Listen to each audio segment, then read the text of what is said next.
In official doctrine, this institutional embodiment of the party's leading and directing role is seen as essential to safeguarding the socialist order and ensuring its progressive transformation into the fully communist society envisaged by Marx and Lenin.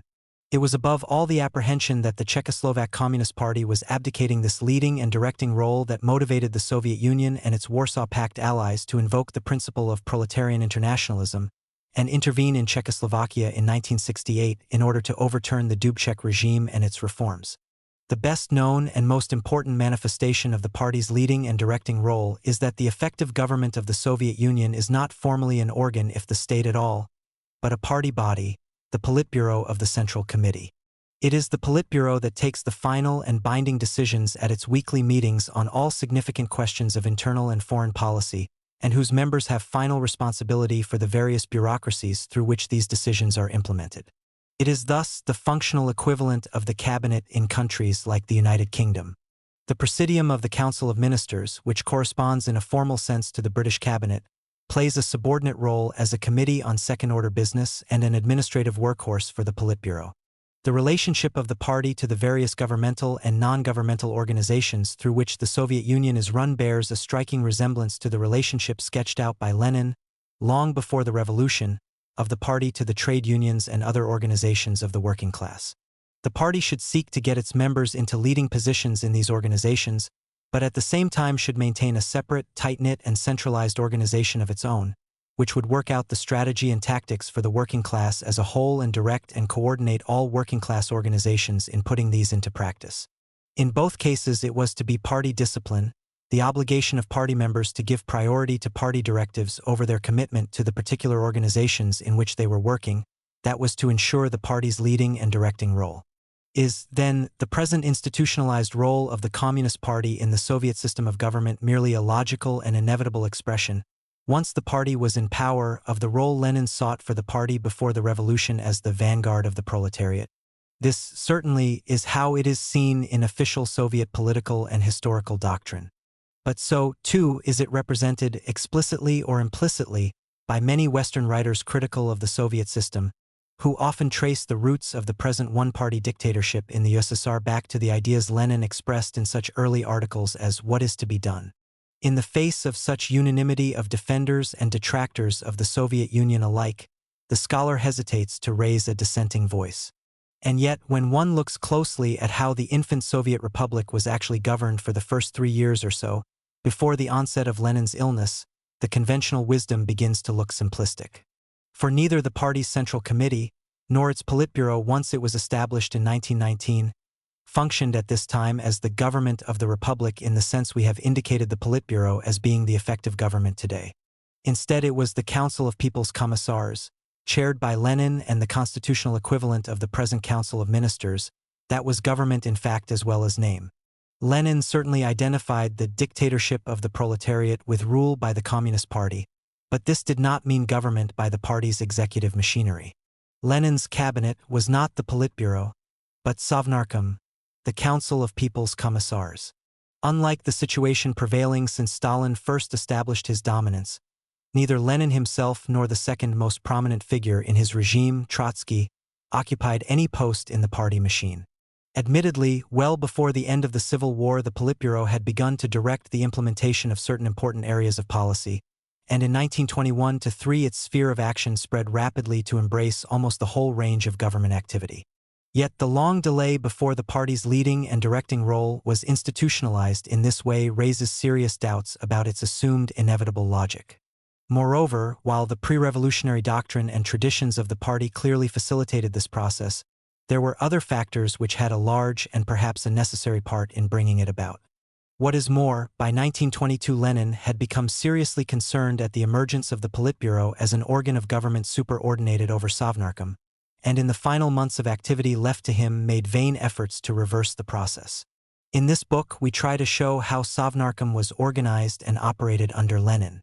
We trace the emergence of its internal machinery and procedures and seek to explain how and why these changed over time. We examine what kinds of Bolshevik leaders served in Sovnarkom under Lenin and how they were chosen. We consider Sovnarkom's relationships with the executive machinery of the Soviets and the party, describing and suggesting reasons for the gradual eclipse of Sovnarkom by the Politburo and the failure of Lenin's countermeasures. In a final chapter, we outline some parallels and continuities between the character and evolution of pre-revolutionary Russian institutions and those of Sovnarkom, and attempt to place these in the broader framework of Russian political development. In the West, the study of Soviet governmental institutions and their history has been rather neglected in favor of research on the party and the political struggles of the top leaders. The best available account of the early period is Walter Peach's Revolution und Staat. Institutionen als Träger der Macht in Sogievsky 1917-1922. Peach's analysis of the changing relationships among the chief decision-making bodies of party and state is largely confirmed by the evidence assembled in the present book, despite some differences on the level of explanation. Another path-breaking study is G.P. van den Berg's De Regering van Rusland en de Sovjet-Unie, which details of publications mentioned here will be found in the bibliography. Cribs the evolution of governmental structures in the Soviet Union and its constituent republics from 1917 to the present. It is a pity that neither of these works is available in English, in which language the best account remains that given by E. H. Carr in the first volume of his The Bolshevik Revolution 1917-1923. Though much of Carr's analysis stands up remarkably well, it did not tackle certain important issues and much new information has come to hand since it was written. During the Stalin-era Soviet works dealing with the early years of Sovnarkom were practically confined to general and formalistic outlines by constitutional and administrative lawyers. With the post-Stalin revival of historical scholarship, however, and particularly from the mid-1960s, many valuable books and articles emerged from the pens of such writers as E. B. Jenkina Yi, Gorodetsky, Ye, I. Koronevskaya, and especially M. P. Iroshnikov. While much of this work is heavily embellished by the official hagiology and demonology, it also contains much interesting and important analysis of primary research data. Meanwhile, a great deal of relevant documentary material has been published over the same period, which helps to make up for the inaccessibility of the relevant archival collections to Western scholars. In combination with contemporary publications and with memoirs and scholarly articles published in the 1920s, this new material provides opportunities for a far closer analysis of the origins of the Soviet political system than was heretofore possible. The present book is a pioneering attempt to exploit these opportunities, and as such it takes a rather broad canvas.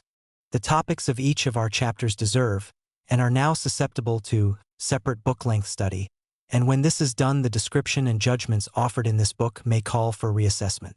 Meanwhile, we must hope that one day a Russian scholar will enjoy sufficient freedom from political constraints to write an infinitely better book. The system of transliteration followed in this book is a conventional one.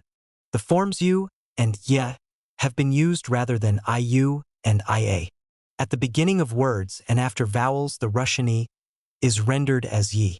The traditional English sky has been used in names, and apostrophes as a rendering of the soft sign have been avoided in the text. Dates are given in old style up to the introduction of the calendar reform on 1=14, February 1918. Acknowledgements. Work on this book has proceeded intermittently over some 10 years, during which the basic concept has twice changed. I should like to express my sincere thanks to the many persons and institutions who have helped me along the way, whatever reservations they might have about the results. My greatest debt is to the Australian National University for providing me with the conditions of work and opportunities for research abroad, without which this book could scarcely have been written.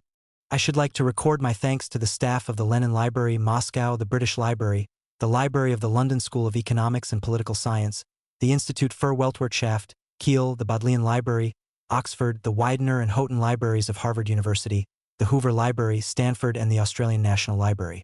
I am grateful to scholars in the law faculty of Moscow State University and of the Institutes of State and Law and of History of the Soviet Academy of Sciences for their useful suggestions at an early stage of my research, and to the many scholars who made valuable comments on drafts of various sections of the book, especially Peter Skybert, John Keep, Stephen Sternheimer, Malvin Helgeson, and Theodore Taranovsky. Samuel Oppenheim generously made available to me a copy of his significant dissertation on Rykov.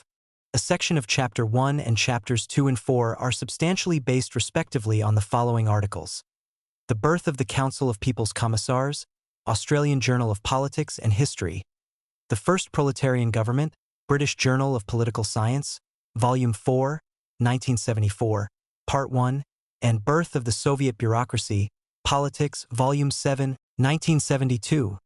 Appreciation is expressed to the editors of these journals for permission to reproduce this material. Here, I am also obliged to the Houghton Library for permission to cite documents from the Trotsky Archive. Finally, it is a pleasure to record my thanks to Natalie Staples for her assistance in collecting biographical data, to Olga Prokopovich for invaluable help with the index, to Celia Westwood for an impeccable typescript, and to those helpful and efficient persons at Cambridge University Press, especially Colin Day and Ian White, who ensured this book's speedy appearance. THR. Abbreviations. CEC, the Central Executive Committee of the All-Russian Congress of Soviets. Sogievsky Centralny Исполнительный Komitet, VTSIK. CHREZKOMSNAB Extraordinary Commission on Supply of the Red Army, Kresvikania Komissia po Snabzeniu Krasnoi Armii. Chusosnabarm Extraordinary Plenipotentiary of the Defense Council for the Supply of the Red Army and Navy, Kresvichenie Upalnomokhenii Sovita Oborony po Snabzeniu Krasnoi Armii I Flota. Gosplan State General Planning Commission, Gosudarstven, Naya Общеплановая Komissia, Gubcom Regional, Party, Committee, Gubernii Komitet RKP. B. MRC Military Revolutionary Committee, Voyeno Revolutionii Komitet. NEC, All-Russian, National Economic Council, Sogievsky Sovet Narodnogo Koziestva, VSNKH. NEP New Economic Policy, Novaya Ekonomikeska Politika, Orgburo Organizational Bureau of the Communist Party Central Committee, Organizationia Bureau TSK RKP, B. Politburo Political Bureau of the Communist Party Central Committee, Politicheski Bureau TSK RKP, B. Rabkrin Worker Peasant Inspectorate, Rabosh Krestianskaya Inspekcja, Sovnarkom Council of People's Commissars, Sovet Narodnik Komissarov, SR's Socialist Revolutionaries, Sotsialistiri Volyutionary, STO Labor and Defense Council, Sovet Truda I Oborony, Sakompradarm's Central Commission on Food Supplies for the Army, Centralnaya Komissia po Uporядкению I Pravileno I Postanovk dela Snabzania Armii Protovolstvium I Produktami Pervoi Neobko Domasti. TSENTROVOYENZAG Central Department of Military Procurements, Centralny Otel Voynik Z, Agadovok, TUC, All-Russian Central, Trade Union Council, Sogievsky Centralny Sovet Professional NYKH Soyazov, VTS-SPS, Vechika All-Russian Extraordinary Commission for Combating Counter-Revolution, Speculation and Sabotage, Sogievsky Skaya Kresvikania Komissia po Borbi s Konch Revoliu, CA. Spekuliacji Isobotazem. Part 1. Smolny. Sovnarkom takes shape. The origins of Sovnarkom. Throughout the night of 24 to 5 October 1917, the Bolshevik Central Committee was gathered in a small room on the second floor of the elite girls' school in the Smolny district of Petrograd, which had been taken over by the parties represented in the Soviets and in whose imposing assembly hall the Second Congress of Soviets was to convene the following day. A few hours earlier, Lenin had arrived incognito from another area of the capital, where he had been in hiding. Anticipating a majority in the Congress, goaded for weeks by Lenin and at last provoked into action by the preemptive moves of the Provisional Government, the Central Committee was presiding over the forceful seizure of power in the Russian capital. Meanwhile, actual operations were being directed from a room on the floor above by the Military Revolutionary Committee of the Bolshevik-dominated Petrograd Soviet, which had succeeded during the preceding fortnight in bringing under its effective control, through its corps of several hundred commissars, a motley conglomeration of military and naval units accepting Bolshevik leadership and of armed factory workers organized in Red Guard detachments. Starting with the telephone exchange, these forces occupied one after another the key government offices, culminating a few hours later in the Imperial Winter Palace, where the provisional government itself was gathered, the only point where significant resistance was encountered and a few lives were lost. Most of the ministers were taken into custody, but Prime Minister Kerensky escaped and, after several days organizing abortive military countermoves, went into hiding until his departure from the country in mid-1918. It was not till late on the evening of October 25th, when the Winter Palace was already under attack, that the Second Congress of Soviets finally commenced, Lenin evidently having delayed the opening as long as possible with the object of presenting the delegates with a fait accompli. There was a substantial predominance of Bolsheviks and their left socialist revolutionary allies. After the election of a Bolshevik chairman and Bolshevik-dominated presidium, the Congress exploded into violent recriminations between the Bolshevik leaders and Menshevik and socialist revolutionary delegates, who bitterly opposed the Bolshevik assault on the provisional government, in which they were strongly represented. These exchanges led to the withdrawal of most of the moderate socialists from the Congress. Then, after a recess, the Rump Congress reconvened at 3 a.m. to be told that the Winter Palace had fallen and the provisional government was under arrest, and they proceeded to formalize the situation by voting to approve a proclamation to workers, soldiers, and peasants, drafted by Lenin. Basing itself on the will of the vast majority of workers, soldiers, and peasants, basing itself on the victorious rising of workers and of the garrison which has been achieved in Petrograd, the Congress takes power into its hands. All power in the localities passes to the Soviets of Workers, Soldiers, and Peasants' deputies, whose duty it is to establish genuine revolutionary order. The momentous first sitting of the Second Congress of Soviets closed at 5 a.m. on October 26. The following evening it convened again for its second and final sitting, at which the basic planks of the Bolshevik platform found expression in decrees on peace. The warring nations were called upon to make peace without annexations or indemnities, and the land, private ownership of land was abolished without compensation and its use passed in effect to the peasants. The Congress went on to approve a resolution proposed by its Bolshevik chairman, Kamenev, on the formation of a Soviet government, called the Council of People's Commissars, Sovetnerdnik Komissarov, and headed by Lenin. Finally, it elected a Central Executive Committee of 101 members. Apart from its outlandish and challenging name, there seemed on the face of it little to distinguish the new Soviet government from a modern bourgeois ministry. It consisted of a chairman, Lenin, and 14 other members, all but 3 of whom were individually responsible for specific departments of government: A. I. Rykov, Internal Affairs; V. P. Miliutin, Agriculture; A. G. Shliapnikov, Labor; V. P. Nagin, Trade and Industry; A. V. Lunacharsky, Education; I. Skvortsov-Stepanov, Finance; L. D. Trotsky, Foreign Affairs; A. Alamov, Justice; I. A. Teodorovich, Food Supplies; N. P. Avalov, Posts and Telegraphs; and I. V. Stalin, Nationalities. The remaining 3 V. A.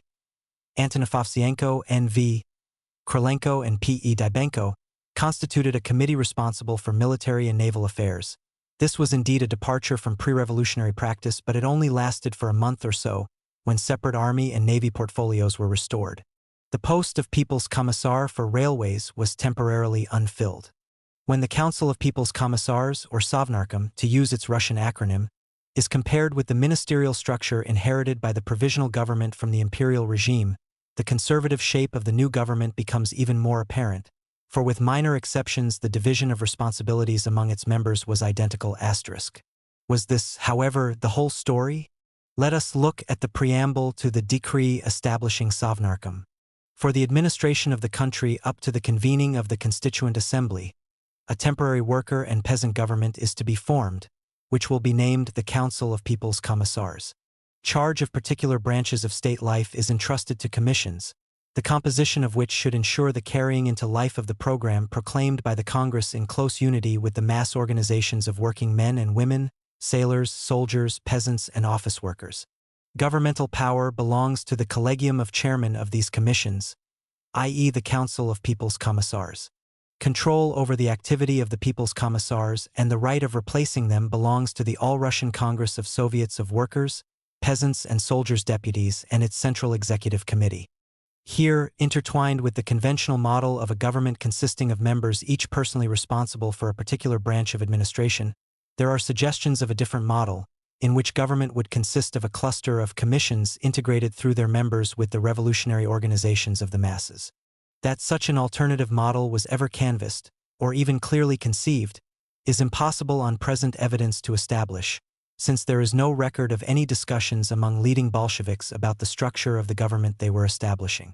Bonch-Briovich's oft-quoted recollections on this point are in fact not very helpful. He recalls how Lenin, in the course of the seizure of power and the Second Congress of Soviets, outlined the new government structure in a verbal aside between telephone calls. In language very close to that used in the Congress decree itself, Bonch-Briovich quotes Lenin as saying, "It is necessary to set up commissions for the administration of the country, which will be commissariats. The chairman of these commissions we will name People's Commissars. The Collegium of Chairmen will be the Council of People's Commissars, to which will belong full power. The Congress of Soviets and the Central Executive Committee are to control its activity, and to them belongs the right of replacing commissars." Bonch-Briovich goes on to draw the conclusion that Lenin had evidently found time during his years of exile to work out a quite precise blueprint for the future revolutionary government.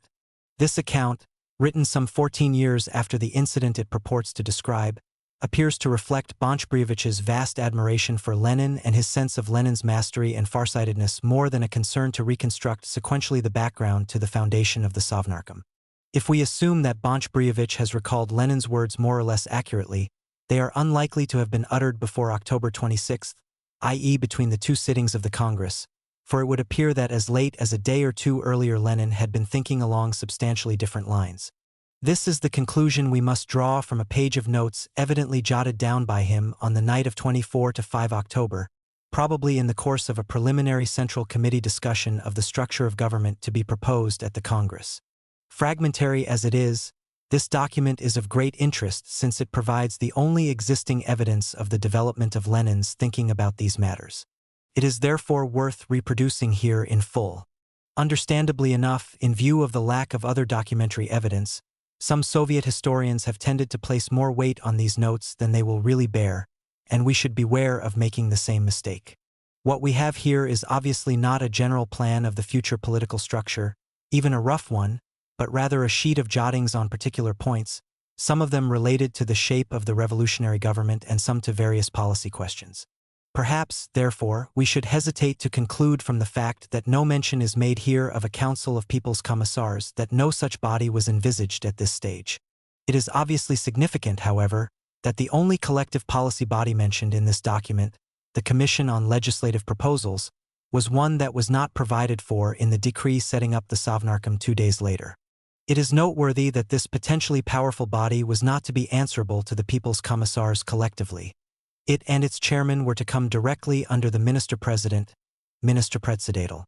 The use of this traditional and prestigious title for the chairman of the government also arouses interest, though it would be risky to place much emphasis on points of nomenclature at this stage, when the concept of People's Commissar had only just emerged. It is not clear from the references to commissions of People's Commissars, ministers and deputy ministers, whether the title People's Commissar was yet seen as limited to those performing the function of minister.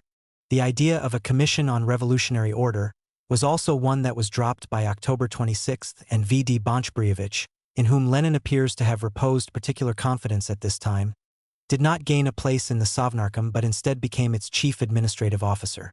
It is evident, then, that Lenin's thinking about the shape of the revolutionary government altered in a number of respects, some very substantial, in the course of the seizure of power, and we must conclude either that his ideas were still rather tentative and fragmentary up to October 24, or that over the next day or two, he was brought by his colleagues or by circumstances to change his mind on the points mentioned, and perhaps on others for which we have no record of his thinking prior to 26 October.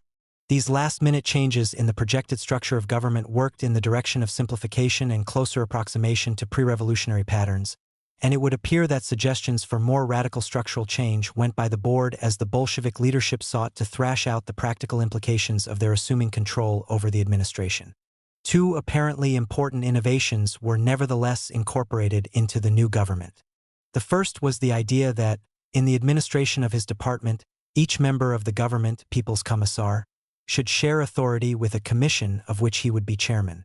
In the event these commissions rarely functioned as such, where they actually existed, although the subsequently established board's collegy, introduced elements of collective decision-making into the leadership of the individual people's commissariats.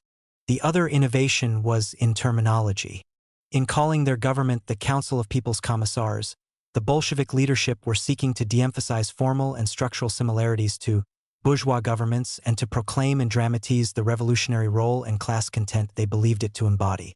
As Krupskaya put it, these ministers would have to create completely new forms of work, forms qualitatively different from the work of the old ministers, and foreign to the old bureaucratic spirit.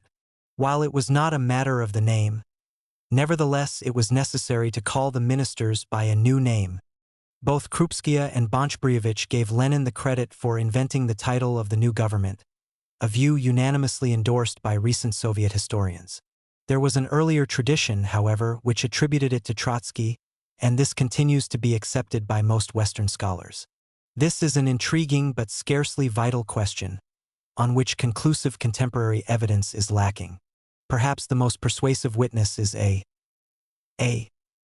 Yoff, who touched on this question in an article written for the second anniversary of the Bolshevik Revolution. I remember that once in a gathering of those people who had headed the revolution right from the beginning, we were trying to recall, for instance, who first thought up the titles People's Commissar and Council of People's Commissars, and it was only after prolonged arguments and swapping of reminiscences that we managed to establish that these were proposed by L.D. Trotsky. Perhaps the most that can be said is that these terms emerged in the course of the frenetic discussions within the Bolshevik leadership on the 25th and the 26th of October, that Trotsky probably first hit on the actual formula, but that others, including Lenin, may have helped suggest the ideas to his mind, and the formula must have won Lenin's support to have been adopted. That the title of the new government contained the word Soviet, Sovet. Some have seen as designed to identify it with the new revolutionary institutions of the masses, as the topmost Soviet in a hierarchy of Soviets. This supposition seems highly dubious, since Sovet is simply the usual Russian word for council, and the pre-revolution government executive had been called the Sovet Ministrov, Council of Ministers. There would in fact have been a sharper break with the old terminology if the new government had been called a committee, commission, or board, rather than a council. Admittedly, however, it might well have been so named had not the word Soviet meanwhile acquired revolutionary overtones. No such doubt attaches to the deliberate choice of the term People's Commissar as a substitute for minister, in order to signal the new and revolutionary character of the office. The antecedents of this term may deserve a brief glance.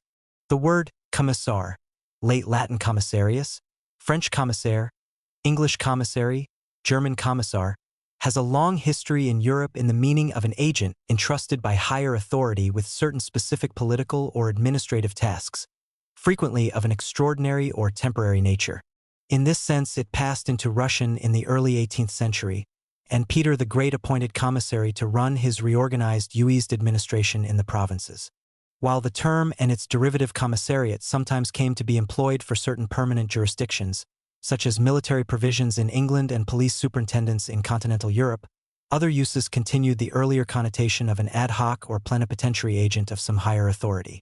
For instance, a commissaire de guerres or Kriegskommissar was frequently attached to continental armies during the 17th and 18th centuries, linking the troops to the civilian inhabitants and placing them under semi-political control. The term was thus well established at the time of the French Revolution, and it was natural that the convention should describe as commissaires its agents assigned to the various departments and troop formations.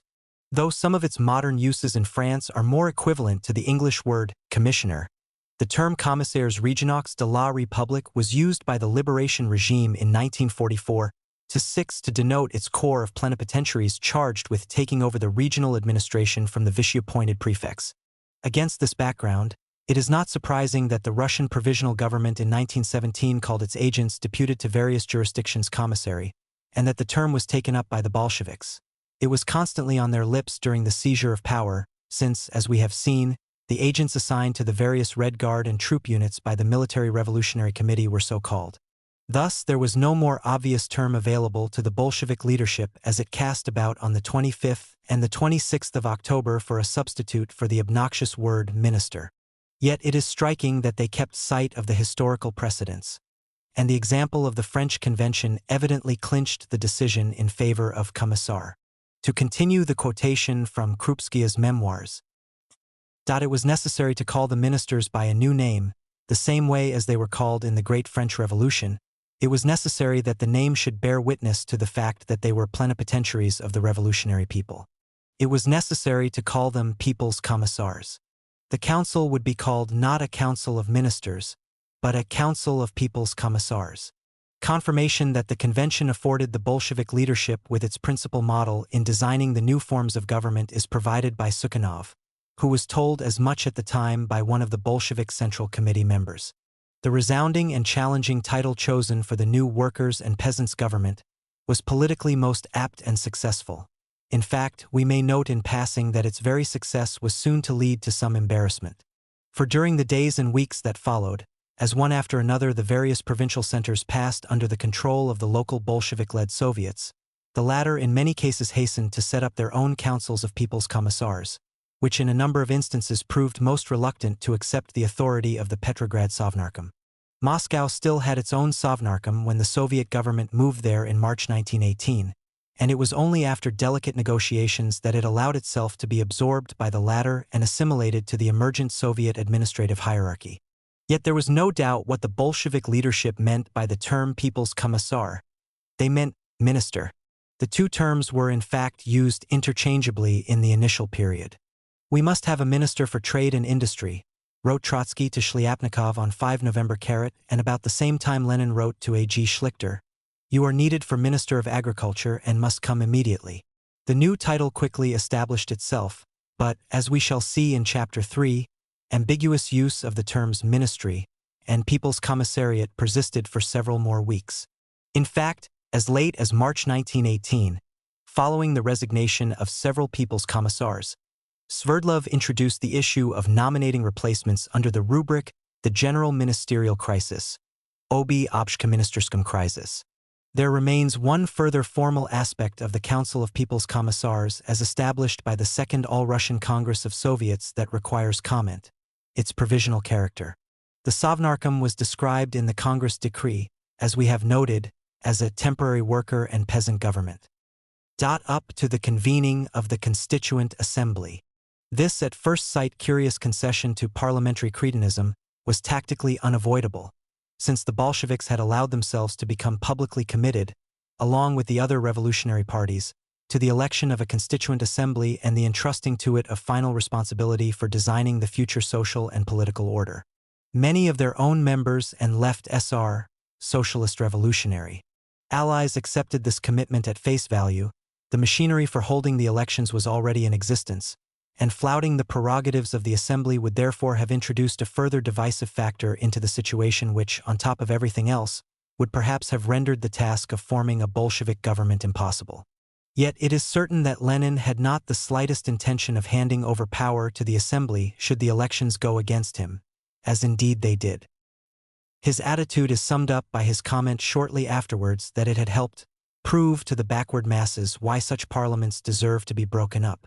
In this case, as always, the question for Lenin was not the formal arrangements, but who would possess the organizational and coercive power to determine how these arrangements were to be implemented.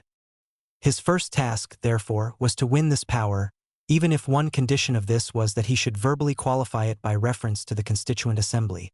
It would later be a question of holding power and providing it with sufficient basis of support to enable him to deal with the assembly as circumstances then required. The first proletarian government, a revolutionary movement which, like the Bolsheviks, aspired to the total transformation of society, might be expected to destroy and replace the whole institutional network of the existing state, not only its political nucleus but also its central administrative machine and even its field units throughout the country. Such root and branch changes were, on the face of it, part of Lenin's vision. In his pamphlet The State and Revolution, written only a few weeks before the seizure of power, while arguing that the victorious proletariat would require a state of its own in order to prepare the conditions under which state power could ultimately wither away, Lenin nevertheless asserted that his would be an entirely new non-bureaucratic form of state after the style of the Paris Commune, erected on the ashes of the old state institutions which would have to be utterly shattered and swept away. Marx teaches us to act with supreme boldness in destroying the entire old state machine, and at the same time he teaches us to put the question correctly. The Commune was able in the space of a few weeks to start building a new proletarian state machine by introducing such and such measures to secure wider democracy and to uproot bureaucracy. Let us learn revolutionary boldness from the communards. Let us see in their practical measures the outline of urgently practical and immediately possible measures, and then, pursuing this road, we shall achieve the complete destruction of the bureaucracy. The possibility of this destruction is guaranteed by the fact that socialism will shorten the working day, will raise the masses to a new life, will create such conditions for the majority of the population as will enable everybody, without exception, to perform state functions, and this will lead to the complete withering away of every form of state in general. Emphasis in original. We have seen how this vision found expression in the political nucleus of the state, with the establishment of a worker-peasant government composed exclusively of members of the victorious Revolutionary Party, and deriving its authority from institutions thrown up by the revolution and unknown under the previous political order, the Soviets. Yet we have noted structural continuities with the old order even in this political nucleus, and, as we shall see in the next chapter, these continuities grew stronger as the new government began to operate. At the basic level of the state, in its field units, continuity was widespread and obvious. Even in such institutions as the courts and the armed forces, where change predominated, there were significant continuities of structure, personnel, and processes. In most spheres of state activity, the field units underwent little change in the aftermath of the October Revolution. It might be objected here that in considering such institutions as post offices, schools, or banks, one must distinguish between their formal structure, which may be largely determined by technical considerations, and the content of their activities, which is the true measure of the system of state power of which they form a part. In his article, Will the Bolsheviks Retain State Power?, written less than a month before the insurrection, Lenin wrote, "But the organizational of the work we will not invent, but take it ready-made from the capitalists, the banks, syndicates, best factories, experimental stations, academies, and so on." To Lenin's readiness to make use of such structures, based on the Marxist assumption that what matters socially is not the structure of institutions but who owns them, was obviously of vast importance in perpetuating elements of the old society in the new. Indeed, one might argue that in terms of Lenin's pre-October vision, such basic social activities as educating the young or the production and exchange of material values seem to call as much for the creation of new, proletarian, non-bureaucratic structures as did, for example, military defense and justice. As against this, there is the practical consideration that radical change at the field unit level takes time, and in the interim the facilities concerned must be kept functioning. This is obviously true, but the point would carry more weight if one could argue that some effective general formula was devised for proletarianizing and debureaucratizing the field units of the Soviet state and consistently implemented in the post-revolutionary era. This whole aspect of the Bolshevik Revolution lies beyond the scope of this book, and still awaits systematic study.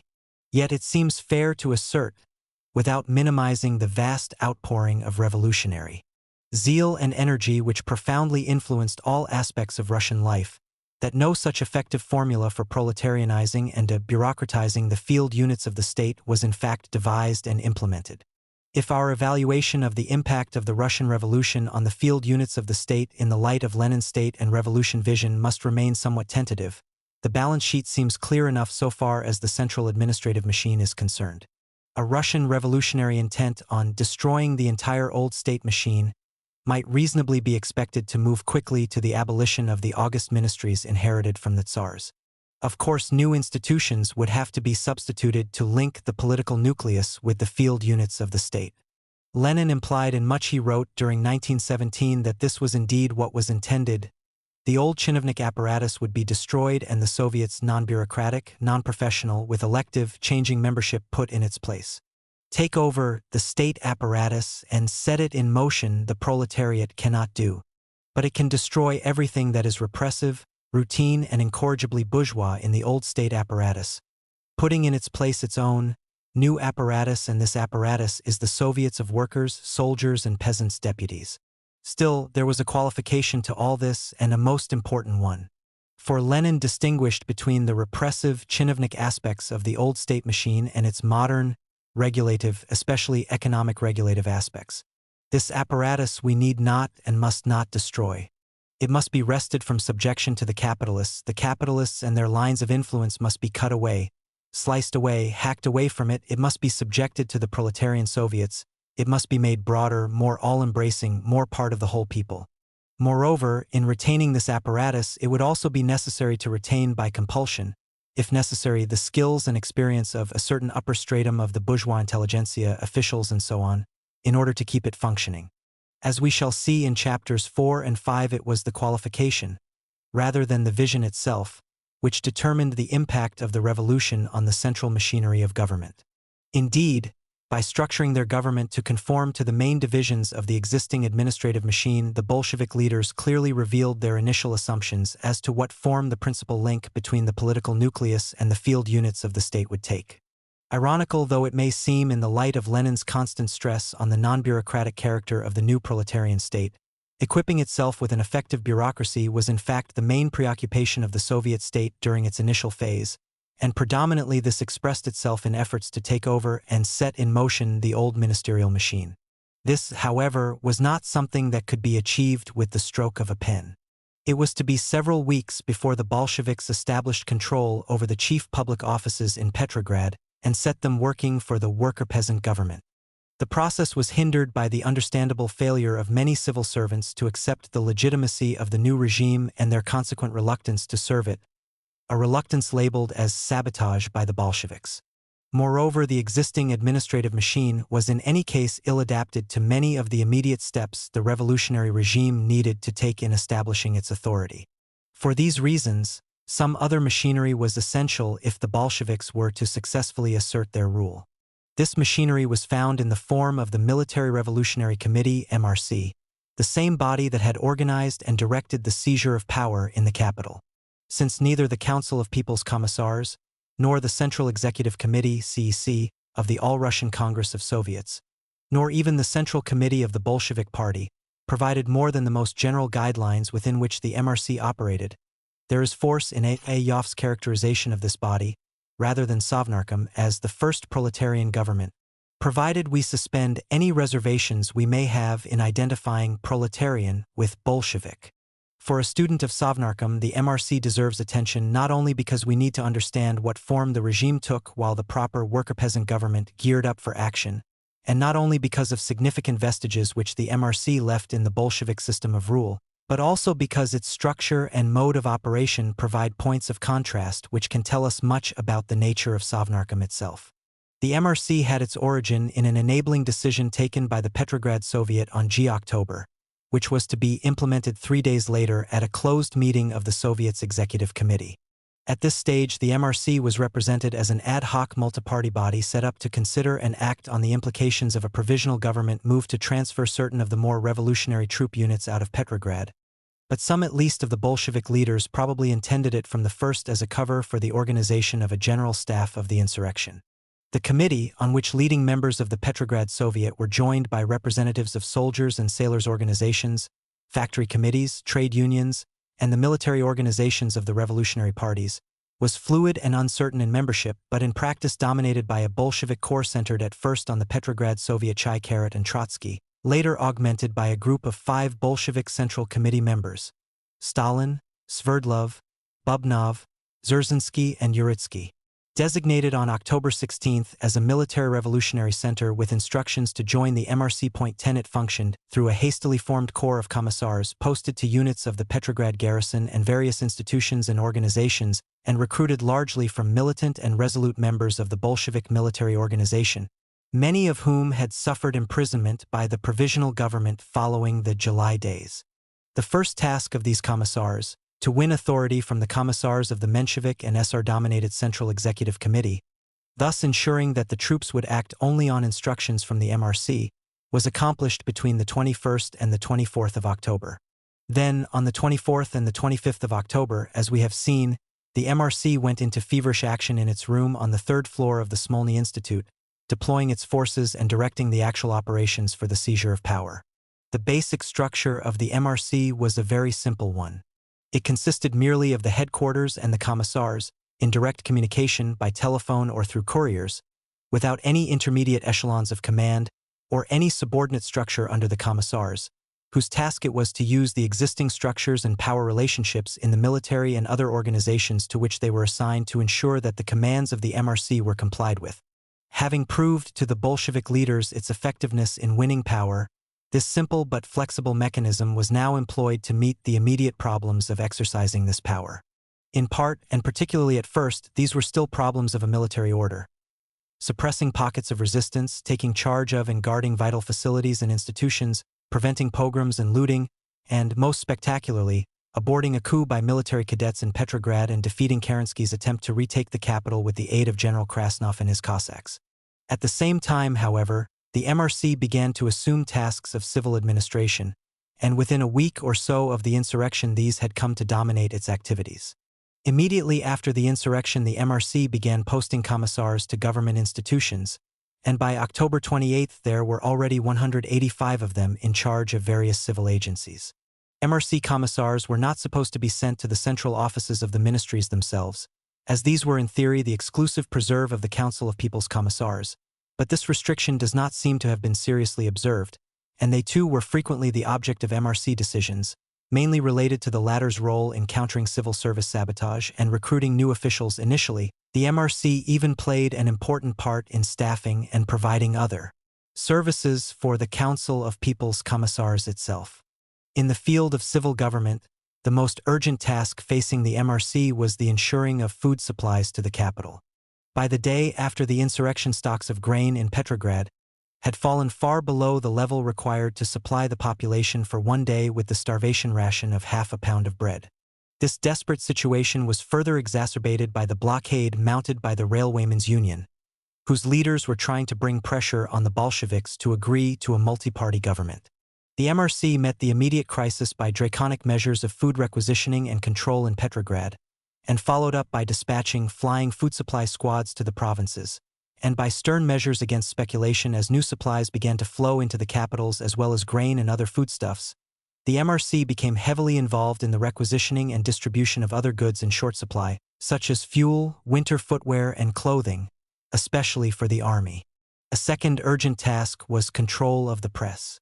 It was the MRC that implemented Sovnarkom's decree on the press, forcibly closing the more critically oriented newspapers, handing over their facilities to Bolshevik-controlled organizations, supervising the distribution of paper and suppressing clandestine publications.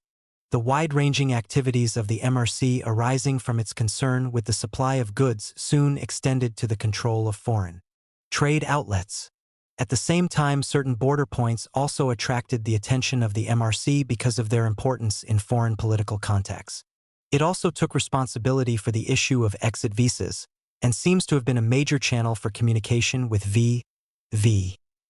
Vorovsky in Stockholm, the new regime's first diplomatic representative abroad. At the other extreme, the MRC became entrusted with a wide range of local administrative activities in Petrograd, from the issuing of permits to live in the capital and to travel by train and the allocation of housing to the licensing of theatrical performances.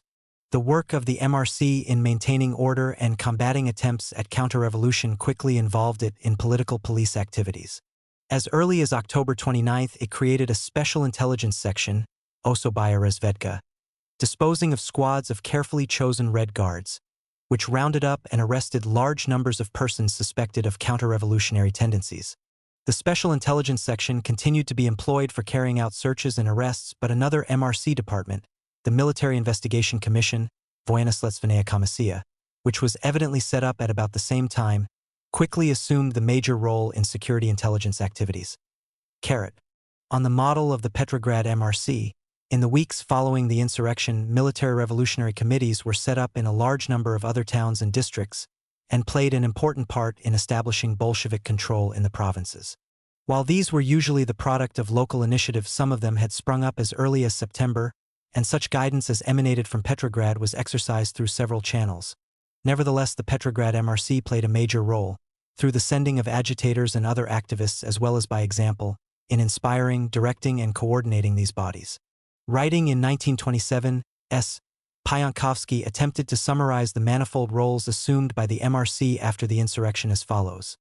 It was a curious mixture of protecting revolutionary order and combating counter-revolution, of measures of national political importance, virtually international importance, and of measures serving local interests and requirements. This remarkable combination of roles was reflected in the ambiguity of the MRC's formal status and title. While its origins as an organ of the Petrograd Soviet remained important throughout its existence, and the name Petrograd Military Revolutionary Committee never entirely disappeared from use, its national status was indicated by a decision of the CEC on October 29 to post 13 of its members to serve on it, and a further decision the following day stating that the Military Revolutionary Committee carries out all tasks assigned to it by the Council of People's Commissars. Henceforth it became in form a body attached to PRI, the CEC, yet it was scarcely ever referred to in these terms, but simply as the Military Revolutionary Committee. Throughout its existence, the membership and structure of the MRC were in constant flux. Pionkovsky counted 66 persons identified in MRC documents as members, of whom 48 were Bolsheviks, 14 left SRs and 4 anarchists. Subsequent research has increased this number to 82. What is clear is that in addition to the members originally elected and others subsequently added by the Bolshevik Central Committee and Petrograd Committee and the CEC, the MRC itself engaged in large-scale co-opting of members, while at the same time other members were dropping out of MRC activities as they became more involved in other work.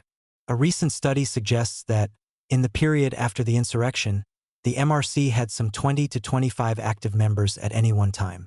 38 members were assigned to one or other of the committee's departments, of which from time to time new ones were formed or old ones merged. Meetings of the MRC were held at least daily, and usually twice a day. Details of attendance are not available, but it is likely that routine meetings were attended simply by whoever was at hand and not too embroiled in their departmental activities. From time to time meetings of the full membership were convened to consider matters of particular importance. There was also a bureau, originally of 5 members, responsible for urgent decisions which could not await full meetings of the MRC. However, it is doubtful if this body played a major role after the initial period, although it persisted at least until November 23. The original chairman of the MRC was the 18-year-old left SRPE Lazimir, whose chief function, it would seem, was to serve as a front for the Bolsheviks. Trotsky's supreme role at this stage was legitimated not by any formal position in the MRC, but by his chairmanship of the Petrograd Soviet. Under his overall guidance, the effective leader during the insurrection was Podvoisky, with Antonov-Ovsienko acting as secretary, and Podvoisky claims to have later taken over the chairmanship. In practice, the role of chairman does not appear to have been firmly institutionalized or effectively appropriated by any individual.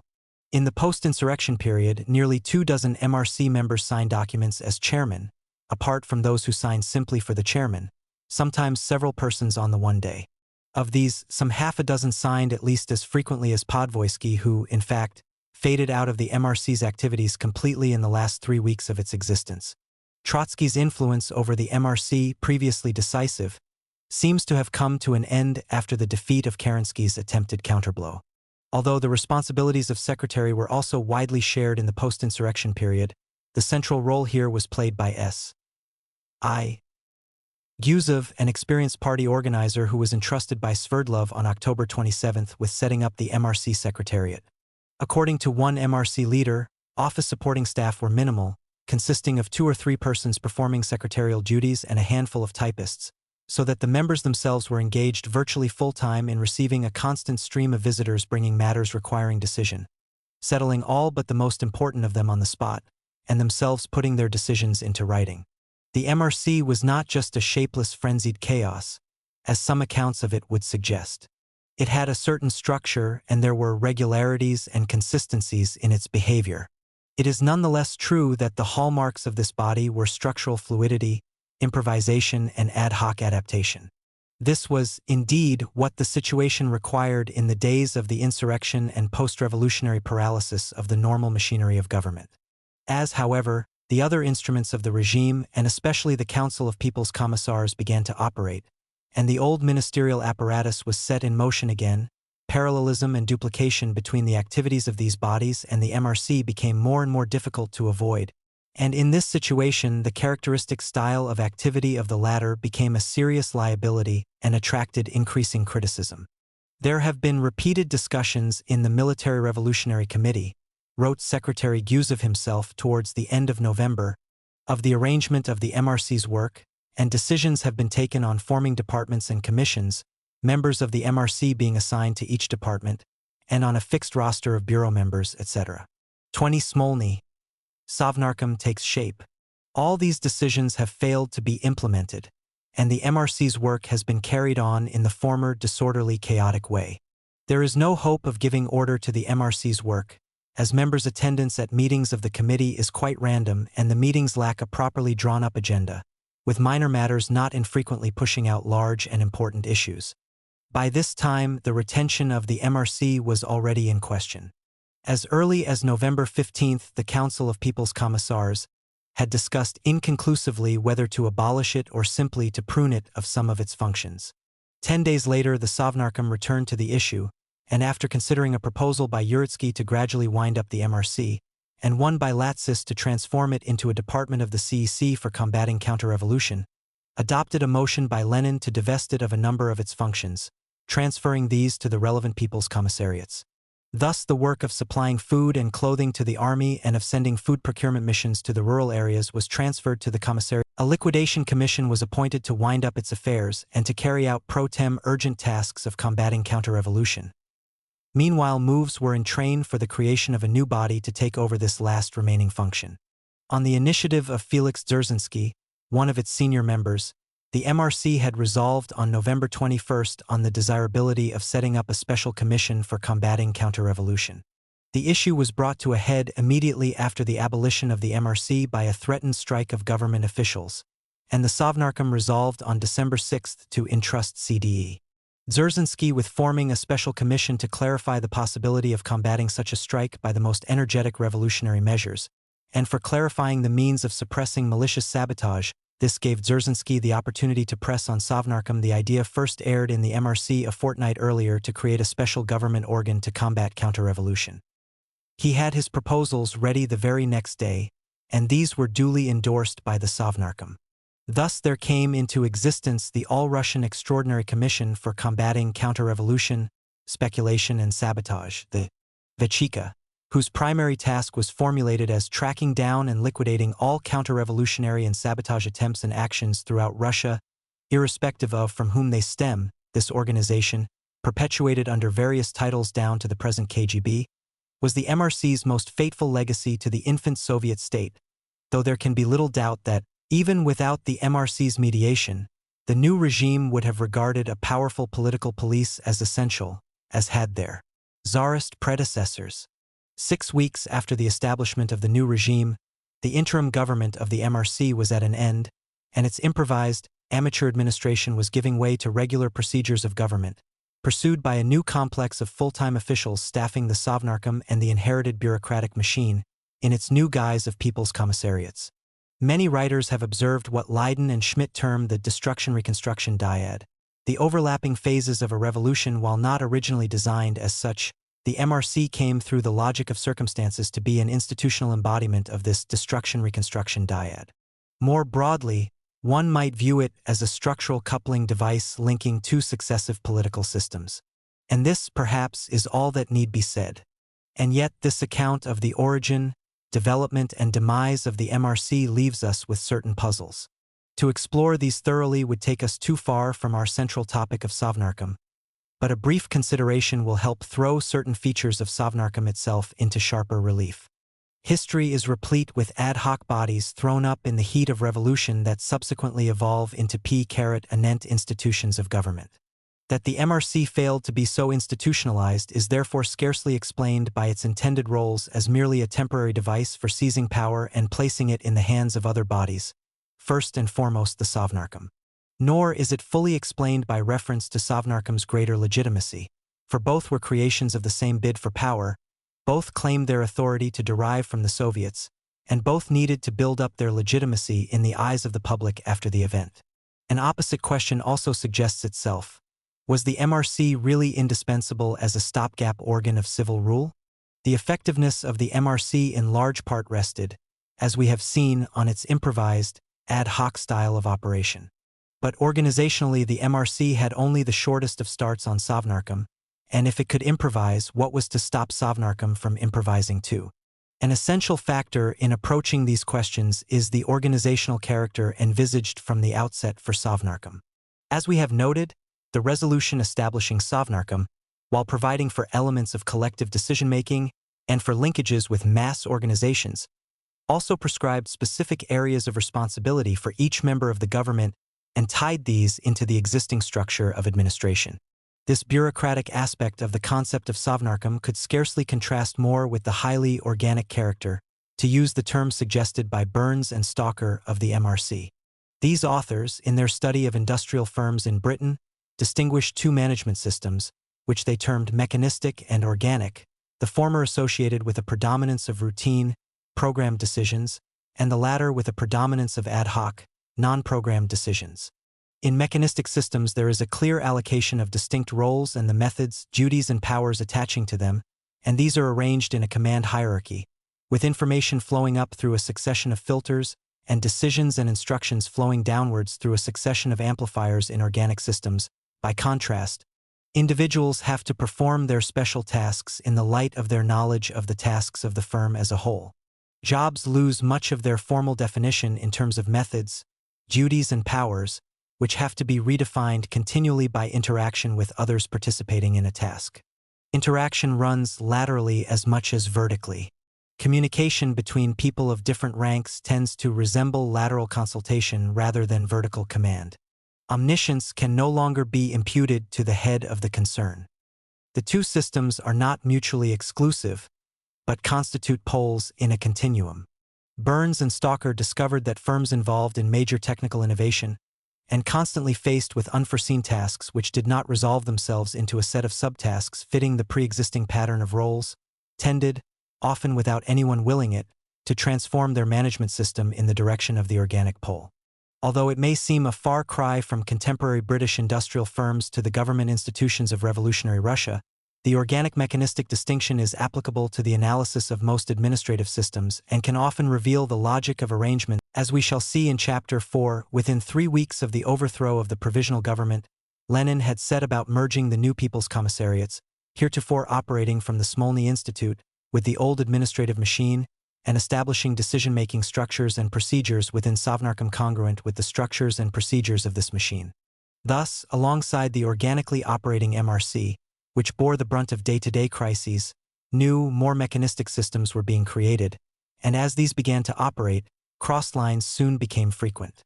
Overlapping of jurisdictions and flux of roles, acceptable within the MRC, could not be tolerated between it and Sovnarkom without frustrating the latter's efforts to evolve effective mechanistic systems. What was involved here was not simply organizational rivalry, there was far less of this than might have been anticipated, but tension between the imperatives of ushering in the new and of making it work. Within the MRC itself, this tension manifested itself in increasing exasperation at its own entrenched organic pattern, well illustrated by the CRI decree of its secretary Gusev, quoted above. For Sovnarkom and its chairman, nothing less than the dismantling of the MRC and the distribution of its functions among the regular, specialized agencies of government would suffice for, while Sovnarkom was still far from achieving a fully operative and effective mechanistic system, further progress in this direction was blocked as long as the MRC was in the field. The inevitability of dismantling, despite sharp disputes over timing and details, seems to have been accepted by all concerned. Sovnarkom takes over.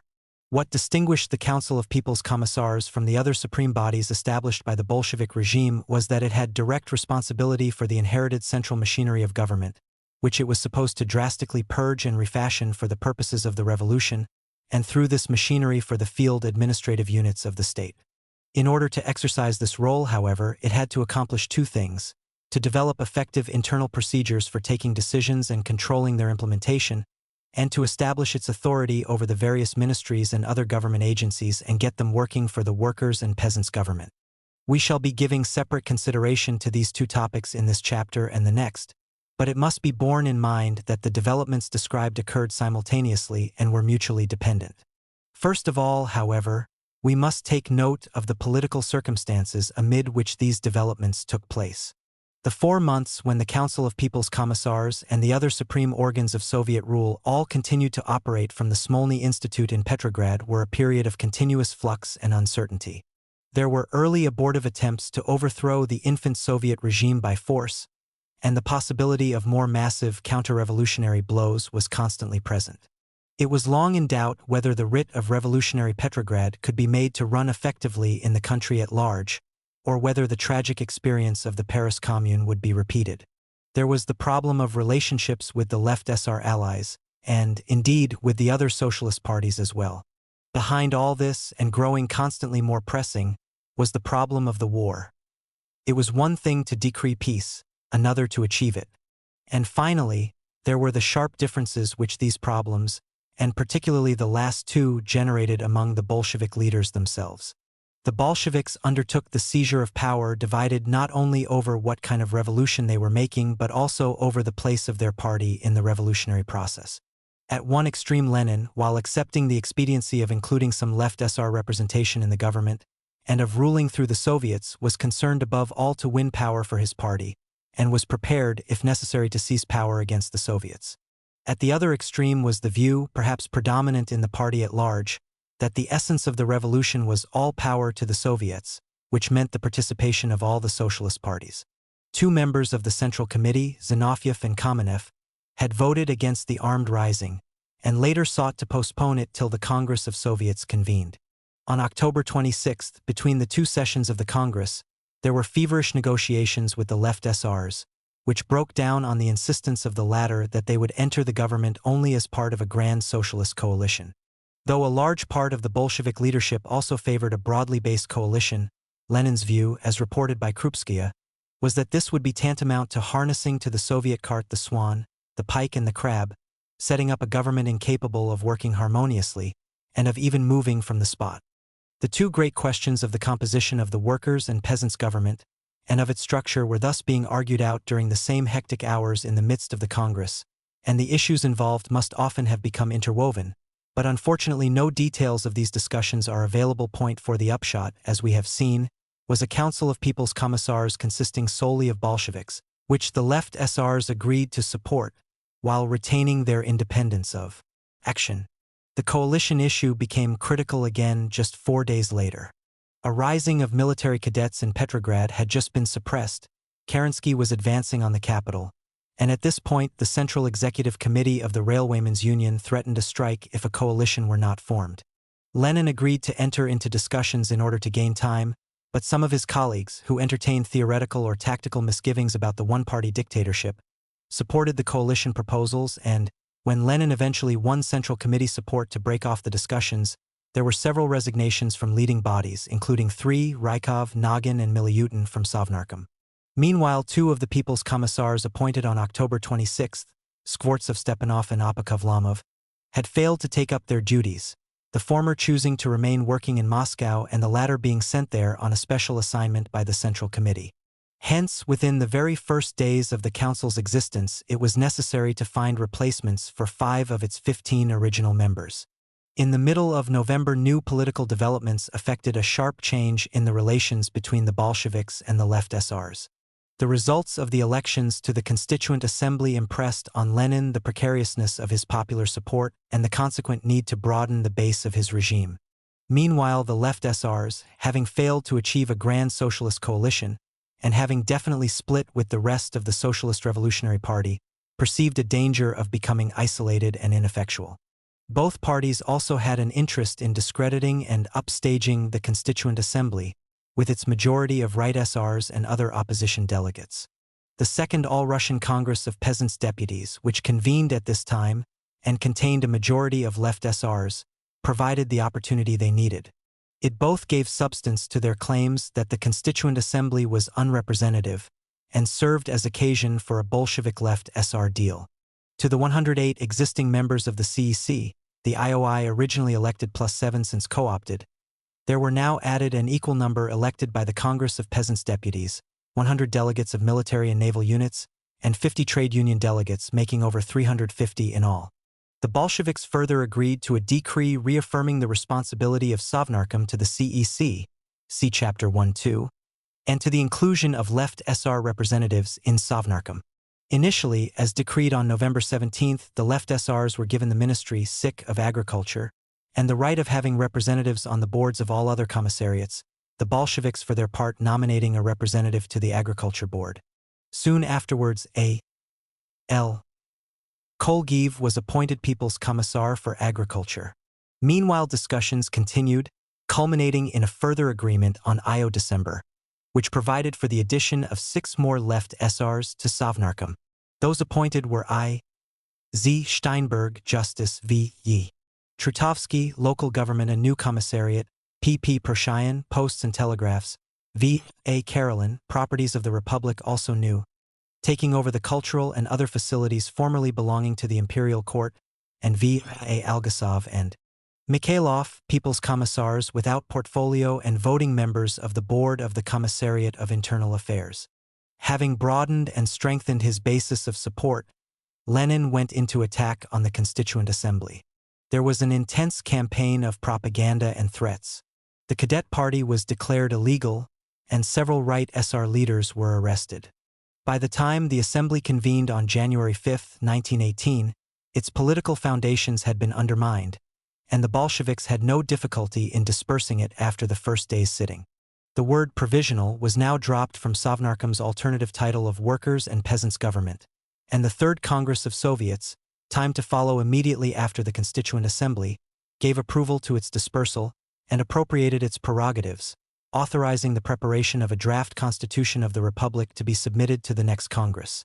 While the operation of the Soviet government during its brief two-party phase deserves much fuller study than it has yet received, it would take us too far from our main theme to attempt this here, especially as the coalition episode left little mark on the further evolution of Sovnarkom. Suffice it to mention that the initial spirit of cooperation was not unmarred by a considerable mutual wariness, which was soon to generate friction and conflicts, placing the coalition under severe strain well before the final break. For the student of political structures and processes, special interest attaches to the jurisdictional disputes which arose within the council between Bolshevik and left SR-controlled commissariats. For instance, there were repeated and unsuccessful efforts by the left SRs to subject the Vechika and the investigating commissions of the Revolutionary Tribunal to control by the Justice Commissariat. There were disputes over the structure and control of local government bodies between the Commissariat for Internal Affairs, Bolshevik, and the Commissariat for Local Government, Left SR. The Left SRs also attempted to increase their influence in provincial centers by setting up an other cities department in the Commissariat for Posts and Telegraphs. The Brest-Litovsk Treaty, which provoked the final rupture with the Left SRs, also produced a new split among the Bolshevik leaders themselves. Since 1915, Lenin's oft-reaffirmed international strategy had linked peace with revolution, the role of the Russian Revolution being to spark off revolutionary uprisings in the imperialist and colonial countries, allowing the transformation of the imperialist war into a revolutionary war. However, the Bolsheviks won support in the Soviets during 1917 largely through their promise of peace in effect at any price. Meanwhile, the establishment of the Soviet regime generated in some of its supporters a militant desire to defend the revolutionary fatherland against the imperialist aggressors. These diverse attitudes were found in the leadership as well as the rank and file and, as peace talks with the Germans got underway in December, the contradictions between them became obvious and gave rise to heated disputes. In practice, the option of revolutionary war was excluded by the demoralization of the Russian army, which had been completed by Bolshevik propaganda advocating peace and fraternization. This was clearly recognized by Lenin but not by some of his colleagues. Throughout the winter, the Bolshevik Party was locked in bitter debate on this great issue, and when on February 23 the Central Committee finally voted on Lenin's proposal to accept the harsh German peace terms, the vote was 7 in favor, 4 against, and 4 abstentions. Once again, a substantial minority of the Bolshevik leadership withdrew from their party and government positions, including People's Commissars Kalantai, Dybenko, Osinsky, and V.M. Smirnov, who had been appointed Trade and Industry Commissar only 3 weeks earlier. Trotsky also resigned as Foreign Affairs Commissar, but was promptly given another portfolio. In March, Lenin won a large majority for the Brest-Litovsk peace both in the 7th Congress of the Party and the 4th Congress of Soviets. Thereupon the left SRs, who were equally unable to accept Lenin's choice of a humiliating peace with the imperialists rather than revolutionary war, finally withdrew from Sovnarkom, though for the time being they maintained a limited cooperation with the Bolsheviks, retaining positions on the boards of individual commissariats as well as their membership in the CEC and the local Soviets. Single-party rule was restored and was destined to remain a permanent feature of the Soviet political system. The German advance in the period preceding Brest-Litovsk, followed by the cession of territory under the treaty, brought home the danger of retaining the seat of the revolutionary government in Petrograd, and it was decided to move the central organs of the party, the CEC, Sovnarkom, and People's Commissariats, to the ancient capital of Moscow, in the heart of European Russia. On March 10, 1918, the members of the Council of People's Commissars and their staff took train for Moscow, and so ended the council's Smolny period. These, then, were the political circumstances in which the new government institutions of revolutionary Russia took their first steps. We must now consider where those steps led them. Early on the morning of October 27th, at the close of the Second Congress of Soviets, the Council of People's Commissars convened for the first time. All its members were present, with the exception of I. Skvortsov-Stepanov, appointed finance commissar but, as noted, still in Moscow and destined to remain there. The first meeting seems to have confined itself to organizational matters, and the council was convened again on the afternoon of the same day, this time to contract some important political business, including approval of the decree on the press and agreement on the main lines of a regulation on workers' control. Despite these auspicious beginnings, it was to be several weeks before Sovnarkom evolved into a regularly functioning body. The next two recorded meetings were held on the 3rd and the 15th of November, and while it may possibly have convened on other occasions in between, it is clear that no regular pattern of formal meetings emerged in the first 3 weeks of the council's existence. This did not prevent Sovnarkom from asserting from the first its authority as the government of Soviet Russia, by virtue of the number and importance of the decrees issued in its name. At this stage, however, the majority of these decrees were not considered at council meetings, but were apparently agreed on by the commissars directly concerned, in consultation with officials of the council. According to U. Lenin, head of the council's legislation bureau, this procedure applied to 13 of the 15 decrees published in the first issue of the new government gazette, the Soberny Uzakonenie I Rasporazenie Rabosh Krestianskogo Pravitelstva.ie. The failure of Sovnarkom to achieve instant institutionalization is scarcely surprising, especially when one considers the conditions under which its members were operating. As we have seen, for some weeks after the seizure of power, it was the Military Revolutionary Committee which had immediate control of the Bolshevik cadres in the capital and which was making and carrying out the most immediate decisions of the revolutionary regime. Meanwhile, major policy issues were being thrashed out in the Party Central Committee. The two supreme bodies of the Soviet state, the Central Executive Committee of the Congress of Soviets, the CEC, and the Council of People's Commissars, thus fell between two stools so far as the practical business of the new regime was concerned. Their chief role in this period was to give formal expression to the major decisions of the regime, especially those having a programmatic character. Moreover, in their performance of this role, it was not clear at this stage, nor, as we shall see in Chapter 12, for some time to come, just where the responsibilities of the CEC ended and those of Sovnarkom began. Of all these bodies, Sovnarkom was the newest and the last to acquire the basic human and material requirements of a functioning institution. Shortly after the seizure of power, Lenin appointed V. D. Bonchbrievich as head of the Sovnarkom Chancellery, Upravlyushchiy Delami, literally administrator of affairs, with full powers to establish a powerful apparatus, and by October 30th the latter had recruited his first staff member, the 25-year-old N.P. Gorbanov, who was appointed Sovnarkom secretary. It was to be another 4 days before a typist was found, and meanwhile Gorbanov was obliged himself to type out council documents with 2 fingers. 18 Meanwhile, in the first week or so, the entire chancellery of the workers' and peasants' government consisted of a single desk, and it was short of paper, pencils, and other office requisites. In the following fortnight, the efforts to build up a working apparatus accelerated, and by mid-November the staff had risen to 21. Sovnarkom had acquired its own letter-headed paper and official stamps. Office space had been found, partitioned up and furnished on the 3rd floor of the Smolny Institute, and a telephone switchboard installed. Likewise, it was to take several weeks before Sovnarkom was provided with a cabinet room for its meetings. The first meetings, on October 27th, were probably held in the Bolshevik caucus room on the 2nd floor of the Smolny Institute. Within a day or so, a small office was set up for Lenin on the 3rd floor, and this is where Sovnarkom held its next meetings, in cramped and inconvenient conditions that have been described by Alexander Kollontai. The setup for meetings of Sovnarkom was businesslike to a fault. Vladimir Ilyitch's desk was shoved up against the wall and the lamp was hanging over it. We people's commissars sat around Vladimir Ilyitch and partly behind his back. Nearer the window there was the desk of Sovnarkom secretary N.P. Gorbanov, who took the minutes. Whenever Lenin gave someone the floor or issued instructions to Gorbanov, he had to turn around, but no one at that time thought of moving the desk. We were busy with larger matters. It was no time to be thinking about one's own convenience. When in mid-November the Sovnarkom Secretariat eventually acquired its office, also on the third floor, Sovnarkom meetings were transferred there. It was only in December that a special meeting room was provided, the so-called Smolny Red Room, close by the Secretariat office. A fact which greatly influenced the mode of operation of Sovnarkom in this initial period was that the People's Commissariats themselves, i.e. the commissars, board members, and their immediate staff, were not yet established in the various departments of state they were set up to administer but, as we have seen, remained at Smolny. Here they spent their days and evenings in constant direct contact with each other and with the rest of the Bolshevik leadership. This helps to explain the apparent paucity of formal meetings. There was little need for regular meeting times, and the commissars could be brought together in smaller or larger groups as the need for particular decisions required.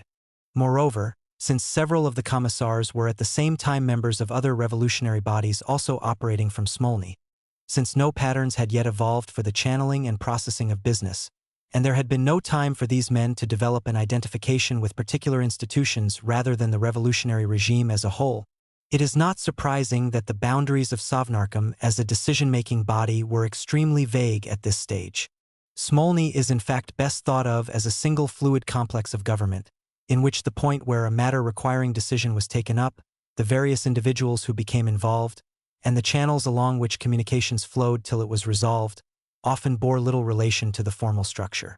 Decision-making, in fact, took on that concentric structure which Burns and Stalker have identified as being characteristic of organic systems, and which we observed in the previous chapter was manifested in high degree by the Military Revolutionary Committee. The organic character of the Smolny headquarters complex comes through in accounts by contemporary observers and participants, couched though these be in the revolutionary Marxist terminology of the time. Not only events themselves, wrote A. Yoff in 1919, but also particular proposals, decisions, and so on, it seemed, arose and were created not by individuals, but by the whole revolutionary mass, by the spontaneous development of the revolution. It was only after the middle of November that Sovnarkom began to disengage itself from the Smolny complex and to emerge as a distinct institution. As we have seen, it took till then to acquire the necessary human and material resources and to begin seriously the task of taking over the central administrative apparatus of the state. An important turning point was the decision, issued on November 15th, that commissars should begin functioning from offices situated in their various departments of government. The Council of People's Commissars remains at Smolny. The People's Commissars are to transfer their work to the appropriate ministries, nominating set hours for their attendance there. Towards evening, the commissars will gather at Smolny for consultation and for achieving contact with other democratic organizations.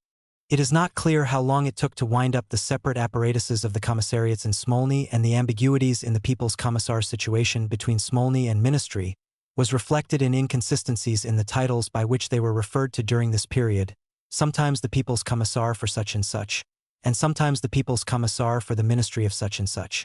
However, the fact that henceforth People's Commissars were usually not available in Smolny during the day tended to break down existing patterns of deciding matters as they came up by informal consultation, and necessitated greater reliance on regular formal meetings.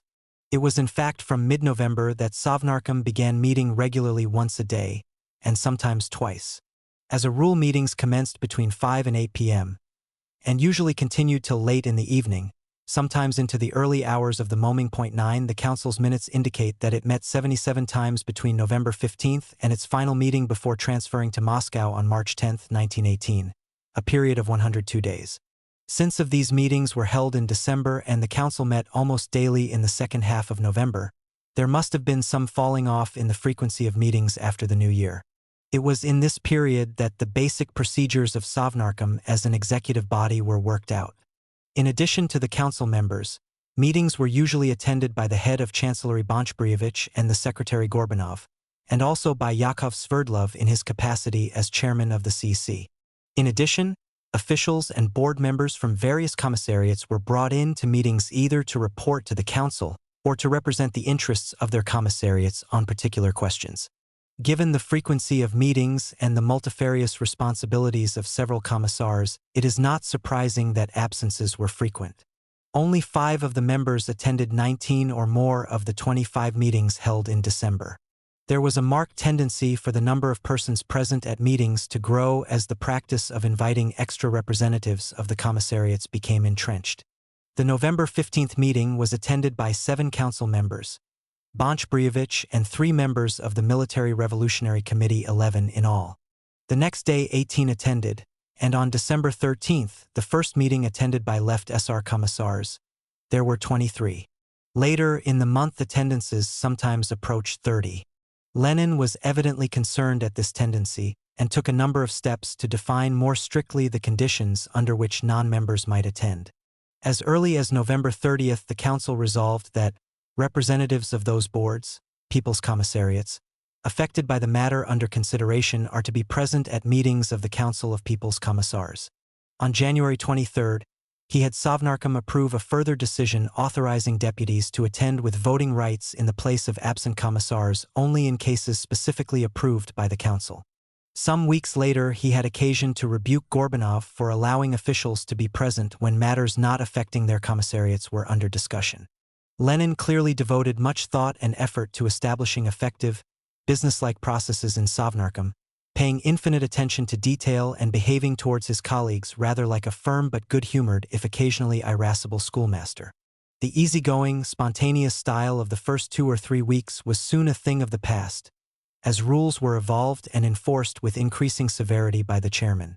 There was to be no more drifting in and out, and Lenin's growing exasperation with latecomers prompted him to introduce from December 29th a system of fines: 5 rubles for a half-hour late, 10 rubles for an hour, in the absence of advance written warning to the secretary giving adequate reasons.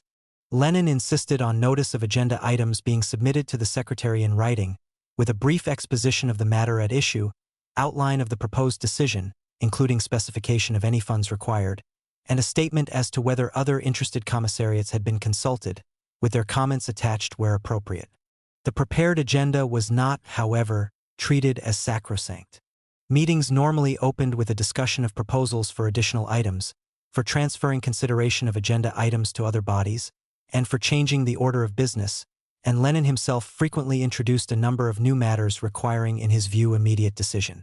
Following a discussion in the council on November 20th, there was an interesting early attempt to work out an internal constitution for Sovnarkom. The main lines were sketched out, and the CC was invited to consider the matter with a view to embodying the proposals in a statute. This was entrusted to Justice Commissar Stuchka, who presented a draft to the council at its meeting on November 30th. The text of this proposed internal constitution is unfortunately unavailable, but it evidently provided, inter alia, for 2 standing committees, one on estimates and one on implementation, Исполнительная комиссия. The council, however, decided against adopting a written constitution and agreed only to the resolution restricting attendance by non-members. Despite the almost daily meetings of the council during this period, agendas tended to be heavy. At the 11 meetings held between the 15th and the 25th of November, agenda items averaged 14 and sometimes exceeded 20. This was another problem to which the chairman addressed himself. Gorbanov was instructed to abstain from placing on the agenda certain categories of items which could be settled administratively. Moreover, the council adopted from the first the practice of appointing ad hoc commissions to work out resolutions on particular agenda items or to look further into the matters concerned. The questions entrusted to such commissions during the first few weeks of the council's existence included a draft decision on Volist, rural district committees, a decree on revolutionary courts, a draft ultimatum to the Ukrainian Rada, changes in the composition of the government connected with the negotiations with the left SRs, a manifesto on socialist war, the protection of Polish objects of historical and artistic value, and a decree on liability for work in the posts and telegraphs department. In addition to these ad hoc commissions, the need was soon perceived for some kind of standing subcommittee to deal with matters of relatively minor importance, particularly requests for financial allocations, which because they involved more than one commissariat or for some other reason required decision at the highest level. By December at least the Soviet leadership had picked up the old slang term applied by senior Tsarist officials to such matters, vermicelli. Such a body did in fact soon emerge, evolving out of the efforts we have already referred to restrict the agenda of Sovnarkom meetings and divest it of minor items. On November 20th the Council resolved that all financial submissions are to be directed to the appropriate ministry then to the Treasury, then to the Ministry of Finance and to State Control, and only after that to the Council of People's Commissars. From this point it was only one step to combining the preliminary stages in one by having senior representatives of the departments concerned consider these matters in committee. This step was taken on December 4th in the form of a further Sovnarkom decision. Matters involving finance and not subject to dispute are to be decided by the People's Commissars of the department concerned, of finance and of state control and referred to Sovnarkom for the appropriate signatures. The early history of this vermicelli commission has recently been reconstructed for the first time by Soviet historians, and the best available account is that by M.P. Iroshnikov. According to Iroshnikov, its composition and procedures were further considered by the Council on the 23rd and the 30th of December.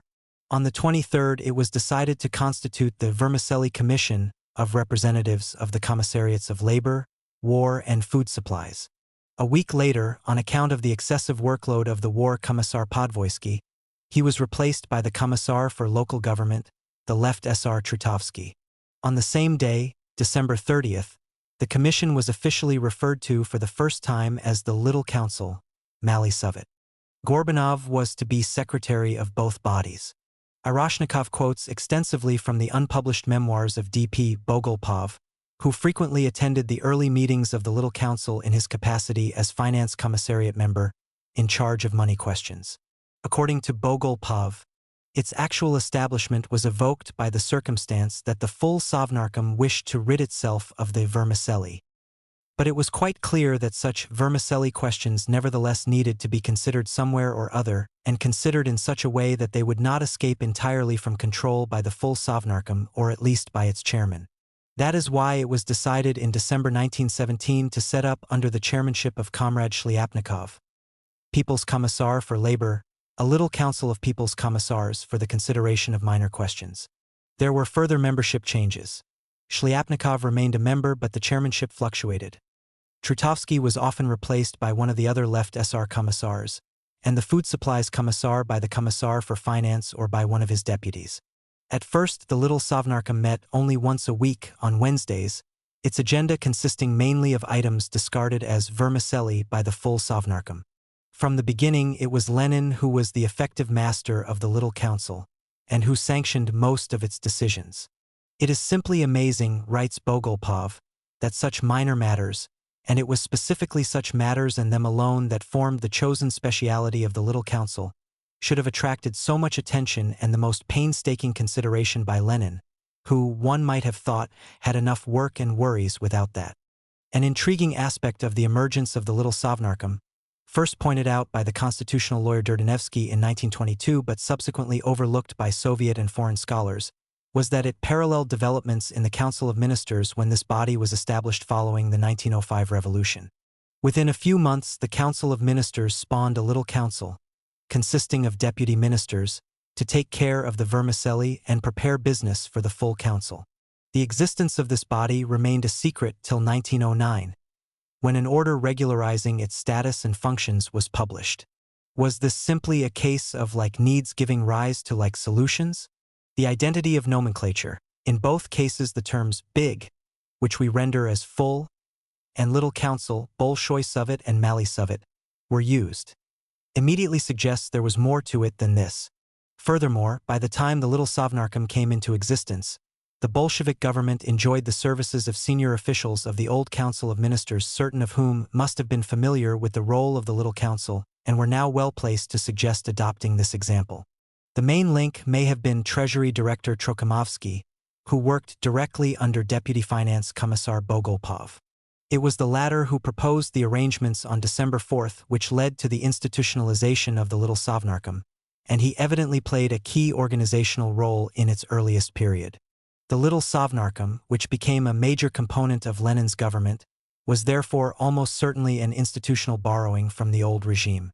The initial contribution of the Little Council to relieving Sovnarkom's load was disappointing, owing partly to the relative infrequency of its meetings, its shifting membership, and also, in Iroshnikov's view, to the lack of confidence among its members in their authority to settle many questions.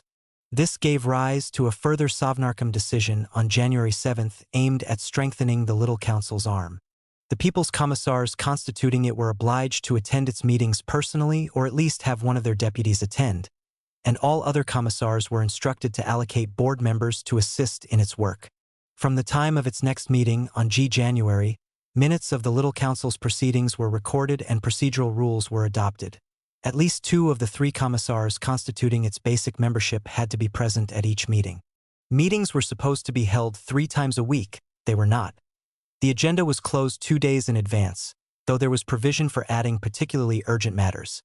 A detailed submission on each agenda item was required. The official responsible for the submission was obliged to attend, as well as representatives of all departments affected, and if all necessary officials were not present or the submission contained insufficient information, the matter was to go to the bottom of the agenda. On January 23, 1918, the Little Sovnarkom was renamed the Commission of Sovnarkom. From about this time, however, it went into a period of relative quiescence which lasted till after the transfer of the government to Moscow. The reason for this was probably the preoccupation of the leadership with the Brest-Litovsk talks, and the consequent difficulty of getting Little Sovnarkom decisions sanctioned by its parent body. The institutionalization of Sovnarkom, the formalization of its procedures, was a process essential to regular and effective government in the new Soviet state. This process, however, inevitably involved some loss of flexibility in responding to the still highly fluid and unpredictable circumstances in which the regime found itself. The need for a body like the Little Council was one reflection of this. Another was the decision on February 20th, when the renewed German advance appeared to place the very existence of the Soviet regime in jeopardy, to set up a temporary executive committee of Sovnarkom responsible to the full Sovnarkom and entrusted with the conduct of all current state work in periods between the meetings of the Council of People's Commissars. This body consisted of 3 Bolsheviks, Lenin, Trotsky, and Stalin, and 2 left SRs, Proshayan and Karelin, and evidently met at least once. With the signature of the peace treaty a few days later, however, the need for it disappeared, and nothing further was heard of it. Although the 4.5 months in which Soviet Russia was ruled from the Smolny Institute were a time of constant alarms, flux, and improvisation, and to an informed contemporary observer the initial experience of Sovnarkom must have seemed an odd mixture of grand rhetoric and a pragmatism striving desperately to keep abreast of events, nevertheless certain structural and procedural patterns emerged from this experience, which, as we shall see in the ensuing chapters, remained basic features of the operation of the Soviet government throughout the Lenin period. Indeed, their influence on the operation of the Soviet political system remains important to the present day. Acquiring a bureaucracy. No systematic account yet exists of the early history of the Soviet administrative machine. This book is concerned with the command center of that machine, the Council of People's Commissars, and the internal structure and operation of the various commissariats and other agencies of government lie outside our field of investigation. Nevertheless, the steps whereby Sovnarkom acquired a functioning bureaucracy, largely inherited via the provisional government from the imperial regime, deserve our attention, since they tell us much about the emergent character of Sovnarkom itself. The establishment of the central bureaucracy of the Soviet state passed through 3 stages. First, each of the People's Commissars set up an office in Smolny, from which he proceeded to establish contact with his ministry elsewhere in Petrograd. These offices, consisting of a handful of assistants and office workers, were the original People's Commissariats. In the second stage, the People's Commissars moved into their ministries, sometimes with a considerable retinue, but leaving the commissariats themselves behind in Smolny, where they themselves spent part of their time. Finally, one by one, the commissariats were moved out to the ministries, and the 2 apparatuses began to coalesce. The whole sequence, seriously delayed by the hostility and passive resistance of the bulk of civil servants, and complicated by the confused political events outlined in the previous chapter, dragged on into the early weeks of 1918 and was still incomplete when the Soviet government moved to Moscow. In the days following the seizure of power, the typical People's Commissariat consisted of a table, a couple of chairs, and a piece of paper stuck on the wall behind, bearing the name of the commissariat. By the second half of November, most of them were located in two groups, a military group with a chancellery located in a room next to the Military Revolutionary Committee, as well as a separate staff of 11 serving the Committee of Commissars of Military and Naval Affairs, and a civil group comprising the commissariats of Agriculture, Posts and Telegraphs, Education, Finance, Railways and Nationalities, squeezed into a single suite of offices along with the apparatus of the Sovnarkom itself. The two officials of the Commissariat of Foreign Affairs had a separate room to themselves. The People's Commissars, faced with the task of building their commissariats, had no blueprint to work to and, in the majority of cases, little relevant experience to guide them. They felt their way and improvised, constantly in touch with each other and particularly with Lenin, whose detailed involvement in the formation of the commissariats was indicative of the extent to which he identified his own role in the new regime with the institutions of Sovnarkom. In getting their offices working, the People's Commissars also depended heavily on the chief administrative officials of Sovnarkom, Bonch-Brievich and Gorbanov, see Chapter 9, and on practical help from the Military Revolutionary Committee. One consequence, and at the same time a contributing cause of the confused conditions of these early weeks, was the constant flux in the leadership of the commissariats. The task of establishing effectively working commissions of leading officials as provided for in the decree establishing Sovnarkom was complicated not only by changes resulting from the political struggles outlined in Chapter 3, but also by the multiple responsibilities of many of their members, their constant comings and goings on assignments from above or on their own initiative, and by the accidents of personal relationships. To illustrate the conditions prevailing in this earliest period, we shall take as an example the People's Commissariat for Food Supplies, excerpting at length from the recollections of one of its leaders, P.A. Kosman, as reported by him in 1920. At the time of the seizure of power, Kosman had been active in the Military Revolutionary Committee, first in organizing motor transport in certain key districts, then in taking over the Petrograd Food Supplies Directorate and seizing the flour mills. Towards the end of October, I was put in the newly formed Food Supplies Commission. The commissariats were then called commissions. We established ourselves on the third floor of the Smolny Institute and occupied two desks. Teodorovich, the People's Commissar, was supposed to set up the commissariat. First of all, he invited me, then M.I., Kalinin, Yakubov, and Manuelsky. We thus represented the first commissariat to be established in Smolny. We had with us in the room one typist, whom we shared with some other commission.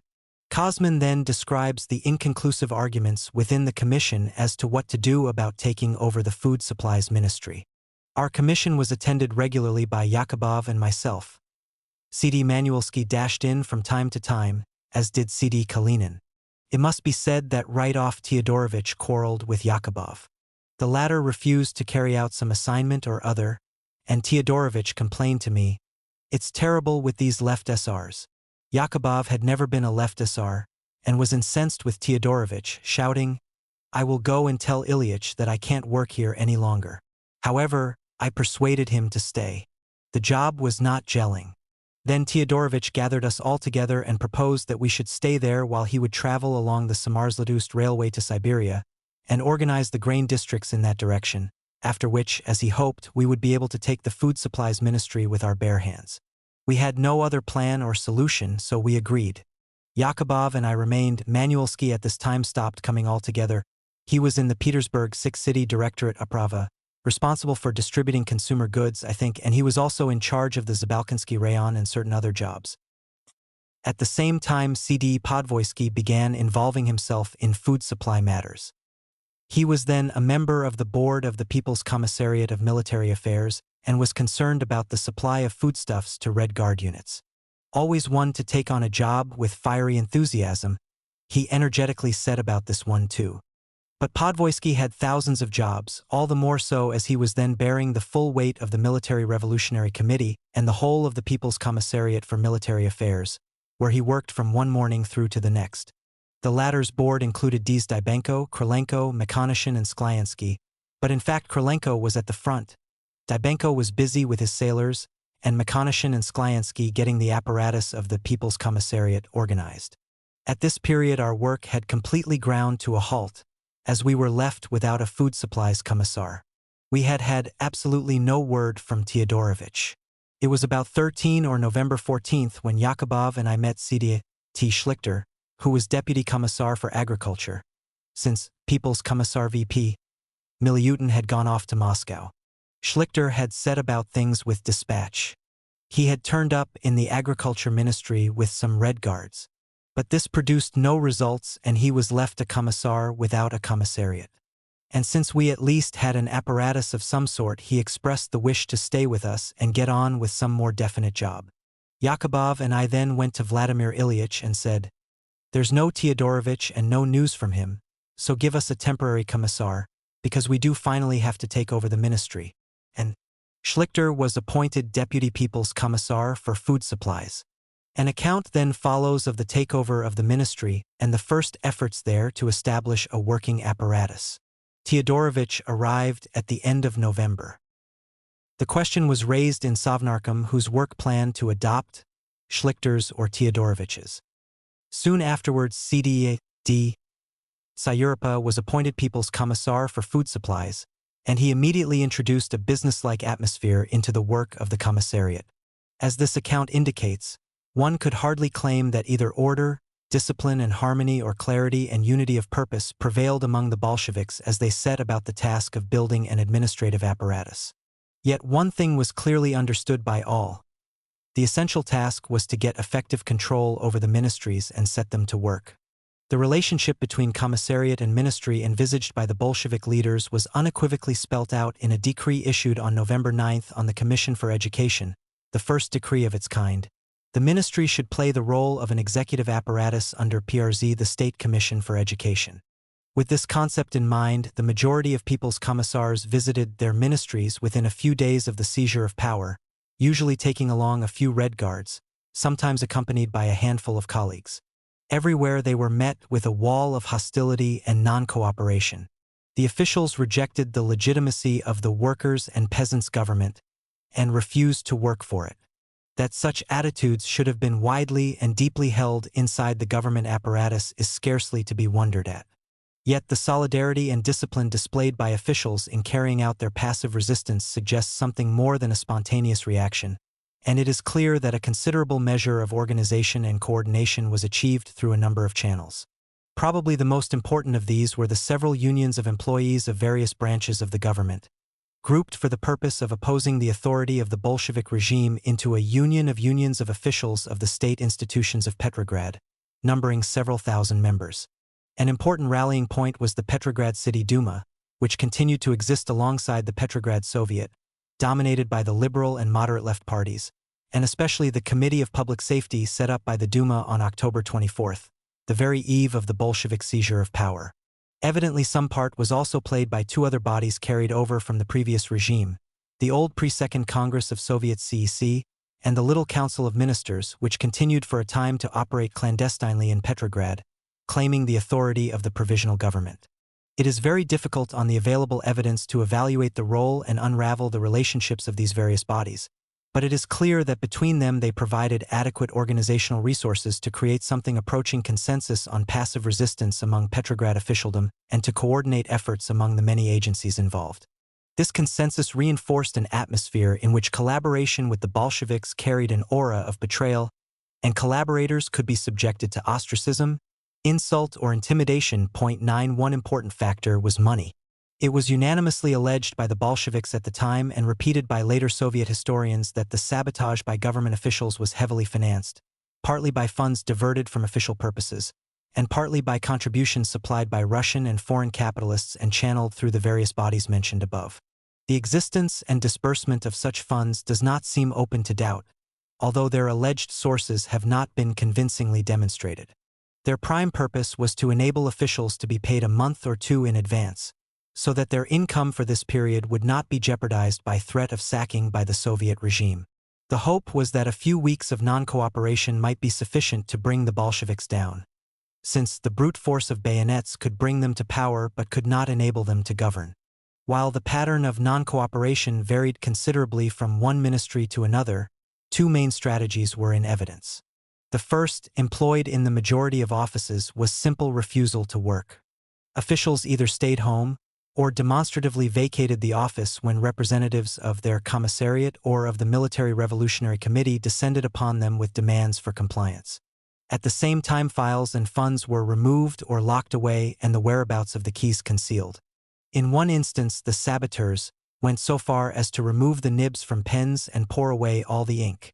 The second strategy consisted of keeping the office functioning but failing to implement or frustrating Bolshevik decisions and preventing information from reaching the People's Commissar. This was the usual pattern in agencies responsible for essential services, especially those serving the capital itself, such as the Ministries of Railways, Posts and Telegraphs, Finance, Food Supplies and Trade and Industry, the State Bank, the Special Supplies Committee, and the Special Office for Food and Fuel Supply. In some cases, offices passed over from Strategy 2 to Strategy 1 when Bolshevik pressure reached a certain point. There were also those officials who signed on regularly but simply slacked, doing as little as possible and as inefficiently as possible short of inviting dismissal. These were the so-called heroes of the 20th day of the month being payday. Finally, there were bodies such as the Senate, the supreme judicial body, and the spiritual office responsible for the church, which continued to operate in the name of the provisional government.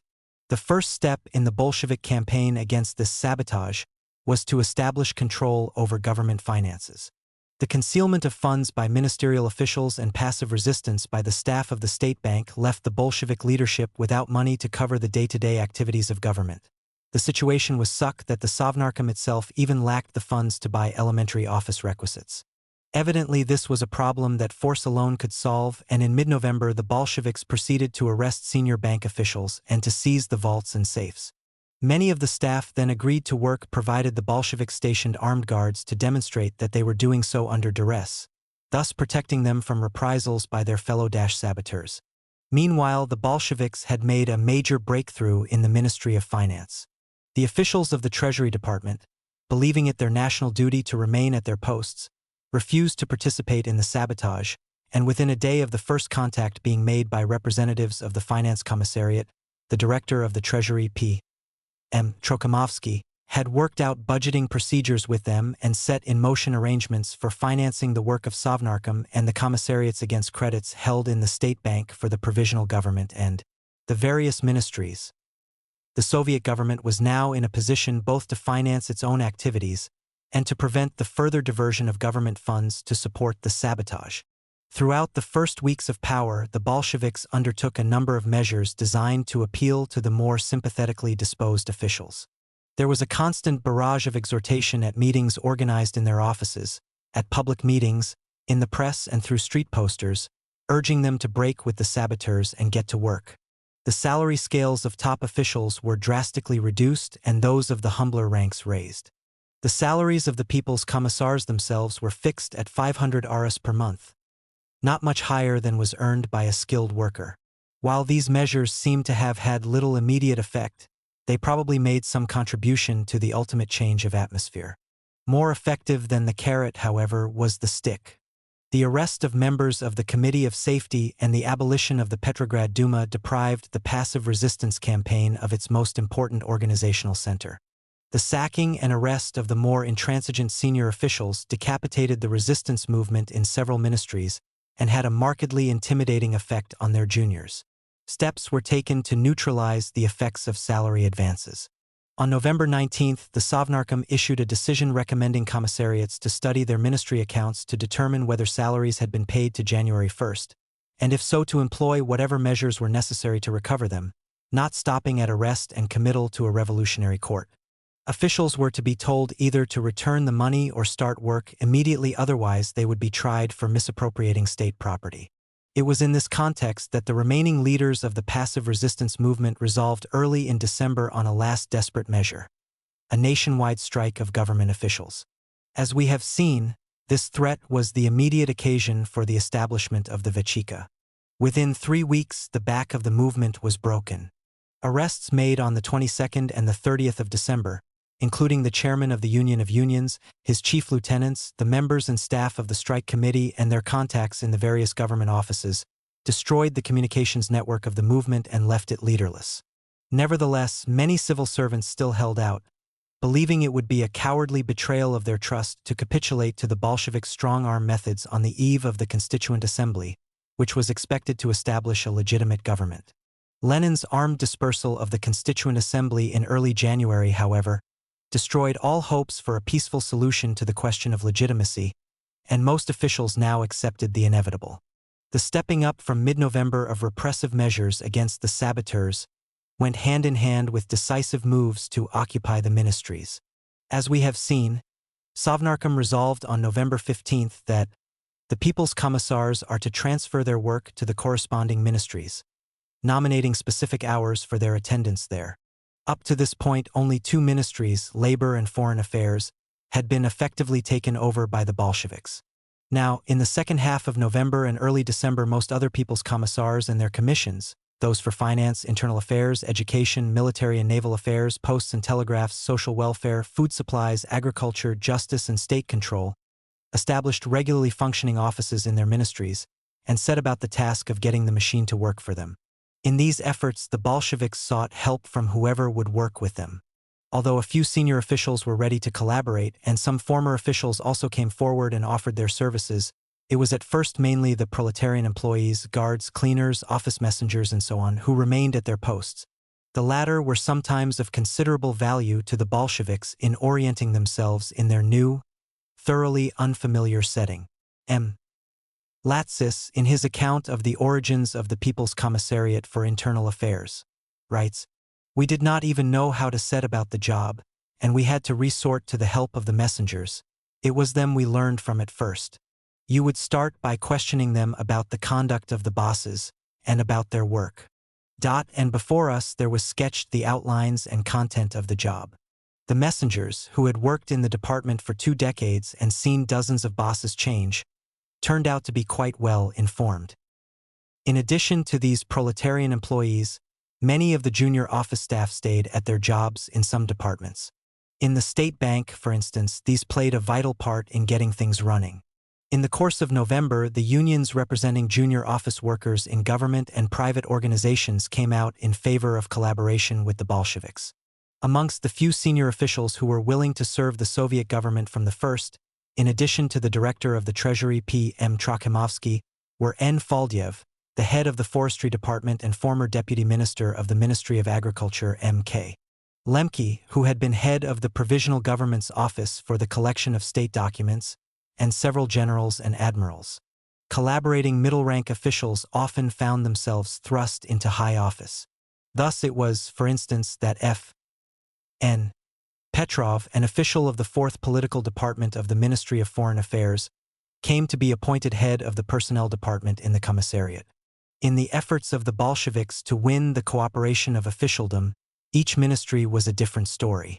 In the Foreign Affairs Ministry there had been moves for a temporary compromise under which the officials, while refusing to acknowledge the authority of the Soviet government and to carry out its political assignments, would continue to handle consular and other routine matters, transfers of funds, functions relating to prisoners of war, and so on. However, this broke down through the insistence of Trotsky and his assistants that keys, files and ciphers be immediately handed over. The officials then went on strike, and Trotsky's men carried on with a handful of collaborators, notably E.D. Polyanov, a university teacher who had formerly worked in the Asian department of the ministry, virtually confining their efforts, however, to locating and publishing the secret treaties. In the Ministry for Food Supplies, whose early vicissitudes we have already noted, determined action was finally taken on November 20th to seize effective control after several previous false starts. At that point, the bulk of the employees went on strike, and the Bolsheviks then sought to get things moving with the assistance of commissars who had been appointed to the various departments by the old CEC in May 1917 and who were supported by officials both in the central offices and in the field. The old commissars, after considerable hesitation and under some coercive pressure, agreed to collaborate and the machine began to operate, but not before the Bolsheviks had removed acting People's Commissar Schlichter, whose strong-arm methods had incensed the officials, and replaced him by Adit Sayurpa. This instance illustrates how crucial the inherited structures and their staffs could sometimes be for the Bolsheviks in governing effectively. The task facing the People's Commissars in staffing their offices was twofold: getting the old ministerial officials or a section of them back to work and bringing in new people of their own. Some of their initial efforts in the latter direction verged on the farcical.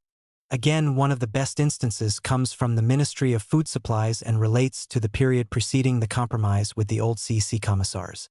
At this time there appeared before Schlichter, sent from the People's Commissariat of Labor by C.D. Shliapnikov, an agitated and hysterical youth, recommended by C.D. Shliapnikov as an extraordinarily able person, capable virtually within a few days of forming the apparatus of the commissariat. The name of this young man was Frantsuzov. He received an authorization from C.D. Shliapnikov, in which he was vested with dictatorial powers of appointment, dismissal, etc. Frantsuzov began by publishing in all our newspapers an advertisement for officials of the Food Supplies Commissariat. The following day, a colossal number of people turned up. This Frantsuzov proceeded dictatorially. He took on an improbable number of Lord knows who, and the final result was an apparatus that simply prevented work. With colossal effort we succeeded in getting work going with these illiterate officials and the former CC commissars, who stayed on as heads of departments, and, acquiring a taste for power, were not inclined to obey the people's commissar. As Shliapnikov considered that his commissariat bore the chief responsibility for staffing the government apparatus, it is to be hoped that all its officers were not equally amateurish in their methods. There were, however, several other important sources of staff. At first, the Military Revolutionary Committee was probably the most important. Its agents sent on assignments to government offices were frequently taken into the retinue of the People's Commissars and stayed on in regular jobs. Later in November, as the MRC was wound up, a large proportion of its remaining personnel was then assigned to the commissariats. Somewhat later, the structure and staff of the CC were heavily pruned, to reduce parallelism with the Sovnarkom apparatus, and most of the officials so released were transferred to the commissariats. The richest recruiting ground for officials to staff the government machine, however, after the first few weeks, was the Bolshevik Party organization in Petrograd. By early 1918, the Petrograd Committee and the various district, rayon, committees of the party had been virtually denuded of Bolsheviks of party standing, superior education, or administrative experience, and there was a similar siphoning off of the more able Bolsheviks working in the offices of the Soviets in Petrograd. In addition, several trade unions helped by recruiting factory employees for the commissariats, while Bolshevik-influenced youth and student organizations, as well as military and naval units, also played their part. Meanwhile, as the campaign against sabotage began to take effect, more and more of the old officials drifted back to work. 30 Not all those called were chosen. Many senior officials and the more determined passive resistors were sacked without pension and deprived of their government flats. But the general run of officials got their old jobs back, and those with specialist qualifications were made particularly welcome. Between December 1917 and February 1918, the disparate groups now staffing the old ministries began to shake down into a functioning central apparatus serving the new Soviet state, with a handful of Bolsheviks, and some left SRs occupying most, but not all, of the top posts, a considerable leavening of other personnel recruited through various channels since the seizure of power, and the bulk of officials carried over from the provisional government, and beyond that from the imperial government. The same period also saw a number of structural changes. The various departments of the People's Commissariats for Foreign Affairs and Justice were radically reorganized, and there were substantial reorganizations in certain other commissariats. In addition, 2 new organs of government were created, which were destined before long to assume great importance. The first of these, the Vechika, has already been mentioned. The second was the All-Russian National Economic Council, VSNKH. Formally established on December 2, the initial impulse for the creation of this body came partly from Bolshevik concern over the anarcho-syndicalist dangers in their own campaign of workers' control in industry, the objects of which were to foster support among the workers and to tame management but not allow the workers a free hand in the running of their workplaces. The National Economic Council integrated the organizing centers of the workers' control movement with the government apparatus, and thus helped to ensure that the participation of workers' organizations in the running of industry would be exercised along lines conforming with Sovnarkom policies. However, it also in part continued the functions of the existing Chief Economic Council in the Ministry of Trade and Industry, in whose offices in fact the National Economic Council established itself after the first few days, and it quickly incorporated several other sections of the ministry, as well as the apparatus of the state conferences and committees on various industries which had been established during the war. Soon it was to assume a new importance as the authority responsible for taking over and administering nationalized industry. While completing the abolition of the monarchy, the October Revolution put an end to several other hallowed institutions of the imperial era, as well as certain new bodies created in the wake of the 1905 and February 1917 revolutions. Thus, by the end of December, the governing Senate, the apex of the imperial court system, inactive since the February Revolution, the State Council and its Chancellery, and the Chancellery of the State Duma were all no more. When it came to the apparatus of the executive arm of the government, however, destruction was far less apparent. Apart from the changes within particular ministries already referred to, the only major government bodies abolished were the Ministry of the Court, the Procuracy of the Holy Synod, the Chancellery and Office of Petitions of the Provisional Government, and certain policy administrative committees attached to ministries. In 1923, Lenin was to write, "Our state apparatus, with the exception of the People's Commissariat for Foreign Affairs, represents in the highest degree a hangover of the old one, subjected to only the slightest extent to any serious change." While there is more than a grain of Leninist hyperbole in this statement, it is difficult to disagree with the thrust of Lenin's evaluation. It is clear, moreover, and here both contemporary Bolshevik participants and subsequent Soviet historians are in agreement, that had it not been for the early non-cooperation of government officials, the changes would have been even less.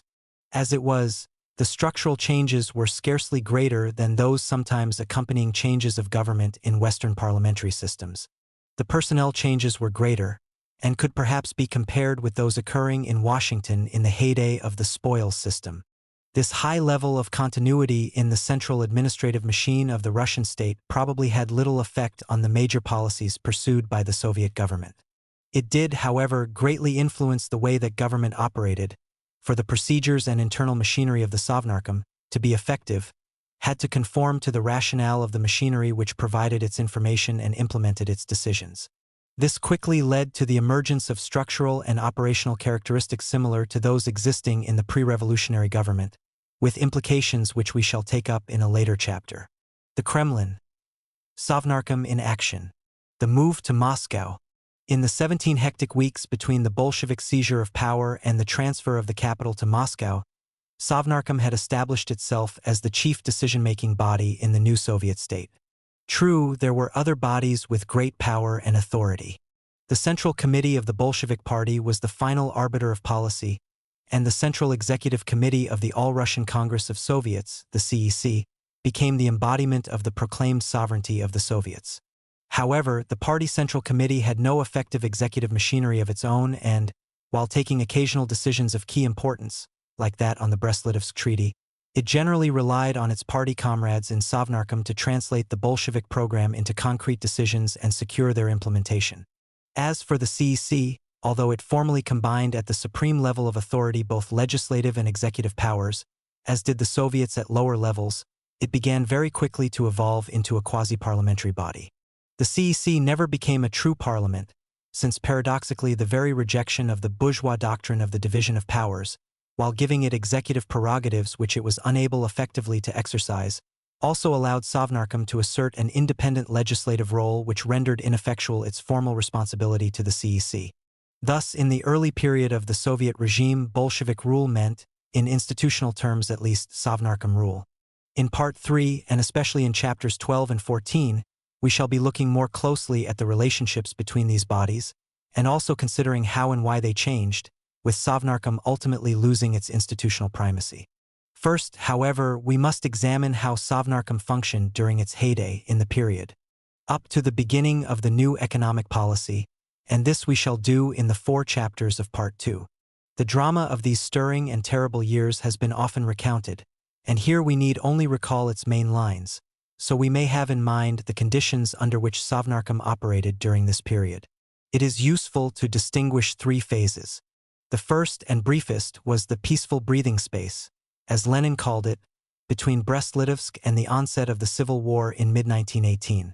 This saw the establishment of Sovnarkom in 18th-century administrative offices within the walls of Moscow's ancient Kremlin or citadel, the relocation of the central government machine and other national institutions in Moscow, and the consolidation and extension of the regime's authority and policies in the provinces, partly through establishing control over the executive bodies of the local Soviets and partly through the buildup and deployment of such centrally directed organizations as the Chaika, the Red Army, and the food procurement apparatus.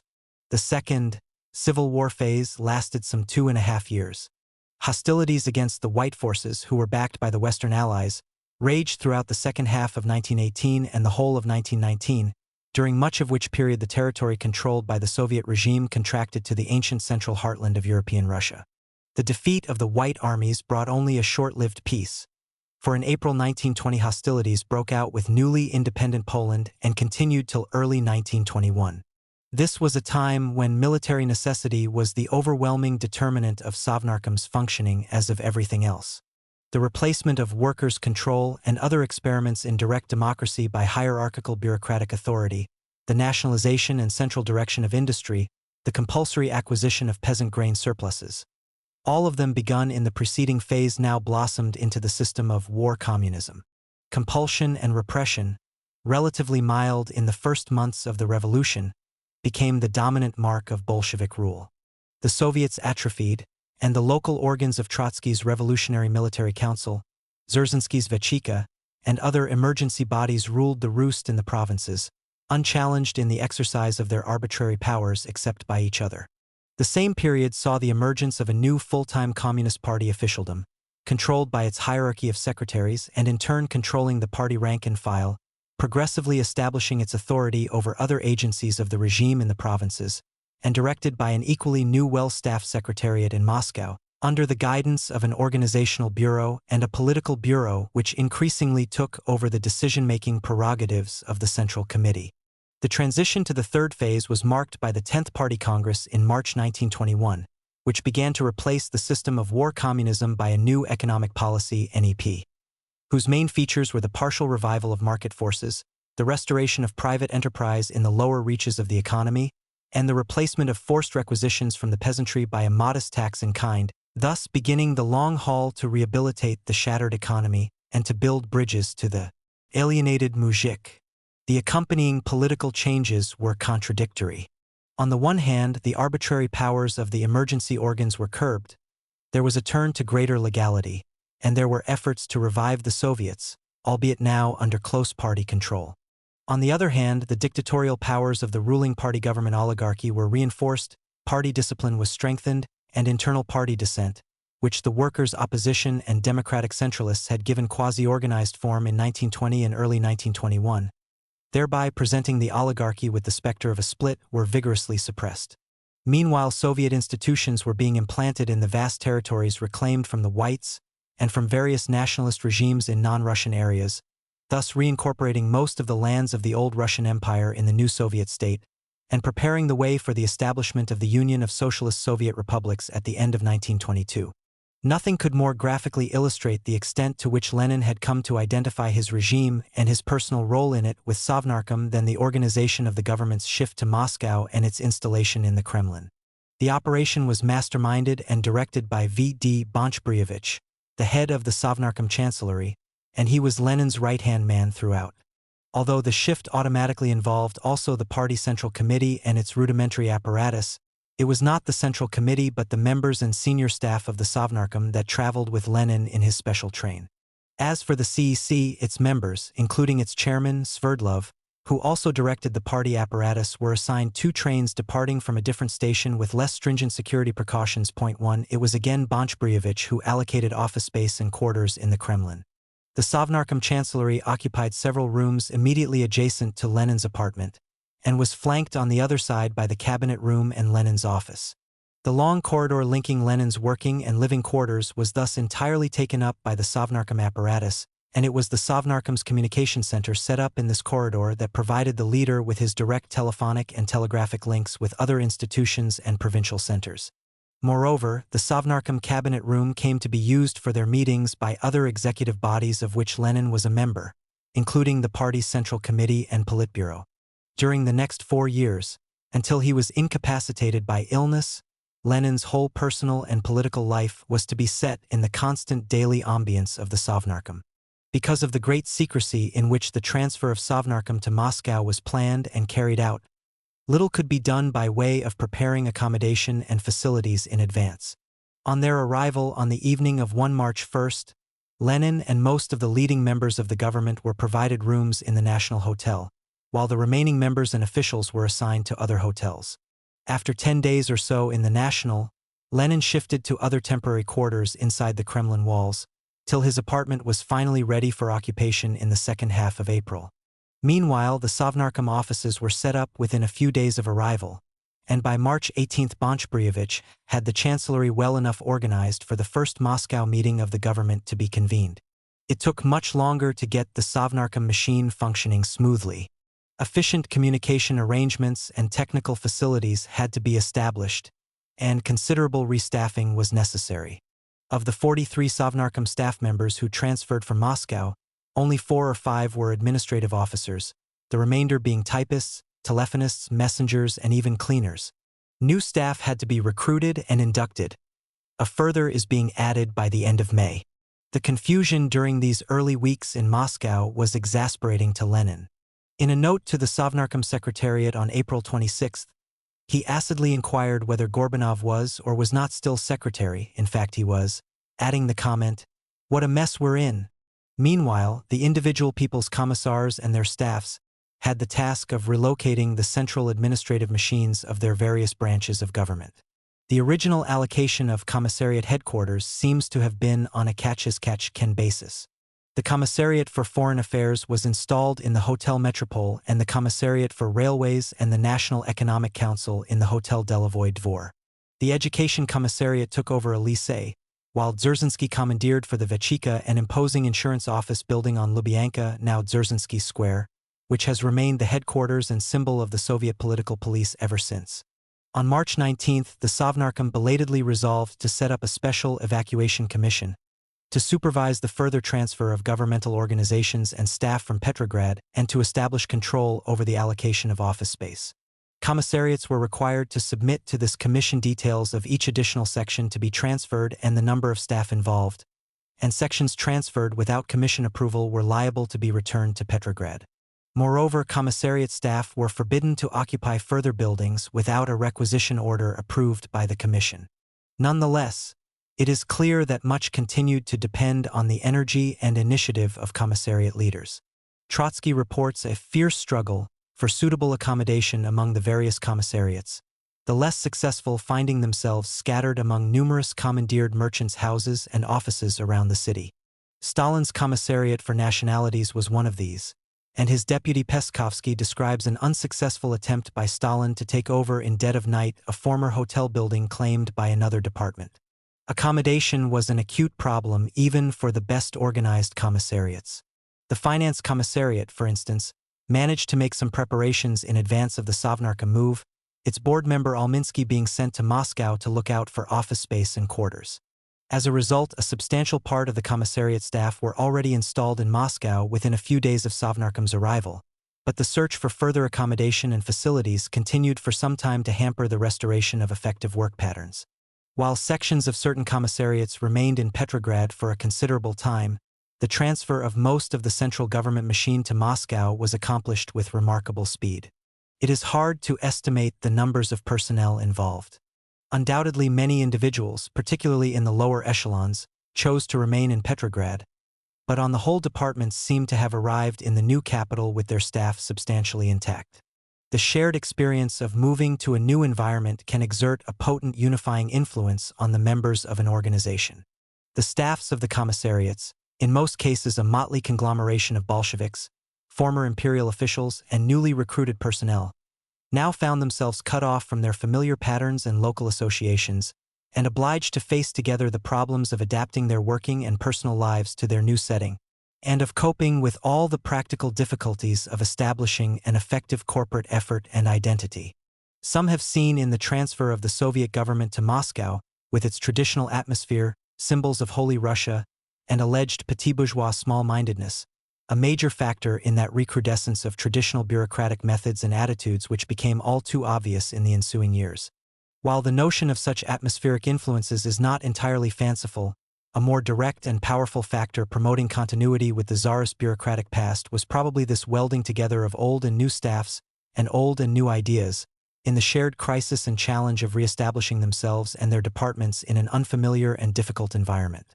One of the most urgent tasks facing the regime after its transfer was to impose its control over the institutions and population of Moscow itself.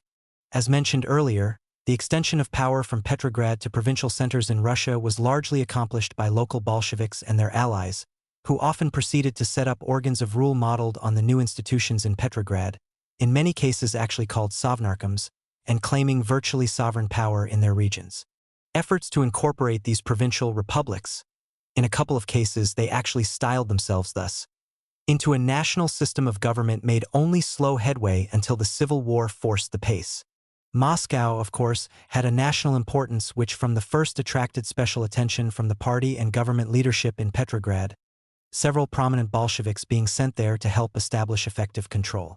Nonetheless, autarkic tendencies and a distinctive local style of rule remained very strong. So much so that a Moscow regional Sovnarkom was set up on the very eve of the central government's arrival, under the chairmanship of a veteran Bolshevik, the historian M.N. Pokrovsky, with a full set of people's commissars including one for foreign affairs. When Lenin was informed of this development, he is said to have been highly amused and to have jibed about a revival of the patchwork of Russian principalities of 500 years earlier. However, he had no intention of tolerating this autonomous center of authority in his new capital, and he instructed Bonch-Brievich to investigate and report within a month on measures to absorb the Tsardom of Muscovy into the nationwide system of rule. At a meeting of the Sovnarkom on April 19, Pokrovsky presented his views on relations between the two Sovnarkoms, and a commission was set up to look into disputed matters and recommend on the proper boundaries of responsibilities. However, the Moscow Sovnarkom managed to maintain itself for several more weeks, and it was only on June that Lenin and his colleagues felt strong enough to have a decision pushed through the Presidium of the CC disbanding it. Part of its staff was absorbed by central government bodies and the remainder merged in the local Soviet apparatus. Meanwhile, there was the problem of creating elementary order in the new capital. The local Bolsheviks had permitted a high level of revolutionary spontaneity, and armed parties of self-styled anarchists, to which many criminal elements quickly gravitated, meted out revolutionary justice and performed confiscations, dominating and terrorizing whole districts. The Chaika was not yet effectively operating in Moscow, and it fell to Dzerzhinsky himself to establish the Chaika presence.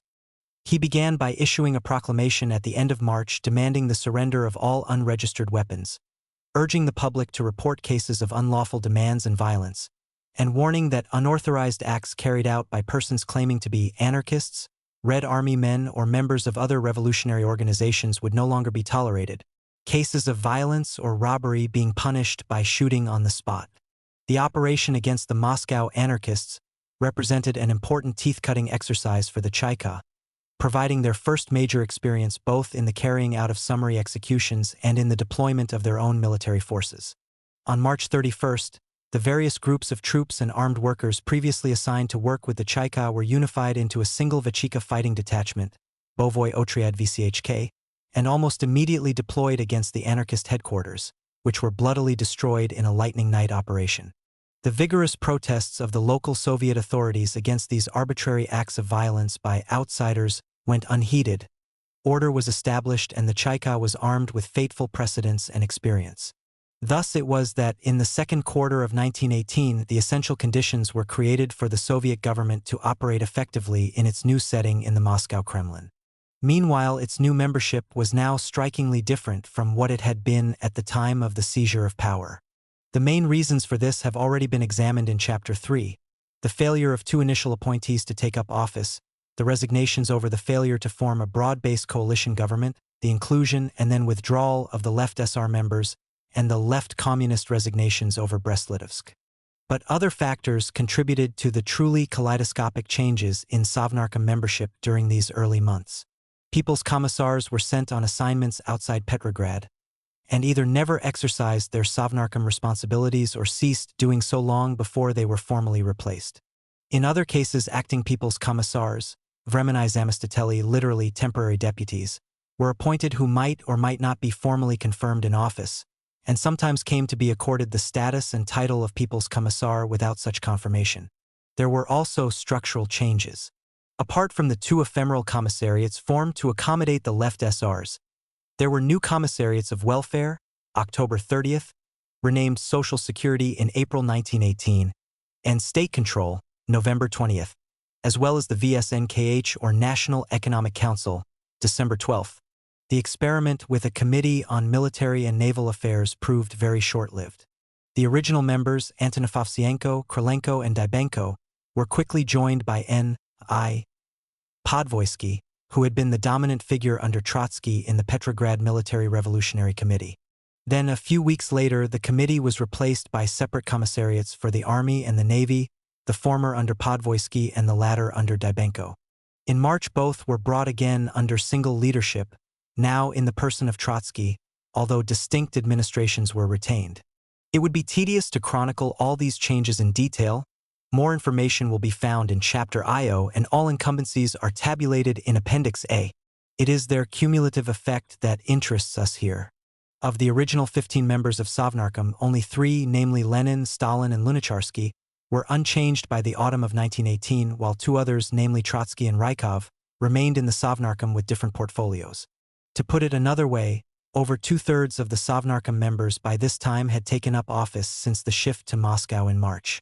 We see, then, that it was very largely a new team that Lenin gathered around him in the cabinet room next to his office in the Kremlin.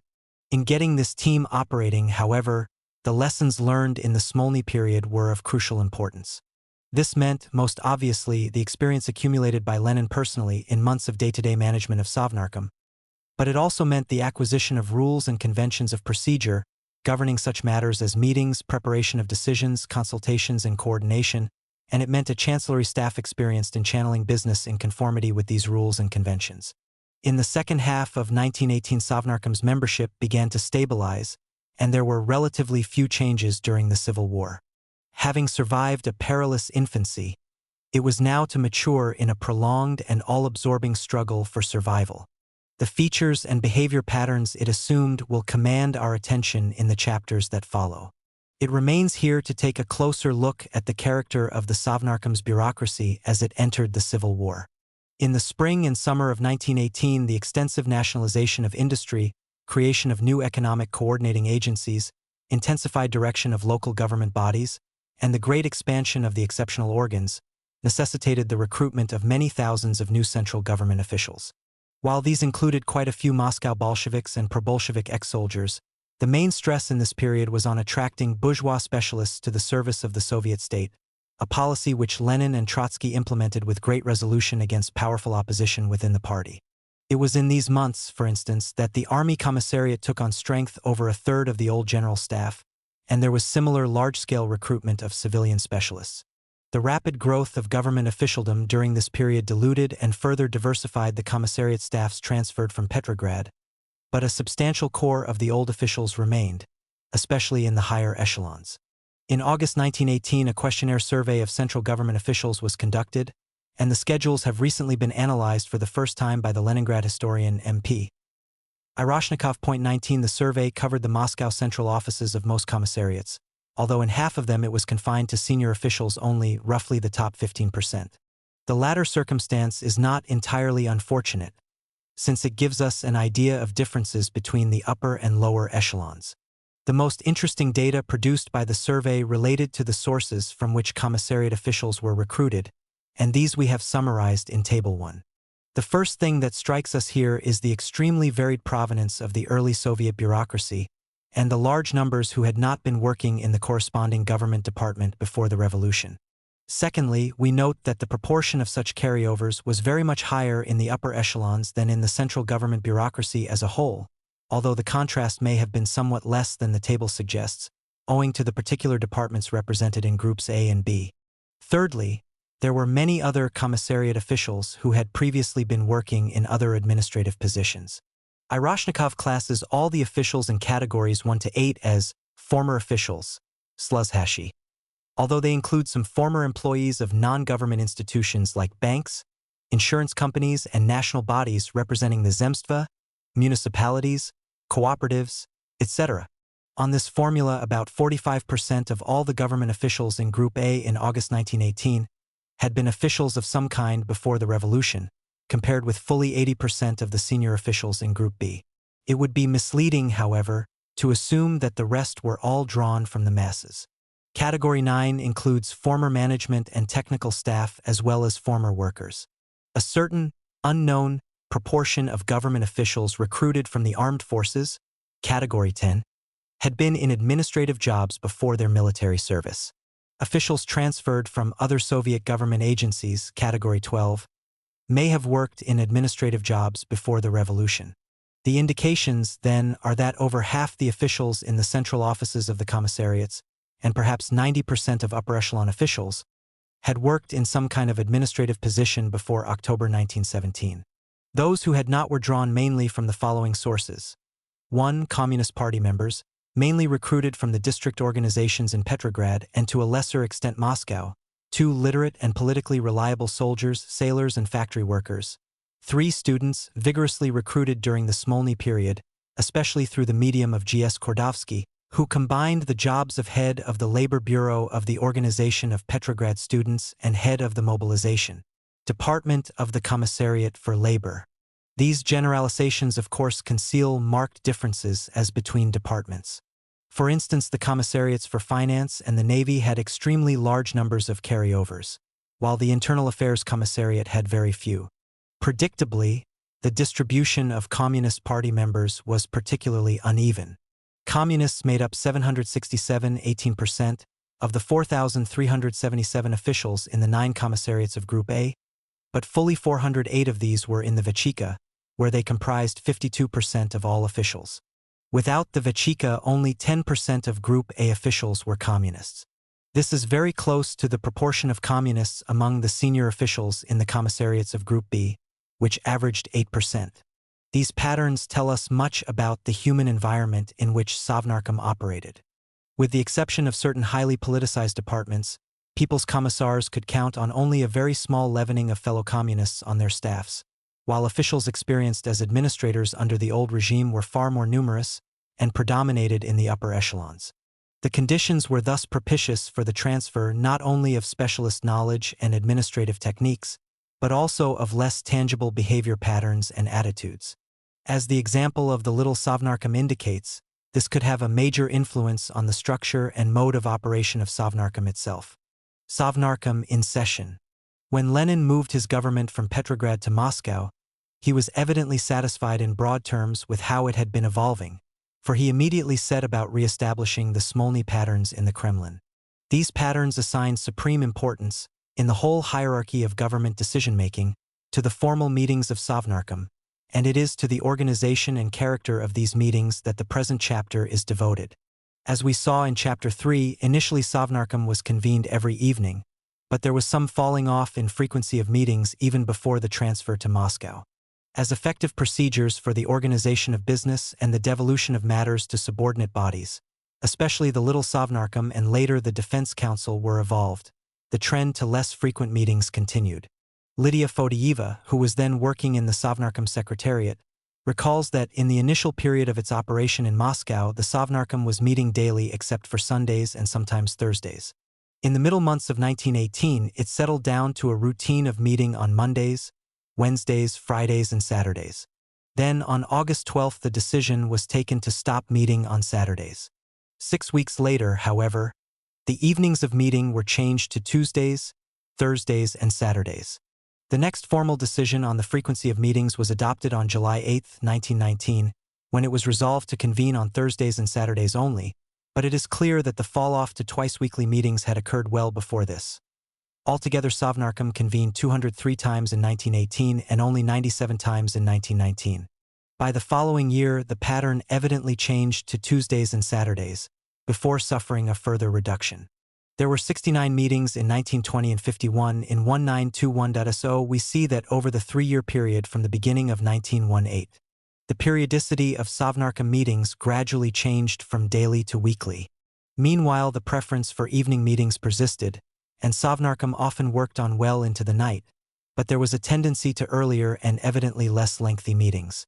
In 1918, the Sovnarkom was usually convened at 8 p.m., though sometimes 7, and it was often 1 or 2 a.m. before the members dispersed. By 1921 meetings were being scheduled for 6 and were usually over by 10, though in odd cases they were still going at midnight. The main reason for this big reduction in the time spent by the Sovnarkom in session was obviously the increased handling of business by its standing commissions, the Labor and Defense Council and the Little Sovnarkom, although the accumulation of procedural experience probably also played a part.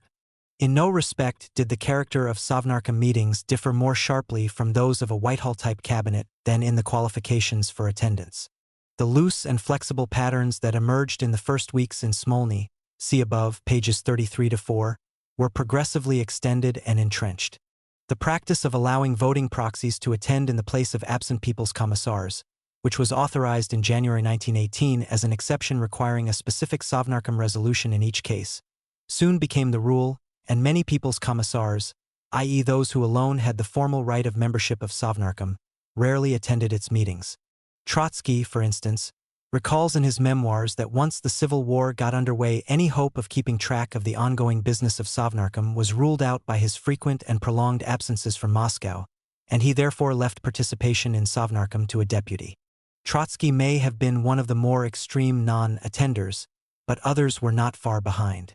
In the memoirs of a Sovnarkom official, the personal attendance of both Stalin and Dzerzhinsky at a 1921 meeting of Sovnarkom at which a major dispute involving Vechika and the Little Sovnarkom was being considered is treated as an exceptional event. There are some indications that the likelihood of a member of the government's taking a personal part in its meetings was in inverse proportion to his relative standing and importance in the regime. The wider political significance of this will be discussed in Chapter 1-2. What the Sovnarkom meetings may have lost in the quality of their participants, they certainly made up in quantity. All members of the board of each People's Commissariat had the right to attend, although only the People's Commissar or his proxy had a vote. In addition, meetings were regularly attended by a number of accredited representatives, Odvetsvanai Dokladchiki, of various other central agencies who, regardless of constitutional niceties, were invested by Sovnarkom with voting membership. Unfortunately, published information does not permit us to establish the number of these accredited representatives, let alone the identity of all of them. The secretary of the Central Committee of the Trades Union Council from 1928, A. Andreev, is known to have been a regular voting attender, and a representative of the Vechika was another. I. Kryashcheva, deputy director of the Central Statistical Directorate, was a regular attender at Sovnarkom meetings from 1918 on, as was G. M.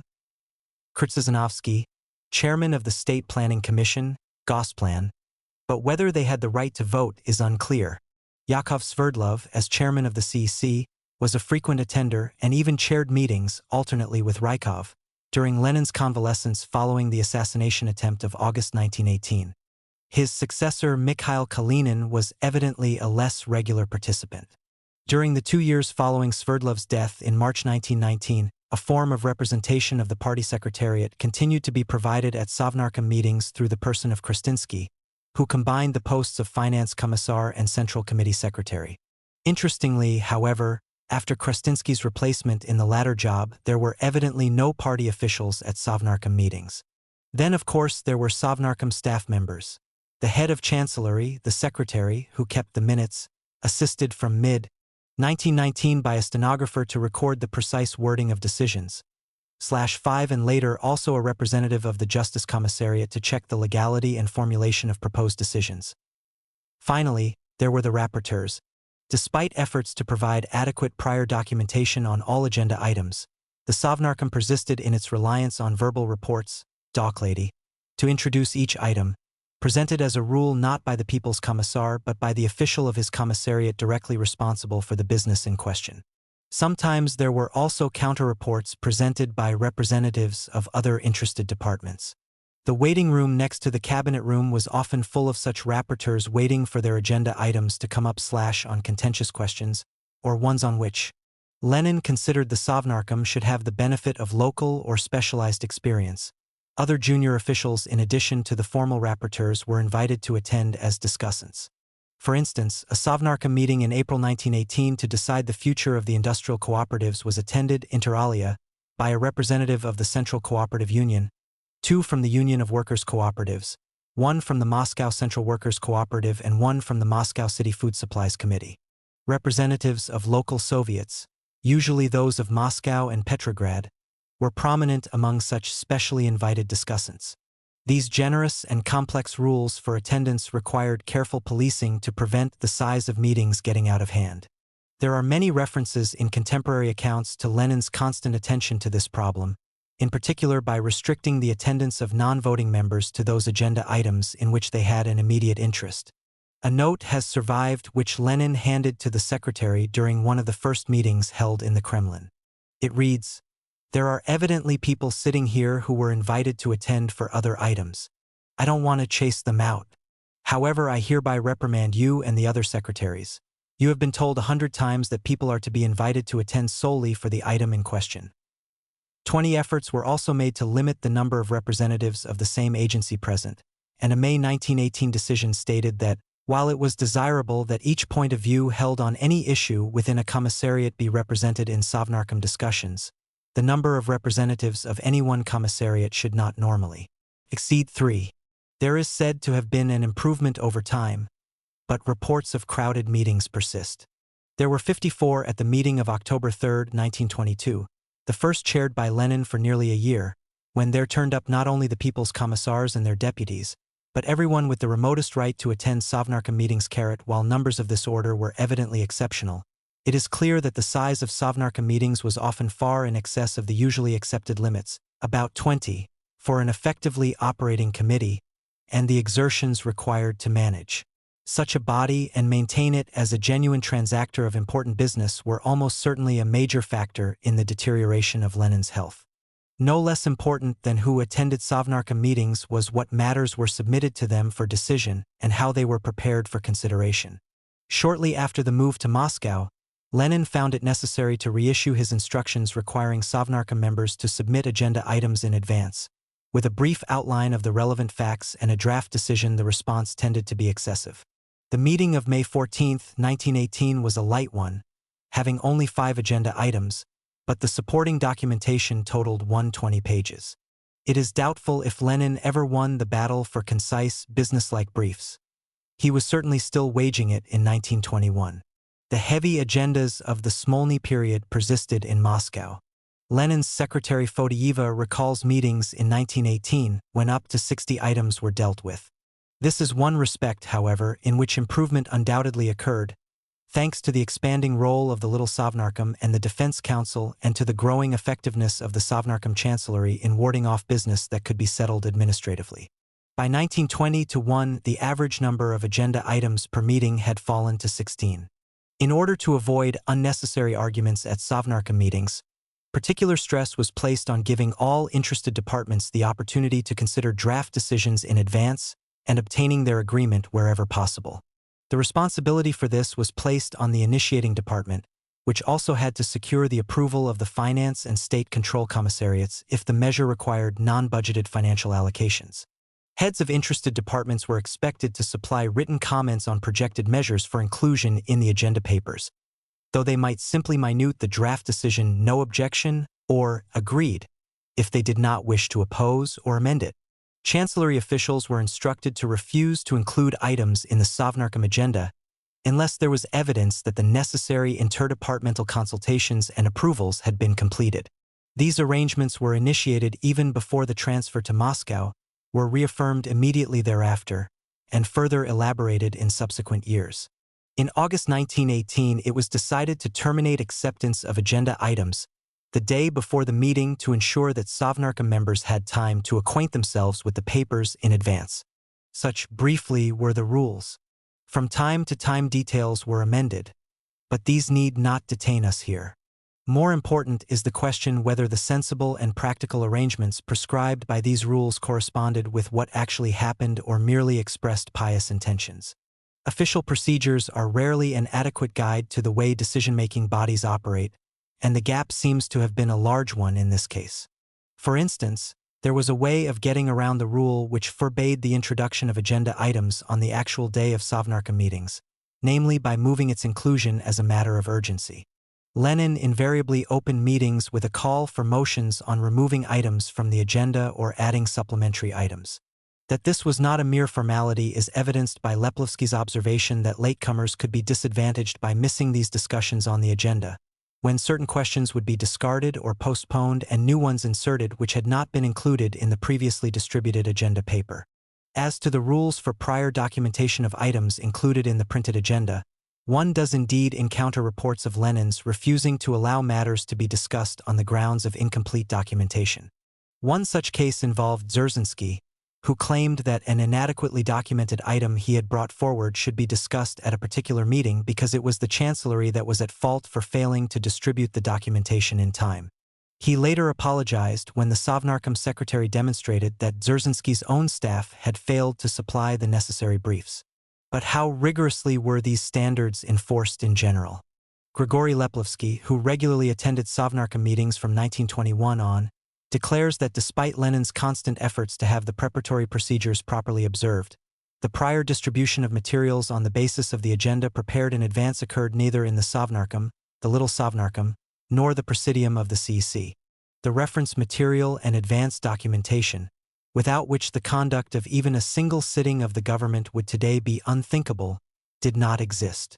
This bald generalization may exaggerate the neglect of elementary preparatory procedures, but the stress by later writers on Lenin's persistent and at times exasperated championing of such procedures suggests that the realities may have been closer to Leplovsky's account than to the FO-L rules. The same problem of establishing how far official regulations can be taken as a guide to actual behavior applies to the conduct of Sovnarkom meetings themselves. It was not till April 1919 that a set of standing orders was formally adopted, although in all probability these simply codified conventions and practices of the chairman that had emerged much earlier.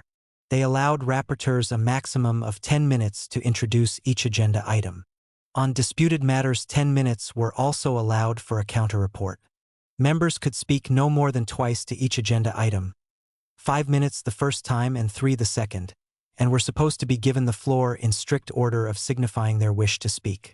All members had the right at any time to move closure of the discussion on any item, and such motions were decided by simple majority vote. Points of order could be put at any time, the mover being allowed 1 minute to state his point, and one person disagreeing with it could also speak for a minute. These procedures could be varied with respect to any item or speaker by decision of the meeting. The standing orders also specifically prescribed that the chairman should open the meeting with a call for motions on varying the order of the agenda or adding new items of which no prior notice had been given. These rules were to remain in force virtually throughout Lenin's chairmanship, an amended set only being adopted in 1922.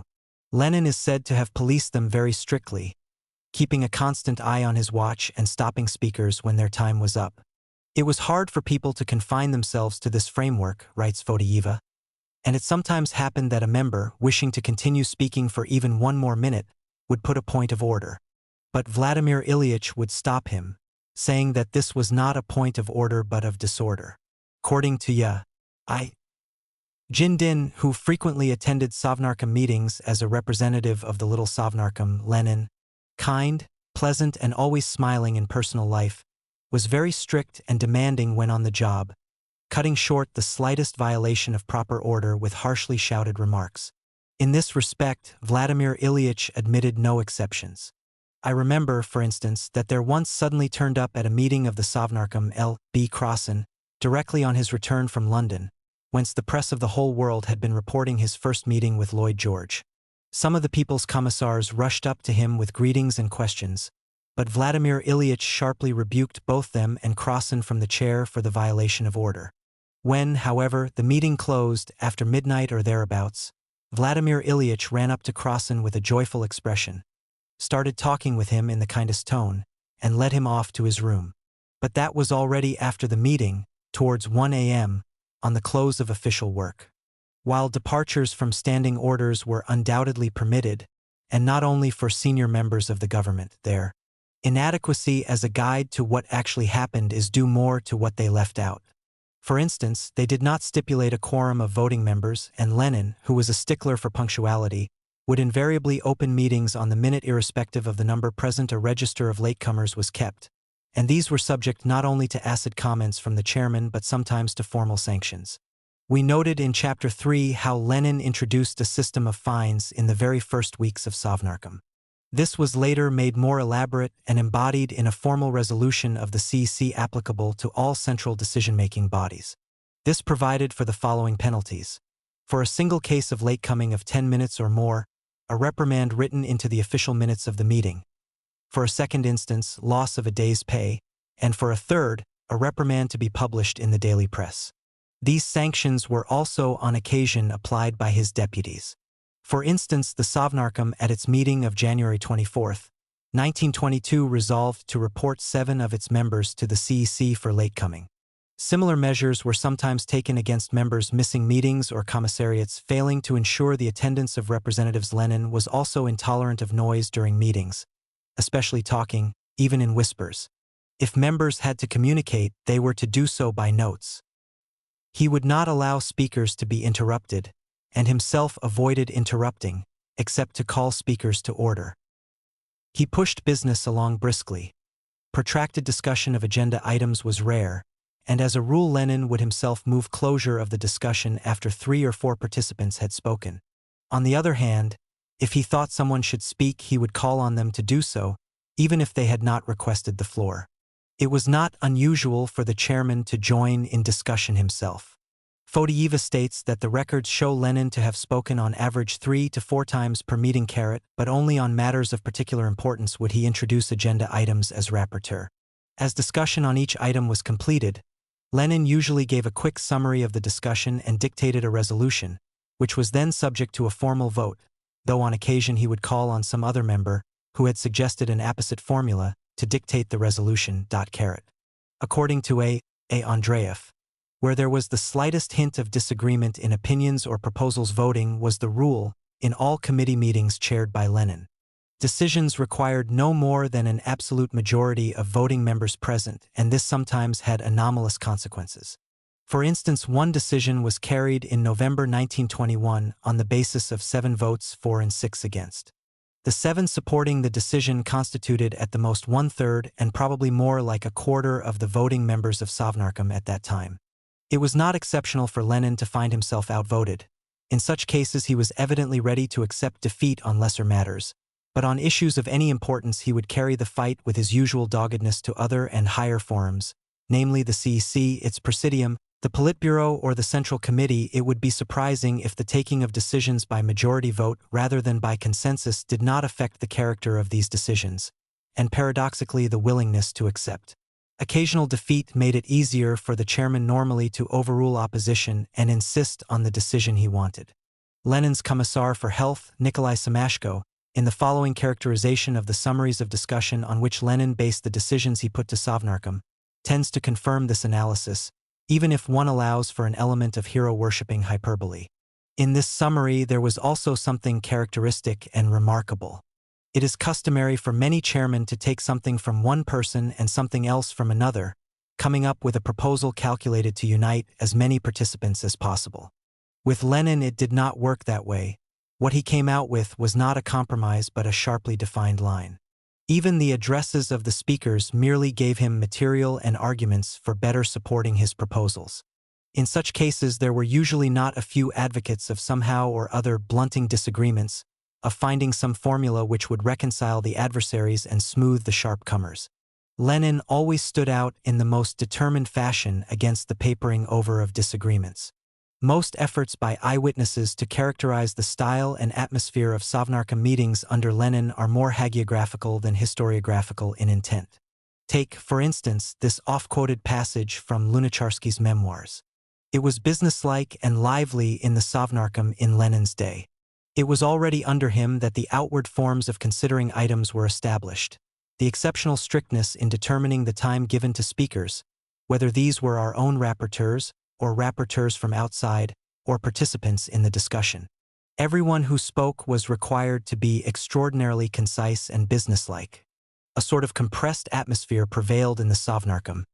It seemed that time itself had become more dense. So many facts, thoughts and decisions were poured into every single minute. But at the same time one could not detect the slightest flavor of bureaucratism, of pulling of rank or even of tension amongst these people who were performing this job beyond the normal strength of man. Under Lenin, more than at any other time, this work seemed easy, despite all its responsibility.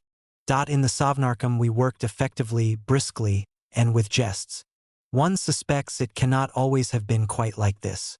What such accounts leave out is the interplay of different activity levels and the alternation of the humdrum with the occasional drama. The complex and flexible rules on participation meant that the faces gathered round the table changed kaleidoscopically not only from one meeting to another but even from one agenda item to another, according to the nature and importance of the issues involved, a fact, incidentally, which helped reinforce the dominance of the ever-present chairman. A great deal of side business was contracted. Members would leave the table and go off for a quiet talk over a cigarette. 52 participants were constantly exchanging notes on various matters that came up, and there was an especially vigorous exchange of notes with Lenin. According to Lenin's sister Anna, who frequently attended Sovnarkom meetings as representative of the Commissariat of Education, Vladimir Ilyich was never satisfied just with the meeting alone. Now he would be turning to the secretary while still listening to the report or discussion to ask for some information or documents.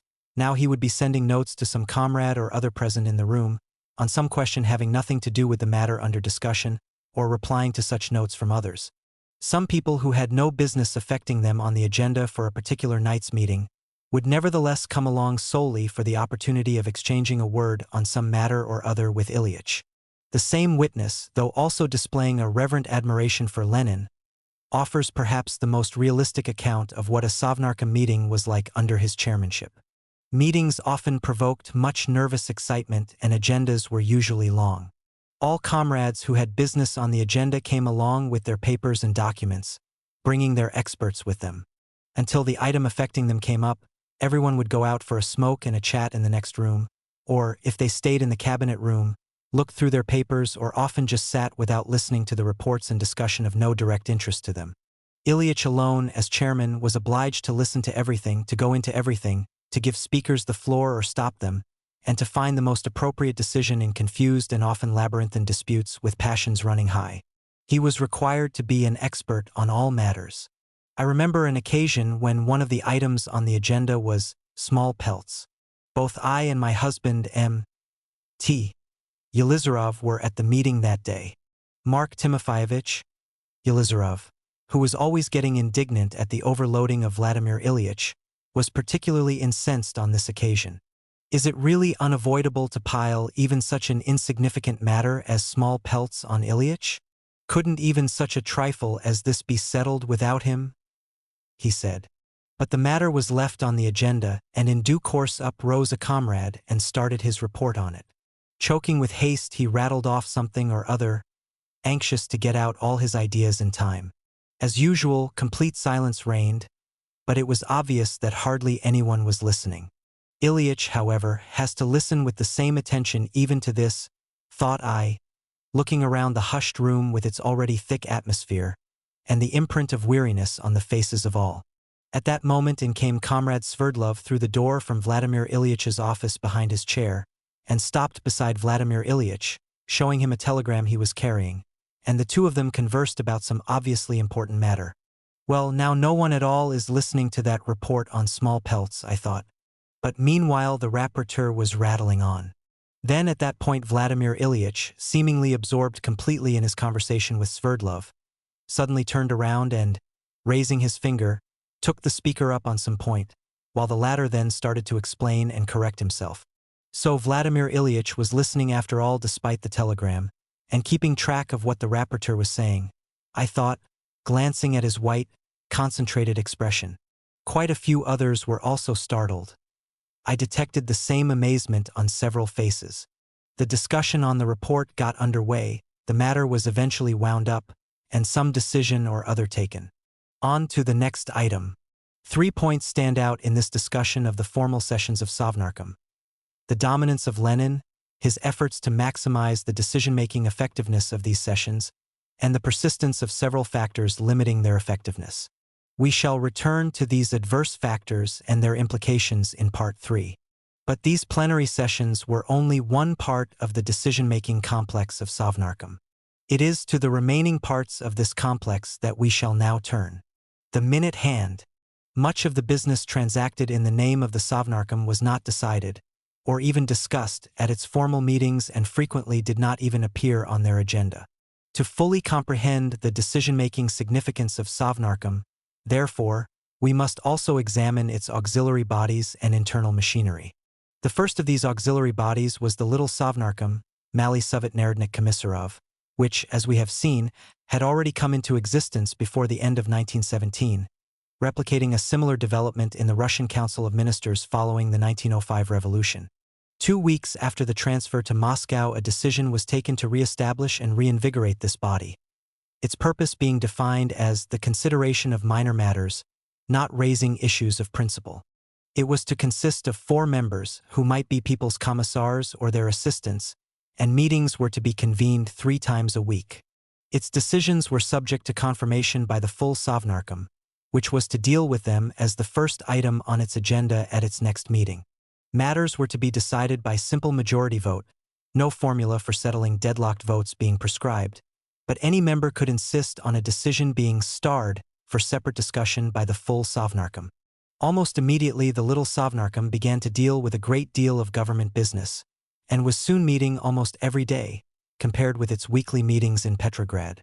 With Lenin's encouragement, its members took to convening 2 or 3 hours before full Sovnarkom meetings, scrutinizing the latter's agendas, and transferring to their own agenda all items they thought could be dealt with by the Little Council. Although matters involving budgeted or non-budgeted financial allocations made up much of its business, all sorts of other questions came before it as well. In addition to specific matters initiated by various government departments, it also took up more general questions either by reference from the full Sovnarkom or on its own initiative. One important role was the settling of interdepartmental disputes. Occasionally its members were carried away and took decisions of a clearly political character, as when they instructed the Vechika in May 1918 to arrest the leaders of the Cadets, the Right SRs and the Mensheviks as enemies of the people, a decision that was watered down by the full Sovnarkom. At the beginning of its Moscow period, there was an attempt by the Little Sovnarkom to restrict its meetings to its formal membership, but Labor Commissar Shliapnikov complained about this, and the full Sovnarkom reaffirmed that all people's commissars had a right to attend in a consultative capacity. In mid-1918, the official membership comprised second-echelon officials from the Commissariats of Internal Affairs, Justice, State Control, and Labor, but the Finance Commissariat was regularly represented by Bogolpov and a second deputy commissar, and a number of other officials, including some people's commissars, were frequent attenders. Later, an official representative from the National Economic Council was appointed, and eventually one from the All-Russian Central Trade Union Council, the TUC. The effective membership seems to have been highly fluid and complicated by the attendance of authorized spokesmen of various commissariats and other agencies who enjoyed a vote on matters concerning their departments. 8. There was at first no formal provision for the chairmanship, which rotated among the members, and was often assumed by a people's commissar who happened to attend, but by 1919 it had settled on M.U. Kozlovsky, a board member of the Justice Commissariat. 9. And in 192-1, the step was taken of appointing an independent chairman not attached to any particular commissariat. The choice for this position fell on A.S. Kizilev, who had previously held various jobs in the National Economic Council, the military and trade unions, and was both a member of the Presidium of the CEC and a candidate member of the Party Central Committee. An official handbook published at the beginning of 1920 characterized the Little Sovnarkom and its functions as follows. The Little Sovnarkom is a commission under the Council of People's Commissars which considers all legislative proposals and questions of the state administration of the RSFSR requiring preliminary discussion, and makes final decision on behalf of the Sovnarkom on those of them on which there is attained unanimity of all members of the Little Council along with representatives of interested agencies and the Justice Commissariat. As this implies, the effective powers and scope of activity of the Little Sovnarkom had by this point increased considerably over the levels of 1918. This development had been greatly facilitated by a Sovnarkom resolution of March 27, 1919 exempting unanimous Little Sovnarkom decisions from the necessity of subsequent endorsement by the full Sovnarkom. Upon signature by Lenin, they now passed directly into force as Sovnarkom enactments. The Little Sovnarkom's importance received a further boost from a Sovnarkom regulation adopted on June 1, 1920, which was the first attempt to combine systematically the various rules and conventions governing the status and structure of this body. The regulation now assigned 4 functions to the Little Sovnarkom. The the preliminary consideration of matters subject to decision by the full Sovnarkom, the vetting of proposals for the Sovnarkom agenda to determine what body should consider them, consideration of all budgetary matters, and consideration of matters referred to it by the full Sovnarkom or its chairman. A most important passage in the regulation lists a whole range of matters on which the little Sovnarkom could take the final decision without endorsement by the full Sovnarkom. From mid-1920, when this regulation was adopted, till the early part of 1922, when a new phase of Sovnarkom reorganization began, the role and influence of the little Sovnarkom was greater than at any other period of its existence, a fact that was reflected in a number of organizational developments. In order to cope with the volume of business, it began to hold administrative, rasporyaditelny meetings, in addition to its plenary meetings. It is worth mentioning here, we shall return to it in Chapter 9, that the little Sovnarkom was also at this time making extensive use of subcommissions. Secondly, in 1921 there was a change in the rule under which the objection of any member of the little Sovnarkom to one of its decisions had sufficed to prevent its being implemented without reference to the full Sovnarkom. Henceforth, the right to demand reference of little Sovnarkom decisions to the full Sovnarkom was limited to the little Sovnarkom chairman and to members of Sovnarkom and the Labor and Defense Council.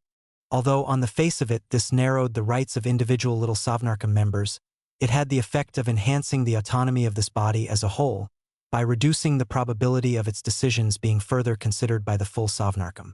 The initiator of this change was little Sovnarkom chairman Kiselev, whose original proposal had been to limit to himself the right to refer decisions to the full Sovnarkom. Lenin was not prepared to go this far, and the new arrangement as ultimately approved was a compromise arrived at after consultation with other Sovnarkom members. Prior to this change, the rule that little Sovnarkom decisions were taken by majority vote had very limited force, since the right of individual members to insist that disputed decisions be referred to the full Sovnarkom gave each of them a virtual veto. The new arrangement now made majority decisions in the little Sovnarkom a reality. 13 The third innovation was the addition of independent full-time members not representing any particular commissariat. The first such appointment, that of A.S. Kiselev as chairman, has already been noted.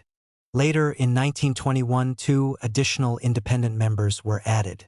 Little Sovnarkom members were not obliged even before this to vote for the proposals of the commissariats they were representing, although they were obliged to present and explain them, but it goes without saying, as Leplovsky points out, that in the overwhelming majority of cases the members of the little Sovnarkom defended the interests of the departments they represented. This could not guarantee, he concludes, correct and objective decisions by this important body. By diluting the departmental dependence of its membership, this change further reinforced the autonomy of the little Sovnarkom. These developments were consolidated in a new statute on the little Sovnarkom adopted in October 1921. With the exception of defense and foreign policy matters, all government business was now to go in the first instance to the little Sovnarkom, and its decisions, taken by simple majority vote, were final once countersigned by the Sovnarkom chairman, unless referred to the full Sovnarkom by the latter, by the little Sovnarkom's own chairman, or by virtue of a protest in writing submitted within 2 weeks by the head of a Sovnarkom agency. Agencies thus no longer had the option of bypassing the little Sovnarkom and submitting issues direct to the full Sovnarkom. The little Sovnarkom was also now empowered to deal with such defense and foreign policy matters as were referred to it by the full Sovnarkom or its chairman. The membership was to consist of the chairman and 2 other independent members appointed by the Sovnarkom, as well as representatives of the commissariats of finance, justice, food supplies, labor, nationalities and agriculture, and of the TUC Central Committee, 10 in all. The quorum was fixed at 7. 2 members, not necessarily the independent ones, were to be appointed by Sovnarkom as deputy chairman. Administrative meetings were legitimized, their decisions having the same status as plenary meetings of the little Sovnarkom. The statute also made the little Sovnarkom responsible for supervising the implementation of government decisions by the people's commissariats and other agencies, and to this end it was empowered to require the latter to produce relevant documents and information. Finally, the statute invested considerable authority in the little Sovnarkom chairman in the organization of business and the exercise of supervisory powers. 2 months later, the enhanced status of the little Sovnarkom was reflected in a decree authorizing it to impose disciplinary penalties on people's commissariats for tardiness in reacting to government requests and inquiries. The main reason for the Little Sovnarkom's salience during this period was evidently Lenin's close involvement in its work and his heavy reliance on it. As we have seen, the original rule that Little Sovnarkom decisions were to be submitted for approval to the next meeting of the full Sovnarkom was soon replaced by a procedure whereby they were vetted by Lenin as Sovnarkom chairman, and once signed by him immediately went into force as government decisions legally indistinguishable from decisions taken by the full Sovnarkom. Although Lenin is said to have been punctilious about referring all contested Little Sovnarkom decisions to the full Sovnarkom, it is obvious that this arrangement placed in his hands a powerful lever for maximizing his influence over government decision-making. The Little Sovnarkom, required under its 1918 charter to meet 3 times a week, was evidently being convened almost every evening by 1920. One of Lenin's first tasks when he went to his office next morning was to scrutinize its decisions and decide what action to take on them. Broadly speaking, he had 3 options. He could approve a decision as it stood, and this he did in the great majority of cases, refer it to the full Sovnarkom with or without a recommendation on its adoption or amendment, or return it to the Little Sovnarkom, again with or without a specific recommendation. But there were numerous subtle variations. Little Sovnarkom members were encouraged to attach their criticisms and counter-recommendations to the official minutes of the meeting, and Lenin sometimes supported these rather than the majority decision in referring such matters to the full Sovnarkom. In returning a disputed decision to the Little Sovnarkom, he might likewise propose that they resubmit it along the lines of a minority opinion. Lenin also asked for specific amendments to Little Sovnarkom decisions, sending the drafts back with the slips of paper containing his proposals pinned to the appropriate section. He himself initiated proposals for Little Sovnarkom decisions on matters on which he wanted quick action without having to argue them in the full Sovnarkom. In view of his authority and effective veto power, it is scarcely surprising that such proposals were nearly always accepted without demur. But evidently his painstaking scrutiny of the Little Sovnarkom's work and his constant readiness to intervene vigorously sufficed to ensure that its decisions as they came to him usually harmonized with his known thinking and policy preferences. As Little Sovnarkom member Viigand puts it, it is essential to note that Vladimir Ilyitch's intensely serious attitude to the work of lawmaking bodies demanded the same attitude from all others participating in this work. We all tried to pay close attention to the work and to subject questions to thorough consideration not only in the full Sovnarkom, where he was present, but also in the Little Sovnarkom, where he was not, since the thought was constantly before one's mind that our work would be subjected the following day to exhaustive checking by someone from whom nothing escaped and who had no mercy for errors. 3 emphasis in original. A number of cases is on record illustrating how Lenin's dominance of the Little Sovnarkom permitted him to secure government decisions he favored or frustrate others he disapproved of. For instance, groups of people's commissars sometimes combined to push through the full Sovnarkom budgetary allocations which Lenin considered excessive, and Lenin would counter by commissioning the chairman of the Little Sovnarkom to lodge a protest. Another example relates to the implementation of official policies towards the church, which in 1921-2 was the concern of separate departments in the Commissariats of Internal Affairs and Justice, giving rise to inconsistencies in administration and jurisdictional disputes. The Little Sovnarkom took this up and in December 1922 resolved to recommend to the full Sovnarkom that it abolish the Justice Commissariat's euphemistically titled department on the separation of church from state, on the grounds that it hindered exploitation of opportunities for a major attack on the Orthodox Church by capitalizing on its internal divisions.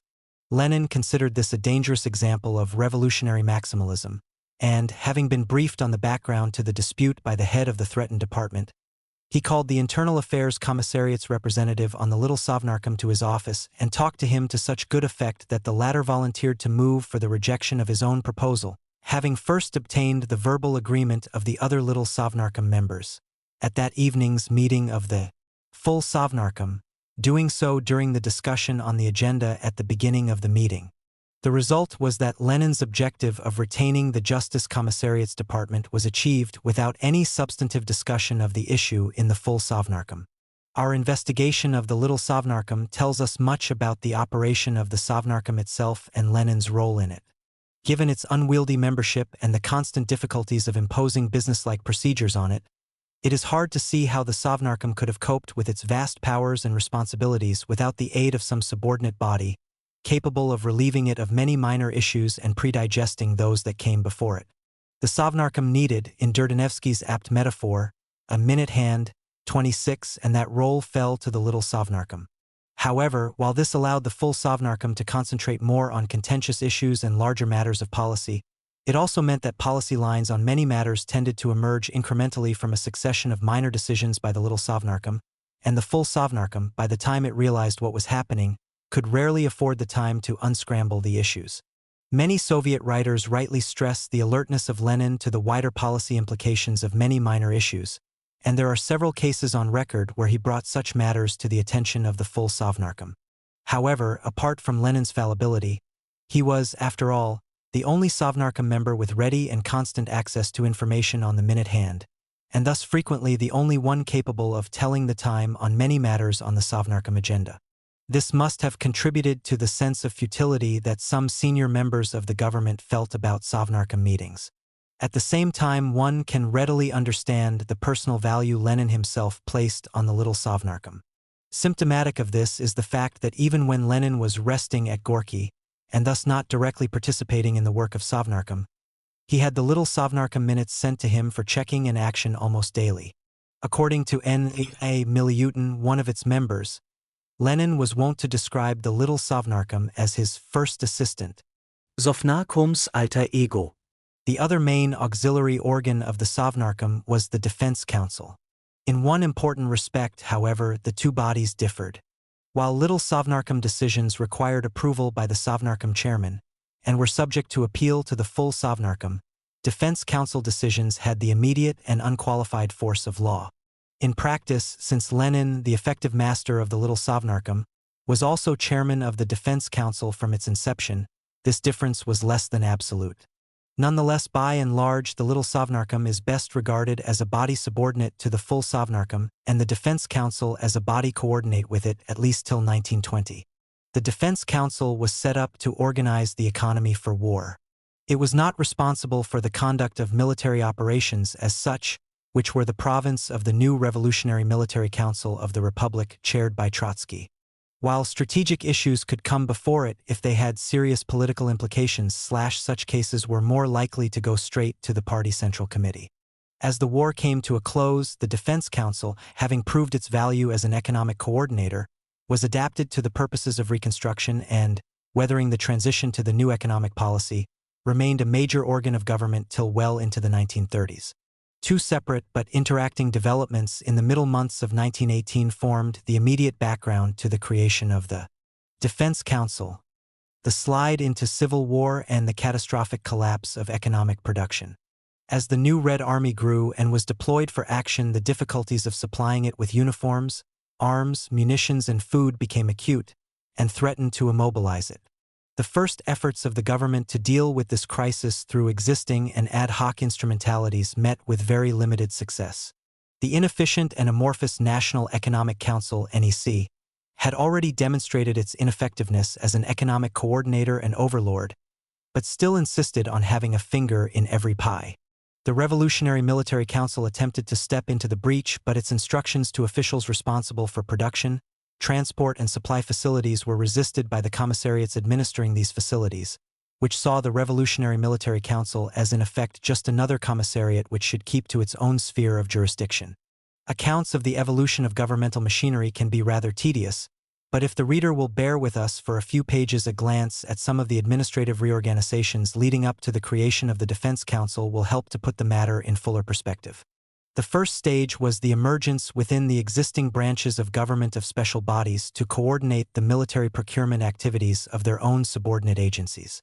Thus, on July 1st, the Army Commissariat set up a Central Supplies Directorate, Centralno Upravlenie Snabzenia, and the NEC followed suit by establishing a Central Department of Military Procurements, Centralny Otel Vojnik Zagotovac, Centrovo, Jenzag for short. The second stage saw the creation of coordinating machinery transcending the individual branches of government. In August 1918, the Sovnarkom set up, on the basis of an existing bureau that had been formed to deal with the critical supply situation on the Eastern Front, an extraordinary commission for the production of military supplies for the Army, Kresvikania Komisja po Izgotovleniu Predmetov Vojennego Snariadzenia, under the general aegis of the NEC. It was very soon realized, however, that this body lacked the powers and the organization to cope with the situation, and on September 4th a commission was established under M.K. Vladimirov as independent chairman and with a representative each from the NEC and the Commissariat of State Control, to take thorough stock of the whole existing machinery and make recommendations.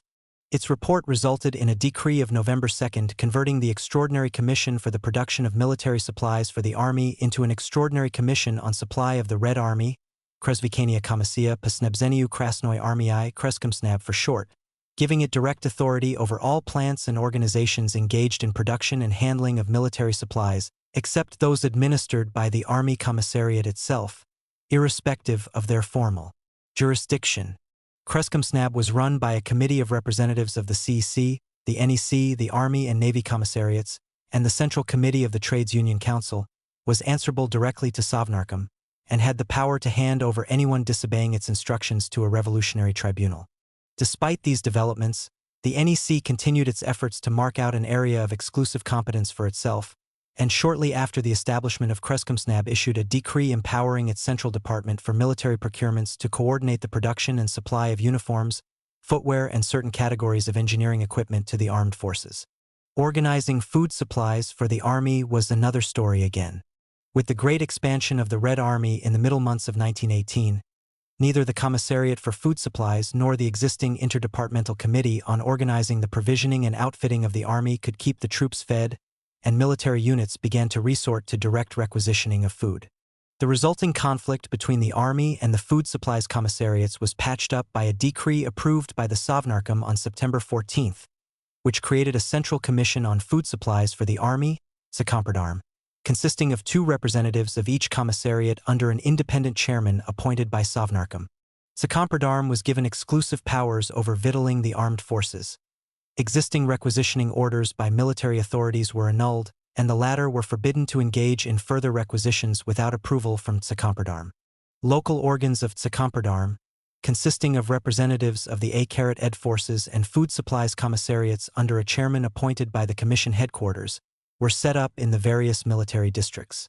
This brief account scarcely conveys the complexity and confusion of administrative arrangements relating to military supplies, but it should suffice to indicate the main trend during the summer and autumn of 1918, the creation of a succession of coordinating bodies which, despite the bewildering similarity of their titles, were possessed of ever broader scope and ever greater powers and were accountable at an ever higher level. And yet, as Peach points out, the existence of a plurality of such bodies each clothed with dictatorial powers over an ill-defined sphere, alongside the regular administrative machinery which retained residual jurisdiction in various fields of economic administration, if anything only worsened the confusion. On September 2nd, with the military situation deteriorating daily, the regime had been jolted by the attempt on Lenin's life into issuing a decree proclaiming Soviet Russia an armed camp. All the human and material resources of the Socialist Republic are placed at the disposal of the sacred cause of armed struggle against the aggressors. All citizens, irrespective of occupation and age, must unquestioningly fulfill whatever obligations for the defense of the country are imposed on them by the Soviet authorities.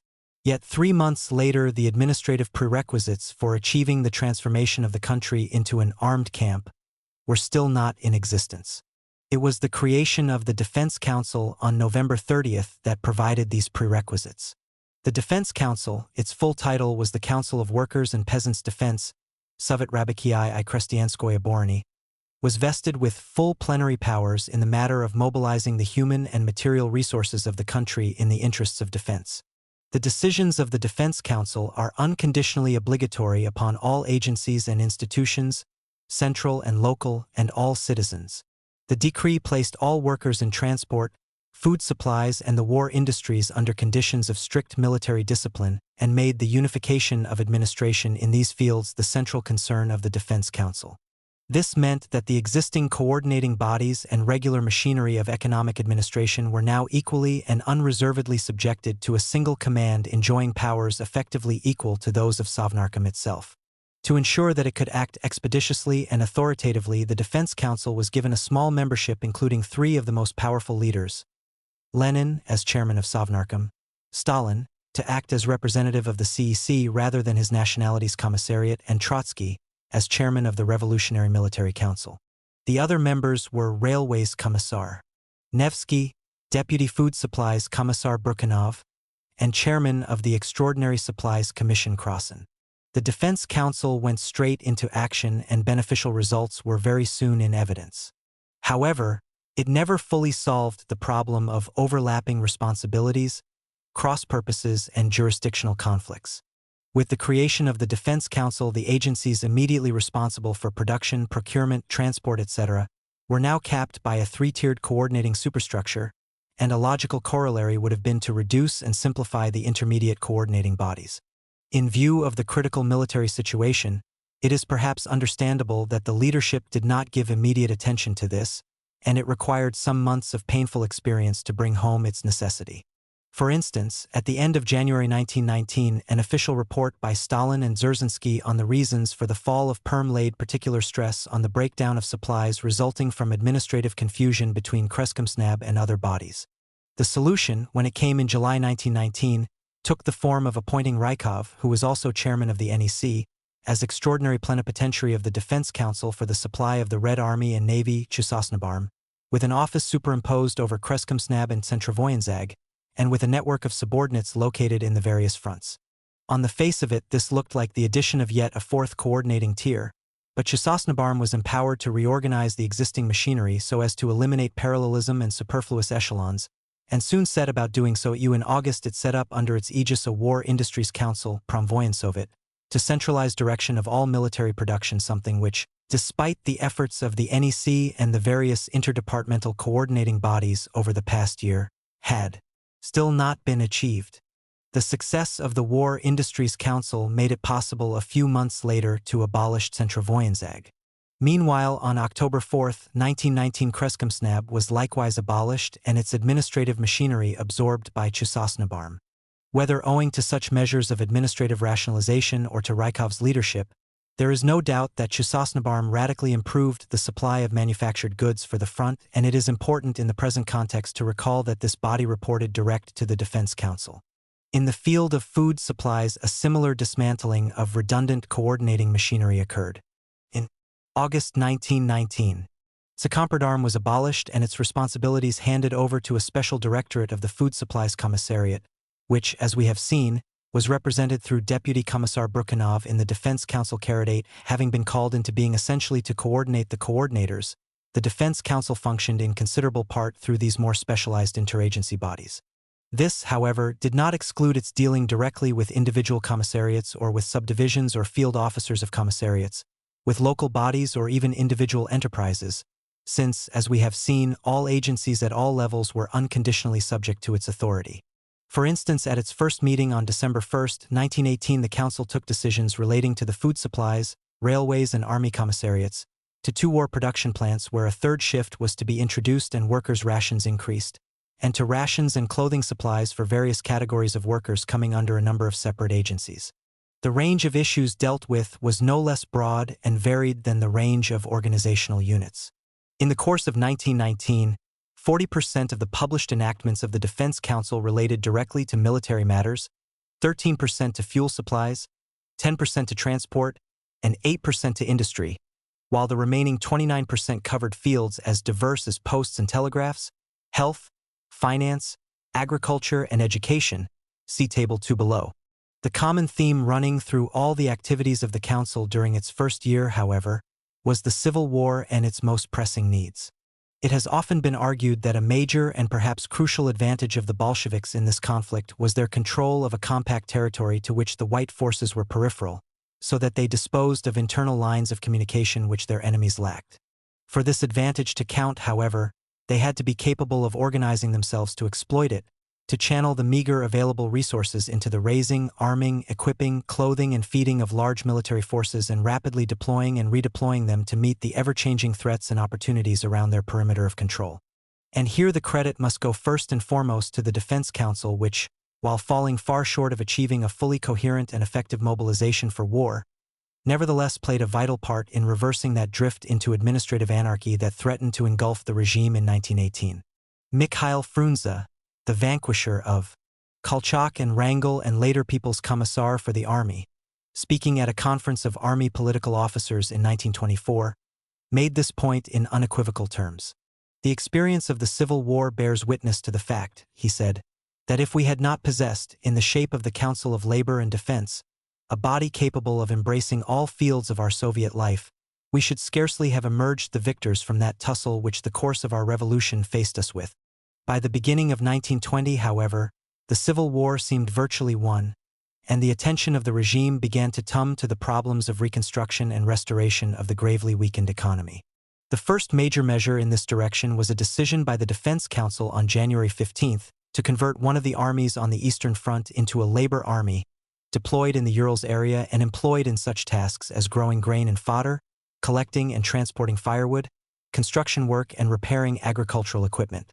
Members of the labor army with special skills, insofar as they were not required for these priority tasks, could be detached to work in local industrial plants.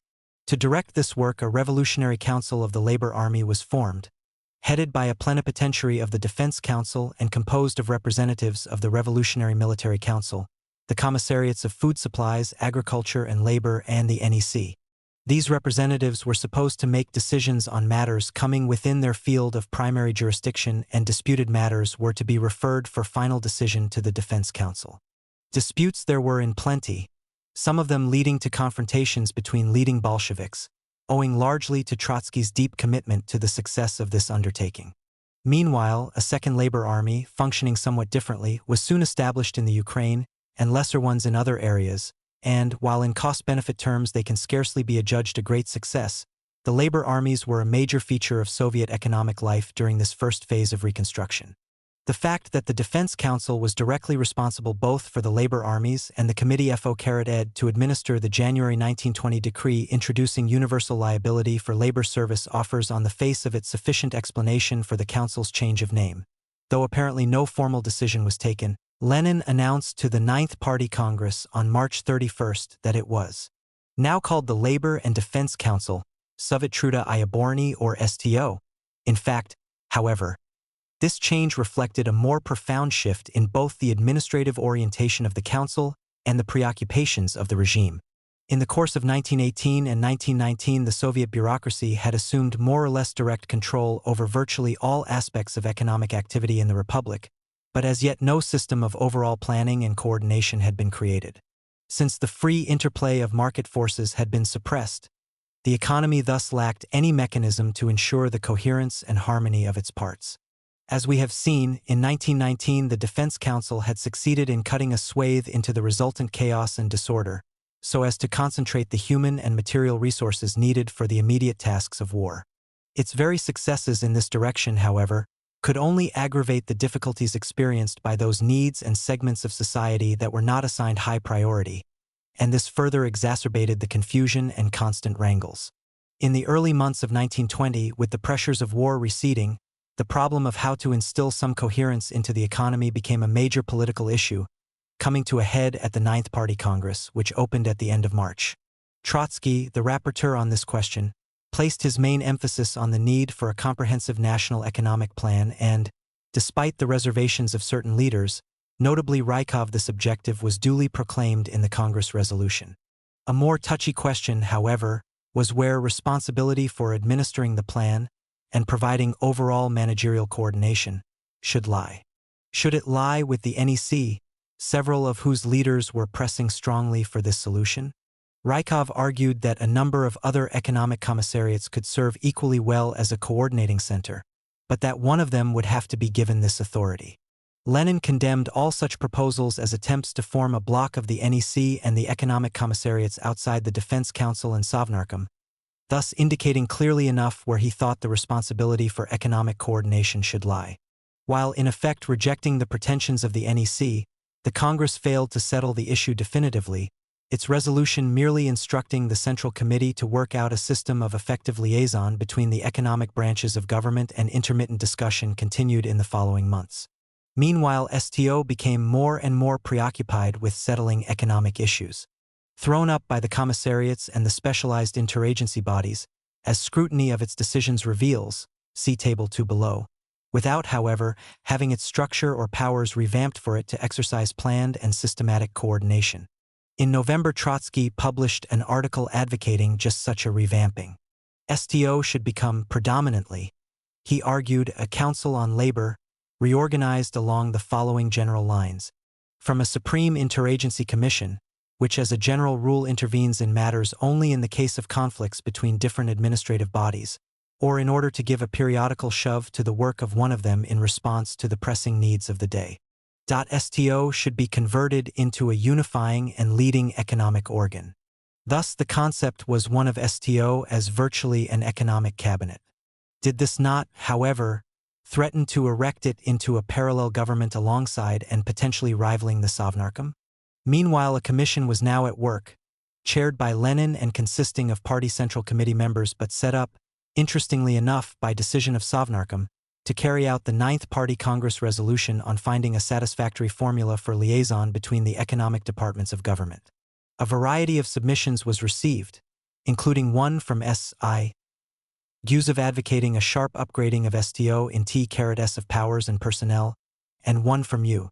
Lenin proposing the setting up of a new body to be called Centrokoziaistvo, Center for Managing the Economy. This commission worked out the solution that was put to the 8th Congress of Soviets by Lenin and approved by the Congress in December, a solution which in effect transformed STO along the lines urged by Trotsky, but at the same time converted it into a commission of Sovnarkom. The scope of STO was broadened, but it was now placed in a clearly subordinate instead of a virtually coordinate relationship with Sovnarkom. As this decree established the character and position of STO for the remainder of our period, and indeed for several years beyond, it is worth quoting here the relevant paragraphs. Defense issues regulations, ordinances, and instructions and takes all other measures necessary for its correct and speedy fulfillment. In particular, it establishes a unified economic plan for the RSFSR, presents it for the approval of the NEC, directs the work of the Economic People's Commissariats in conformity with this plan, supervises its fulfillment, and in cases of necessity prescribes departures from this plan. For all agencies and institutions, both central and local, the regulations of the Council of Labor and Defense are unconditionally obligatory. The All-Russian Central Executive Committee and the Council of People's Commissars have the right to rescind or suspend regulations or decisions of the Council of Labor and Defense both on the protest of particular People's Commissars and at their own discretion. Moving the adoption of this decree in his report to the Congress on the work of the CC and Sovnarkom, Lenin had ridiculed as daydreaming such proposals as Gusev's for sharply upgrading STO. Referring to the lack of clarity as to its constitutional position, he pointed out that possible conflicts with Sovnarkom had so far been avoided by the simple expedient of referring to the latter body matters on which STO had appeared to exceed its powers. Stating that a choice must now be made between making STO into either an economic cabinet fully separate from and equal to Sovnarkom or a commission with broad powers but nevertheless under Sovnarkom, he urged the latter solution, rejecting the former as being constitutionally difficult if not unworkable. A further decision of the 8th Congress of Soviets provided STO with the basis for what was soon to become a complete hierarchy of regional and local bodies directly subject to its command. This decree established an Economic Consultative Board, Ekonomikoskoye Sovnarkom, in each gubernia province, presided over by the chairman of the Gubernia Soviet Executive Committee and comprising the gubernia representatives of the NEC, the Economic Commissariats, and the TUC.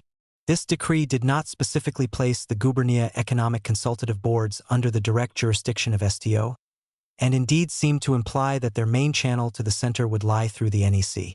Recognizing their value as a provincial point d'appui, however, STO quickly moved to bring them under its direct control, subordinating them by a decree of March 1921 to a group of regional economic consultative councils, whose chairman it appointed and which functioned entirely under its command. 3 months later, economic consultative boards were established at the uezd and city levels, below the gubernias, and in plants and factories, while in the villages, committees, selkomi, formed earlier by decision of the 8th Congress of Soviets, were now converted to serve as local organs of STO.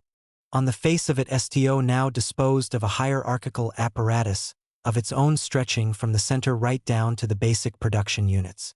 Its power to command this apparatus, however, was not unqualified, since the local economic consultative councils had the status of commissions of the corresponding Soviet executive committees, which were empowered to rescind or suspend their decisions.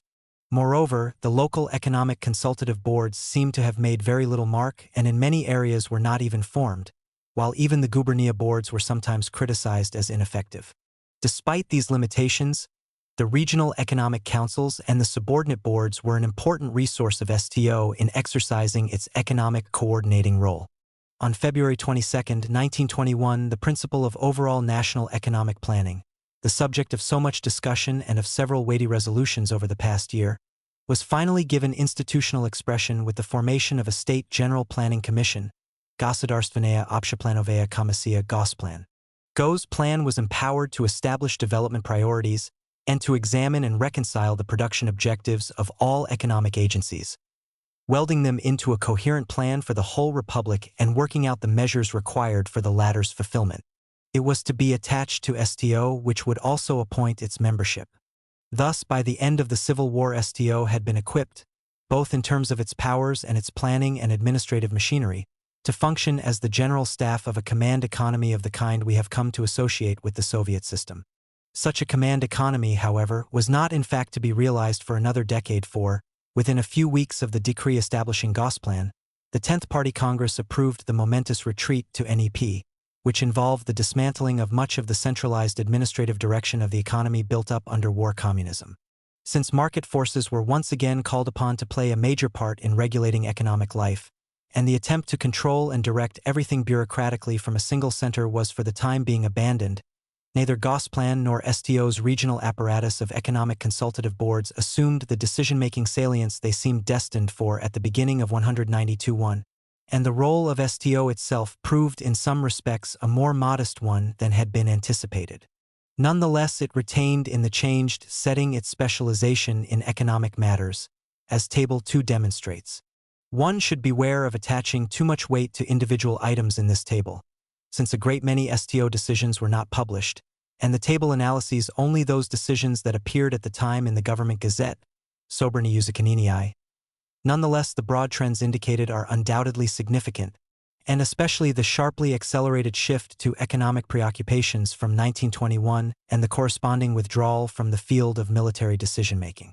The increased salience of labor questions from 1920, the changed balance as between transport and industry in 1920-1, and the upsurge of concern with trade matters as NEP got underway in 1922 also deserve notice.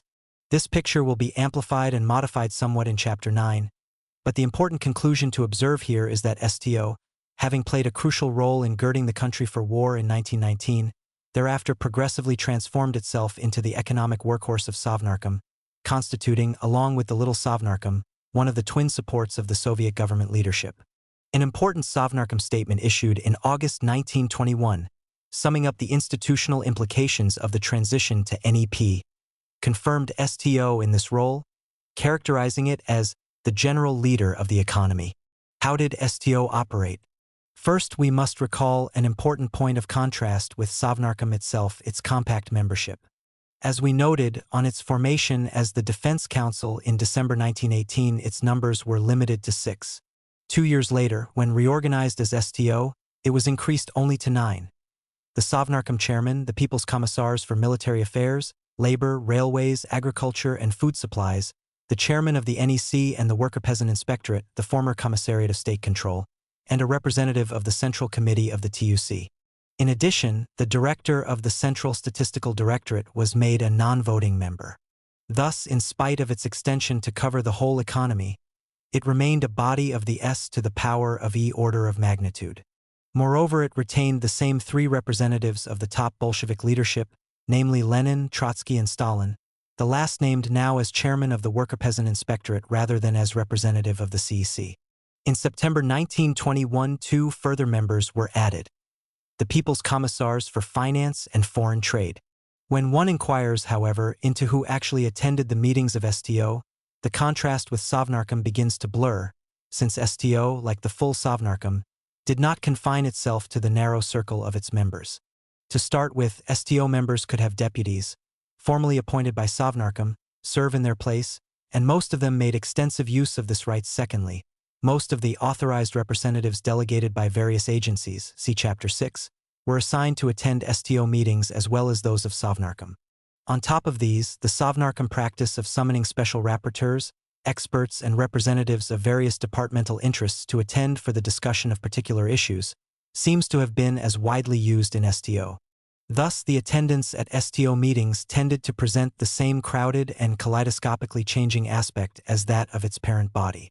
This is not to mention the occasional extraordinary meetings, like the one called at the end of 1920 to consider the 1921 budget, to which Lenin summoned all people's commissars as well all members of the party central committee.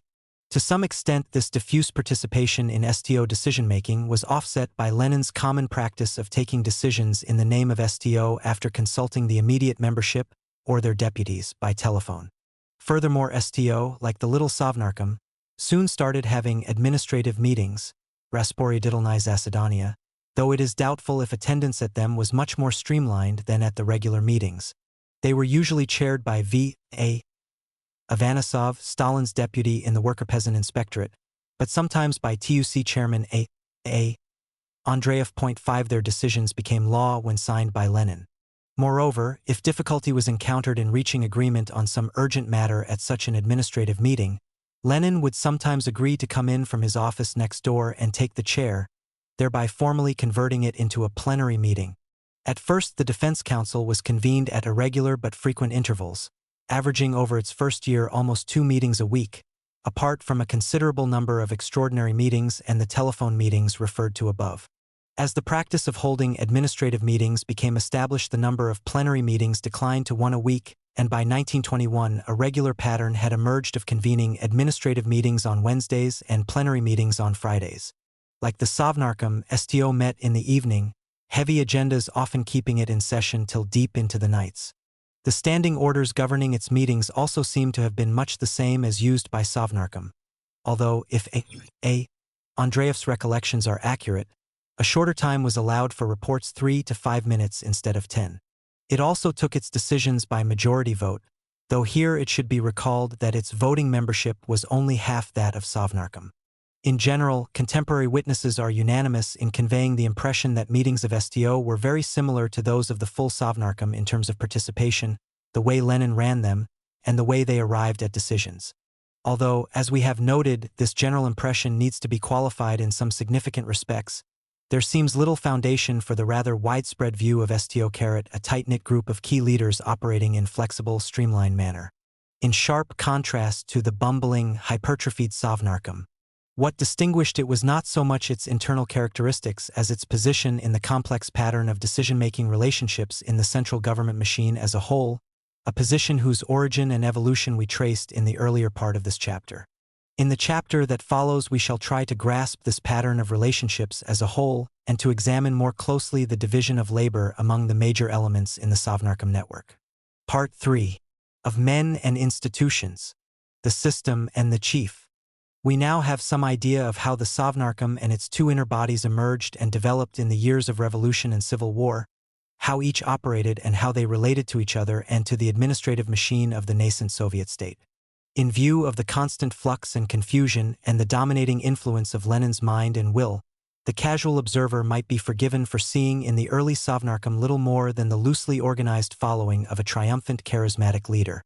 As the reader who has followed our analysis to this point will realize, however, this would be a profoundly misleading impression.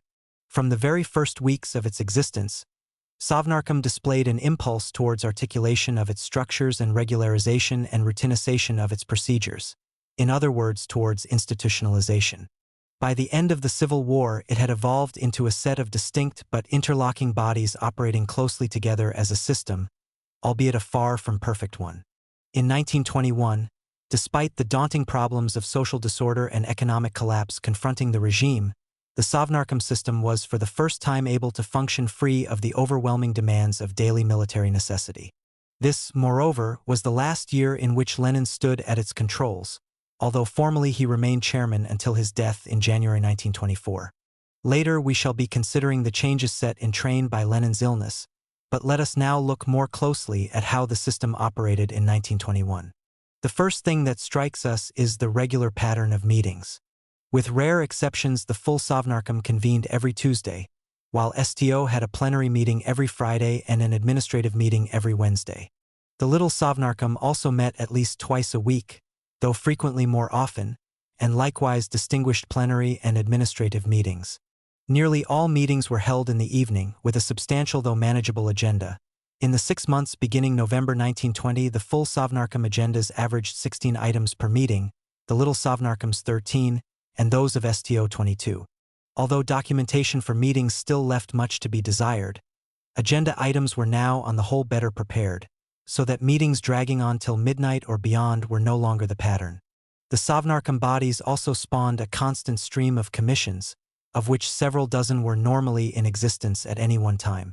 Thus, in the first 4 months of 1921, STO set up 73 commissions and the full and little Sovnarkom 74 between them, and from then till the end of the year STO formed a further 103 commissions. A number of these were standing bodies operating under special regulations, and a few, notably the State Planning Commission, the Supreme Arbitration Commission, and the Commission on Domestic Trade, all coming under STO, evolved in due course into government departments in their own right. The great majority, however, were ad hoc groups of commissars and lesser officials charged with either putting decisions approved in principle into final form or with reconsidering unresolved matters and agreeing new proposals for submission to a later meeting. Of the 147 commissions set up in January-April 1921, 47 completed their tasks within 2 weeks and went out of existence, and altogether almost 2/3 were dissolved within the 4 months period.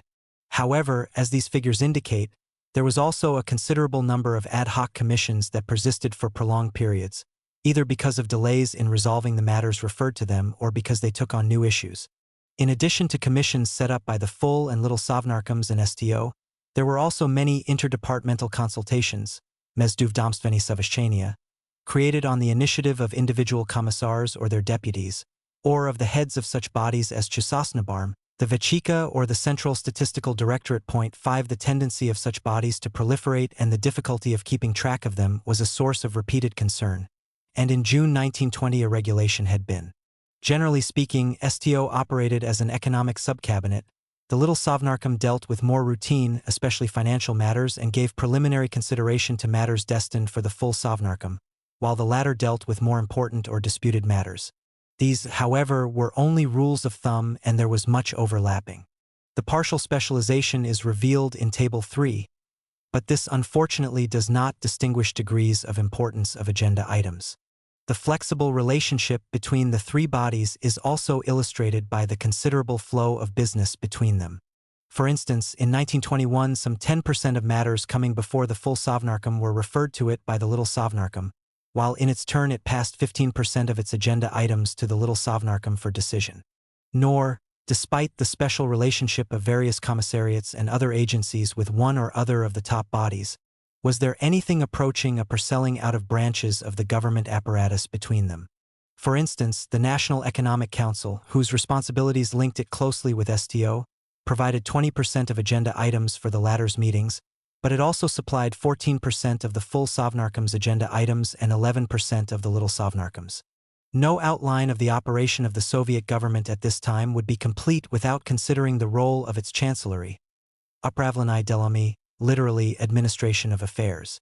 This body not only provided secretarial services but took on functions which made it a significant politico-administrative factor in its own right. As may be recalled from our account of the origins of Sovnarkom, Lenin had intended it to have some such role from the outset, and in this he reproduced Russian governmental practices that went back through the post-1905 Council of Ministers to the State Council and Committee of Ministers of the late 19th century. In particular, the Chancellery Государственная канцелярия of the State Council had exercised de facto powers comparable with those of the Council itself, by virtue of its interdepartmental coordination responsibilities, its servicing of governmental committees and commissions, its research and legislative services, and its unique records system. While the Chancellery of Sovnarkom and STO never matched this achievement, it nevertheless came to exercise major influence for similar reasons. Available information allows only a rough description of the structure of the Sovnarkom Chancellery. Its total staff in mid-1918 was 61, and it grew only modestly after that, reaching 102 in January 1921. The latter figure comprised 65 administrative officials, 9 bookkeepers and 28 others including the telephonists and housekeeping personnel. There was some further expansion in the following months, as we shall note below. These figures include the officials of the Sovnarkom Secretariat, an organizationally discrete division of the Chancellery, which serviced meetings, recorded minutes, promulgated decisions, and handled the chairman's correspondence. Its staff numbered 8 at the end of 1920, comprising the secretary, 5 assistant secretaries, and 2 typists. The secretary, effectively the second most important person in the chancellery, acted also as the chairman's principal private secretary, and seems to have been responsible for the general office, Cancelleria of Sovnarkom. The Sovnarkom chancellery and secretariat also serviced STO, although certain staff members acquired specific responsibility for STO matters. In April 1921, the post of assistant head of chancellery for STO was created. Subsequently, the position was renamed assistant head of chancellery of Sovnarkom and STO for economic questions, and its responsibilities broadened to embrace certain categories of full Sovnarkom business. A separate staff for the Little Sovnarkom had already hived off from the main secretariat in 1919. The chancellery was also responsible for Sovnarkom communications facilities, which consisted of a telephone center with direct lines to all central agencies, major provincial centers and military commands, located in a small room next to Lenin's office, the booth Budka, and the telegraph in the corridor outside it. Several chancellery officials were employed in the reception office, Priamnaya, which was originally located in the Sovnarkom offices proper but was later shifted on Lenin's initiative outside the Kremlin, and which had the task of answering citizens' questions and receiving and investigating their complaints. 14 Finally, the chancellery had its own domestic staff of bookkeepers, canteen personnel, cleaners, office messengers, and guards. The central responsibilities of the chancellery were to prepare business for the meetings of Sovnarkom, the 2 lesser bodies and their commissions, and to check up on the execution of their decisions.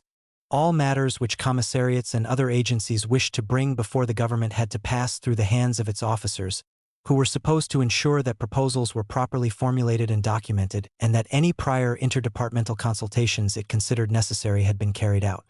They acquired considerable influence over priorities in dealing with government business, over which bodies matters were channeled to, and the form in which they came up for decision.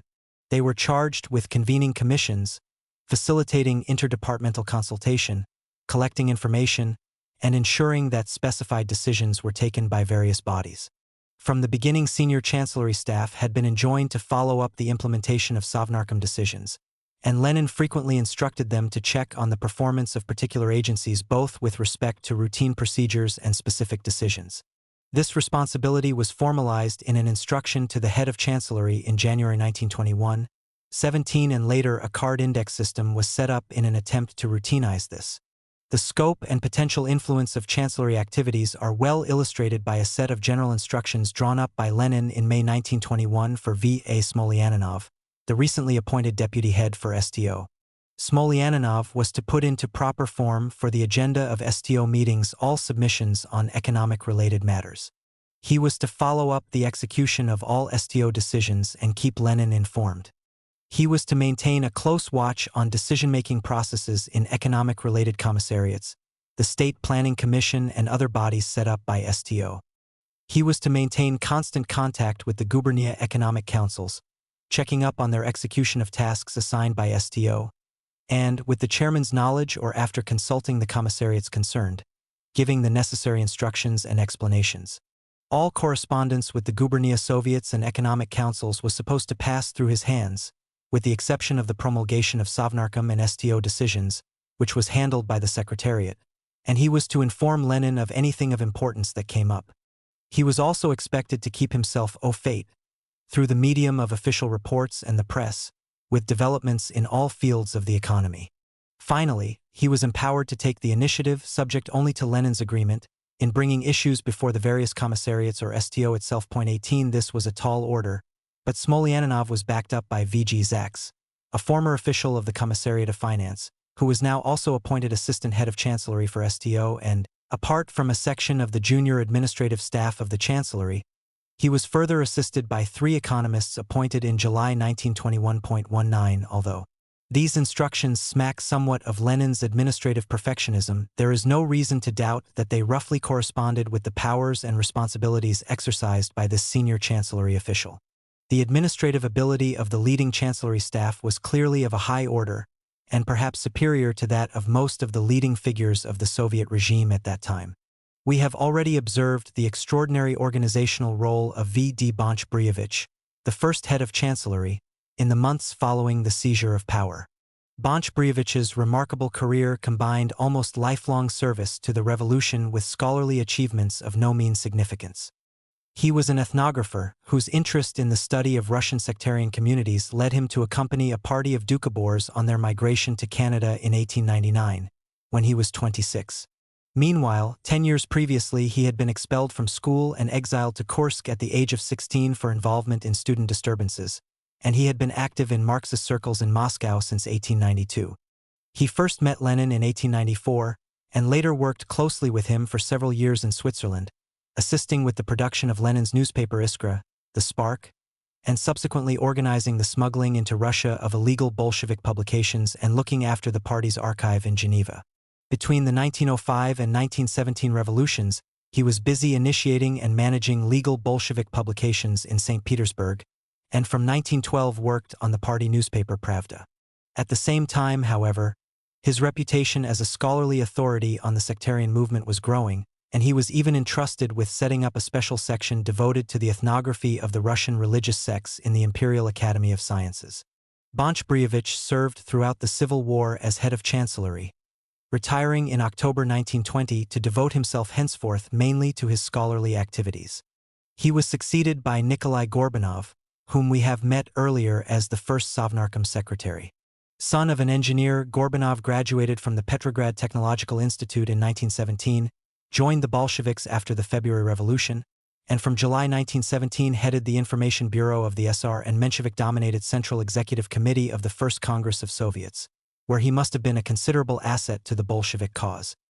Here he came to the attention of Bonch-Briovich, who sought him out in the first days after the October coup and with Lenin's blessing installed him as secretary.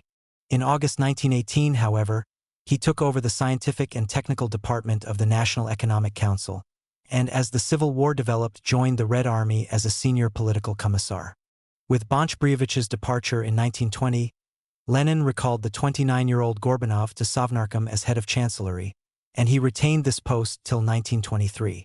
From 1918, Gorbanov's successor as Sovnarkom secretary was Lydia Fodieva, who, like Bonch-Briovich, had worked in Geneva with Lenin in the early years of the Bolshevik movement. Her task had been to help Lenin's wife Krupskaya in maintaining clandestine contacts with the Bolshevik underground inside Russia. In the period following the Civil War, the most important chancellery official after Gorbanov and Fodieva was V.A. Smolyanov, the deputy head for STO, who joined the Bolsheviks in 1908 at the age of 18, took an active part in the seizure of power, and was put in charge of the Smolensk Gubernia Economic Council. It was the administrative abilities he demonstrated in this post throughout the Civil War that earned him his transfer to the Sovnarkom apparatus. Our picture of the Sovnarkom staff would be incomplete without mentioning the leading members of the Little Sovnarkom who, although technically not chancellery officials, were closely integrated with it in their day-to-day work. This applied even to certain members who were formally officials of particular commissariats, but in fact operated mainly from the Sovnarkom offices. A clear example was M.U. Kozlovsky, the first regular chairman of the Little Sovnarkom, who came to be identified almost entirely with the Sovnarkom machine, rather than with the Justice Commissariat of which he was a board member. Maria Volodykova, a chancellery stenographer, later recalled, Vladimir Ilyich considered Kozlovsky his trusty assistant. Kozlovsky went scrupulously into all details of matters and closely studied the nature of disputes between different government departments. Vladimir Ilyich well knew that Kozlovsky, an outstanding lawyer, could quickly unravel any matter, even a highly confused one. We officials of Lenin's secretariat were obliged to know at all times where Kozlovsky was to be found, in case it were necessary to put him in touch with Vladimir Ilyich. Instead of the vagueness, lack of concreteness, and torrential verbosity which certain people displayed, Kozlovsky always set out briefly, concretely, clearly and precisely the essence of any matter, no matter how complex. Kozlovsky, an associate of Felix Dzerzhinsky and active supporter of Lenin in the Polish Social Democratic Party since early in the century, had headed the investigation commission of the Military Revolutionary Committee, the precursor of the Vechika, during the first weeks of the Bolshevik regime. The first full-time chairman of the Little Sovnarkom, A.S. Kiselev, was a rara avis in Lenin's entourage. He came from the working class. A fitter by trade, He had, however, spent years as a professional revolutionary, gradually achieving prominence in the Bolshevik underground and in 1914 being co-opted to the Central Committee. In 1917 he became Chai and of the Ivanovo-Voznesensk Soviet. In 1918 a leading official of the National Economic Council. In 1919, after a short spell as a senior political officer in the Red Army, was made a member of the Presidium of the CEC, and in 1920 president of the Union of Mine Workers. A member of the workers' opposition in the period before the 10th Party Congress, Kiselev accepted the Congress decision disbanding his faction, and threw his weight unreservedly behind Lenin. He remained chairman of the Little Sovnarkom till 1923. The next most important official of the Little Sovnarkom, who served as vice Chai and substituted as chairman during Kiselev's absences, was A.G. Goikbarg. A lawyer like Kozlovsky, Goikbarg had been a Menshevik till 1917, but supported the Bolshevik seizure of power and in 1918 was appointed to the Justice Commissariat, to which he was attached, apart from a year or so during the Civil War, throughout the Lenin period, becoming a member of its board in October 1920. However, there is no doubt that from 192-1 onward Goikbarg, like Kozlovsky before him, concentrated his energies on his Sovnarkom role and worked closely in harness with the senior staff of the Chancellery. These sketches of the leading officials of the Sovnarkom apparatus tell us much about the human ambience in which Lenin spent his working days. But a more immediate point is that these people, whether they had worked on Lenin's émigré staff in the past or had come to his attention through their services after the revolution, were marked by unusual administrative capacity, which contributed greatly to the influence assumed by the Chancellery during this period. A communications model of the Sovnarkom system of the early 1920s might be drawn as a diamond-shaped quadrilateral, with the base point representing the Chancellery, the lateral points STO and the Little Sovnarkom, and the apex the Full Sovnarkom. Communications between Sovnarkom and the multifarious agencies making up the government machine passed through the Chancellery, which on the one hand channeled down demands for action and information, and on the other received and processed requests for decision, filtering out those it could deal with itself and channeling the remainder up to the appropriate Sovnarkom body. At the STO and Little Sovnarkom level a further filtering took place, with a proportion of the business channel to them passing up to the Full Sovnarkom. Clustered between and around the 4 points of the diamond was the kaleidoscope of standing and ad hoc commissions, each with its lines of communication running to the Chancellery and one or other of the Sovnarkom bodies. This model might be further refined and elaborated, and shown as a diagram for the reader to puzzle and marvel over, but we will resist the temptation. For no attempt to represent Lenin's Sovnarkom diagrammatically, whether in terms of communication flows, or of the structure of power, or of the pattern of decision-making nodes, or even of the network of roles and role relationships, could properly depict one basic and essential element: Lenin himself. We can illustrate this by asking where we would fit Lenin into a diagram of our communication model. The most immediate thought is to show him at the tip of the apex. But this would be to see him as interacting only at the Full Sovnarkom level, whereas there is abundant evidence, especially in his published correspondence, that he was constantly interacting with each of the points of the diamond. Perhaps, then, we should show him as an additional point in the middle of the diamond, with lines running to each of the corners. But this will not do either, for he was to be found in the corners as well, chairing both Full Sovnarkom and STO meetings, dominating the Little Sovnarkom through his vigorous scrutiny and control of its activities, and even, in a certain sense, being part of the Sovnarkom staff. For, alone of all members of the three decision-making bodies, apart from the chairman and deputy chairman of the Little Sovnarkom, he had his place of daily work, no less than any Chancellery official, within the Sovnarkom offices, and he, rather than the head of Chancellery, was the ultimate boss of the Sovnarkom apparatus. What cannot be indicated in any diagram was that Lenin pervaded the whole Sovnarkom system, his activity constantly entering it at all the nodal points, his methods stamped on its very structures and procedures, and his attitudes and expectations internalized, to a greater or lesser extent, in the working personalities of most of the individuals active in the system. This much is probably plain to the reader from what has gone before. It is time, however, to bring together the various aspects of Lenin's unique position in Sovnarkom, and to inquire what they add up to. We must first remind ourselves how thoroughly Lenin's political and administrative activity was concentrated within Sovnarkom. The chairmanships of Sovnarkom and STO were the only formal positions he ever held within the Soviet regime. It is true, of course, that as the most authoritative member of the party Central Committee, He usually chaired its meetings and those of the Politburo and was its main spokesman at party congresses.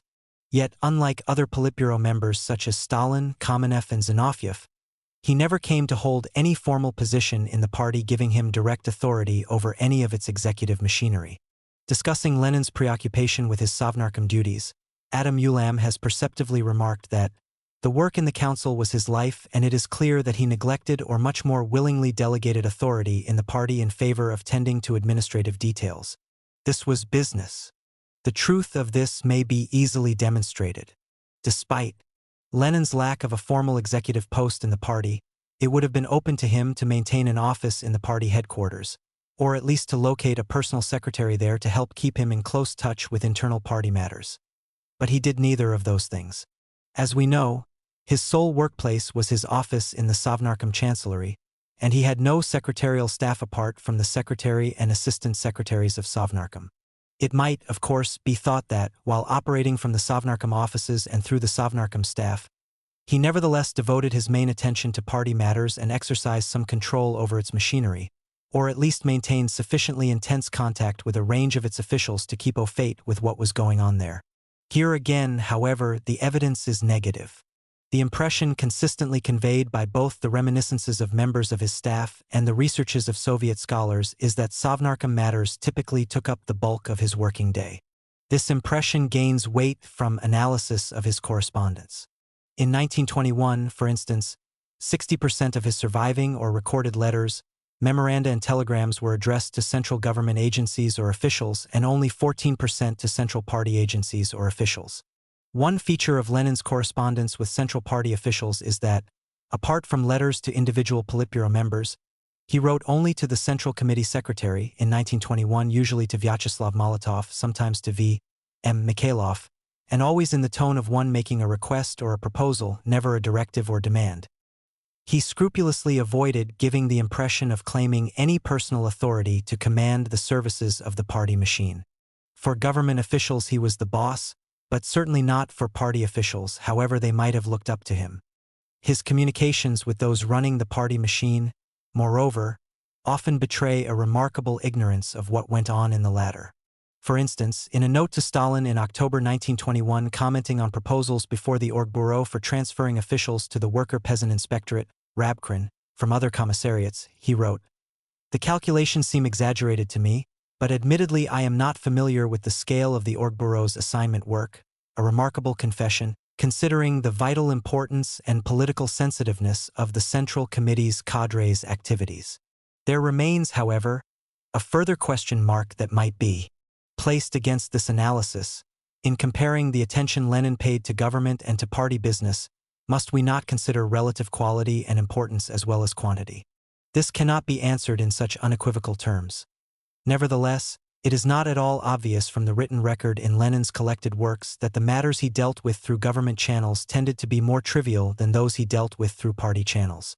Many of his letters to the Central Committee, for instance, were requests for help for particular, often obscure, individuals, while others sought authorizations necessary for government officials to carry out various jobs. More importantly, the bulk of his correspondence with the Central Committee was in fact concerned with government business, with minor issues predominating over larger policy issues. It is of course true that both the broad lines of policy and the final adjudication of disputed issues were the domain of the party, which usually meant the Central Committee or its Politburo, and there is no doubt that Lenin assented to this.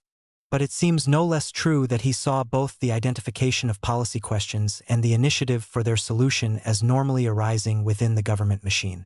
Returning, then, to Ulam's comment and asking ourselves why it was the administrative details of Sovnarkom work that Lenin saw as business, the answer was not that administrative work was lacking in the party machine, but rather that it appeared to him of less significance than government administration, less central to the cause of the revolution, that, at least, is the only conclusion that will make sense of his conduct. He was, of course, tragically mistaken, and this we shall come back to later. The point here is that this mistake determined the character and impact of his work in Sovnarkom. Unsurpassed among the Bolshevik leaders in ability and energy, overshadowing all others in personal authority, he poured the greater part of his abilities, energies, and authority into his role as Sovnarkom chairman. Small wonder, then, that Sovnarkom bore so heavily the marks of his personality. We have followed in some detail how Lenin consistently applied the full force of his intelligence and will to establishing and maintaining effective operational procedures in Sovnarkom's decision-making bodies and apparatus. Yet there is a dimension to this we have not yet touched on. At the beginning of this chapter, the concept charisma was mentioned only to be promptly set aside. It is clear, however, that our picture of Lenin's role would be incomplete without acknowledging something of this kind. The magnetic force of his personality and his capacity for commanding devoted support are not merely an artifact of official Soviet hagiography. They are also testified to by former comrades who had fallen out with him. Alexander Potrasov, who knew Lenin from 1884 and collaborated with him on Iskra, but later became one of his leading Menshevik opponents, was to write of him after his death. Only Lenin was followed unquestioningly as the indisputable leader, since it was only Lenin that possessed that rare phenomenon, especially in Russia. A man of iron will and indomitable energy, capable of instilling fanatical faith in the movement and the cause, and possessing an equal faith in himself. There was a time when I, too, was impressed by this willpower of Lenin's, which seemed to make of him a chosen leader. Nikolai Valentinov, who was close to Lenin for a brief period in 1904, but soon suffered an estrangement, also confessed to falling under Lenin's hypnotic influence, but contested Potrasov's attribution of it to his willpower and energy, since at the time he had succumbed to Lenin's spell the latter was going through a period of lassitude and indecision. It seemed to me, wrote Valentinov, that there was something extremely important about Lenin which I could not put my finger on. What was it? I could not have given a clear reply. I only knew that something attracted me to Lenin. Valentinov further recounts that Lenin, alone among the Russian émigré figures in Geneva, was surrounded by a whole circle of followers who had likewise fallen under his hypnotic influence, who referred to the 34-year-old revolutionary as the old man, who addressed him by the affectionate deferential name of Ilyich, and who created around him an atmosphere of worship. Other accounts testify to the replication of this pseudo-filial bond in Lenin's entourage after the revolution. Sergei Leib-Karat, a non-Bolshevik who became a senior administrator under Lenin and occasionally attended meetings of Sovnarkom and STO, was able to observe this with a certain detachment. At that time, all the top-notchers of the Communist Party were undoubtedly one close-knit family. Lenin was not merely a chairman but a recognized chief to whom everyone brought his thorny problems. The commissars quarreled among themselves in their daily work, but here Lenin had the last word, and all alike left these meetings reassured, as though their quarrels had been those of children now pacified by a wise parent. I shall not attempt to further analyze or explain this bond linking Lenin and his entourage and followers, for this would mean embarking on problems much disputed among social psychologists and political sociologists. Its existence, however, can scarcely be disputed on the evidence, and it must figure prominently in our picture of Lenin's role in Sovnarkom. Nonetheless, it would be gravely misleading to explain this role simply in terms of Lenin's charismatic authority, for his charisma was complemented by a prodigious capacity to get things done, and seems, indeed, to have partly originated in and been sustained by this capacity. Lenin, then, was both a dominating, though not domineering, chairman and a revered leader, but he was also a dynamically effective chief executive. Lenin's executive style, moreover, was an essential element in the operation of the Soviet government machine under his chairmanship. It was a highly activist style, for Lenin was not content to interact with his immediate subordinates, the people's commissars, receiving and acting on their reports and initiatives, adjudicating between them and controlling their performance. He attempted to keep himself au courant with the execution of policy in all fields through contact by personal and telephone conversations and in writing with officials well down the line, identifying issues without waiting for the people's commissars concerned to bring them to his attention, and frequently taking the initiative in organizing their solution. Moreover, there were at all times certain areas of government activity in which he was very deeply involved, and his prodigious working capacity and mastery of detail frequently allowed him to be at least as on top of the problems concerned as the people's commissars concerned. This particularly applied to the taking over of industry in 1918, to military operations during the Civil War, though here his primacy was shared with Trotsky, to the restoration of the economy in 1921-2, and at all times to foreign affairs. The Foreign Affairs Commissar Shishirin was later to write, "In the first years of the existence of our republic I spoke with Lenin several times a day by telephone, sometimes having quite prolonged conversations with him, apart from frequent personal discussions, and often discussed with him all the details of current diplomatic issues of any importance. He added that, in the course of these conversations, Lenin frequently gave detailed recommendations on particular steps, including the precise terms of diplomatic notes. 82 other memoirs and the researches of Soviet historians convey a similar picture of his executive involvement in other policy areas. Point 33. Moreover, he frequently acted on urgent issues of a kind that would normally be discussed in Sovnarkom or STO by taking a decision after collecting the opinions of other members by telephone, or if there were no time even for that, by acting personally and informing his colleagues at the next meeting. By the final phase of Lenin's leadership, this activist chief executive style was well entrenched, and we shall illustrate his mode of operation with a few cases from this period. His handling of the problem of textile production, a matter of acute concern in the early months of 1921, provides a simple instance. Lenin tackled this by first meeting in his office on April a group of factory representatives from the principal textile region of Ivanovo-Voznesensk, in order to establish the precise obstacles to their stepping up production. The same day he telegraphed I. Kutuzov, president of the Textile Workers' Trade Union, with copies to the heads of 7 other bodies, in the following terms: please organize a meeting today if possible of representatives of the Chief Fuel Directorate, Chief Timber Committee, Chief Peat Directorate, Chief Textiles Directorate, the People's Commissariats of Railways, Finance, Food Supplies and Health, and the Commission on the Use of National Resources, with the participation of 3 comrades from Ivanovo-Voznesensk: Korolev, Korotkov and Manuelsky. Telephone First House of Soviets, extension 410. On the question of urgent requirements of priority factories of the Ivanovo-Voznesensk region. Work to be completed on no account later than Tuesday for submission to Sovnarkom. Decisions agreed on should be immediately implemented by order of the People's Commissars, but put through Sovnarkom. If necessary, in order to speed things up, please arrange the meeting in bits to deal with particular questions. The meeting was promptly convened and a long list of measures agreed on: increasing fuel allocations, supplementing funds for wages, putting the region in the same supplies priority category as Moscow and Leningrad, etc., and endorsed by Sovnarkom with minor amendments 3 days later. As inevitably happens to chief executives of the activist type, many proposals which might have been dealt with at lower echelons were brought to his attention by their initiators simply to ensure expeditious decision. In such cases, his granting or withholding of support usually sufficed to determine the outcome. Again, a particular example may be helpful, also dating from April 1921. The chairman of the Chief Peat Directorate, I. Radchenko, in a move to increase the meager food supplies to workers in the high-priority peat processing industry, wrote to A.B. Kalatov, a member of the Food Supplies Board who chaired a Sovnarkom Commission on Supplies to Workers, proposing the allocation of 3 to 5,000 poods of fats, 1 pood equals C, 36 pounds or C, 16 kilos, in the form of a loan against supplies ordered from abroad through the Foreign Trade Commissariat. Radchenko sent a copy of his letter to Lenin, who immediately passed it on to Kalatov with the following note: this should be done. Judging by Lazava's report, sent today, April 22, this loan can be repaid from purchases abroad. While there were many such cases where Lenin took direct action himself, he also made extensive use of chancellery officials for this purpose.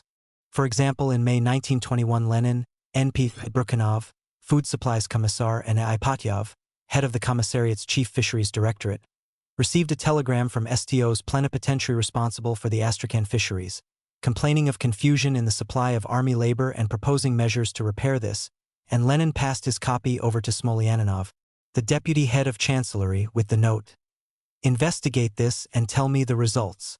Take measures which are urgent, in consultation with Patyov. This case is also of interest as an example of Lenin's tendency to bypass the relevant People's Commissar in his concern to secure prompt action by one of the latter's subordinates. Another aspect of Lenin's chief executive role to which he gave special emphasis was the pushing along of priority measures. His correspondence is replete with letters and telegrams to a great variety of officials instructing them to speed up implementation of particular decisions or programs, requiring them to report to him personally or to his staff on the progress of implementation, or rebuking them for holdups. Earlier in this chapter, we saw that one of the duties Lenin assigned to the Chancellery was to monitor the carrying out of decisions by Sovnarkom bodies. What should be added is that the action normally required of them when failures, delays or evasions were detected, was to report the matter to him. No doubt many of his rockets to recalcitrant officials were the product of such chancellery reports, but others evidently issued from complaints sent to him personally by officials of organizations which were disadvantaged by the dereliction in question. As late as September 1921, we find sending a long memorandum to head of Chancellery Gorbanov enjoining him to put this work on an effective basis, to clarify with Smolyanov which of them was responsible for following up which programs, to establish proper files for the purpose, and so on.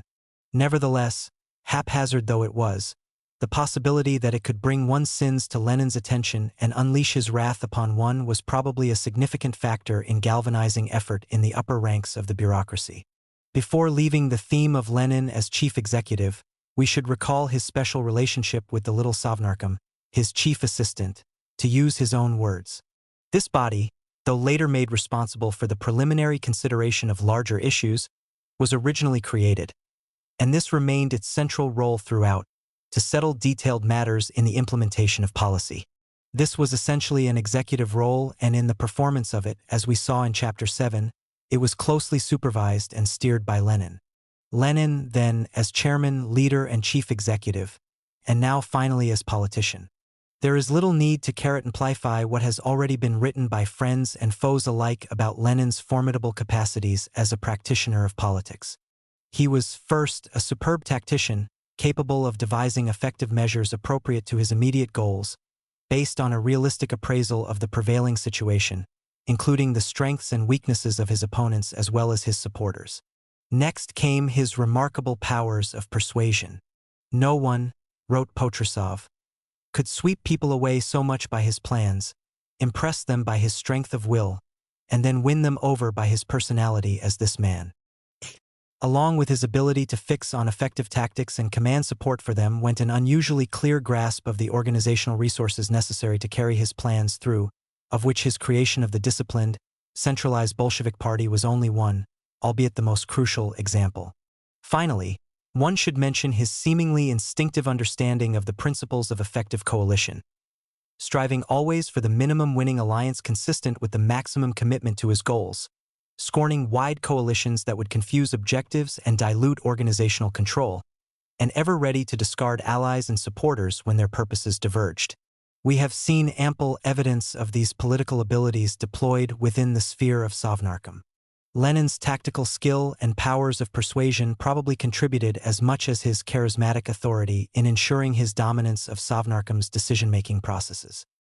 His understanding of the crucial importance of organizational resources was reflected in his use of the inherited ministerial apparatus as well as his preoccupation with the internal machinery of Sovnarkom itself. His rigorous approach to coalition building found expression in his policies on the composition of the worker and peasant government. His temporary alliance with the left SRs and uncompromising opposition to a broad socialist coalition. One may also perhaps see evidence of it in his preference for taking decisions by majority vote rather than by consensus. Thus, as a practitioner of politics, Lenin displayed in Sovnarkom the same impressive abilities that mark his performance on the wider political stage. At the same time, however, his standing at the head of an elaborate administrative machine and operating within a complex network of interlocking decision-making bodies called also for the more specific skills of bureaucratic politics, and there are indications that Lenin could hold his own here as well. In particular, he evidently knew how to exploit his strategic advantages in the control of information, personnel, and the flow of business in order to secure favored administrative outcomes. Admittedly, this is difficult to document in detail since it is in the nature of such politics that it leaves little trace in the public record, while Soviet memoirists and historians are unlikely to dwell on these aspects of Lenin's activity. We must therefore content ourselves with a few hints and glimpses. The clearest evidence of Lenin's playing the game of bureaucratic politics relates to his management of the little Sovnarkom, which we have analyzed in Chapter 7. By concentrating, with the aid of the Chancellery staff, a great deal of business in this body, guiding its operations and vetting its decisions, personally endorsing them, returning them for amendment or taking them to the full Sovnarkom, he acquired a valuable advantage over his colleagues in the party and government leadership in controlling the formulation and execution of policy. In general, Lenin was uniquely placed to maneuver among the various Sovnarkom bodies and between them, the Politburo and the CEC. A simple illustration is his handling of a protest by Kamenev over a little Sovnarkom decision in January 1920 to close one of the Moscow theaters, a decision which must have had Lenin's approval. As chairman of the Moscow Soviet Kamenev sent a memorandum to Lenin objecting to the decision on the grounds that such matters were the province of local rather than central bodies. Probably with a view to heading off an appeal to the Politburo, of which Kamenev was a member, Lenin advised him to submit a formal protest to the full Sovnarkom along with a draft resolution to the effect that the little Sovnarkom should not lightly meddle with local matters and in any case not without consulting the Soviets concerned. This duly came before the full Sovnarkom at its next meeting, but the latter, while resolving that the little Sovnarkom on matters relating to Moscow should be attended by representatives of the Moscow Soviet, endorsed the closure of the theater. Thus Lenin's chief assistant got its way, while Kamenev was left without an issue of principle warranting reconsideration of the matter by the Politburo.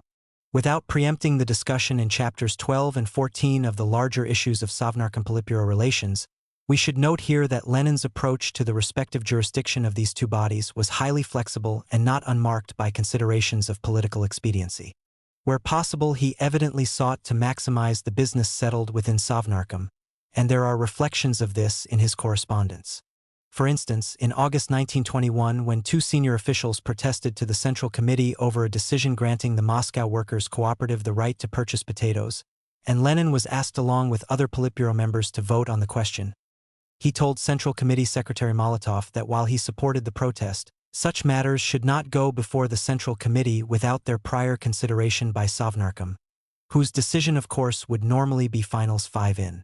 Another instance, in June 1921, the Cheka official responsible for security on the railways V.V. Fomin addressed a memorandum to the Central Committee, with a copy to Lenin, proposing that certain small factories be transferred from the NEC to the Railways Commissariat in order to produce goods against which to purchase foodstuffs for railway workers, and thus allay dangerous unrest. Lenin reacted by instructing Smolyanov to immediately call a meeting of representatives of the relevant government bodies, with a view to dealing with the matter within the Sovnarkom network. On the other hand, if a decision went against him in Sovnarkom and he deemed the matter of sufficient importance, he would himself appeal it to the Politburo or the Central Committee. There were, moreover, some subtle variants of this course. In 1920, for instance, Sovnarkom took a decision opposed by Food Supplies Commissar Tsayurpa on the grounds that it violated his commissariat's monopoly on food matters. Tsayurpa appealed to the Politburo, whereupon Lenin, who had also voted against the decision in Sovnarkom, wrote a note to his Politburo colleagues saying that he deemed it inexpedient to countermand it immediately, but asking them to agree, without discussing the matter at a formal meeting of the Politburo, to certain concessions to Tsayurpa's objections and to having the matter reconsidered in a month or so. Again, he might ask the Politburo to overturn a wrong Sovnarkom decision not directly, but through the CEC. This happened in January 1922, for instance, in respect of a Sovnarkom resolution on support for the Bolshoi Theater promoted by Lunacharsky. On occasion, he would also invoke the Politburo's authority to push through senior appointments encountering resistance in the relevant commissariat. Earlier in this chapter, it was argued that the structures and procedures of Sovnarkom could not be viewed as simply outward forms cloaking what was essentially a personal following of the charismatic leader Lenin, and that, on the contrary, they constituted a substantially institutionalized system, which we attempted to analyze. The complex of roles performed by Lenin, however, made him an integral part of that system, and one of vital importance. We have attempted to identify and illustrate these roles, Lenin as chairman, as leader, as chief executive, as politician, but it must be realized that the roles were mutually reinforcing and in any actual situation liable to be intertwined. This is perhaps obvious, but an illustration or two might be in order. The meetings of Sovnarkom provided opportunities for Lenin to operate simultaneously on the level of chai-carat and an bureaucratic politician. For instance, a dispute between Gosplan and the Finance Commissariat on the correct level of the note issue, a dispute in which Lenin obviously supported the latter, came to a head at a Sovnarkom meeting in November 1921. While Gosplan's representative was arguing his case, Lenin passed a note to the Finance Commissariat representative Preobrazinski reading, "This is scandalous stuff. Ved on bezobrazit. He's forgotten inflation. Request the floor again immediately." How the discussion went after that is not reported, but Lenin passed Preobrazinski a second note saying, "If they drag it into the CEC, don't forget to insist it go to the Central Committee first," evidently confident he could get a correct decision from the latter body, in practice probably the Politburo. As commonly happens between the members and chairmen of executive bodies, Sovnarkom members would often consult Lenin beforehand on proposals they planned to place on the agenda, seeking to assure themselves of his support. This had implications not only for what happened at the Sovnarkom session itself but for the preliminary politicking on the issue, since on the one hand Lenin could make his support conditional on the proposals being amended as he saw fit, while on the other knowledge of Lenin's position strengthened the hand of the initiating commissar in negotiations with other departments. In such cases, Lenin's personal authority and his roles as chief executive, bureaucratic politician, and chairman might all be in play. If, then, Lenin was such an important integral part of the Sovnarkom system, what if this element were to be removed? The operation of all governments and other executive bodies bears to a greater or lesser extent the imprint of their leaders' personalities, and the transition to a new leader always subjects the system to strain and sometimes to danger. In the case of the Sovnarkom system as it evolved in 1917-21, however, there were obviously special factors rendering it peculiarly vulnerable in the event of Lenin's withdrawal. It was not just a matter of the chairman's overtowering personality. The system itself had been molded from its very inception under his predominant influence, and there was therefore something of a symbiotic relationship between Lenin's political personality and Sovnarkom. This contrasts sharply with the more usual situation where the leader has to adapt his political personality to working with a pre-existing system. Another aspect of the newness of Sovnarkom was that the legitimacy neither of its place in the wider political system nor of its internal structures and processes was deeply entrenched in the minds and attitudes of those operating it or of the population at large. This, moreover, was aggravated by the confused and fluid relationships between Sovnarkom and other leading political bodies, as well as by the scant significance which the Soviet leaders, as revolutionaries and as Marxists, attached to constitutional forms. While there could be argument over the weight to attach to these various reasons, the withdrawal of Lenin from the work of government, which began in the summer of 1992-1, did indeed lead to profound changes in the standing and operation of Sovnarkom. In chapters 13 and 14 we shall describe these changes and look at the arguments they provoked among the Soviet leaders. First, however, we must see something more about the human and institutional context within which these changes occurred. The People's Commissars, recruitment. Nearly 50 men and 1 woman served for longer or shorter periods as members of Lenin's Sovnarkom. What sort of people were they? How were they chosen and by whom? Were they selected for their party seniority and revolutionary services, or rather for the possession of appropriate qualifications and experience? What was their social and ethnic background, and what kind of education had they received? The answers to such questions should tell us much about the capabilities and position of Sovnarkom as an instrument of rule. In this chapter and the next we shall be looking respectively at the recruitment and the background of the Sovnarkom membership and at how they changed over the Lenin period. There would be merit in widening our inquiry to include all the members of commissariat boards and others entitled to attend Sovnarkom meetings, some of whom, as we have seen, were more active in Sovnarkom affairs than were some of the People's Commissars. Unfortunately, however, it is virtually impossible to establish a definitive list of such persons, and very little information is available about many of them. Moreover, questions of space oblige us to concentrate on the central core group of government figures, and no objective criterion of such centrality is available other than the admittedly imperfect one of formal People's Commissar status. The initial membership of Sovnarkom was thrashed out within some 36 hours in the heat and confusion attending the armed seizure of power and the Second Congress of Soviets. It was largely the work of Lenin, who had been authorized to prepare proposals on the makeup of the revolutionary government, at a central committee meeting some days earlier which had allocated responsibilities for the preparation of the Congress. He probably brought some suggestions with him when he joined the other central committee, members in Smolny, on the evening of October 24th, and that night there was some preliminary discussion on the allocation of government posts. According to Trotsky, Lenin proposed him as chairman, on the grounds that it was he who headed the body that had actually seized power, namely the Petrograd Soviet. At Trotsky's insistence, the proposal was dropped without discussion. Lenin then suggested Trotsky be put in charge of internal affairs, but Trotsky, with Sverdlov's support, managed to convince him that it would be a liability to the revolution to have a Jew in this post. It was at Sverdlov's suggestion that he was finally entrusted with foreign affairs, and Trotsky acquiesced, in the expectation that it would leave him ample time to concentrate on party business. How many provisional nominees were agreed on at that meeting is not recorded, but the next day Lenin was busy trying to convince leading Bolsheviks to take on various portfolios. I recall one little scene which has sharply etched itself on my memory. Lomov was later to write. In a far corridor of Smolny on the second floor, in the semi-darkness, C.D. Lenin has caught his latest victim. I think it was C.D. Menzhinsky. Lenin had grasped Menzhinsky by his coat button, and despite all the latter's efforts to slip away, would not let him go. Lenin was insisting that Menzhinsky be immediately nominated as Commissar for Finance. All contemporary witnesses agree that it proved extremely difficult to find leading Bolsheviks willing to serve on Sovnarkom. Not because they feared for their skins, but because they felt incompetent and were afraid of making a mess of things. Nonetheless, by the afternoon of October 26th, when the Central Committee convened again, Lenin had a definitive list ready, and according to Lomov, there were no dissenters from his proposals.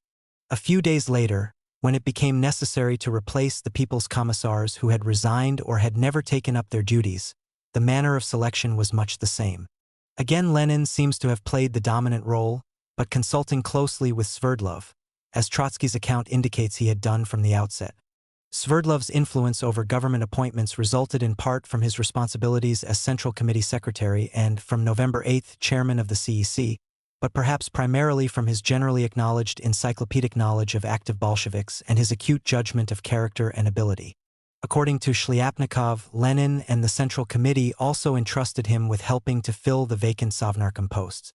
He recalls that after Petrovsky's candidature for Internal Affairs Commissar was decided, he, Shliapnikov, and Lenin had the difficult task of talking him into accepting. Latsis has left the following account of how a successor was found for Rykov as Internal Affairs Commissar, when Lenin's first candidate, Central Committee member Muranov, declined to serve. Comrade Lenin decided to rummage around in the Petrograd organization.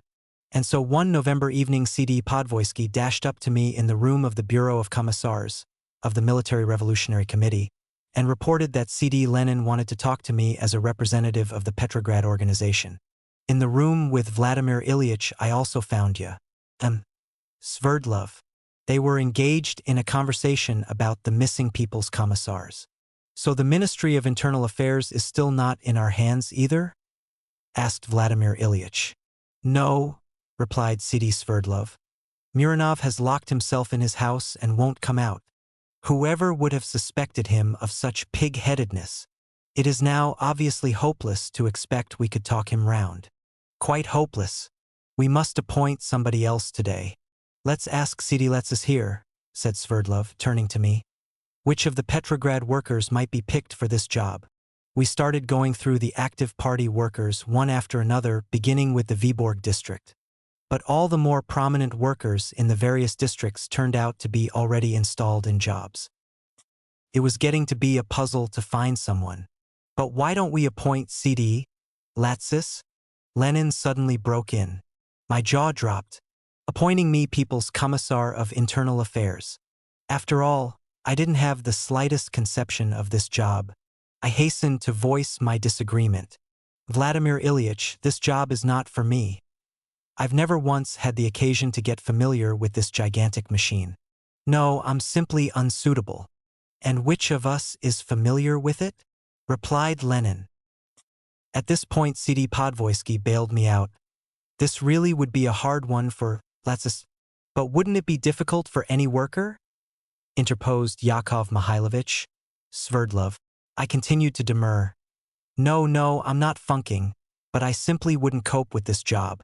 I'm just not as strong as people think. All right then, let's put C.D. Latsis down for the board, said Vladimir Ilyich, and took up a pencil to put me on the list. Now that will be fine, put in C.D. Podvoisky. All right, we'll post C.D. Latsis to the board, confirmed C.D. Sverdlov. I had no alternative but to keep quiet. But where were we to get the People's Commissar? After prolonged searchings, we came up with C.D.G. Petrovsky. A large element of the fortuitous was present in many appointments at this time, as may be illustrated by the case of Tsayuripa. The latter, who was in charge of food procurement in the Ufa region, visited Petrograd at the end of November after a food supplies conference and called on Lenin. The latter, who had known him since his revolutionary youth at the turn of the century, discussed the food supply situation with him and then urged him to take a senior post in the commissariat. Sovnarkom reportedly resisted the idea, on the grounds that his place was in the field, but Lenin insisted, and the next day he was made deputy people's commissar. The food supplies commissariat was already racked by the internal troubles that led in February to the resignation of Commissar Schlichter, when Sovnarkom took his place. As mentioned in Chapter 5, during this early period there was frequent resort to the appointment of temporary deputy, i.e. acting, people's commissars. One advantage of this was that some leading Bolsheviks who were hesitant to accept formal appointment as people's commissars could more easily be persuaded to assume responsibility on this qualified basis. Possibly, however, it was also sometimes preferred because it did not require endorsement by the multi-party CEC, but could be quietly enacted by decision of Sovnarkom, which in practice sometimes meant by Lenin and one or two colleagues, since such appointments were not necessarily discussed at formal meetings of Sovnarkom. 6 acting people's commissars were appointed by Sovnarkom decision in the 3 weeks beginning October 30th, and only one of them seems to have been discussed at a formal Sovnarkom meeting. At the same time, it should be noted that Sovnarkom was not above publishing decisions on its own authority appointing even fully fledged people's commissars. It did so in the cases of Petrovsky, Internal Affairs, on November 17th, of Kolgiv, Agriculture, on November 25th, and Schlichter, Food Supplies, on December 18th. Of particular interest is the fact that the Party Central Committee seems to have taken little hand in Sovnarkom appointments in the weeks following the seizure of power. At a meeting held on the night of 4 to 5 November, there was some discussion about replacing the people's commissars who had resigned or not taken up duty, and decisions may have been reached to approach particular individuals. It is known that at that meeting Lenin proposed A.S. Kisellev to replace Rykov as Internal Affairs Commissar, and that he asked Central Committee member Bubnov to put the suggestion to Kisellev. Evidently, however, nothing came of this, since shortly thereafter we find Lenin urging Muranov to take on the job, and we have just seen how the matter was dealt with when Muranov declined. There is no evidence that these subsequent moves were specifically authorized by the Central Committee. In the course of a Central Committee meeting 4 days later, Teodorovich passed a note to Lenin suggesting Yelizarov be made acting people's commissar for railways, and Lenin wrote "Agreed Lenin" on the note. But there is no indication that the matter was formally discussed. Point 16 So far as can be established from the published record, none of the individual appointments made during this period was either originally decided by the Central Committee or subsequently put to it for endorsement after preliminary agreement had been reached elsewhere. The manner of selection of people's commissars does not seem to have changed greatly in the early months of 1918, when a number of further replacements became necessary, most of them precipitated by resignations over the Brest-Litovsk Treaty. The degree to which appointment procedures varied according to circumstances may be illustrated by 3 cases occurring in January.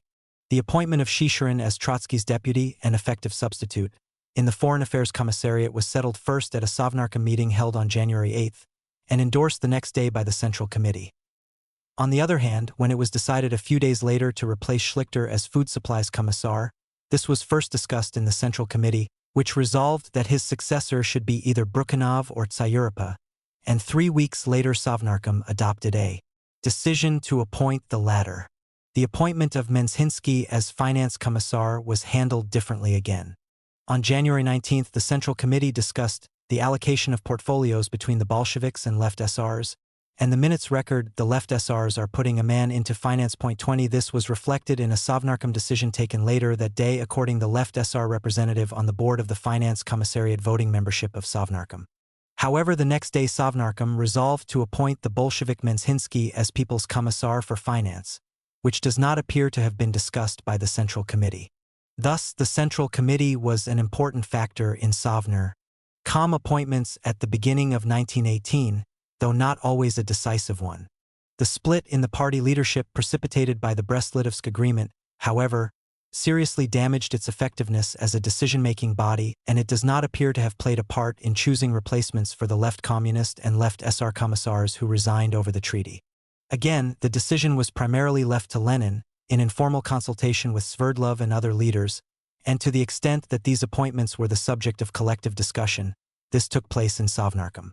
On March 18th, at its first meeting held in Moscow, Sovnarkom was invited by Sverdlov to consider the whole question of replacements, and there was discussion on finding a new chairman of the National Economic Council and new People's Commissars of Justice, Properties of the Republic, Agriculture, Trade and Industry, Navy, Welfare and Posts and Telegraphs, but decision was reached on only a few of these vacancies at this meeting. It is worth noting that the Central Committee had met 3 days before this, but, although it had considered such matters as editorial appointments to Pravda, the Sovnarkom vacancies were not on its agenda. In subsequent weeks, 3 more appointments were agreed on at Sovnarkom meetings, those of Rykov as chairman of the NEC, Sareta as acting People's Commissar of Agriculture and Shishirin as Foreign Affairs Commissar. The remaining vacancies, however, appear to have been decided on without formal discussion at Sovnarkom meetings. 2 appointments made during this period are of particular interest in affording apparent evidence of that close unity with the mass organizations of working men and women, sailors, soldiers, peasants and office workers which was envisaged in the decree of the Second Congress of Soviets establishing Sovnarkom. See Chapter 1. On April 9, Sovnarkom considered a submission from the Commissars of the Moscow Posts and Telegraphs District, requesting the appointment of either N.P. Avalov or V.N. Podbelsky as People's Commissar for Posts and Telegraphs.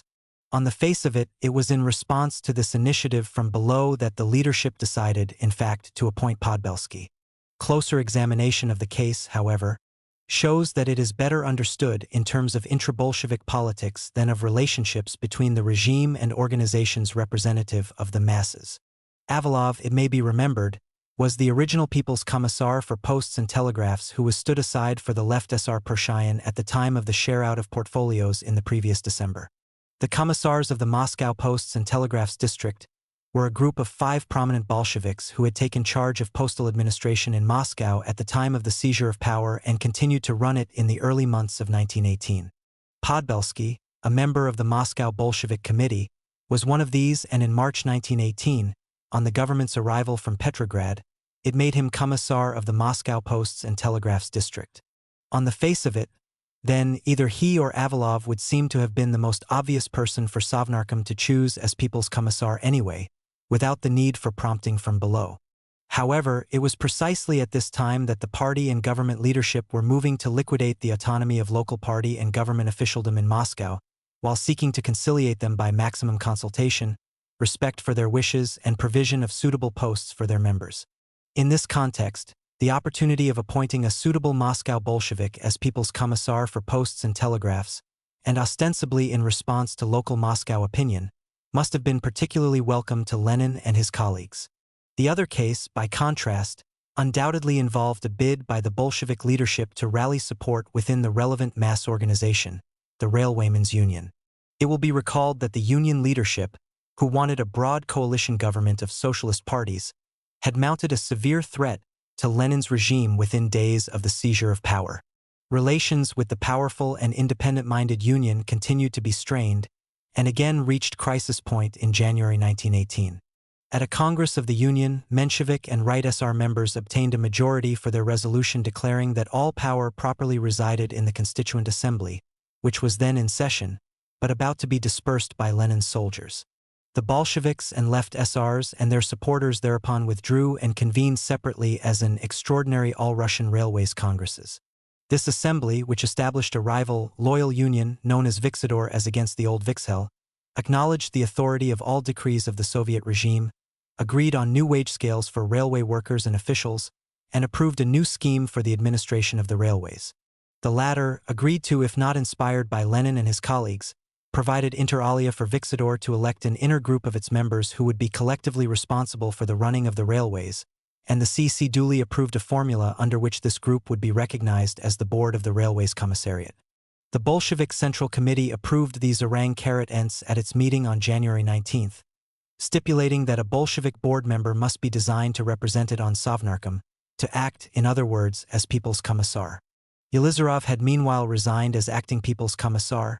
He was put in charge of insurance, but Nevsky remained, and probably out of respect for the presumed wishes of the Bolshevik leadership was elected by Viksador to the board, and nominated to represent it on Sovnarkom, i.e. to serve as People's Commissar. However, on January 25 Lenin spoke with Nevsky, asking him to stand aside in favor of one of the worker members of the board, A.G. Rogov, a Bolshevik, and to serve officially as the latter's deputy. They then went on to discuss what needed to be done in the commissariat. A month later, Lenin signed a Sovnarkom decree approving Rogov as People's Commissar and a board of 6, including Nevsky. It seems plain that Rogov was little more than a figurehead, and that this sole case of the appointment of a People's Commissar thrown up by a workers' mass organization was motivated not by the principle proclaimed on the formation of Sovnarkom, but rather by the tactical consideration of securing the cooperation of leading Bolsheviks within the Railwaymen's Union in imposing essential discipline and centralized control over the railways against powerful opposition within the Union itself and in regional Soviet and other organizations. However, Rogov quickly outlived his usefulness for this purpose, for the drive to establish centralized control and one-man management called for a strong hand at the top, and on May 9 he was replaced by P.A. Kobazev, a People's Commissar who was in many respects his antithesis. Though the son of a railway worker and himself a party member since 1898, Kobazev was an experienced railway engineer and administrator with an impressive record of imposing Soviet control in areas where it found itself under threat. For it was clearly the latter capacities that commended him to the Bolshevik leadership, and he set to with a will to bring order to the railways. His zeal, however, proved counterproductive, provoking within 3 weeks a strike in the Tula railway workshops and a revolt against his dictatorship at a further Railwaymen's Congress. By this time, however, Kobazev was no longer in Moscow, having been dispatched to quell the mutiny of the Czechoslovak Legion, and he subsequently became chairman of the Revolutionary Military Council of the Eastern Front. Nevsky, who combined dependability with a capacity to maintain reasonable relations with the railwaymen, was now in charge, and he was formally appointed Transport Commissar on July 25. While we shall be examining the whole question of Sovnarkom's relationship with the CEC in a later chapter, something should be said here about the latter's involvement in Sovnarkom appointments. As we have seen, although Sverdlov had a major say in the selection of many People's Commissars, this was due in only small part to his position as CEC chairman. According to a resolution of the Third Congress of Soviets in January 1918, 37 all-government changes were supposed to be submitted for CEC approval, but the minutes of CEC meetings at this period make clear that it exercised this responsibility in a purely formal manner.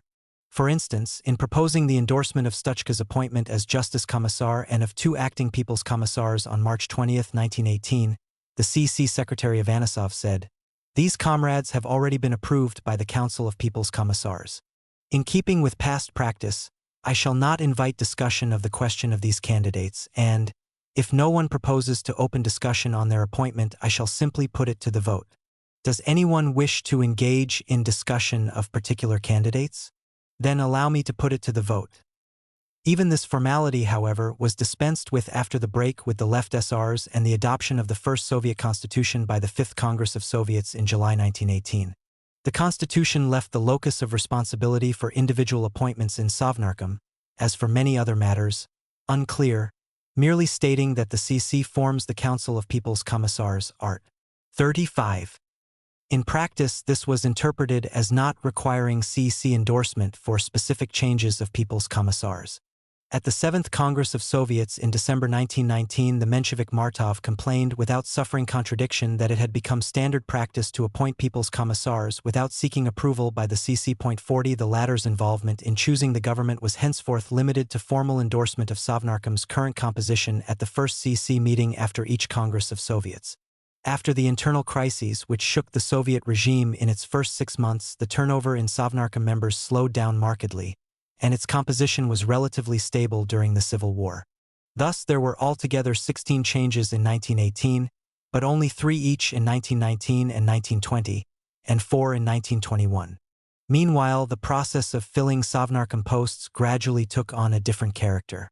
Understandably, the chief criterion of selection at first was prominence in the Bolshevik Party.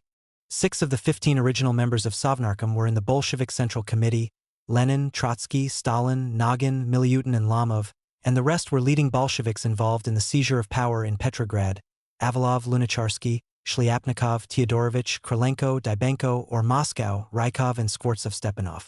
Of the 3 additional commissars appointed in November 1917, Kalantai was a member of the Central Committee and Essen chairman of one of the district Soviets in Petrograd, and only Yelizarov, formerly acting People's Commissar, lacked senior political standing. His visibility came from his being Lenin's brother-in-law. As we have seen earlier in this chapter, prominence in the Bolshevik organization was still primarily what drew the leader's attention to possible replacements following the resignations over the Brest-Litovsk Treaty.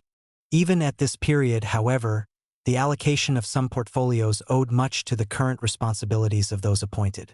This was most obviously the case with the members of the Committee on Military and Naval Affairs. Antonov Ovsienko, as secretary of the Petrograd Military Revolutionary Committee, was a principal organizer of the seizure of power.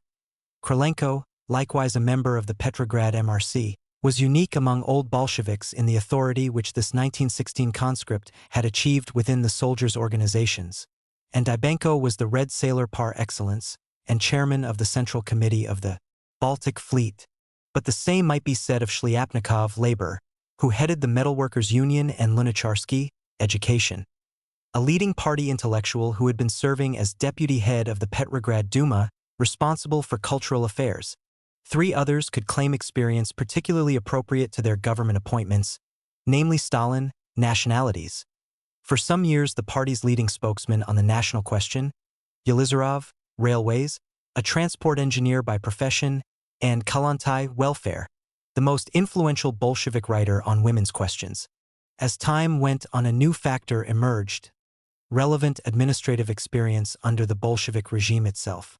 This can be seen as early as the appointment of Osinsky as chairman of the National Economic Council in December 1917.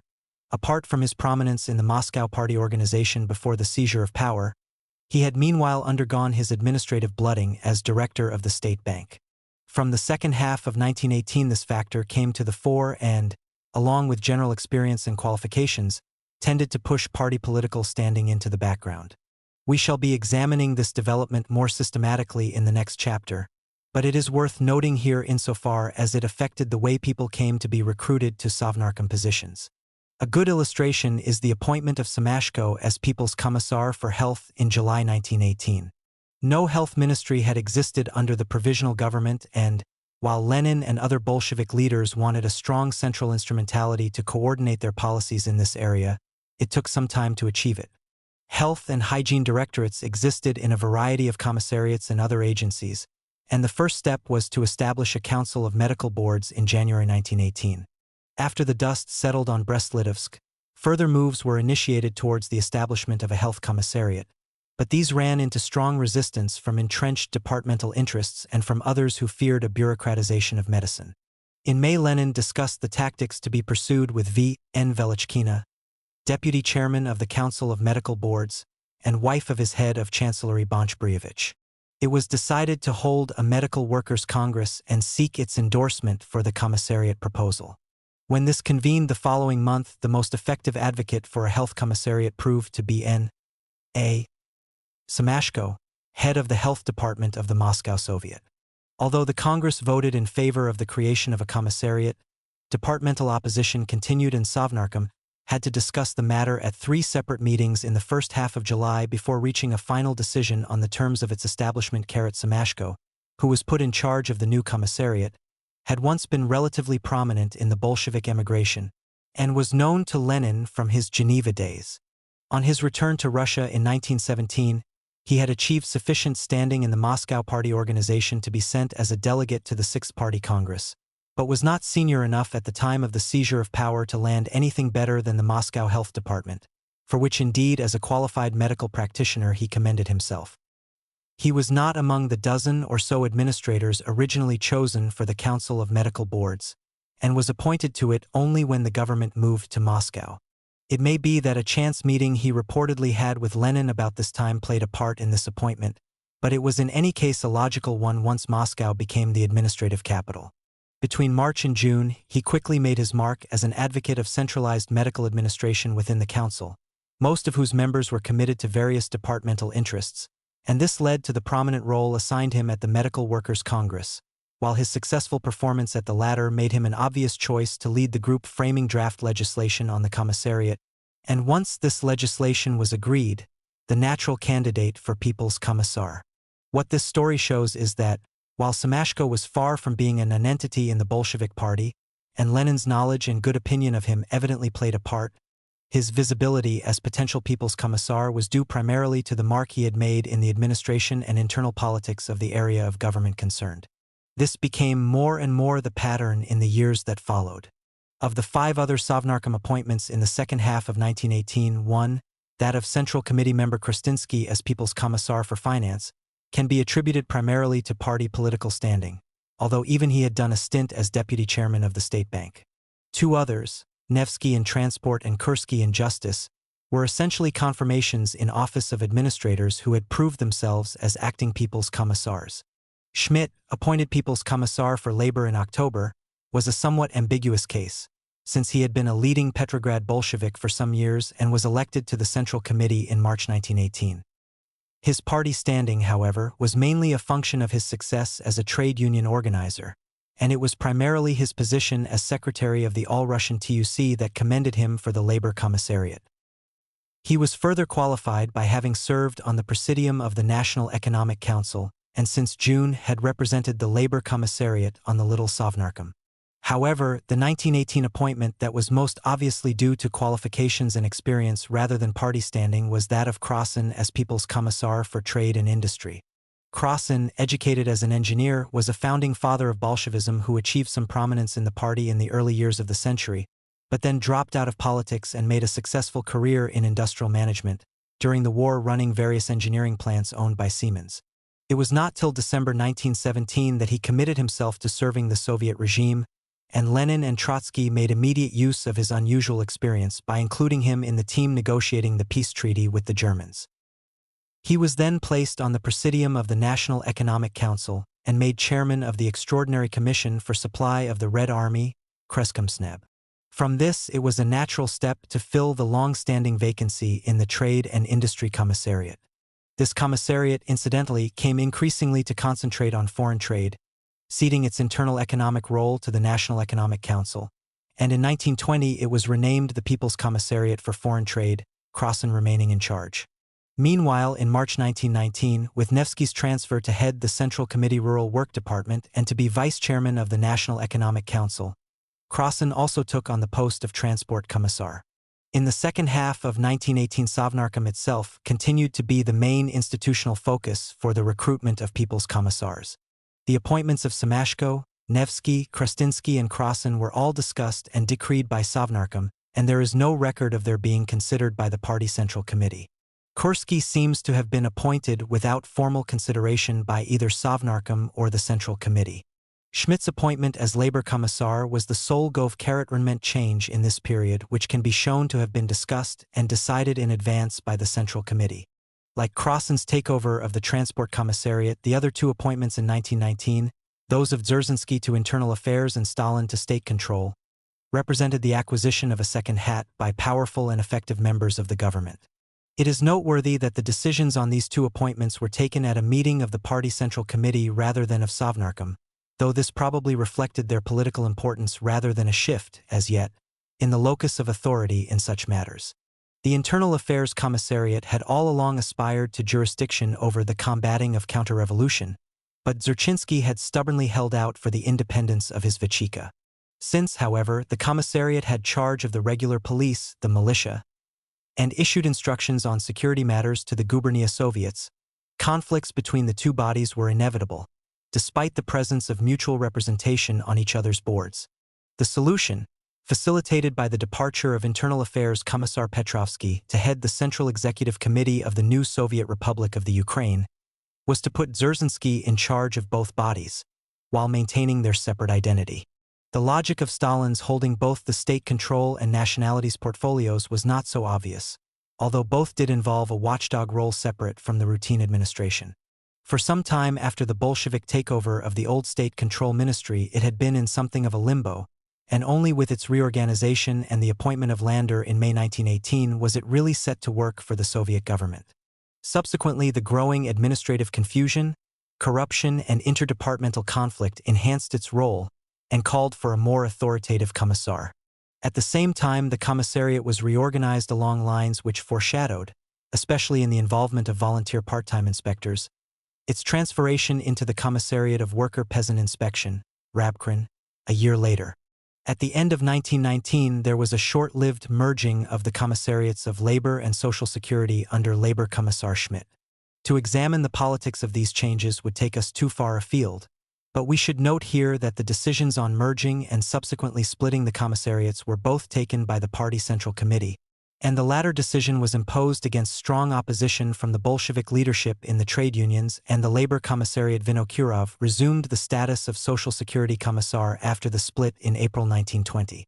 A year later, with the expansion of trade union functions into the welfare area decreed by the 10th Party Congress, the Social Security Commissariat again went into limbo, without, however, being formally abolished. Commissar Vinokurov, though not replaced till 1923, became full-time chairman of a commission established for the relief of famine. Early in 1920, yet another member of the inner leadership was given a second portfolio when Trotsky was put in charge of the Transport Commissariat. Well before this, the disorganization and decay of the railways had reached crisis point, dangerously hampering the movement of troops and equipment to the fronts and food to the towns. A strong hand was needed, and Krosin, increasingly taken up with the problems of foreign trade, was unable to provide it. Armed with a Politburo decision, Lenin telephoned Trotsky in the Urals inviting him to take over the commissariat, and the latter agreed on the understanding that the appointment should be temporary in status. Trotsky immediately threw himself into his new task, achieving considerable success by using the strict disciplinarian methods and the emphasis on technical competence that had paid such dividends in the armed forces. He carried out a widespread purge and installed a new leadership in the commissariat, handing over the portfolio at the end of the year to a man he had groomed for the task. The present People's Commissar of Transport, C.D. Yemshinov, he told the 8th Congress of Soviets, formerly worked on the Perm line and later at the Center, in particular serving on various consultative bodies and commissions which carried out surveys of our various lines and dismissed unsuitable officials, replacing them with officials sent out from the Center. C.D. Yemshinov carried out this work along with the rest of us on the basis of methods laid down by me. The procedures followed on Yemshinov's appointment presented an illuminating contrast with the practices of 2 years earlier. The crucial decision was taken by the full Central Committee of the party, and was duly adopted by Sovnarkom 2 days later in the form of a request to the CEC. Incidentally, in a note to Central Committee Secretary Serebryakov the day before the Central Committee meeting, Lenin had tentatively suggested a different candidate, but Trotsky's support probably clinched the issue in Yemshinov's favor. In February 1920, there occurred the first death in office of a Sovnarkom member, that of Posts and Telegraphs Commissar Podbelsky. The background of his successor, A.M.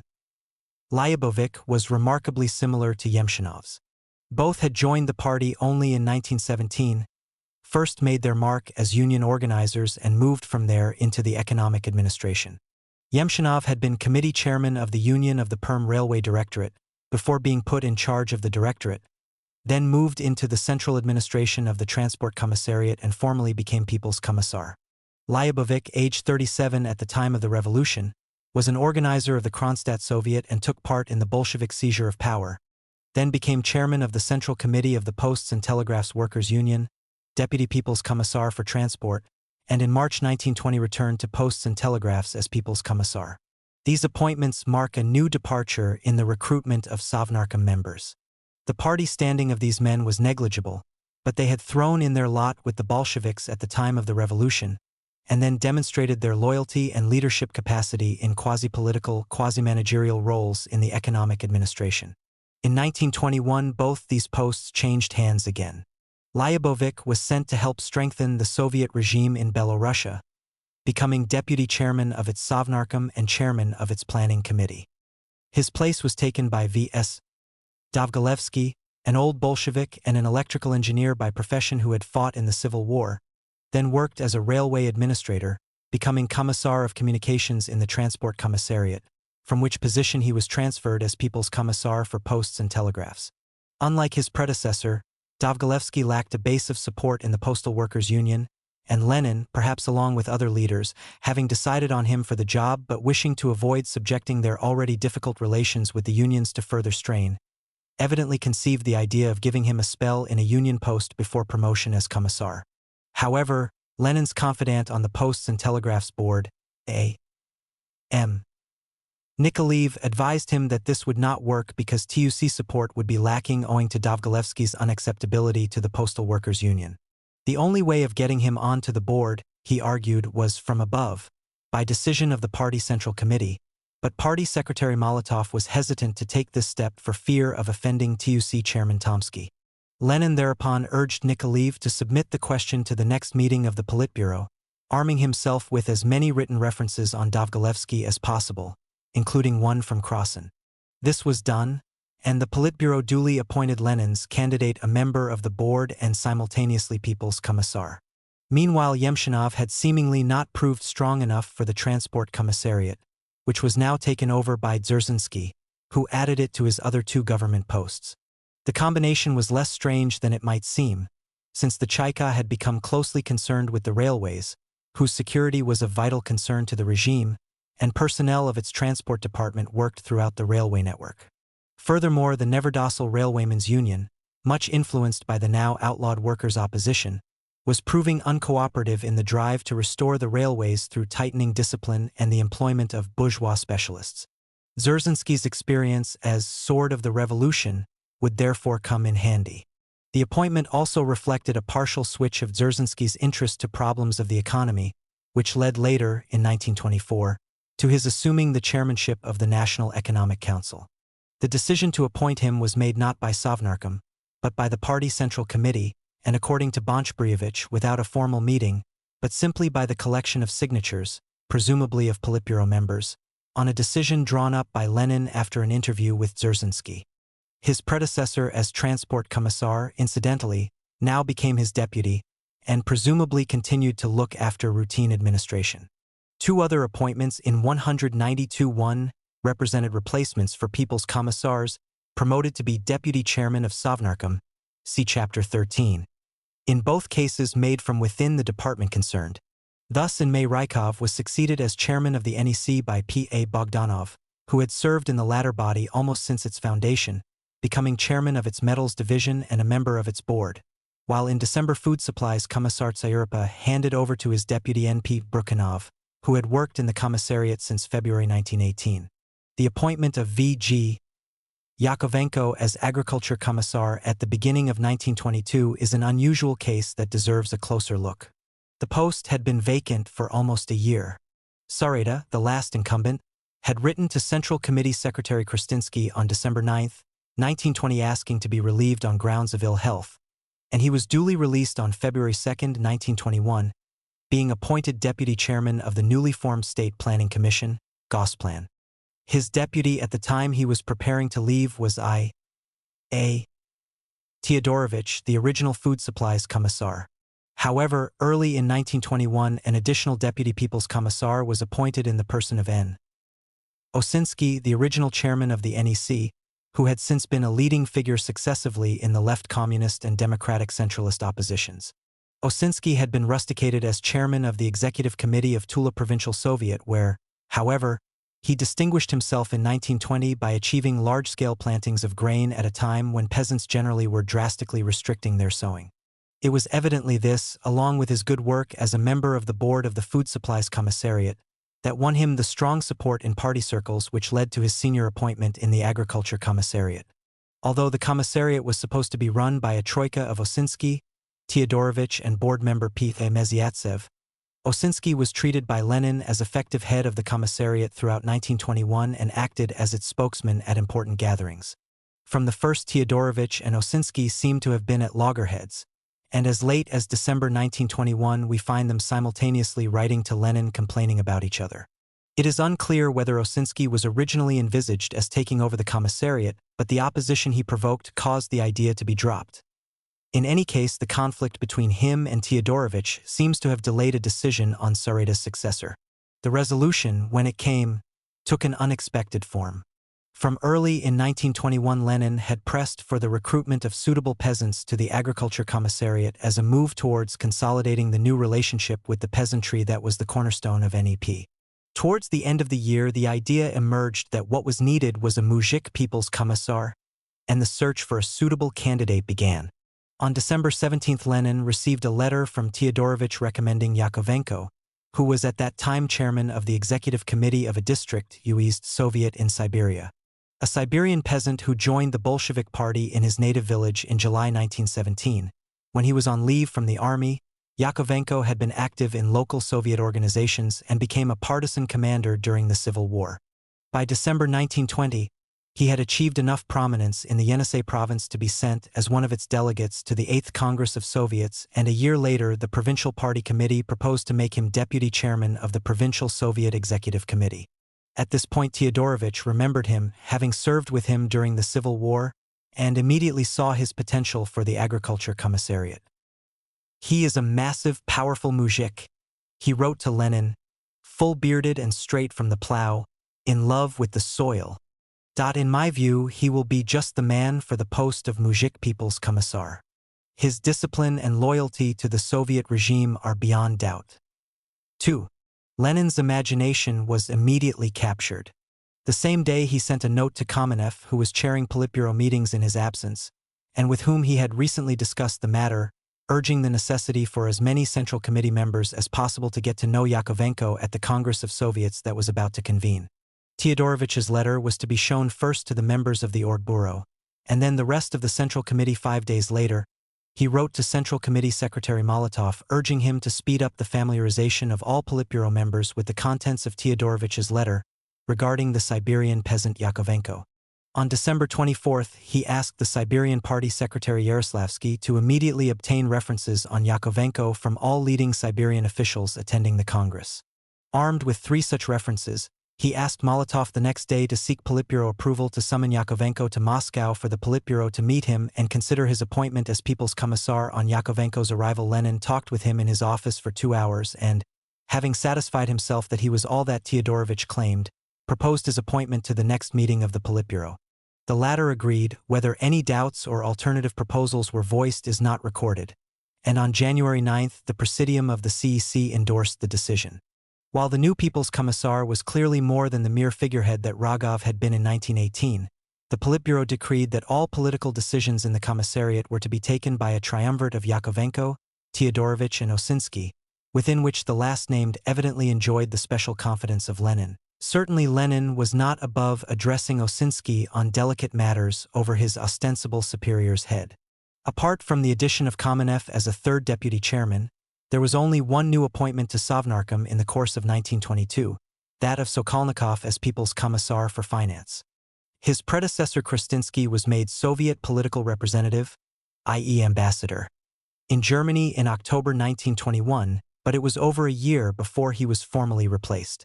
Sokolnikov's involvement in the administration of finance went back to 1918, when he had played a leading part in the nationalization of the banks. The Civil War had taken him out of Sovnarkom activities, and 1920 found him head of the Soviet administration in Turkestan. On Kristinsky's departure, the administration of the Finance Commissariat was at first in the hands of his deputy, A.O. Alsky, but then Sokolnikov joined the board, was quickly promoted to Deputy People's Commissar, and by January 1922 had displaced Alsky as the chief spokesman for the Commissariat. The board was rife with personal antipathies and jealousies.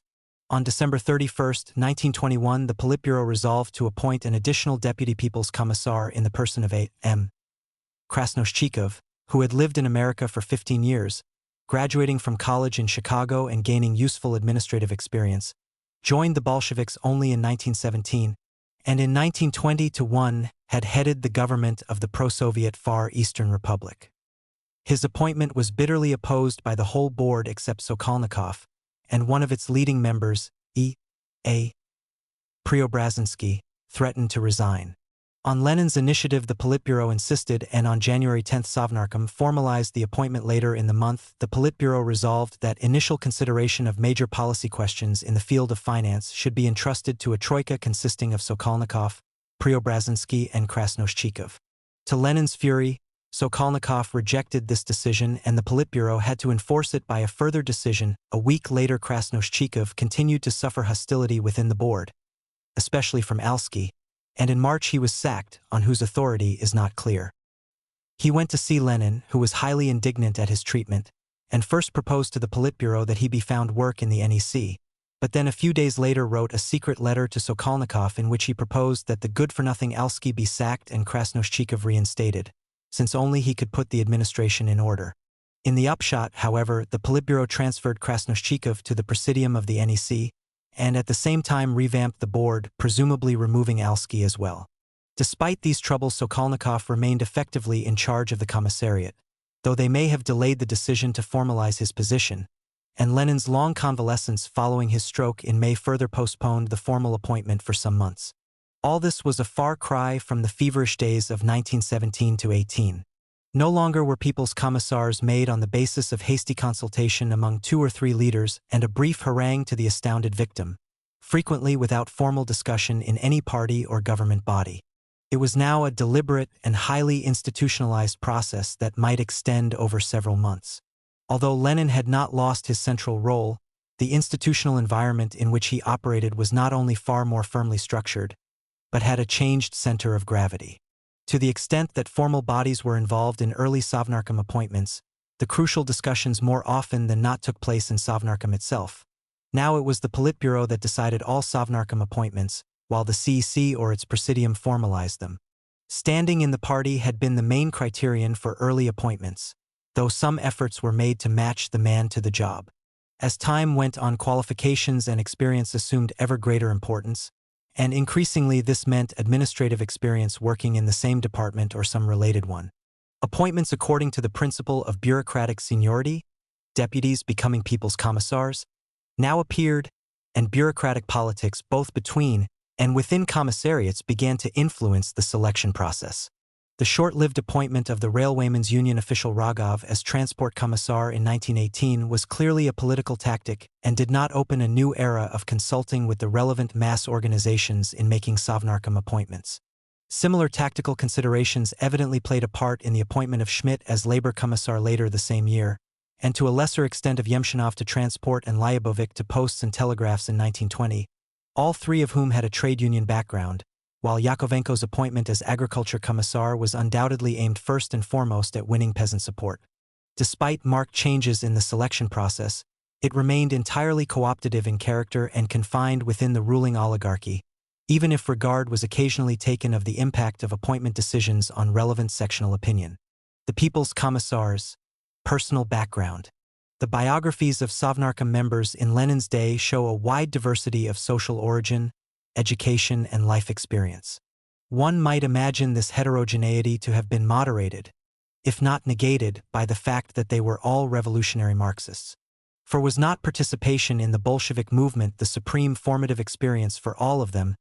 Did not the fires of the revolutionary struggle melt the native or of their original social personalities and identities and form them in a common mold? But this can scarcely be maintained either. Revolutionary Marxists who had achieved some prominence in the Russian Social Democratic Labor Party they indeed all were, but their modes of being Marxists and of being revolutionaries were as varied as the other aspects of their biographies. Indeed, when one considers the many Sovnarkom members who found themselves amongst the supporters of multi-party government in 1917, the left communists in 1918, the workers' opposition or democratic centralists in 1920–1, or of the various opposition groupings of the middle and later 1920s, it is immediately apparent that those serving in Lenin's government had most diverse notions as to what the revolution was about and how to create a socialist society. Behind this diversity of conviction lay the most varied political biographies. It was a diversity that extended both to the experience and qualities of personality that first brought them into the revolutionary movement, and to the lives they led and the political positions they adopted after they had joined. The truth of this is immediately suggested by the starkly contrasting personalities and revolutionary careers of such dominating figures as Lenin, Trotsky, and Stalin, and the contrasts appear no less when one considers the biographies of the lesser lights. A systematic analysis of the political psychology of Sovnarkom members would be beyond the capacities of the present author, and indeed in many cases the sources are far too fragmentary for such an undertaking. However, it is worth giving some samples of the varied factors which, on the face of it, may have contributed to their becoming revolutionaries.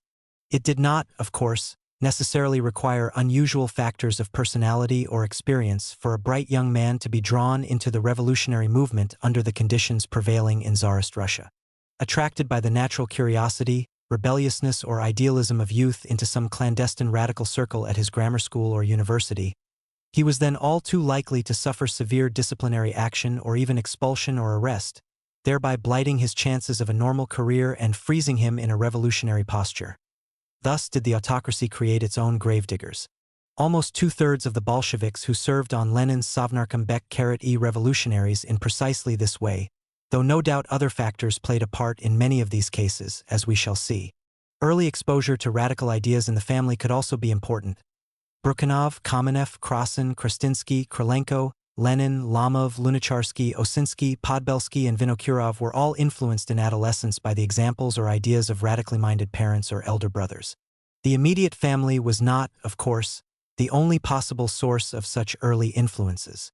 Yelizarov developed a close friendship with Lenin's brother Alexander, executed in 1887 for plotting to assassinate the Tsar, and on wedding his sister married, as it were, into the revolution. Dybenko was introduced to Marxist ideas by a teacher in his village school.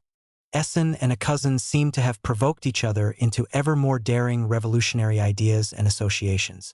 Once we attempt to probe below such obvious influences, the search for revolutionizing experiences becomes more speculative. Ethnic discrimination was evidently a factor in a few cases. Sokolnikov refers to the effect on him of harassment by his teachers because of his Jewishness. Such experiences may also have helped to radicalize the proud young Trotsky.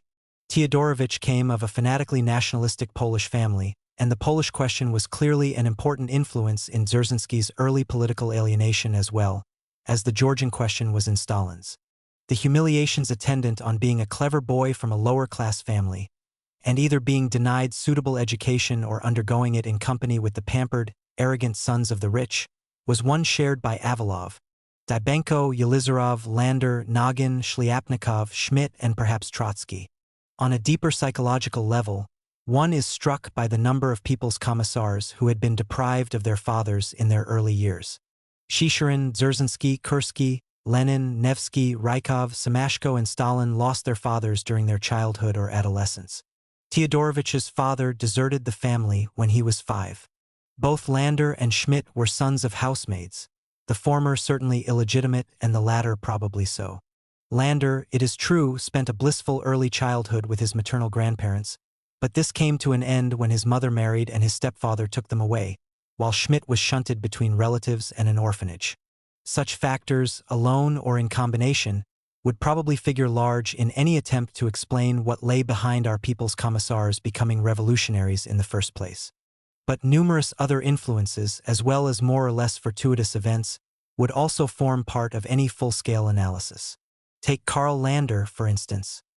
His early family situation may have laid the psychological basis of his alienation from the existing socio-political order, and the experience of working as a laborer while studying at night to qualify as an elementary school teacher probably reinforced it, but initially this alienation took the form of a fanatical Tolstoyanism. Lander fell under the influence of the well-known Tolstoyan, I.M. Tretyabov, who had been exiled by the authorities to his district, and for some 3 years he carried on a correspondence with Tolstoy himself. His enthusiasm led him to attempt a journey on foot from his Baltic homeland to visit a Tolstoyan settlement in the Crimea. This turned out to be his road to Damascus, for he was picked up by the police as a vagrant and sent back home via various prisons and prison trains, a journey that lasted for months, and was then kept in prison for several more months. This experience and the influence of various Marxist revolutionaries who shared his cells along the way converting him to social democracy. Shishirin's adoption of revolutionary Marxism at the advanced age of 32 followed an even more roundabout spiritual pilgrimage. But again the seeds were evidently sown in childhood.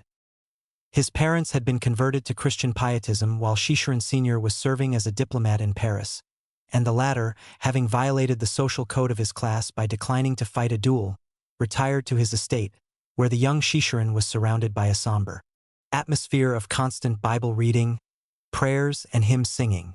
This, he relates, implanted in him a certain messianism, while visits with his mother around the hamlets where she practiced good works among the peasants induced an exalted romantic populism. Then his father, foreseeing at last a way of proving his manhood, volunteered to be a stretcher-bearer in the Russo-Turkish War and died as a result of his privations, when Chichern Jr. was 10. Later, As a student in St. Petersburg moving in establishment circles, he suffered much humiliation due to his family's impoverished condition and disgrace. For many years, his alienation took purely personal forms before it found external expression in revolutionary activity. Some other cases may be mentioned more briefly.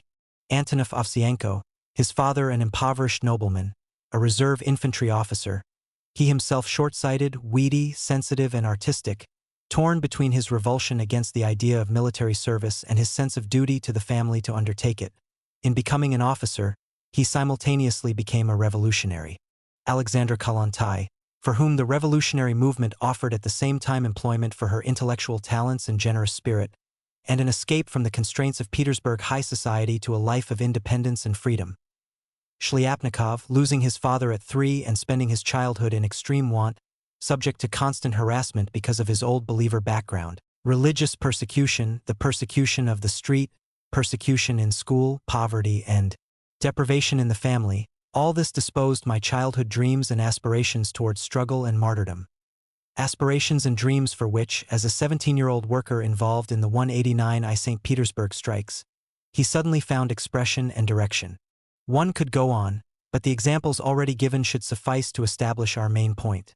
The crucial experiences forming the minds and personalities of those who were later to become people's commissars, and led them into the revolutionary movement, were extremely diverse. Little less varied, moreover, were their political biographies and patterns of life after they joined the movement. Trotsky, of course, did so only on the eve of the revolution, as likewise did Antonov Ovsienko, while Kollontai was a Menshevik till 1915 and Shishirin did not join the Bolsheviks till 1918, almost simultaneously with his appointment as People's Commissar. Others again, having initially aligned themselves among Lenin's followers, subsequently broke with him for more or less lengthy periods on various issues. Lunacharsky, for instance, spent several years as a leader of the anti-Leninist Peered group. Osinsky was in the Otsevist opposition, advocating withdrawal of the Bolshevik deputies from the Duma. Bogdanov was a defensist supporter of the Russian war effort, while Krylenko temporarily deserted Bolshevism for syndicalism. Nagin was both a conciliator in 1908-10, favoring rapprochement with the Mensheviks, and a defensist during the war. Others again more or less completely disengaged from the revolutionary movement and for many years were peacefully engaged in normal occupations. Krasin is the outstanding example. A leading collaborator of Lenin's in the early years of Bolshevism, he then moved to the Paredist opposition, and from 1910 till after the revolution made a highly successful career as an industrial administrator. Brukhanov seems to have had little contact with the revolutionary movement between 1907 and 1917, and Tsayurpa also dropped out for several years after the 1905 revolution, resuming contact with his local Bolshevik organization only in 1917. In analyzing the variety of revolutionary experience that Sovnarkom members had behind them, perhaps the most fundamental distinction we should draw is that between the revolutionary at home and the revolutionary abroad, since life under the perilous, conspiratorial conditions of the Bolshevik underground in Russia clearly had little in common with life in the relatively safe but hothouse atmosphere of the Russian revolutionary colonies of Geneva, Paris, or Brussels. Many Bolshevik leaders enjoyed at least a taste of both, but most spent the decade or so before the revolution predominantly either abroad, e.g. Lenin, Trotsky, Lunacharsky, Dovgolevsky, Kollontai, or in Russia, e.g. Stalin, Rykov, Dzerzhinsky, Krestinsky, Avilov.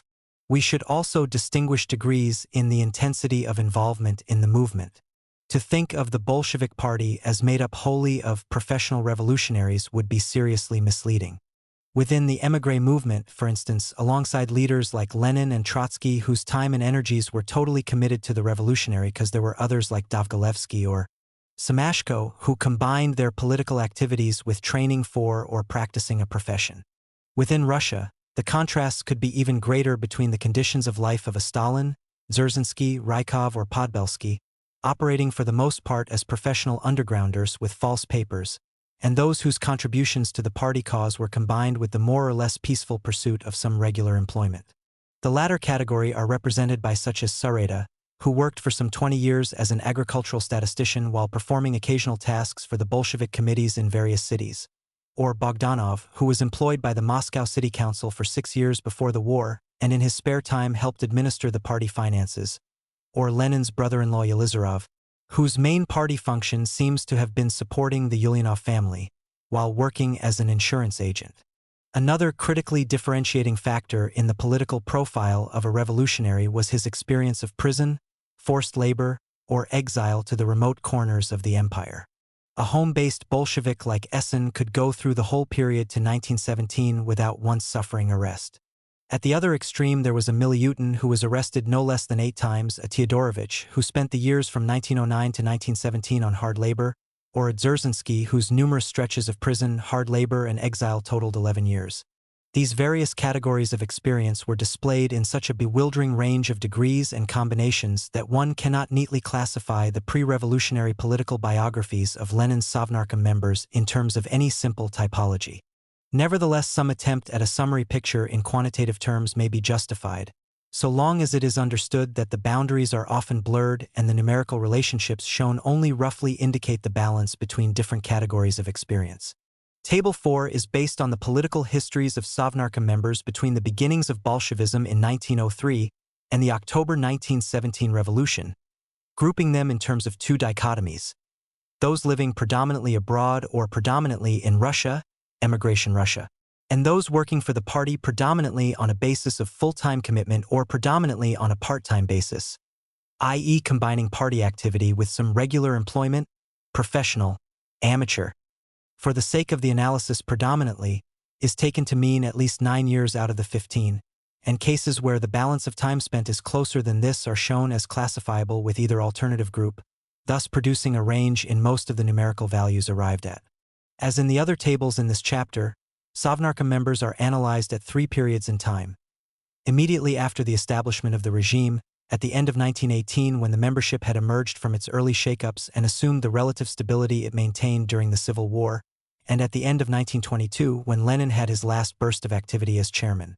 This procedure has the disadvantage of omitting a handful of people's commissars who came and went between those dates, but the great merit of revealing any trends there may have been over time. The trends revealed by this table are so marked that they command attention despite the imperfections of data and difficulties of classification. The professional revolutionaries operating inside Russia made up a clear majority of the Sovnarkom formed in 1917, but by 1922 they had been reduced to a small minority, while all the other groups had grown. Taking our 2 dichotomies separately, we find clear trends in both. Sovnarkom members who had mainly lived abroad before the revolution increased from under a third to about a half, while the ratio of professionals to amateurs declined from about 5:1 to about 3:2. Some partial explanations immediately suggest themselves. Before the revolution, full-time commitment as a professional revolutionary was of course usually necessary to win leading status in the party. Moreover, in the early days of Sovnarkom, those on the spot, especially in the Petrograd and Moscow organizations of the party, enjoyed an obvious immediate advantage when people's commissars were being recruited. Other factors, however, also contributed to these trends, as will become apparent later in our analysis when we consider the training and work experience of Sovnarkom members. The varied family origins of Sovnarkom members have already been alluded to, but this diversity was far from random. To start with, men of unequivocally proletarian background were very few, as likewise were those of peasant origin. Even at the beginning, the majority of Sovnarkom members had been born into middle or upper-class families, and the predominance tended to grow. In Table 5 we set out the occupation of Sovnarkom members' fathers, 8, and then aggregate them into 2 broad class groups. The largest group in this table, the officials, was also the most varied, but it included no really high-level civil chinovniki, and several seemed to have been in bad odor owing to their political views. At the other extreme there were hardly any from the lower depths. Perhaps Shliapnikov comes closest. Thus the father of Yelizarov, though an ex-serf, was a solid and respected member of his community, serving as the village starosta or headman. Trotsky's father was a prosperous freeholder. Dybenko's was probably the only genuine poor peasant. The handful of urban workers did not include a single one who spent most of his working life in the industrial proletariat. The intelligentsia, as traditionally understood in Russia, was a category cutting across occupational boundaries and embracing those educated people who aspired to independent, and therefore often subversive, thinking. Many but probably not all of the 10 professionals among our Sovnarkom members' fathers might be so classified, but several others who were employed in administrative jobs, judging by the accounts of their interests and lifestyles given by their sons, were also evidently intelligenti. Altogether, something like a quarter to a third of our people's commissars spent their childhood in intelligentsia families. The estates, Soslovaya, into which the society of Imperial Russia was officially divided, and which also cut across occupational categories, had declined greatly in importance by the time of the revolution, but they retained some legal and political significance and still provided the basic framework for the social hierarchy. Unfortunately, data on the estates from which our people's commissars were drawn is very incomplete. One thing that is clear, however, is that the topmost estate of Tsarist society, the gentry dvorianstvo, provided far more than its share of Sovnarkom members. At least 6, and possibly 8, of the original people's commissars were from gentry families, although the gentry made up only some 2% of the pre-revolutionary population. This means they were represented in Sovnarkom at upwards of 15 times the rate of the population as a whole. The number of Sovnarkom members in 1918 and 1922, whose estates have been established, does not permit a direct comparison with 1917, but it seems likely that the proportion drawn from the gentry fell off somewhat. Of course, the gentry varied greatly in rank, status, wealth, and source of income, and the families of our people's commissars formed a fair cross-section, ranging from impoverished squires, pomeshchiki, to St. Petersburg high society. If none were quite from the top drawer, at least some were from the second top. Osinsky, whose correct family name was Obolensky, was at pains to point out that he did not come from the ducal branch of the Obolensky clan. The Chicherins, on the other hand, were undoubtedly aristocrats, even if the people's commissar's immediate family was rather fallen from grace. Kalantai's father was a general. Essens was a railway engineer, but the family was a distinguished one in St. Petersburg, descended from Baltic counts of Swedish origin, and his uncle, Vice Admiral von Essen, commanded the Baltic fleet under Nicholas II and is accorded a longer entry in the Soviet Historical Encyclopedia than the people's commissar himself. The break effected by revolutions in the social sources of recruitment to the political elite is rarely a complete one. In this respect, the Bolshevik Revolution was no exception, and in its composition Sovnarkom provided substantial links between the old ruling strata and the new. Although half the population of the Russian Empire were non-Russians, Russians formed the great majority of Sovnarkom members in Lenin's time. This partly reflects the composition of the pre-revolutionary party. As David Lane has shown, the Bolsheviks were most heavily concentrated in Central Russian areas, in contrast with the Mensheviks and other social democratic groups, who recruited more heavily in the borderlands. Nevertheless, non-Russians constituted about a third of the delegates to party congresses held between 1918 and 1922, and Sovnarkom must therefore be regarded as ethnically one of the more homogeneous segments of the elite in this period. Those who can be definitely classified as non-Russians comprised a Georgian, a Jew and a Pole in 1917, a Georgian, a Jew and a Latvian in 1918, and a Georgian, 3 Jews and a Pole in 1922.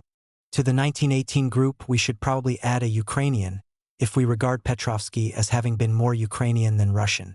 It is true that the antecedents of several others, to judge by their German, Polish, or Ukrainian names, were at least partly non-Russian.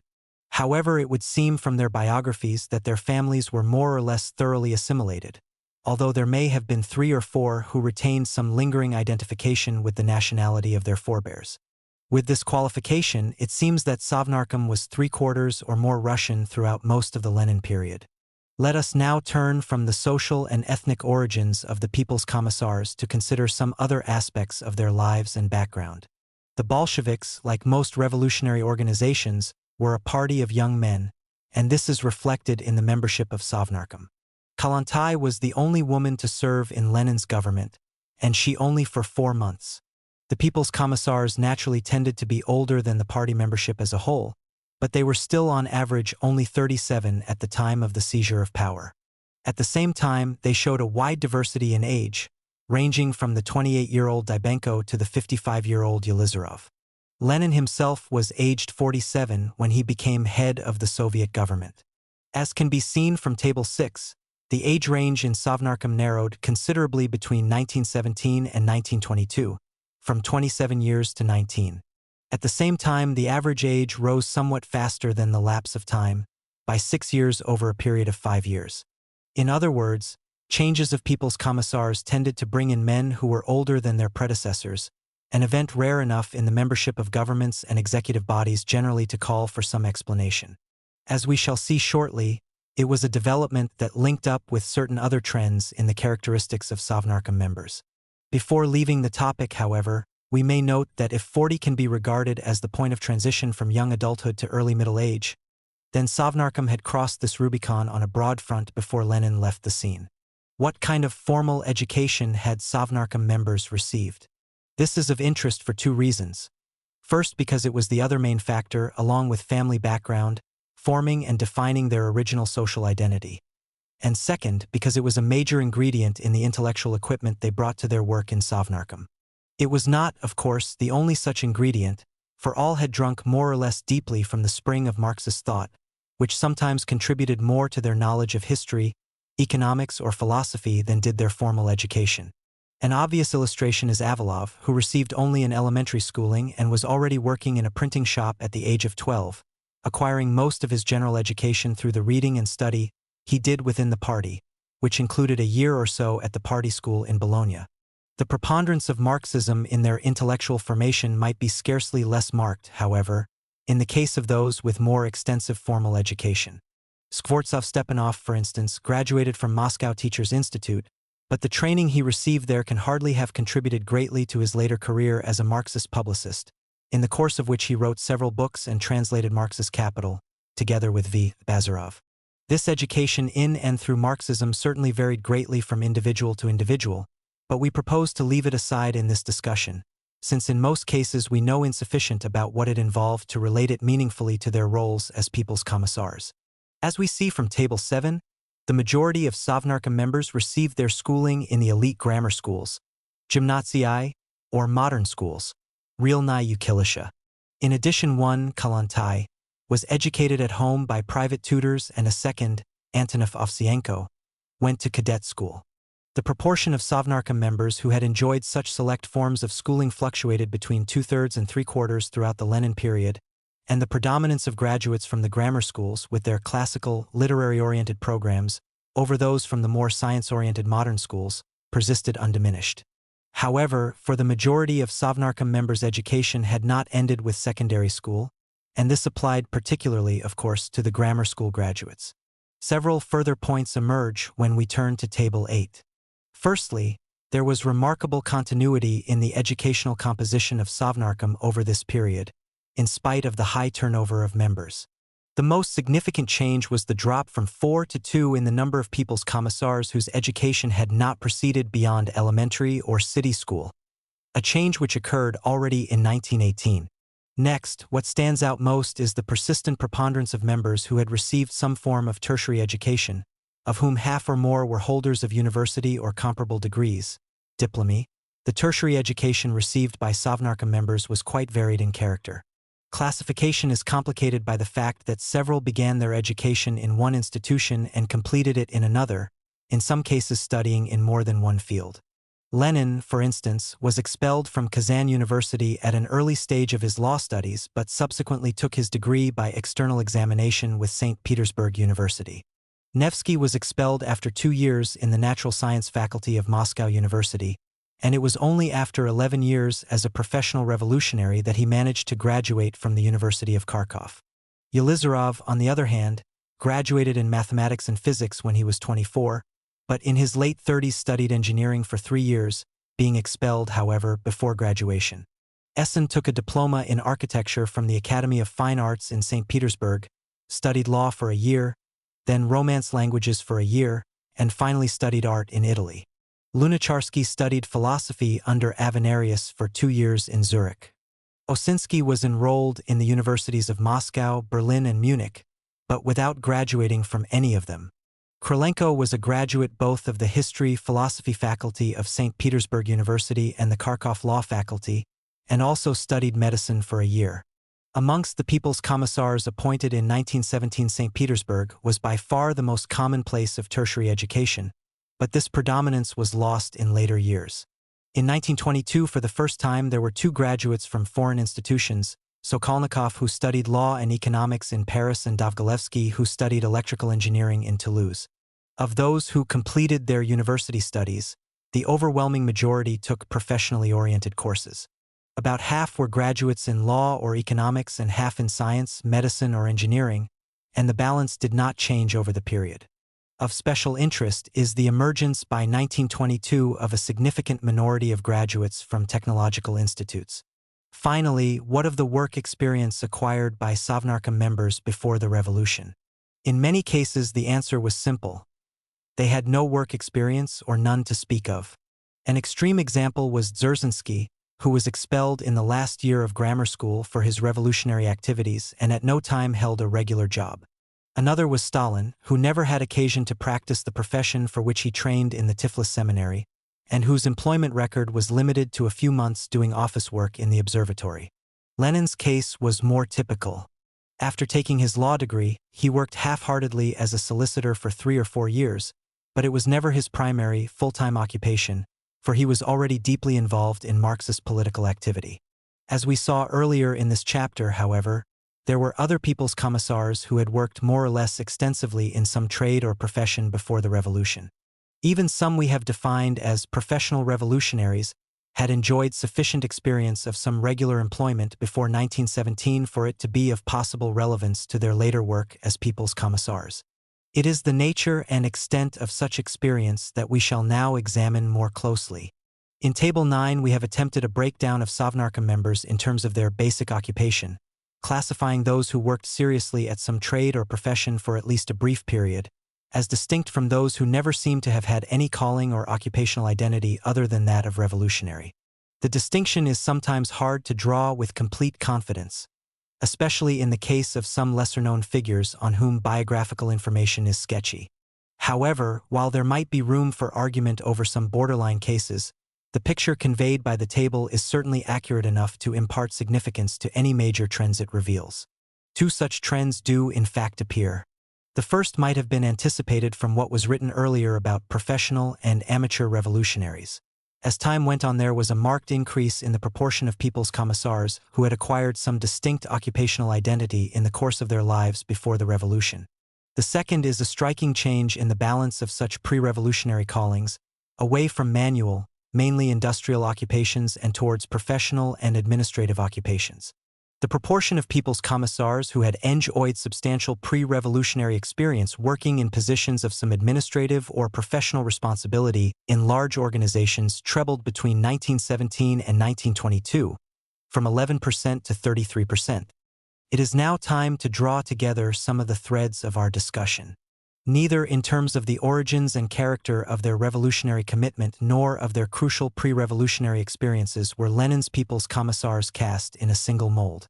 On the contrary, the characteristics they had in common were decidedly few. Almost without exception they were, indeed, men and men in early maturity or early middle age. Predominantly, too, they were great Russians, with a handful drawn from other nationalities of the empire which were prominent in the revolutionary movement. The great majority of Bolshevik people's commissars appointed in 1917 had been full-time revolutionaries for many years, in the main within Russia itself, and they included a significant minority from humbler backgrounds. In subsequent years, however, there were several significant changes. The number of people's commissars who had spent long years abroad increased, and those whose commitment to the revolutionary cause in the decade or so before 1917 had been very much less than a full-time one increased even more. At the same time, while most Sovnarkom members were from the beginning relatively well-educated, the minority lacking secondary education was halved, and those with tertiary education, almost always professional in orientation, came to include a significant group with technological training. This was accompanied by a marked increase in Sovnarkom members who had the experience of exercising some trade or profession before the revolution, with those who had worked in manual trades sharply declining and those who had been administrators or experts in large organizations rising to a third of the Sovnarkom membership. Along with these changes went a marked rise in the average age of Sovnarkom and an increased predominance of men from middle and upper-class backgrounds. Now it is obvious that all these changes were not the direct consequence of deliberate policy. Lenin and his colleagues did not consciously decide they wanted more older men in the government or less from working-class families. Nor did they make a conscious choice to include in Sovnarkom more men who had once been dropouts from the revolutionary movement. What, then, were the changes in the effective criteria for Sovnarkom membership to which most of these other changes were incidental? The answer evidently lies in the problem of matching the man to the office and changed conceptions of what office in Sovnarkom entailed. As we saw in the previous chapter, the initial appointments to Sovnarkom were made predominantly on political grounds, which primarily meant standing in the party at the national level or in the local Petrograd and Moscow committees. Matching the man to the job, where it was attempted, meant matching him politically, and was epitomized by the appointment of the union organizer Shliapnikov as labor commissar and of the most successful Bolshevik leaders of the mutinous troops and sailors to the Committee on Military and Naval Affairs. Only the short-lived appointment of Yelizarov as acting railways commissar may be put down primarily to his technical and administrative experience. With time, however, the latter consideration came to matter more and more. Nothing could have been more purely political than Trotsky's appointment as Foreign Affairs Commissar. His successor Shishirin, by contrast, was a party nonentity, but he had worked in the old Ministry of Foreign Affairs, albeit only in its archives, and he possessed a social background and education fitting the technical requirements of the post. Likewise, the professional revolutionary Essen was replaced as State Control Commissar by Lander, who had been employed for some years in the Imperial State Control Ministry, the later appointment of Stalin reflecting a repoliticization of this post for reasons we have explained. Soon relevant administrative experience acquired after the revolution also assumed importance in choosing government members, and more often than not those who commended themselves in this respect were men who had acquired appropriate training and experience before the revolution, at the expense, as a rule, of their active commitment to the revolutionary cause. The change may be illustrated by comparing Lenin's First People's Commissar for Posts and Telegraphs, Avalov, whose pre-revolutionary years from the age of 17 had been devoted to underground work in the Bolshevik cause punctuated by repeated arrests, with his last, Dovgolevsky, who spent the decade before the revolution in France, active in various Bolshevik groups, but finding time to qualify and then work as an engineer. After his brief spell as People's Commissar, Avalov was sidetracked into relatively more junior positions, while Dovgolevsky, serving first in the Red Army, then proved his worth in a succession of ever more senior administrative posts. Even at the end of the Lenin period, political considerations of a kind could still determine Sovnarkom appointments, as the example of the Muzhik People's Commissar Yakovenko illustrates. But for the most part, the politics that now mattered was of the bureaucratic variety, involving personal and group rivalries within and between various segments of the administrative machine. This transformation in the composition of Sovnarkom raises the question whether its functions within the system were also undergoing changes. We have already seen indications of such changes when describing the evolution of decisions over Sovnarkom appointments. In the chapters that follow, these changes will move to the center of our attention. Government, Soviets, and party.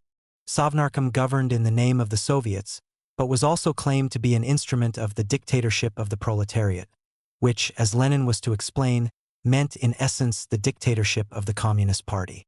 These two bases of Sovnarkom's claim to legitimacy, though potentially in conflict, were harmonized in practice by the majorities which the Communists contrived to secure themselves in the Soviets, and in particular in their all-Russian congresses, from October 1917 onward. At the same time, this twofold legitimation had the effect of placing Sovnarkom in a complex network of relationships linking it, on the one hand, with bodies emanating from the Congresses of Soviets, and on the other, with bodies emanating from the Congresses of the party. These relationships, which extended beyond the formal trappings of authority and the adoption of broad policy orientations to the details of day-to-day government, underwent marked changes over time. To properly understand the evolution of Sovnarkom, therefore, we need to know something about these supreme organs of the Soviets and the party and their mutual interconnections. The Soviets, composed of deputies elected by open vote at places of work, originated during 1917 in the towns and military and naval units, and only gradually spread to the rural areas. Eventually, this pattern took some time to crystallize, however, and as late as the 6th Congress of Soviets, November 1918, nearly 90% of the delegates were elected direct by city, district, or other lower-level Soviets. The All-Russian Congress of Soviets was defined in the 1918 Constitution as the supreme authority of the Russian Socialist Federated Soviet Republic, RSFSR. Its convocations were vast gatherings ranging from 670 delegates at the Second Congress to over 2,000 by the end of the Lenin period, remaining in session for from 2 days to over a week. The first few congresses were convened at roughly 3 monthly intervals, and were mostly timed to provide endorsement for important political decisions.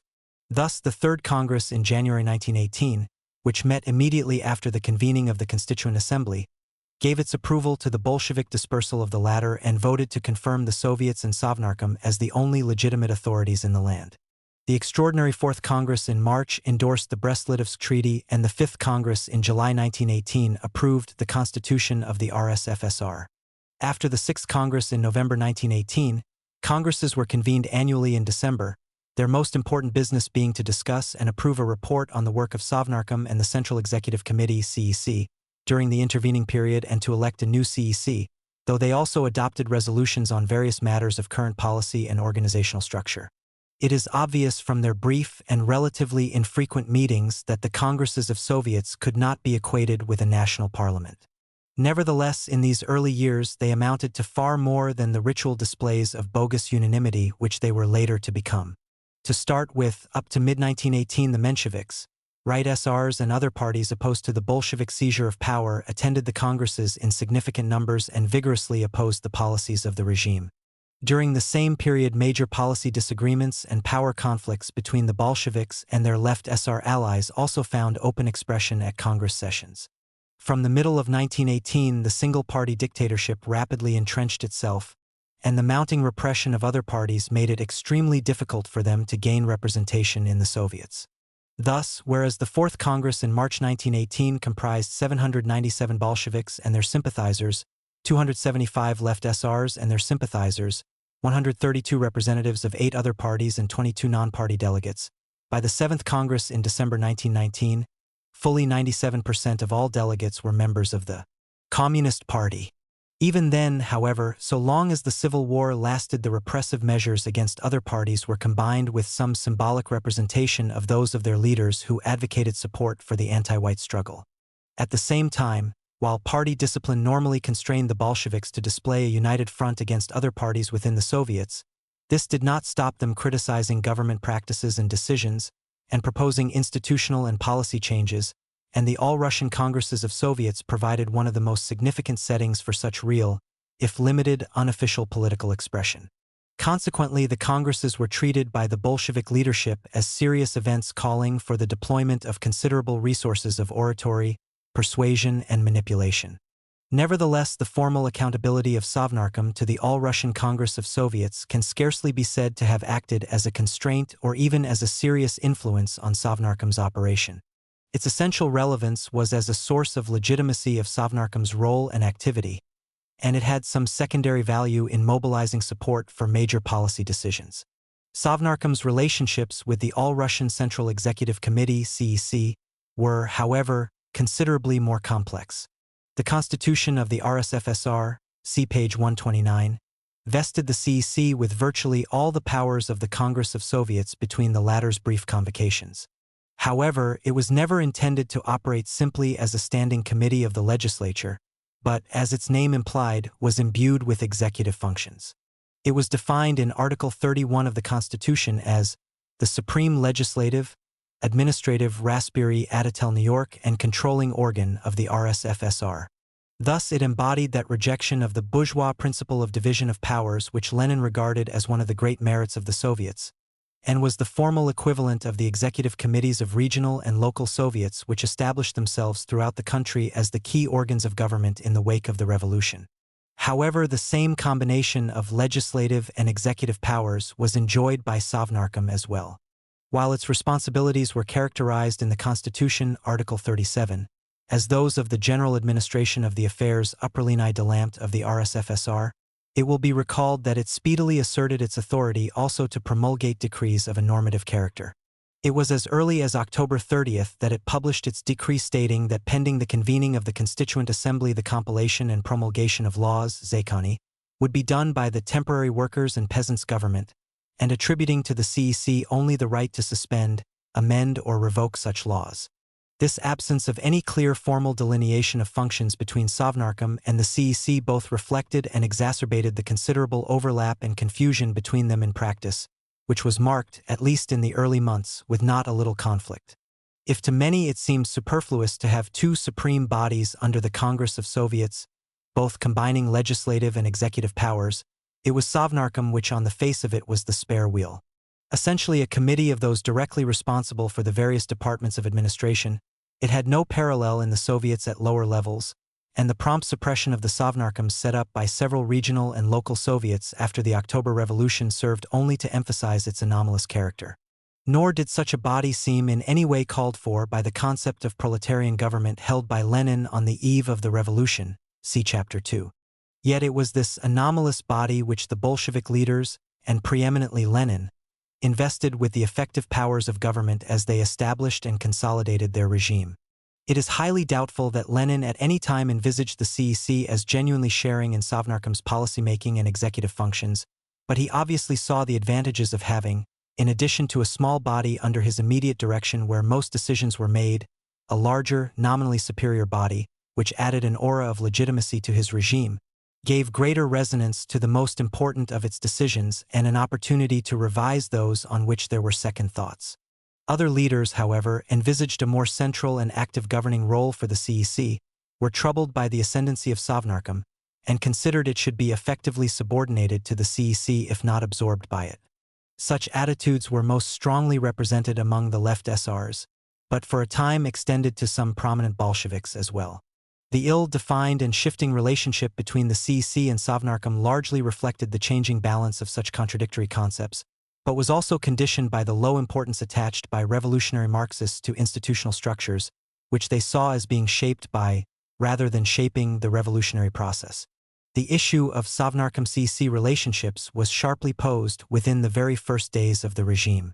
During the conflict over the broadening of Sovnarkom to include members of the moderate socialist parties, which led to the first resignations of Bolshevik leaders from their party and government positions, accusations were pressed that Sovnarkom was exceeding its authority by issuing important decrees without first submitting them for the approval of the CEC.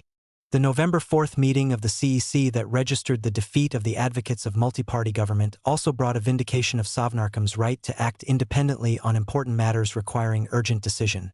The Soviet Parliament, i.e. the CEC, cannot deny the Council of People's Commissars the right to issue, without prior discussion by the Central Executive Committee, urgent decrees within the framework of the general program of the All-Russian Congress of Soviets.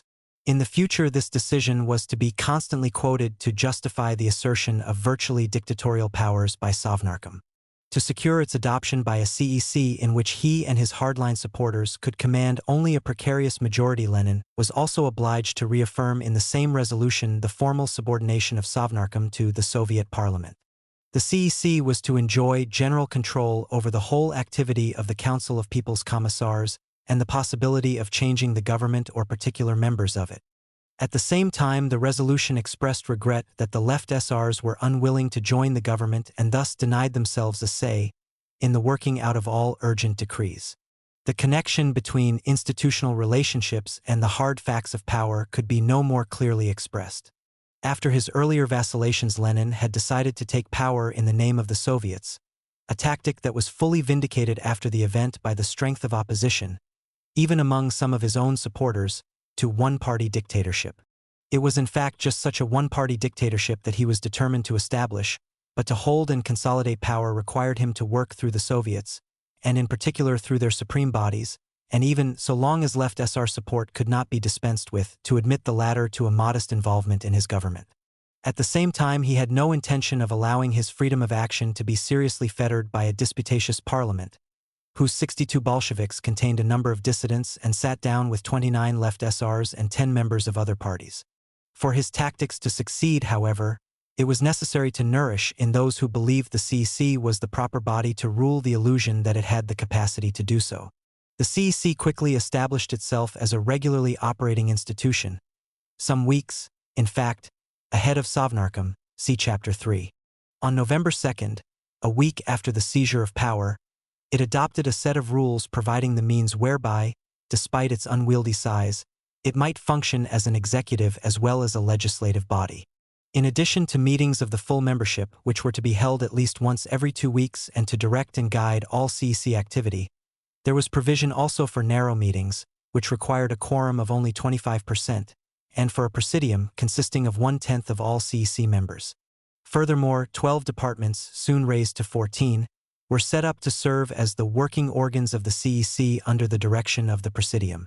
Some of these, like the automobile and printing departments, were concerned simply with servicing the CEC's own operations, but others, like the departments for local government and nationality affairs, were clearly intended to provide the CEC with a capacity for administrative action in the country at large independent of the machinery of Sovnarkom. In the upshot, there was little call for narrow meetings, since up to the middle of 1918 full meetings were held on average every 4 or 5 days. But the presidium was quickly institutionalized, meeting every 2 or 3 days and at times even daily. Inevitably, the resolution of November 4 delineating the respective powers of Sovnarkom and the CEC provided no more than a brief respite in the conflict over their roles.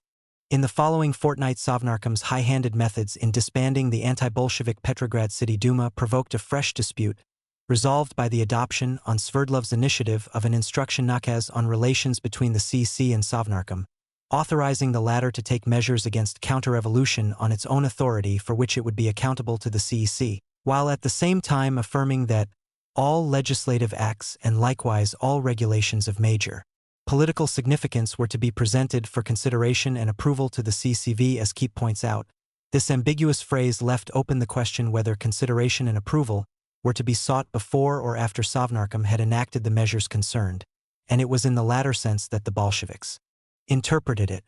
Hence again they had managed to take the fire out of the issue without conceding anything.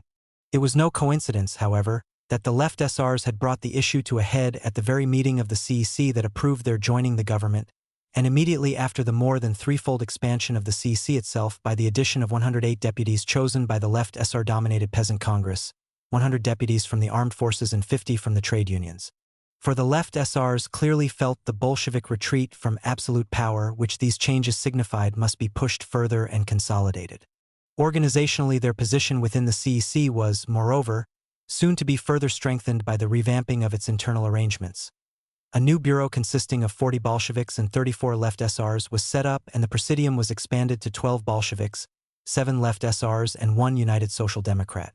On November 24 they went into the attack again, and failed only by the narrowest of margins to secure passage of a resolution conceding the possible expediency of the Sovnarkom action against the Petrograd Duma, but nevertheless branding it as illegal. The strength of the left SRs at this period in the leading organs of the Soviet regime was in large part due to the Bolsheviks' need to keep them on side in their continuing struggle with the moderate socialist opposition, now coming to a head with the convening of the Constituent Assembly in which the latter enjoyed a majority. The Third Congress of Soviets, convened to endorse the dissolution of the Assembly, elected a new CEC comprising I-62 Bolsheviks, 122 left SRs, and 21 members of other parties, which in turn chose a presidium of 7 Bolsheviks and 5 left SRs. At the same time, while conflicts between the coalition partners persisted, and were soon to grow acute, the fact that the left SRs were now entrenched both in Sovnarkom and the CEC meant that these conflicts tended to express themselves less than previously in jurisdictional disputes between these two bodies. Although complaints about Sovnarkom usurping the powers of the CEC never entirely ceased, the battleground now shifted mainly to the administrative level, with the left SRs attempting to push their policies through those people's commissariats and those CEC departments which they controlled in conflict with commissariats and departments controlled by the Bolsheviks.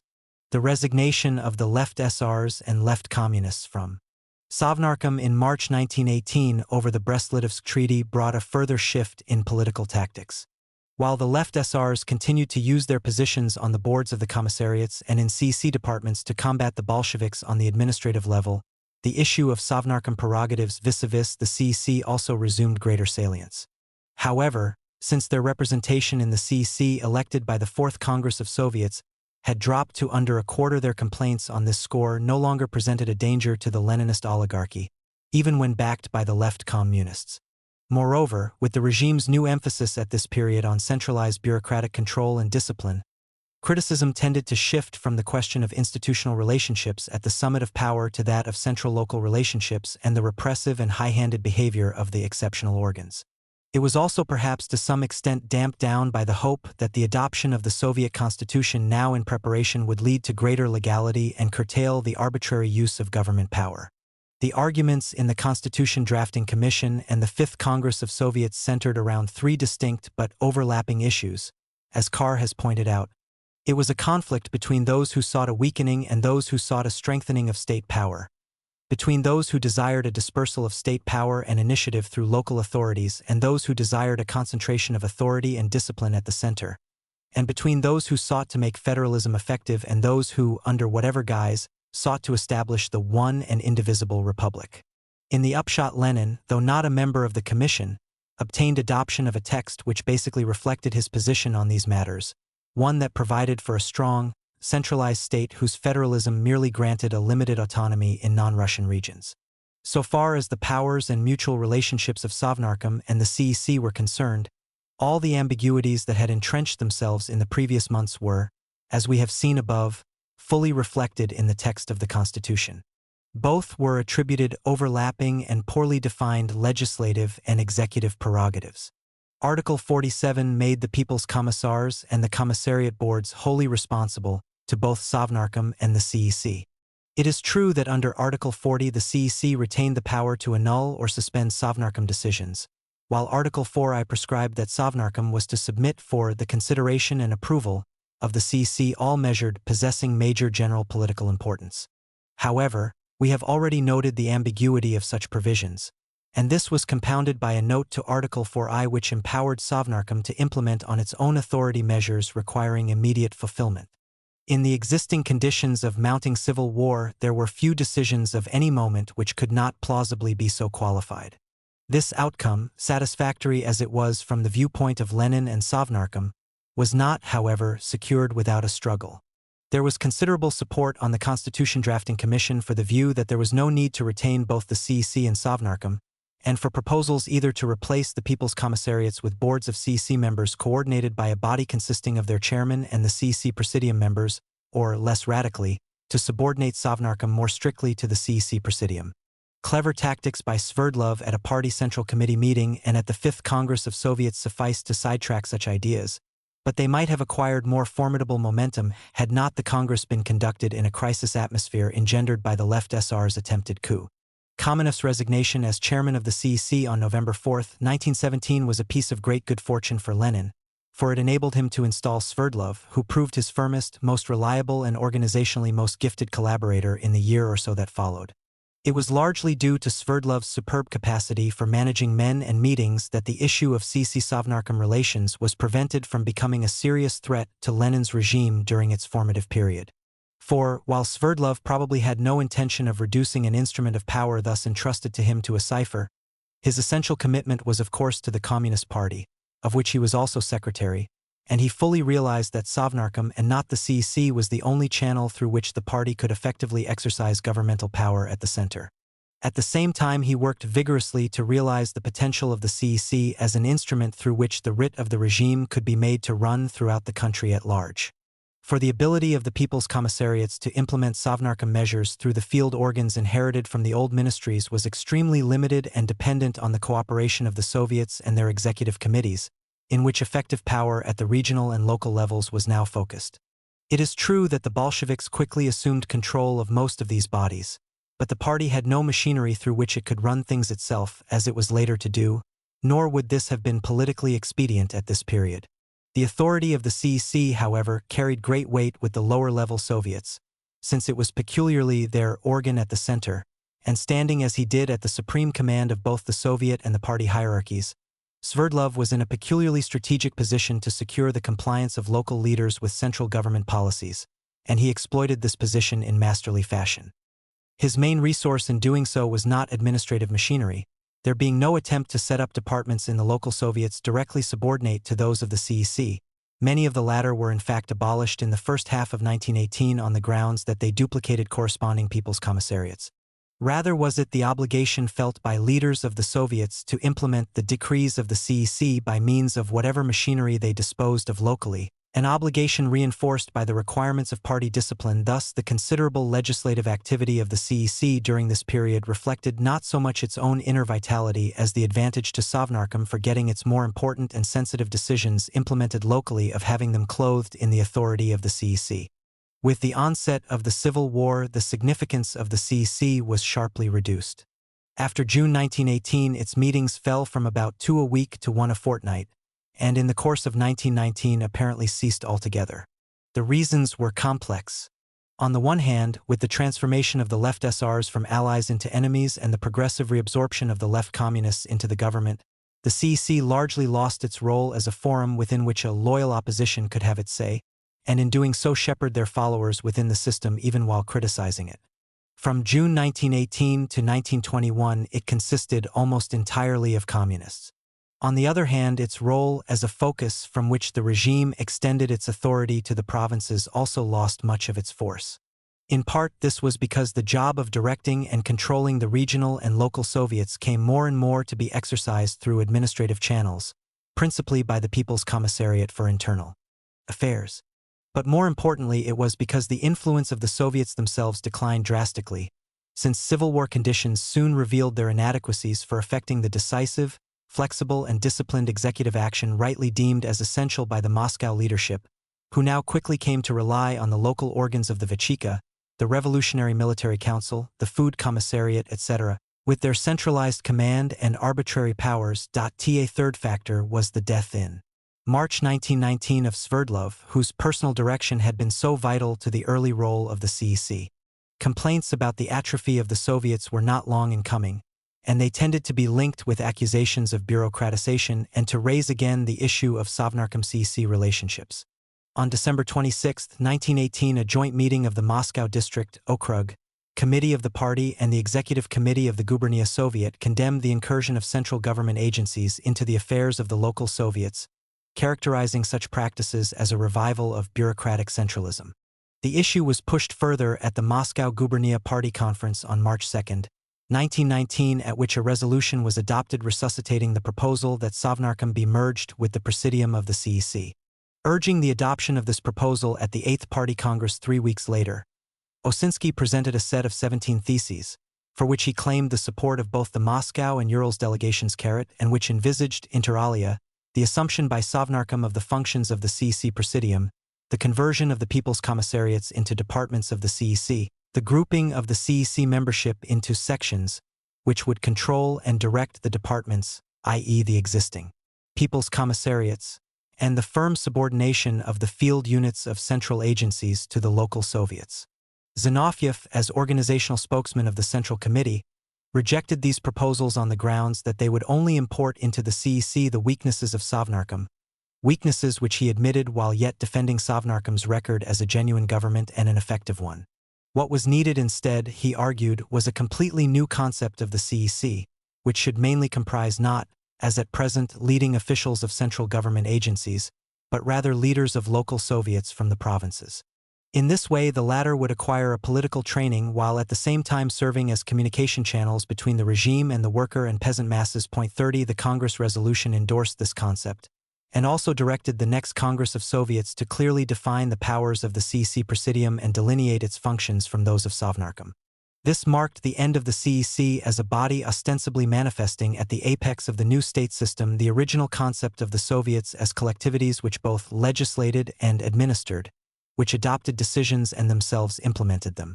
For it was precisely what Zinoviev now labeled the chinovnik character of the CEC, the fact that the majority of its members stood at the command posts in the central administrative machine, that gave this principle an appearance of reality. The appearance, as we have seen, had always been deceptive, since most decisions had from the beginning been taken elsewhere, mainly in Sovnarkom. Now, all serious effort to maintain this appearance was discarded, and the official argument that the new arrangements were more in keeping with the original concept of the Soviets, since the CEC members would now fan out into the provinces and implement its decisions on the spot, was a piece of sophistry which could deceive only the politically naive. It was originally intended to hold a Congress of Soviets in May 1919 to implement these changes, but the Civil War now entered its most critical phase, and the Congress was not held till December, the CEC meanwhile drifting even further into the doldrums. Since the majority of CEC members were now to hold office in the provinces, one implication was that, instead of being in almost constant or frequent session, it would have to be convened for relatively brief periods at considerable intervals. Accordingly, it was resolved at the 7th Congress of Soviets to hold sessions 6 times a year / 2 in fact 5 were held during the next year and 4 in each of the 2 succeeding years. A further implication was that if the CEC was to continue being extensively used to promulgate decisions which for symbolic reasons the regime wished to invest with its authority, and to legitimate changes in Sovnarkom membership, somebody or some body must represent it in exercising these functions between sessions. The CEC Presidium had already been employed for this purpose to some extent, although its main activities had previously been the organization of CEC sessions and direction of its modest executive machinery. The Seventh Congress of Soviets now formally empowered the Presidium to act on behalf of the CEC in endorsing or suspending Sovnarkom decisions and appointing people's commissars. Since the CEC Presidium was a constantly functioning body, its new powers could be seen as potentially enabling it to establish its effective authority over Sovnarkom in a way that the CEC itself had never succeeded in doing. This potentiality was perceived by Bolshevik critics of the ruling oligarchy and found advocates within the Presidium itself, whose efforts to actualize it soon led to conflicts. Nothing of the kind was envisaged by the oligarchy/for whose intentions were stated with remarkable frankness by Krestensky in his organizational report to the Ninth Party Congress in March 1920. Comrades may perhaps point out that by resolution of the Seventh Congress of Soviets, the Presidium of the CEC was granted the right to approve on behalf of the CEC particular decisions of Sovnarkom and to suspend the implementation of these or those of the latter's regulations. Quite correct. Envisaged here are exceptional cases where the Central Committee of our party, in controlling and directing the work of our central organs, arrives at the conviction that this or that decree by virtue of its significance should be adopted by the CEC, but for technical reasons it is impossible to convene a plenary meeting of the CEC. In such cases, if the decree has already been adopted by Sovnarkom, and if the Central Committee is in essential agreement with this decree and the Presidium of the CEC does not meet with any objections, the decree is put through the Presidium of the CEC and approved by it in the name of the CEC. After all, the Central Committee does not preliminarily discuss all matters going through Sovnarkom. When it is necessary to revoke or suspend some regulation or other of Sovnarkom, the Central Committee does this through the Presidium of the CEC. This is the main aim of the right of approving and suspending, but not issuing decrees independently, which was granted by the Seventh Congress of Soviets to the CEC Presidium with respect to decisions of Sovnarkom. As the Civil War moved to its close, a major task for the regime was the establishment of Soviet institutions in the vast newly won territories to which its power now extended. Perhaps the most effective of the measures designed for this purpose was the dispatch of agitation and instruction trains, manned by mixed teams of CEC members and Central Party and government officials, but operating in the name of the CEC who, while manifesting the authority of the Soviet state, sought to win the hearts and minds of the population in newly incorporated territories, supervised the formation and staffing of the local Soviet administration, and sorted out difficulties and complaints on the spot. With the end of hostilities, the regime was faced with two major problems which were destined to lead to greater prominence for the CEC: the problem of administrative chaos and arbitrariness, and the problem of relations with the peasantry. Complaints over the excesses of the extraordinary organs, especially the Chaika, the disorder induced by the conflicting demands of various agencies clothed with vast and ill-defined powers, and the atrophy of the Soviets, though never completely silenced, were muted so long as the Soviet Republic was in danger. With victory, however, the pent-up resentments and grievances of the people found massive and often violent expression, and enjoyed powerful advocacy by oppositionists at the Eighth Congress of Soviets in December 1920. The leadership responded with a mixture of repression and conciliation which they found all the easier to undertake because they themselves were profoundly convinced of the need to revive the Soviets and establish socialist legality, not only for purposes of legitimating their authority, but in order to provide a regular framework of law and government within which the work of reconstruction could proceed.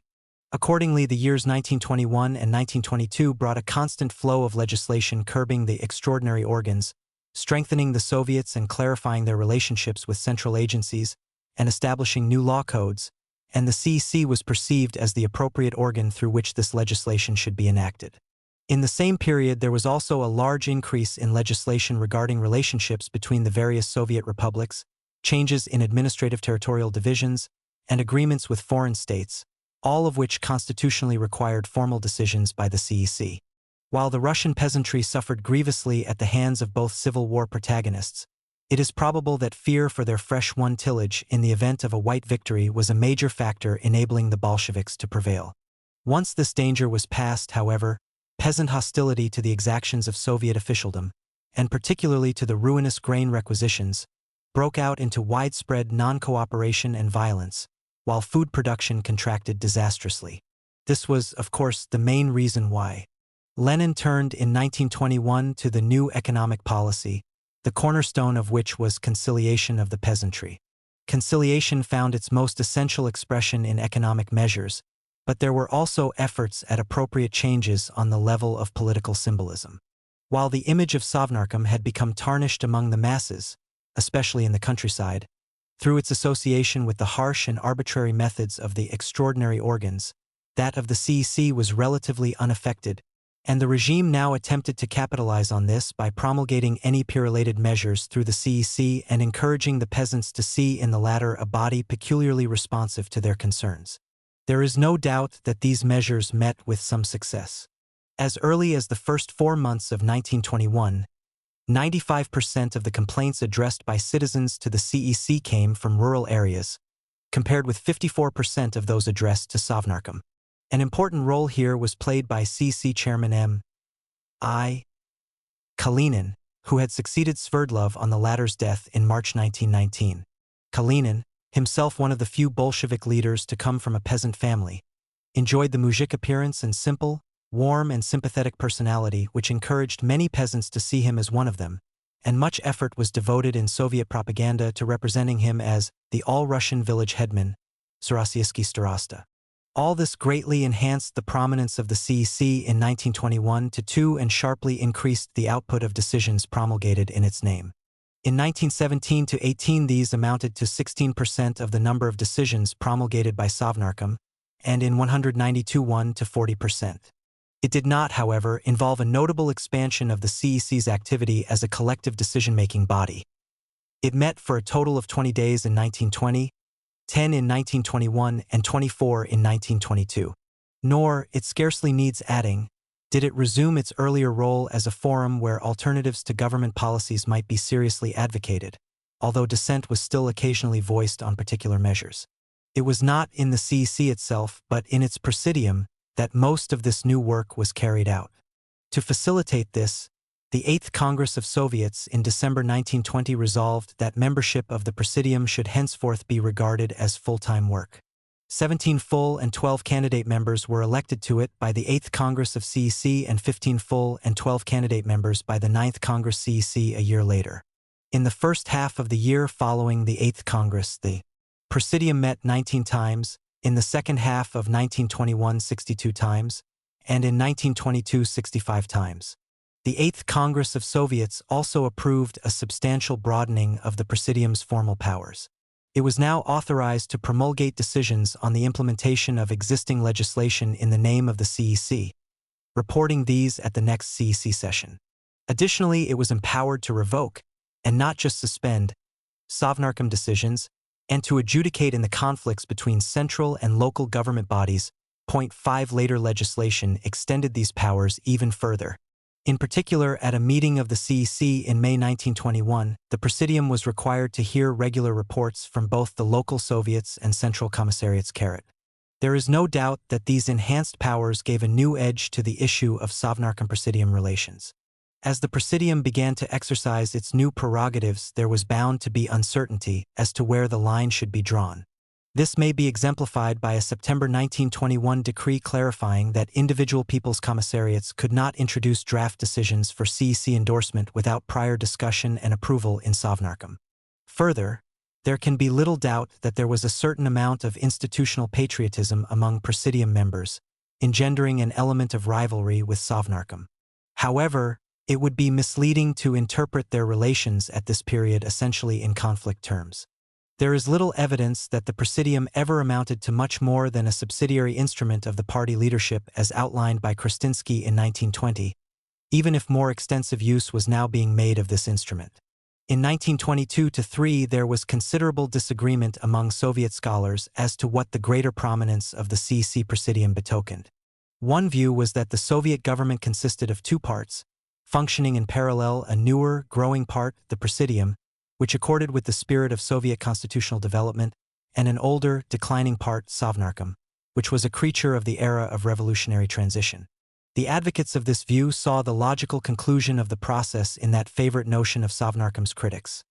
The CEC would replace it and take over the People's Commissariats as its departments. Durdanevsky, rejecting this view, nevertheless saw the Presidium as now the senior party in the relationship with Sovnarkom in fact as well as law. The Presidium was the government, and Sovnarkom a cabinet of ministers, by which he evidently meant a kind of executive committee of the government.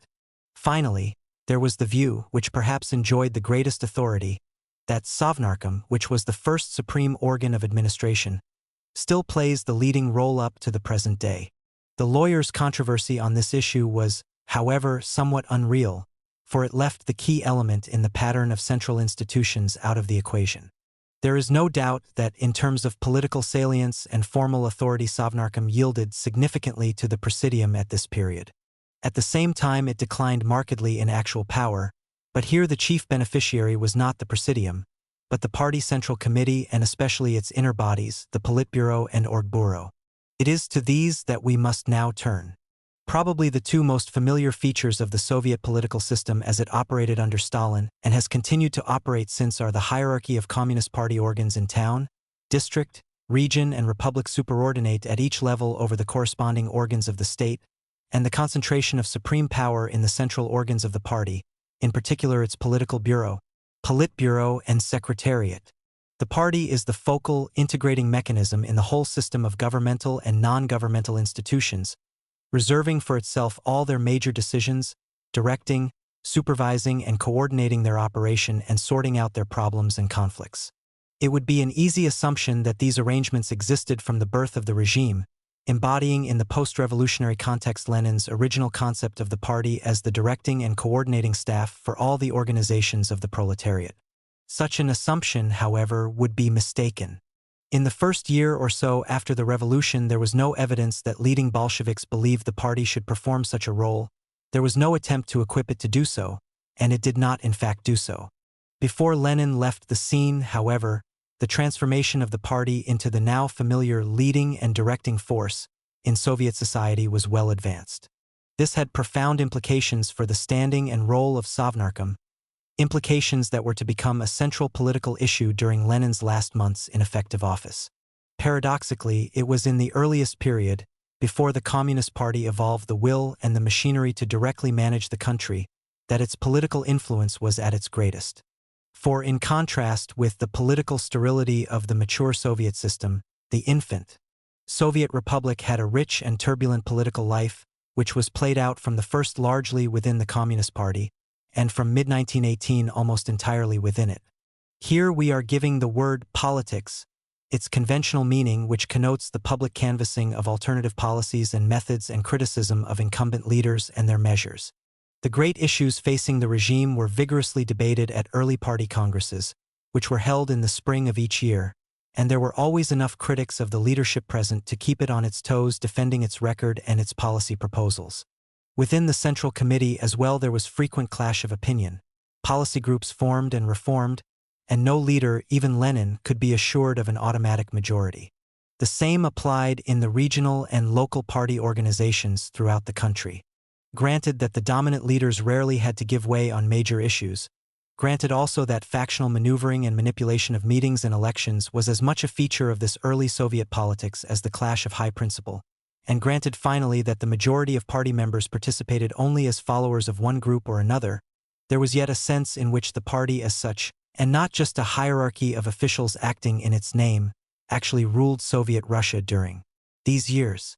We are therefore not contending that the party was of little significance in the government of post-October Russia. Quite the contrary.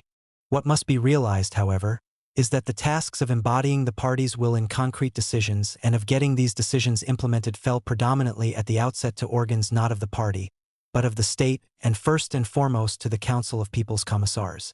In 1918, the Party Central Committee did indeed predecide the most momentous issues, like the Brest-Litovsk Treaty, settle some smaller but contentious ones, determine the tactics to be pursued in multi-party bodies, discuss the general orientation of policy, and decide some government appointments. But this is little more than is done in many Western liberal democratic systems by the central executive or parliamentary caucus of the ruling party, and perhaps less than in some. The Central Committee was involved at this time spasmodically but not systematically in the decisions of the government. As for the implementation of government policies at the provincial and local levels, we have seen that the demands of party discipline were an important factor, but these demands were for the carrying out of CEC and Sovnarkom, not party, decisions by communists working in local Soviet, not party bodies. At the time of the seizure of power, in fact, the local Bolshevik committee members usually formed themselves into the executive of the local Soviet, and it was in this capacity that they soon came to make most of their decisions, so that the party committee as such tended to atrophy, becoming in effect, as some put it, merely the agitation department of the local Soviet. At this time there were even suggestions that the party might be abolished now that there are Soviets composed of communists. This state of affairs persisted well into 1919. And yet by 1921 the Central Committee and its inner organs were well on the way to becoming the true government of the Soviet Republic, while the hierarchy of party officials was emerging as the key instrument of rule throughout the country. What had brought about this change? To explore this question properly would require a book in itself, and here we can only briefly consider some of the main forces at work. Point 54. These forces sprang from three distinct sets of relationships: those within the party leadership, those between the leadership and the party at large, and those among the various agencies and organizations through which the regime operated. Their final result was not the fruit of some grand design, but was rather the cumulative effect of many decisions with far more limited objectives and of more or less spontaneous adaptation to specific circumstances. As early as the Seventh Party Congress in March 1918, there were expressions of concern over the party's tendency to atrophy as a working organization, and Sverdlov urged that the center of attention in the localities, and a good deal of executive activity, should be shifted from Soviet to party bodies. While modest and in some places substantial progress was achieved in this during the following months, the situation was still not radically different when the matter was raised again at the Eighth Party Congress a year later.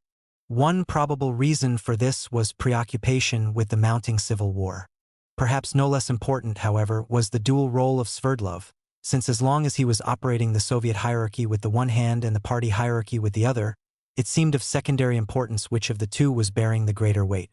Despite the best of intentions to shift the emphasis to working through party channels, the natural tendency, given the great pressure for information and decision, was to rely mainly on the most effective machinery to hand, which at that time was the Soviets. Furthermore, though it was certainly an exaggeration to say, as some did at the time, that the Central Committee files were all in his head, and perished with him, it seems true that his prodigious memory and formidable organizational talent had to a large extent substituted for more formal arrangements. His death in March 1919 therefore precipitated the shake-up and accelerated the bureaucratization of the party that followed, though the underlying causes lay elsewhere. The resolution of the Eighth Party Congress on these matters 56 both reflected and stimulated the operation of forces at all three of the levels mentioned. At the leadership level there was to be a 5-man political bureau and an organizational bureau within the Central Committee of 19 voting and 8 non-voting candidate members.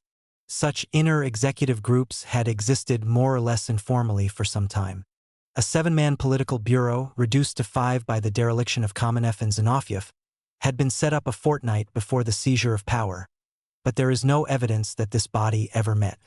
5 weeks after the insurrection a bureau was again formed, and empowered to take decisions that could not await the convening of the full Central Committee, on the understanding that such of the latter's members as happened to be in Smolny would participate.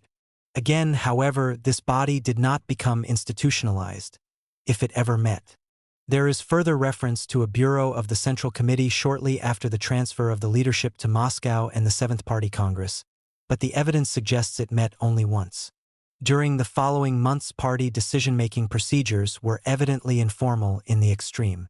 The relatively small Central Committee elected in March 1918 was further diminished by the refusal of the left communist members to participate, so what with the frequent absence of other members from Moscow, especially as the Civil War got underway, it became difficult to meet with a quorum. Apart from special meetings to discuss the draft constitution, it appears to have been convened only 3 times between late May 1918 and early January 1919. 60 Osinski was probably justified in his contention that policy decisions issued in the name of the party were usually made by Lenin and Sverdlov acting jointly with or without consulting the communist heads of the agencies involved. This informal and expeditious mode of operation was hard to sustain, however, when the left communists began to take up their offices towards the end of the year, and in so doing both made possible the regular convening of the full Central Committee and ensured by their presence that its meetings would be argumentative and cumbersome. It was probably these circumstances that led to the informal re-establishment of a political bureau, which was functioning by December 1918, and this time never looked back. A few weeks later, on January 19th, an organizational bureau was also established by the Central Committee with the formalization of these two bodies by the Congress the party now had at its disposal. For the first time since the Revolution, an authoritative and streamlined executive, while the expanded full Central Committee was able to concentrate on larger policy questions and on matters of dispute within the bureaus. On the level of intra-party relationships, the 8th Congress resolution stressed the need for effective communications between the center and the provinces. This was to be fostered by the forwarding of regular reports and by personal inspections by a new corps of Central Committee instructors. The Central Committee was to provide local party bodies with funds to cover their administrative expenses. Most importantly, the resolution envisaged a centralized system of personnel control. The whole matter of assignment of party workers is in the hands of the Central Committee of the party. Its decision is obligatory for all. In each gubernia forces are allocated by the gubernia party committee, and in the capitals by the city committees under the general leadership of the Central Committee. The Central Committee is instructed to wage the most determined struggle against any localism or separatism in these matters. The Central Committee is instructed to regularly reassign party workers from one field of work to another and one district to another with the aim of making the most productive use of them.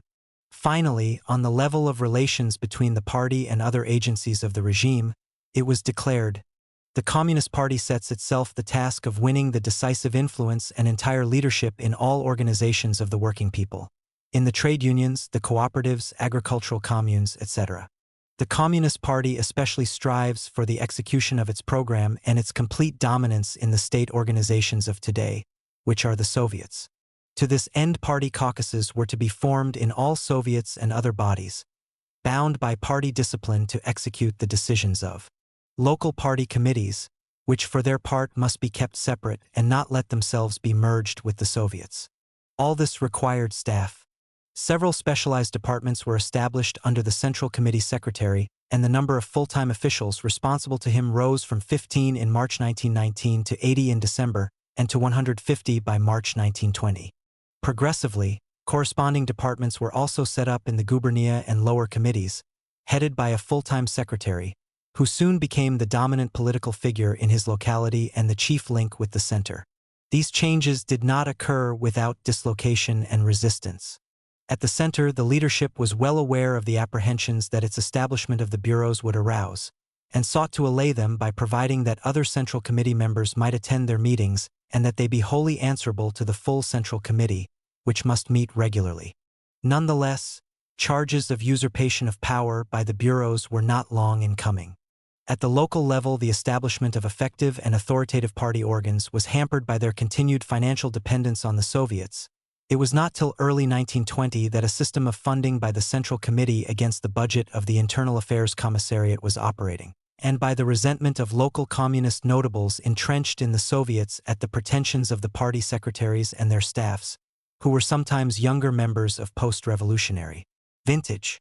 Conflicts broke out between the two, prompting the Central Committee to issue a stern instruction in January 1920, reminding all members of party caucuses of Soviets and their executive committees of the need for their subordination to the directives of the local party centers. The intention behind these measures was undoubtedly to effect considerable changes in the way power was exercised in post-revolutionary Russia. They were motivated by a serious concern over the party's lack of organizational cohesion and executive effectiveness, and over the bureaucratization of its cadres through their absorption in the day-to-day tasks of government administration. They betokened stricter discipline and centralized control within the party, the primacy over government bodies, and the provision of full-time executive machinery at each level of the party hierarchy. What happened, however, soon went far beyond what anyone seems to have intended, and the main underlying reason was the Civil War. At the top, the demands of war put a premium on the speedy and authoritative resolution of immediate problems. Broad political issues were shelved, and policy was largely made by default, through the cumulative impact of wide-ranging practical measures. In these circumstances, it is not surprising that the Politburo and Orgburo quickly proved their usefulness, the former for expeditious handling of substantive issues and the latter mainly for personnel assignments and running the party machine.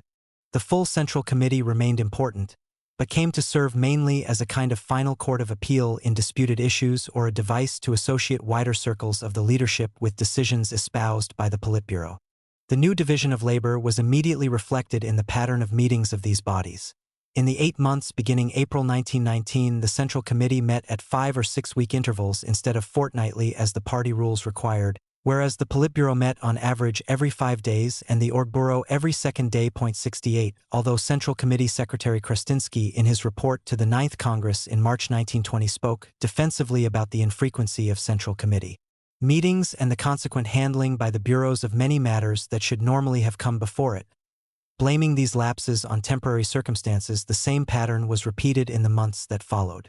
From September 1920 to March 1921, when the leadership was divided by major policy disputes, the full Central Committee had a burst of roughly weekly meetings, but after these disputes were ended by the decisions of the 10th Congress, it lapsed again into meeting at almost monthly intervals while the Politburo met twice a week. The Politburo had now emerged as the crucial institutional embodiment of the ruling oligarchy. From the outset, it was concerned as much, if not more, with decisions confronting the government as with matters arising within the party organization itself. Up to a point this was to be expected. It was mainly through Sovnarkom that the proletarian dictatorship operated, and, now that there was a workable Central Committee executive capable of exercising the political primacy of the party, it would have been strange if important or disputed matters of government policy were not considered by it. But the ever-increasing flow of government business to the Politburo cannot be fully explained in these terms, and was clearly aided by the defects of Sovnarkom itself as a decision-making body. Sovnarkom had been built by Lenin into a highly effective machine for dealing with the vast mass of administrative decisions constantly referred to it by the commissariats and other government agencies, but the relatively minor matters cluttering its agendas and the numerous second-flight officials attending its meetings seriously limited its capacity to deal with larger issues. Lenin, of course, was acutely aware of the problem but oversimplified its causes in blaming it on the bureaucratization of government officials and the avoidance of personal responsibility by people's commissars.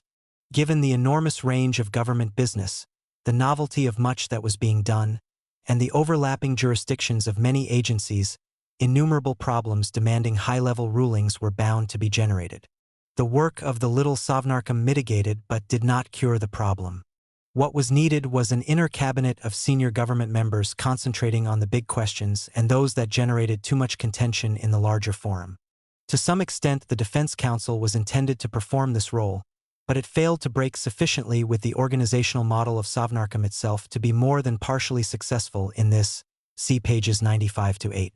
From early 1919, however, a substitute for such an inner cabinet was available in the form of the Politburo, 3 of whose 5 members, Lenin, Stalin, and Trotsky, were key figures in Sovnarkom. Moreover, once the practice of having government matters considered by the Politburo was established, other characteristics of Sovnarkom ensured that it would be extensively resorted to. It will be recalled that, while at first people's commissars attended Sovnarkom meetings personally, the more senior of them, subject to enormous demands on their time, were soon taking advantage of their option to be represented by their deputies. With the onset of the Civil War, which placed extra burdens on the top leaders and frequently took them out of Moscow, this became the usual pattern, and once the Politburo was established, they immediately began to use it to seek decisions which their deputies could not push through Sovnarkom and which required their personal intervention. But once the value of the Politburo as a court of appeal from Sovnarkom was demonstrated, lesser members began to use it too, seeking to have matters on which they could not secure a majority in Sovnarkom referred to the Central Committee, so that they could have a return bout in the Politburo. Even Lenin, as we have seen, was not above resorting to this, despite his concern to contain business, wherever possible, within Sovnarkom. But the expanding role of the party's central organs in the day-to-day work of government was due as much to forces at work in the provinces as to those at work in Moscow. In the early stages of the Civil War, owing to the exceptional powers vested in the organs of the Vechika, the Revolutionary Military Council and the Food Supplies Commissariat, and to the success of other central agencies in establishing direct control over their local offices, The effectiveness of the provincial and local Soviets declined drastically, and the Moscow leadership was thereby left without a unified network of authority and mechanism of local coordination. During 1919 and 1920, the local party committees moved into this vacuum. It is true that as long as the Civil War lasted, the exceptional organs remained to a considerable extent a law unto themselves. Nevertheless, it was chiefly the party committees that Moscow relied on to strive for some coherence in the operation of agencies deployed in their areas, to serve as the focus of authority, to promote the general interests and priorities of the regime against narrow agency interests and priorities, and to furnish systematic information about conditions and problems in the areas. Communications with the local party committees therefore became of increasing importance in securing the proper implementation of government policies and in providing information for evaluating their effectiveness. These communications passed through the departments of the Central Committee and converged on the Secretariat and the Orgbureau. There was no mechanism for feeding this information directly into Sovnarkom, but both party and government information flows, as well as lines of command and control, culminated in the Politburo, which therefore enjoyed unique strategic advantages for taking effective decisions. One further factor remains to be mentioned: personnel.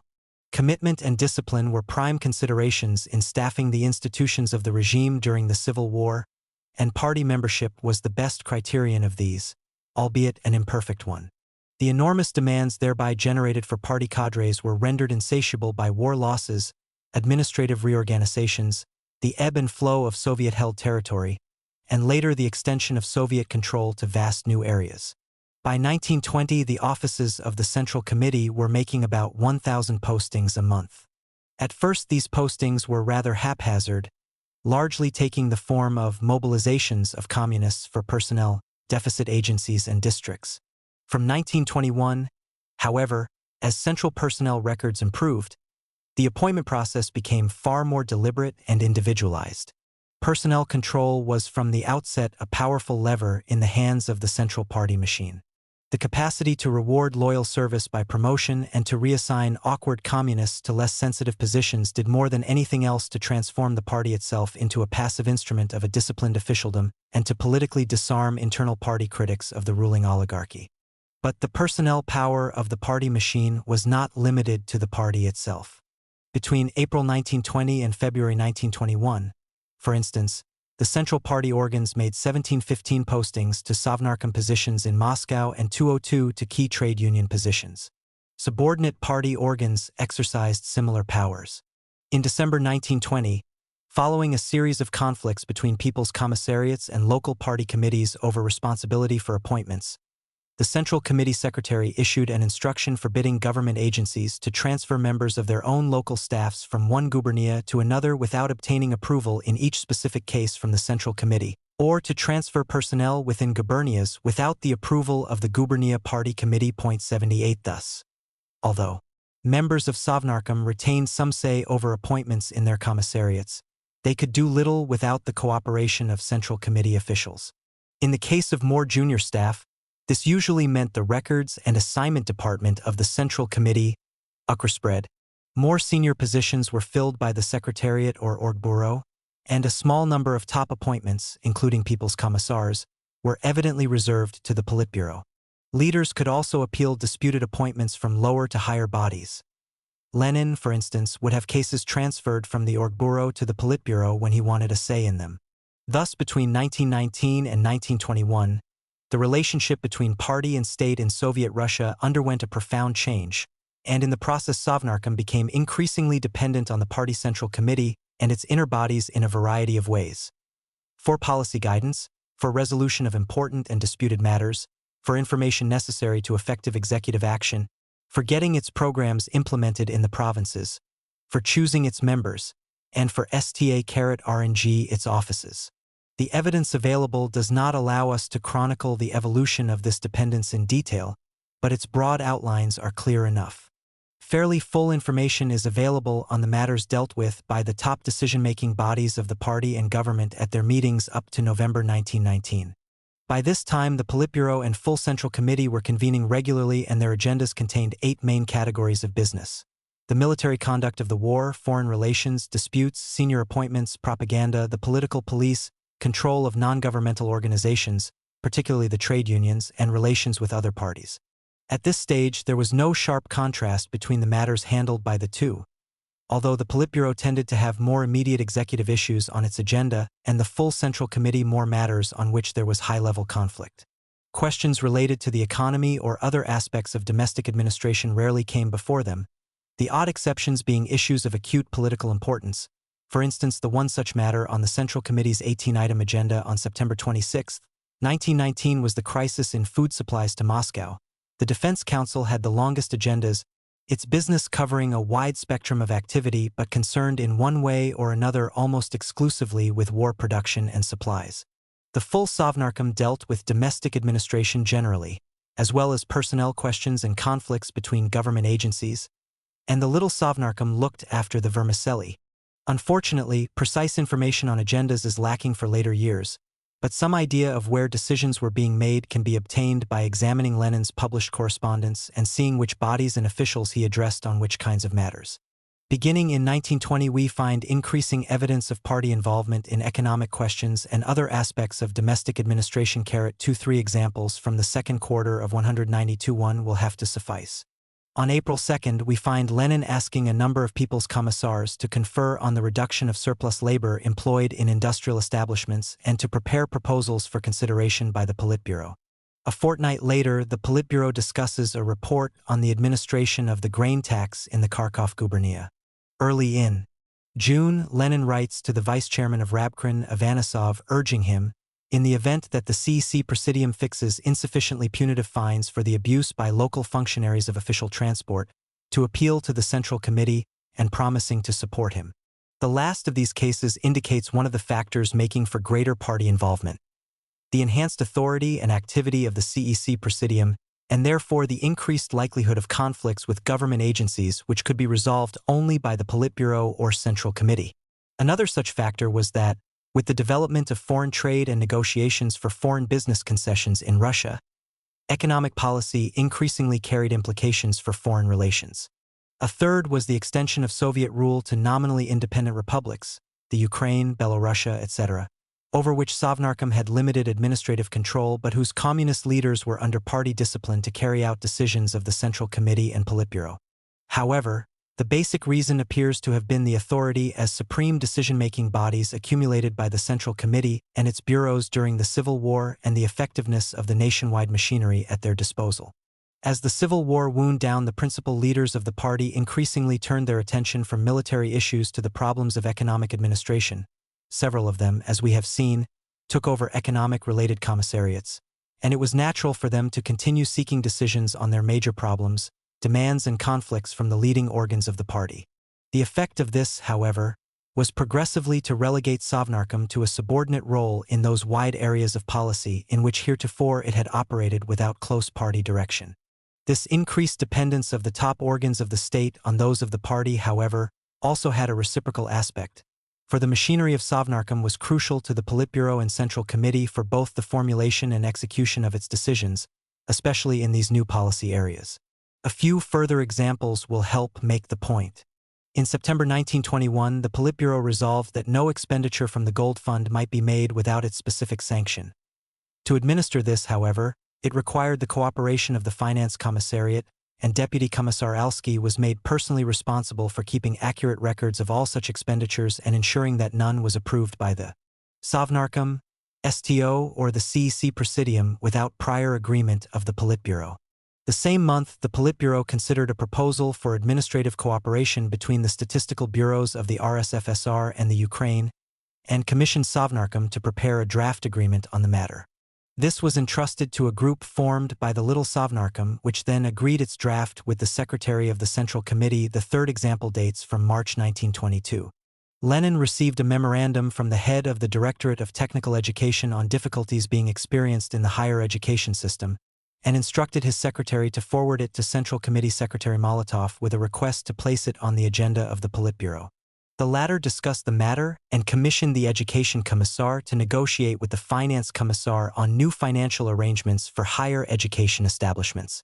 Recalling the Sovnarkom system as described in Chapter 9, one must picture it as now capped by a new decision-making echelon, the Politburo and Central Committee.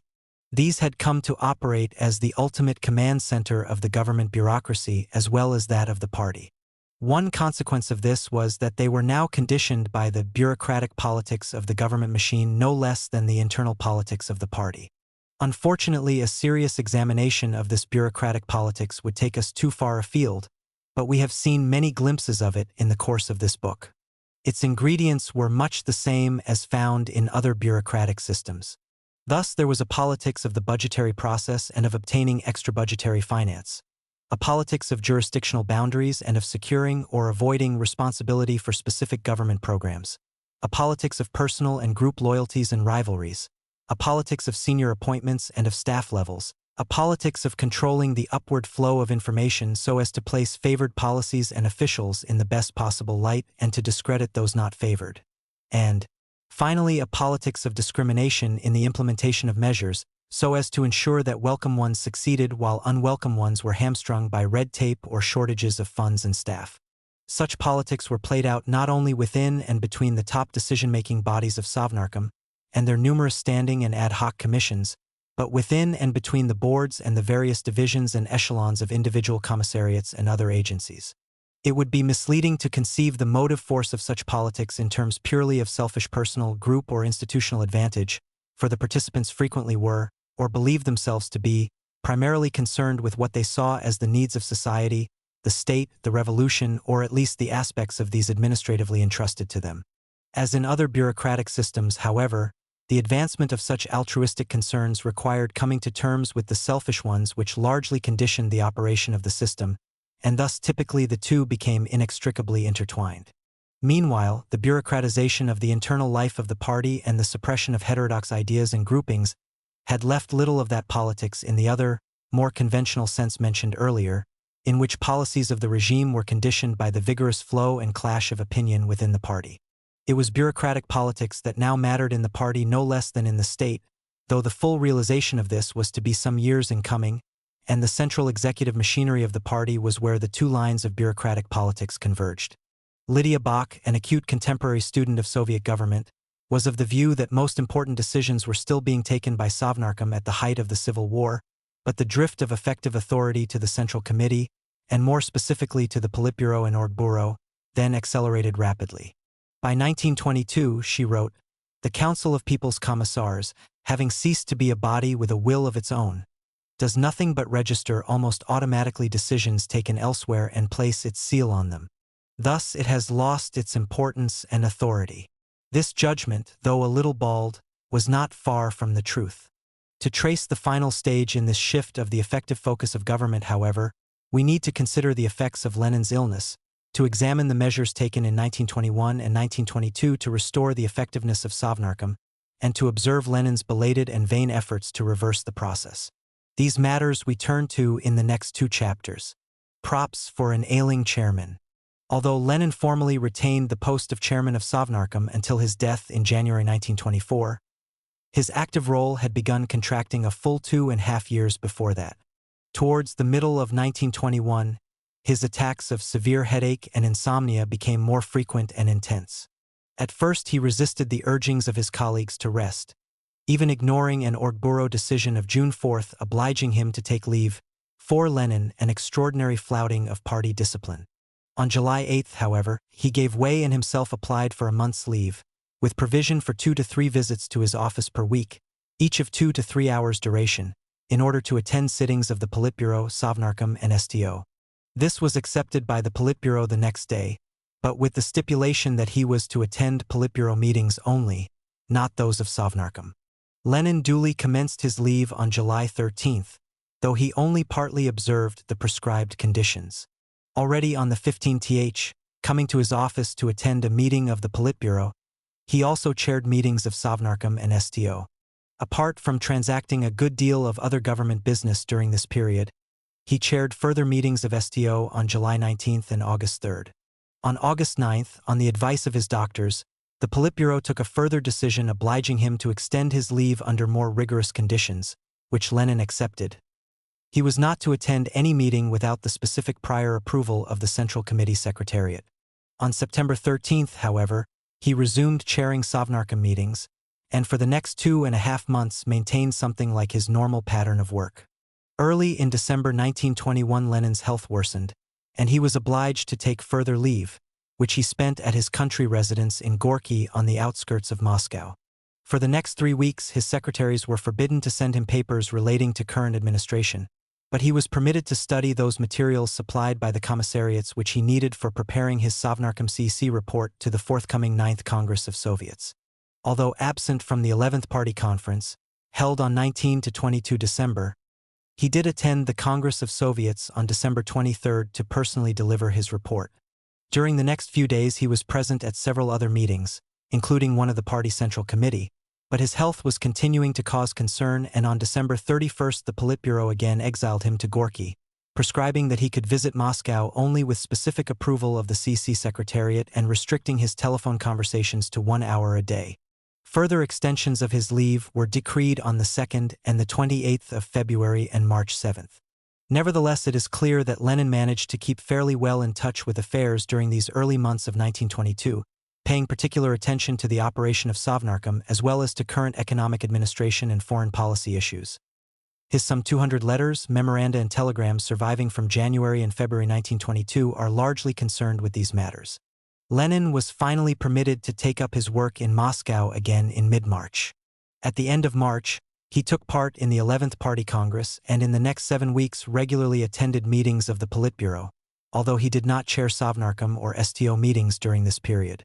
On May 23 he left Moscow for a further rest, having 2 days before, however, written to the heads of all commissariats and other central government agencies asking them to keep him fully informed during his leave about all important aspects of their work. Then on May 25 he suffered his first stroke, which left him partly paralyzed and with impaired speech. Struggling against his disabilities with remarkable courage and determination, Lenin after some weeks began to take up again the threads of current issues, and by the beginning of October he felt well enough to return to his Kremlin office with the intention of resuming, after 10 months' interruption, the close direction of the operations of government he had exercised from 1917 to 1921. During the next few weeks he chaired 7 meetings of Sovnarkom and 5 of STO, as well as participating in a plenum of the Central Committee and 7 meetings of the Politburo. Again, however, the strain soon began to tell, and late in November his doctors forbade his participation in all executive meetings, though for a further fortnight he managed to keep up some work in his Kremlin office. In mid-December there was a grave deterioration in his condition, and from then on he took no further direct part in the business of government, although for some 3 months he continued writing and sought to involve himself in major political issues. On March 10, 1923, Lenin suffered a further stroke which caused complete loss of speech and paralysis on the right side. Official medical bulletins, albeit concealing the true seriousness of his condition, now began to be published. By this point it must have been plain to those close to the summit of power that he would never again resume the effective leadership. Stalin was said to have been the first to recognize that Lenin was kaput, but there were no moves to release him from his government and party positions, and indeed he was elected chairman of the SSR Sovnarkom when it was formed on July 6. Although on the face of it his chairmanship was now merely symbolic, the thought that he might still struggle back to attempt a further active involvement in affairs as he had late in 1922 may have lingered in the minds of those running the Sovnarkom machine, and perhaps influenced their work and mutual relations. Indeed, by the autumn of 1923, he had partly recovered his speech and taught himself to walk with a stick, and on 1 October 9 he insisted on being driven to inspect the agricultural exhibition in Moscow and visited his Kremlin office where, according to one account, he sought in vain for a particular document in his desk drawer. His recovery never advanced beyond this point, however, and on 2 January 1 he suffered his final, fatal stroke.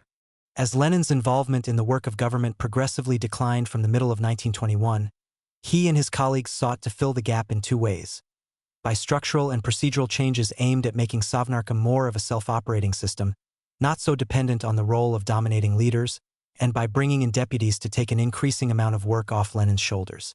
These developments proceeded simultaneously and were closely interrelated, but they will be easier to follow if we consider them separately. We have already described, see above pages 78 to 80, the series of measures adopted in 1921 to augment the role and autonomy of the Little Sovnarkom.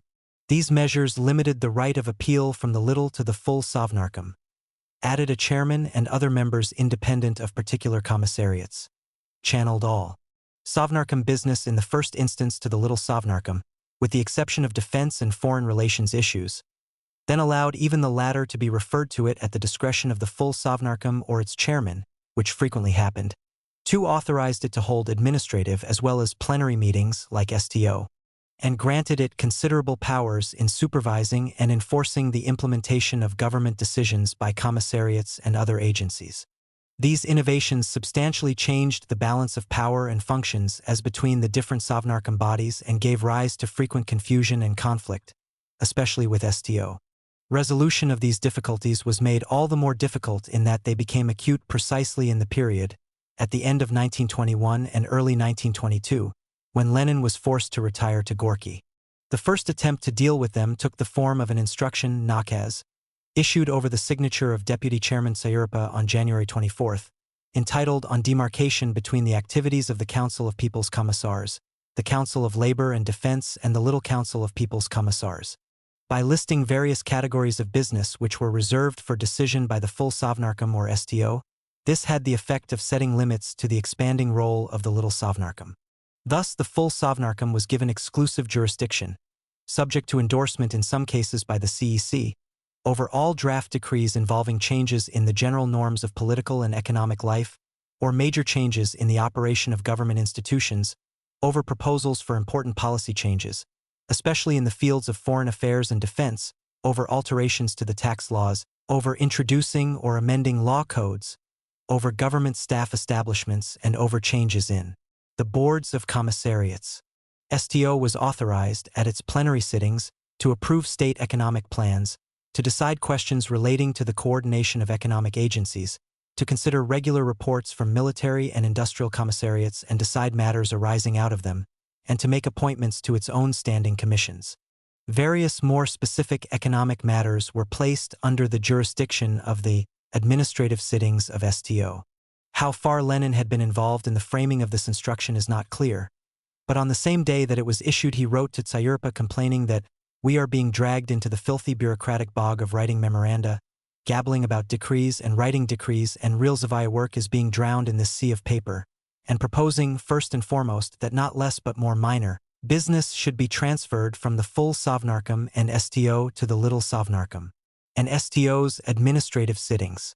Evidently Syurpa was not convinced that Lenin had grasped the main problem, since he wrote back focusing on the shortcomings arising from the greatly expanded role of the Little Sovnarkom.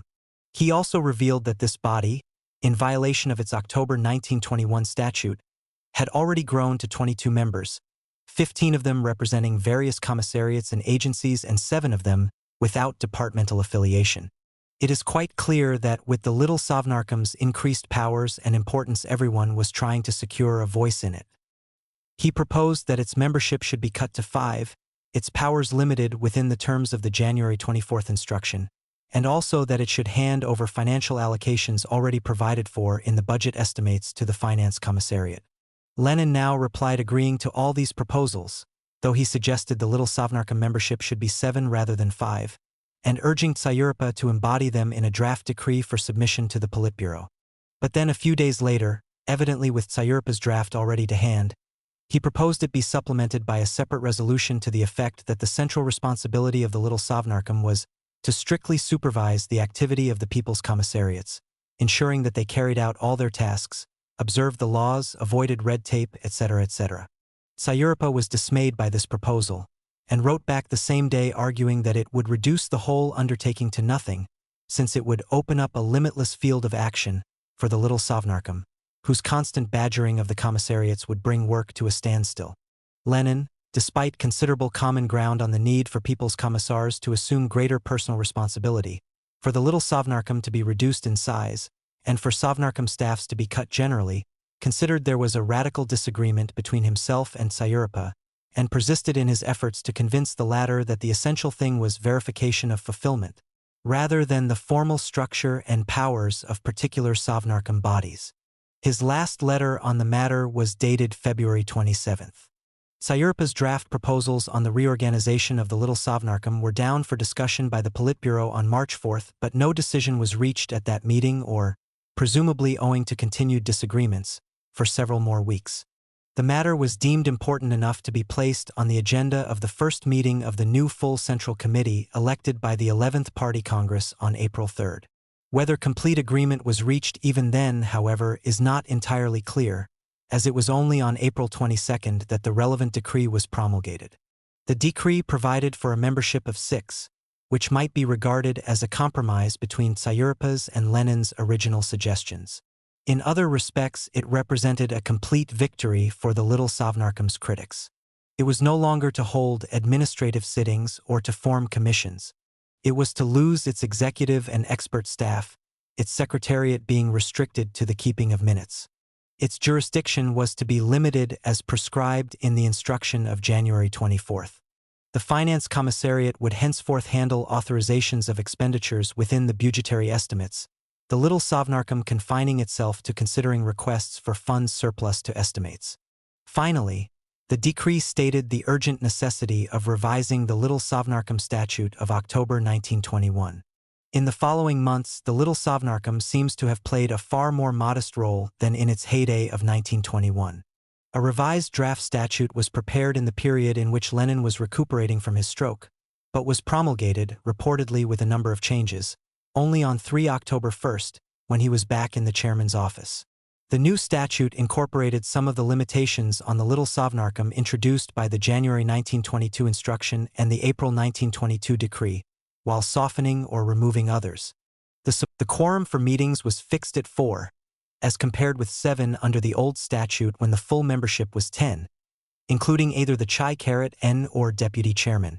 For the first time, the powers of the Little Sovnarkom chairman were listed, and he was authorized to make various categories of administrative decisions obligatory on the government agencies concerned and the Little Sovnarkom members.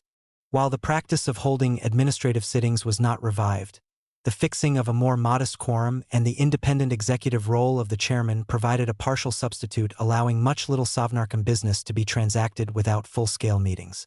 The powers of the Sovnarkom chairman vis-a-vis the Little Sovnarkom, also specified for the first time, corresponded with those Lenin had earlier come to exercise in practice. See pages 80-3. He was made responsible for general supervision of it. Its decrees, in the absence of appeal within the prescribed period and sanctioned by the Justice Commissar, passed into force with the same authority as full Sovnarkom decrees once he had signed them, and he was empowered to return them for further consideration or refer them to the full Sovnarkom. Executive decisions of the Little Sovnarkom entered into force immediately on his countersigning the minutes. The October 1922 Little Sovnarkom statute thus appears to have reflected a concern by Lenin, as he resumed for the last time the reins of government, to restore the Little Sovnarkom's position sufficiently for it to serve again as his first assistant, without encouraging a repetition of the hypertrophy it had undergone in the months following the October 1921 statute. But in giving binding legal form to arrangements that previously had enjoyed the flexibility of conventional working rules, it also reflected the current concern to institutionalize and depersonalize the operations of government. A second major question that attracted the rulemakers at this period was the procedures for preparing and introducing agenda items for Sovnarkom and STO meetings. A decree on this matter published on April 11, 1922 codified existing practice, while introducing a number of additional prescriptions. It listed the officials and institutions entitled to introduce agenda items, stipulated arrangements for prior consultation with other interested departments, laid down schedules for forwarding agenda proposals to the Secretariat, for interdepartmental consultation, for the receipt of departmental comments, for the provision of documentation, and for the distribution of agenda papers, and listed the discretionary powers of the Sovnarkom and STO chairman and the head of Chancellery in determining when, in what form and by what body agenda submissions were dealt with. The concern to have commissars and their departments take more responsibility and refer up less questions for Sovnarkom to decide was reflected in a clause of the decree prescribing that agenda proposals would only be accepted if the matter extended beyond the jurisdiction of the department concerned, if there was irreconcilable conflict on it between affected departments, if the department had been specifically entrusted by higher bodies with introducing proposals on the matter, if the proposal would require amendment of existing legislation, or if it were by way of protest against decisions of other government officials. 3 months later, a supplementary decree was promulgated. This included 1 or 2 provisions of substance, such as the need for departments to refer all draft statutes and decrees to Sovnarkom's legislative draftsman before consideration by Sovnarkom or STO, but otherwise reaffirmed existing rules about such matters as prior interdepartmental consultation and the timely provision of documentation, which indicates that departments were still lax about such procedures, and laid down formal rules for a number of additional, and quite minor, procedural aspects. Then there was the question of procedures for departmental appeals against decisions of Sovnarkom bodies. In April, a decree was published regarding appeals against full and little Sovnarkom decisions on financial allocations. They had to be made within 24 hours, signed by the head of the agency concerned or his deputy, and so on. In August, a second decree was promulgated, this time covering protests against all categories of decisions by the full and little Sovnarkoms and STO. Appeals against full Sovnarkom decisions were to go to the Presidium of the CEC and those against little Sovnarkom and STO decisions to the full Sovnarkom.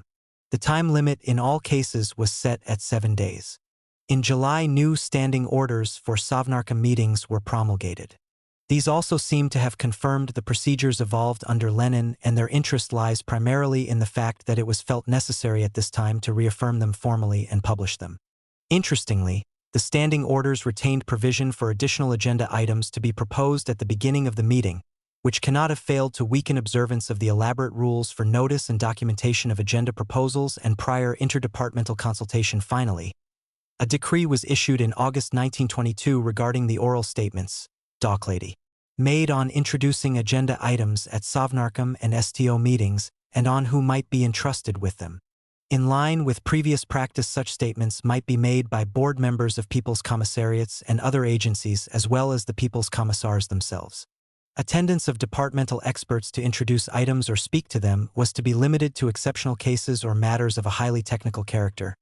Their names were to be given the Secretariat in advance, and their participation did not absolve attendance during the discussion by the People's Commissar concerned or his authorized representative. Soviet scholars tend to attribute this spate of legislation about the internal arrangements of Sovnarkom to the current concern for greater legality, and certainly this was a time of codifying laws, greater observance of constitutional forms, and of curbing arbitrary action by the political police and other bodies. However, there can be little doubt that it primarily reflected the dislocations caused by the inability of anyone to substitute for Lenin in his harmonizing, enforcing and energizing role, and efforts to make up for this by finding optimal internal arrangements and then embodying them in formal binding decisions. We shall now turn to the parallel efforts to provide Lenin with deputies who would ease the burden for him and take over during his absences. The first such deputy was appointed on May 27, 1921, in the person of Alexei Rykov.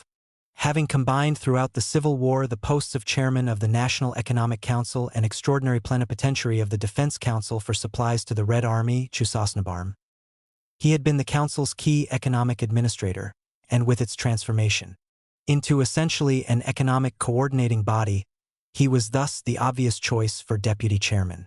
At the time of this appointment, Lenin clearly wished to divest himself of some of the detailed business of government, but hardly anticipated that his health would repeatedly take him away from his work in the next few months. During these absences, Rykov came to deputize for him in Sovnarkom as well, and although this never seems to have been formalized, he was soon being referred to as deputy chairman of Sovnarkom and STO. By general consent, Rykov was an outstanding economic administrator. According to Lieberman, all, but especially Lenin, carefully considered Rykov's sick opinion on each economic matter in question, although the vice-chairman had received no formal training in economics and, to boot, had boasted of no practical business experience. He had a great deal of common sense, what in America is called horse sense, and in Russian ruskaya smekaka or Russian shrewdness, and his remarks, either in formal debates or in informal conversation, were meaty, to the point, and, by and large, very valuable. Towards the end of 1921, Rykov himself fell ill, but owing to the excellent medical treatment he received in Germany, was able to resume work some 3 months later. Rykov's absence precipitated, or perhaps caused, the appointment of a new deputy chairman in the person of A.D. Sayuripa, a foundation member of STO. Sayuripa had distinguished himself during the Civil War as food supplies commissar. Though always ailing, he was the only administrator whom Lenin invested with the same degree of trust and reliance as he placed in Rykov. Lenin's original proposal, approved by the Politburo on December 1, 1921, was that Tsayuropa should be made second deputy chairman of STO. However, the Politburo met again 4 days later and resolved that he should be appointed deputy chairman of Sovnarkom as well. Since Soviet sources, and specifically the editors of Lenin's collected works, go out of their way to identify decisions taken on Lenin's initiative and do not so identify this latter resolution on Tsayuropa. 29. It looks as if Lenin's Politburo colleagues may have deemed it necessary to go further in this matter than Lenin intended, probably with the chairman's health in mind and his impending departure for Gorky the following day. Certainly, Lenin had no reservations about Rykov and Tsayuropa acting as his deputies in Sovnarkom. His original draft motion on the deputies had listed among their proposed powers voting membership of Sovnarkom and STO, and chairing them in the Chai-Karatans' absence, and all the powers of the Chai-Karat and of Sovnarkom with respect to participating in all collegial bodies and institutions, Kolegiak I Ukrezdeniak. However, he seems to have been reluctant to formalize this position, and one wonders why. It was surely not from fear that his own status would be diminished thereby, as such vanity was not in his character, nor that the faithful workhorses Rykov and Tsayuropa might come to challenge his leadership.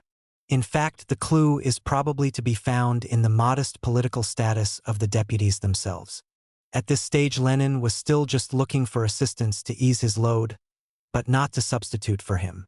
The fact that neither of the men chosen as deputies was a Politburo member presupposed that Lenin would actively persist in his chairman's role, continuing to serve as the linchpin between Sovnarkom and the Politburo. In this context, as Lenin evidently perceived, it was anomalous to make them deputy chairman of Sovnarkom when it was impossible for them to deputize in this most vital aspect of the chairman's role, and no less anomalous for them to enjoy a formal status in Sovnarkom superior to that of those people's commissars, namely Trotsky and Stalin, who were members of the Politburo. The other obvious consideration was the limitation of their competence, in both the administrative and psychological senses of the term. Both of them had enjoyed authority up to this time only within the economic administration, and there was no chance, therefore, that the Politburo would invest them with wide prerogatives in such fields as foreign affairs or internal security, or over commissariats headed by Trotsky, Army and Navy, and Stalin, nationalities and worker-peasant inspectorate. This explains why Lenin's draft resolution on the deputies, in stating that they should exercise the chairman's powers in participating in all collegial bodies and institutions, specifically limited the power to give directives, okazania subject to immediate fulfillment with respect to the practical work of people's commissars and the members of their boards, to questions of unifying and directing the work of the economic people's commissariats. 32. This, however, raises a further question.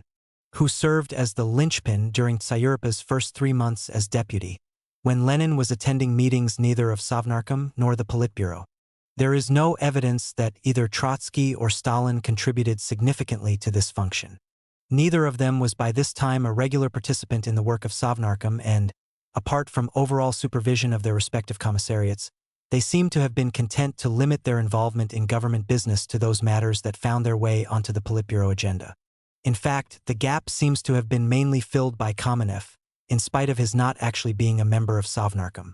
Kamenev was chairman of the Moscow Soviet, as well as acknowledged leader of the Moscow Party organization, and the numerous issues that arose involving relationships between central and local bodies in Moscow made him and his assistants frequent participants in meetings of the full and little Sovnarkoms and STO and their commissions. By 1921, this seems have blossomed into a more general involvement in Sovnarkom business, and Lieberman refers to him as being in charge of a number of economic agencies. No doubt owing to his Politburo membership, he came further to the fore during Lenin's absences of July-September 1921. On October 26, Lenin wrote to him, "CD Kamenev, tariffs are coming up in Sovnarkom. Will you come on Tuesday? For sure? Furthermore, it would be better to put you on to Sovnarkom formally."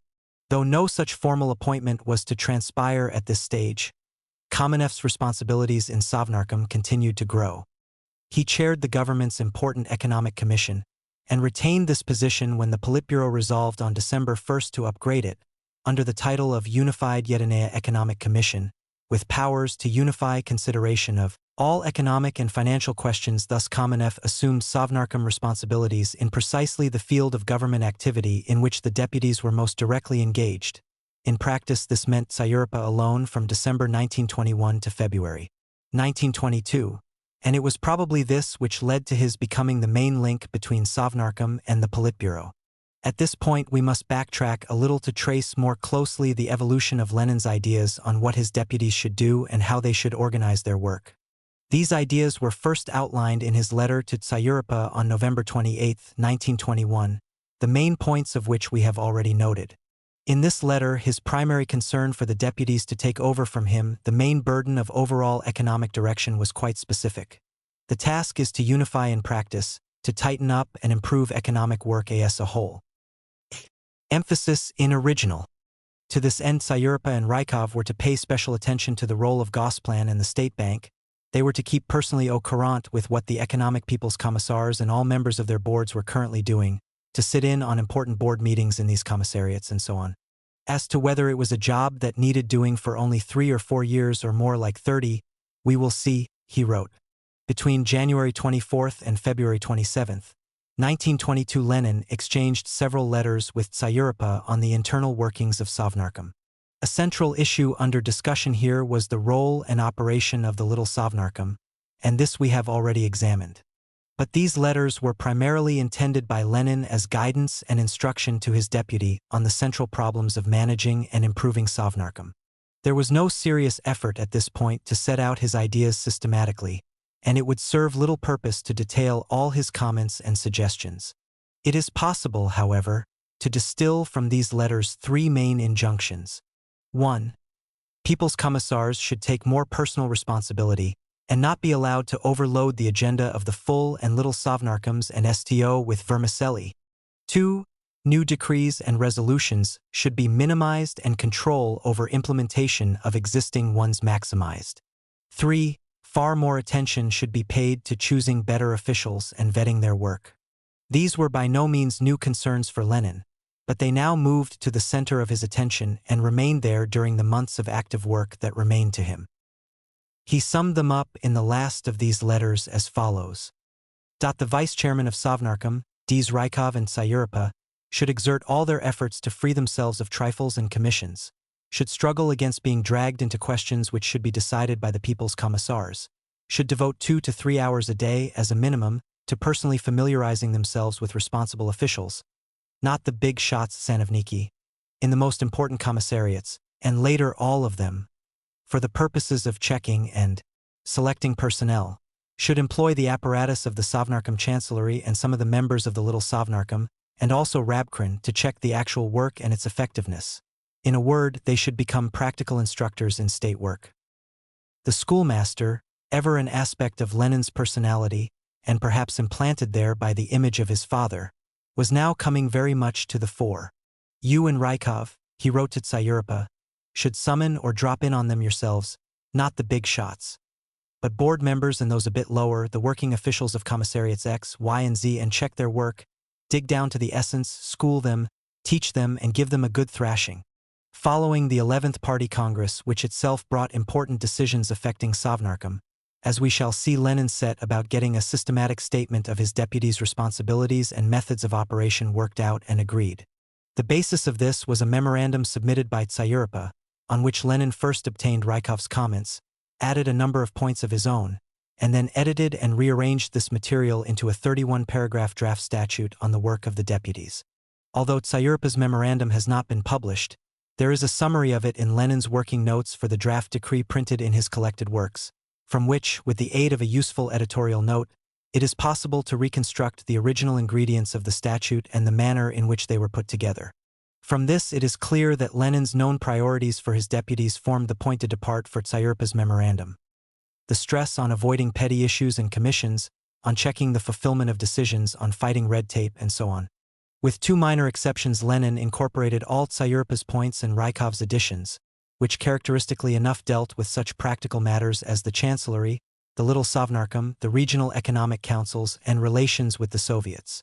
The points added by Lenin himself were headed by the injunction that the deputies should devote 9/10 of their time to the economic commissariats, and included such matters as the reduction of staff establishments and the switching around of communists working in government departments, as well as proposals relating to particular agencies. Lenin's final product was an awkward, wordy combination of general principles, working rules and guidelines on specific policy questions.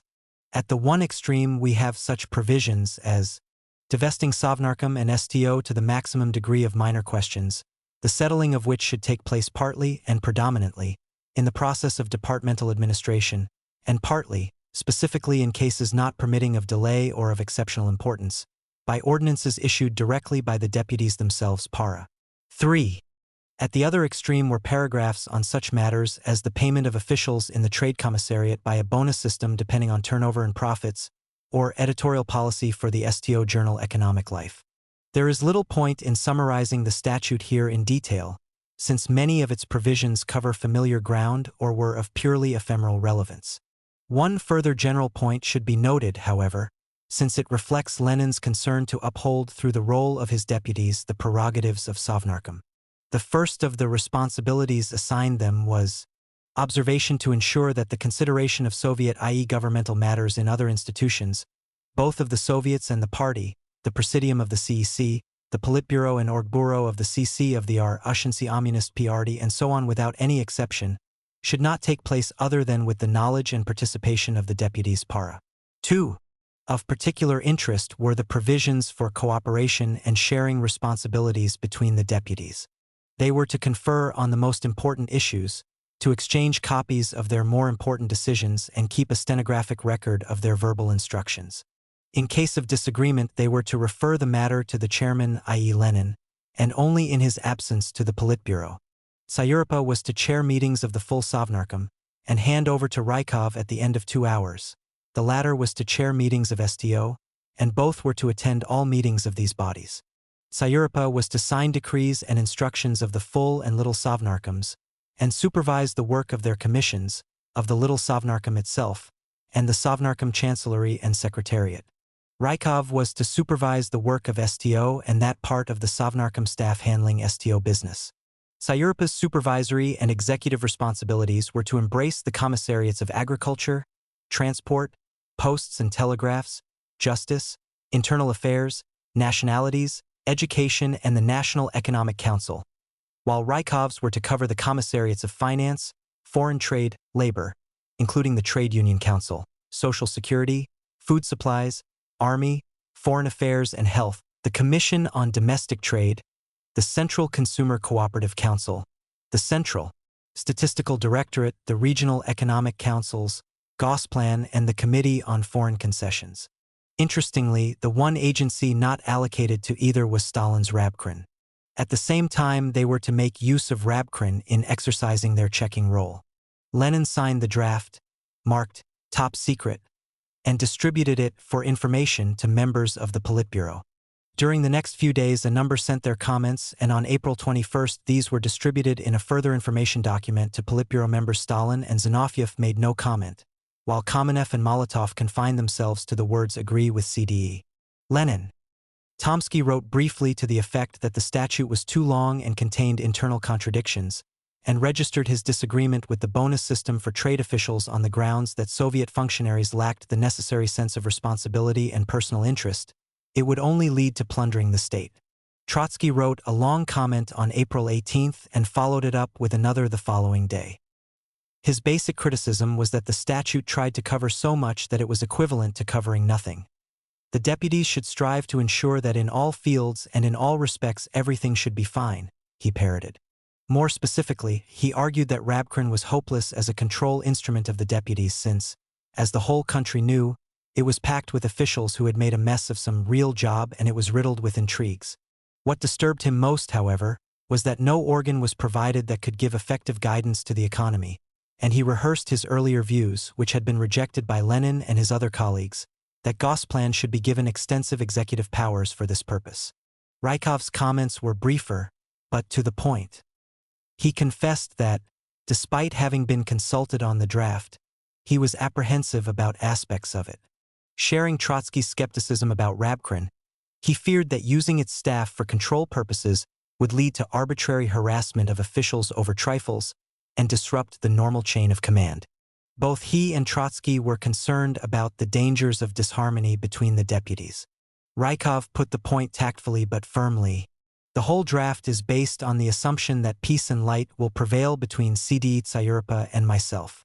Up to now, the work has begun fine and harmoniously, and there are reasons to think this will continue. But from the organizational point of view, and the constitutional for that matter, given there will be personal changes, can one count on successful work by people with equal powers in one and the same job? I fear that this will turn out to be as rare an event as Siamese twins. It was a further 2 weeks before Lenin responded to these strictures. He had been undergoing an operation to remove the bullet left by the assassination attempt of 1918. In a letter written on May 5, also for distribution to the Politburo, he said that Rykov's criticisms were too vague to require answer. He briefly refuted Tomsky's views on the bonus system and reserved most of his barbs for Trotsky's strictures on Rabkin and Gosplan. He also took the opportunity to object to a further letter Trotsky had written on April 23 in which he had criticized a Politburo decision to set up a Fintroika, a commission of the 2 deputies and finance commissar Sokolnikov, on the grounds that this would act as a break between the little and full Sovnarkoms. And here, it would seem, the matter rested. So far as can be determined from available sources, the differences over Lenin's draft were not further discussed, and it was never formally approved at Politburo level. It was apparently not placed on the agenda for the next 2 Politburo meetings, and on the day fixed for the 3rd, May 25, Lenin suffered his stroke, and the issue was evidently shelved. Presumably, the more concrete provisions of Lenin's draft were more or less faithfully observed in the initial stage, but both the working rules and the allocation of functions were constantly being adapted to changing circumstances, and there was evidently a good deal of improvisation. As we have seen, the decrees adopted in April 1922, while the deputy statute was being drafted on several aspects of Sovnarkom procedure, such as the preparation and introduction of agenda items and appeals against Sovnarkom or STO decisions, were radically amended or supplemented in July-August, and there is no reason to believe that other internal arrangements approved by the chairman were treated as any more sacrosanct. In the middle months of 1922, though never so massively buttressed by formal arrangements and support staff, the whole Sovnarkom edifice was visibly sagging. Only the chief's return could hope to put it to rights. The last months. We are now approaching the final stage in the history of Lenin's Sovnarkom. Indeed, we have already glimpsed one aspect of it in observing the partial revival of the Little Sovnarkom after the chairman's return to his office in October 1922. To appreciate the dramatic significance of his last acts as Sovnarkom chairman, however, we shall need to broaden our focus and again retrace our steps somewhat. It will already be plain that decisions about internal arrangements in Sovnarkom, and especially such matters as the role of different bodies and the personalities and powers of the deputy chairman, were closely bound up with the great question of party-state relationships, and specifically the relationships between Sovnarkom and the Politburo. Lenin's repeated absences from the middle of 1921 had accelerated a trend that was already well underway during the Civil War. The shift from Sovnarkom to the Politburo as the endpoint of the decision-making process over an ever-widening range of government business and on ever more detailed matters. We have already glanced at the underlying factors making for this trend, see Chapter 12, and we have also seen how Lenin contributed to it himself by appealing matters to the Politburo where he was dissatisfied with the way Sovnarkom had dealt with them. Evidence has also been cited, however, of his concern for the executive prerogatives of Sovnarkom, and there can be little doubt that as long as he stood firmly at the helm, the drift of business to the Politburo was at least moderated. Whether he could and would have contrived to reverse the trend is a question we shall attempt to probe in the following pages. The reasons for its acceleration from mid-1921 are easy enough to see. On matters other than current economic administration, his deputies simply did not possess the political standing and relevant experience to have final decisions taken at Sovnarkom level. Even within the economic sphere, they lacked the personal authority and other qualities which usually enabled Lenin to secure agreement within the Sovnarkom network on issues of importance or those involving interdepartmental conflict. When Lenin took up the threads again in the spring of 1922, he showed himself fully aware of what was happening and determined to do something about it. It is clear, moreover, that his misgivings were shared by at least one other member of the leadership, and the issue was raised in the Central Committee in the course of preparations for the 11th Party Congress. When Zinoviev submitted his draft Congress report on party organizational matters, Trotsky circulated a letter on March 10 on the question of party-state relations, arguing for a sharper differentiation of their functions. Evidently Stalin and Kamenev were entrusted with drafting a new section on this question for inclusion in the Congress resolution. For on 2 March Lenin wrote to them accepting their draft in the main, registering his support, again in the main, for Trotsky's position, and mentioning his intention of including in his draft report a number of additional points of his own. His report, which was approved by the Central Committee on March 25, thus incorporates the work of several hands, but there is no doubt that it fully expressed his own convictions. The Congress opened 2 days later, and this is what Lenin had to say on the issue. An incorrect relationship has come into existence between the party and Soviet, i.e. governmental institutions, and on this score we are completely unanimous. A formal way out of this is difficult, because we are administered by a single government party, and one cannot forbid a party member making complaints. That is why everything gets dragged from Sovnarkom into the Politburo. A large part of the fault here has been mine, since a great deal of the linking up between Sovnarkom and the Politburo has been borne by me personally. And when I was obliged to be away, it turned out that the two wheels, i.e. Rykov and Sayurpa, did not work in unison, and Kamenev had to do a third job in order to maintain these links. Since in the near future I will scarcely be able to return to the job, all hopes are transferred to the fact that we now have 2 deputies as well. But, regarding the basic directives, there is complete agreement here in the CC, and I hope that the Congress will give great attention to this question and approve the directives along the lines that it is necessary to free the Politburo and CC of trifles and heighten the work of the officials responsible. It is necessary that the People's Commissars should be responsible for their own jobs and not the way it is, first take it to Sovnarkom and then to the Politburo. We cannot formally abrogate the right to appeal to the CC, because our party is the sole government party. What we must nip in the bud is any attempt to appeal over trifles. Rather must we heighten the authority of Sovnarkom.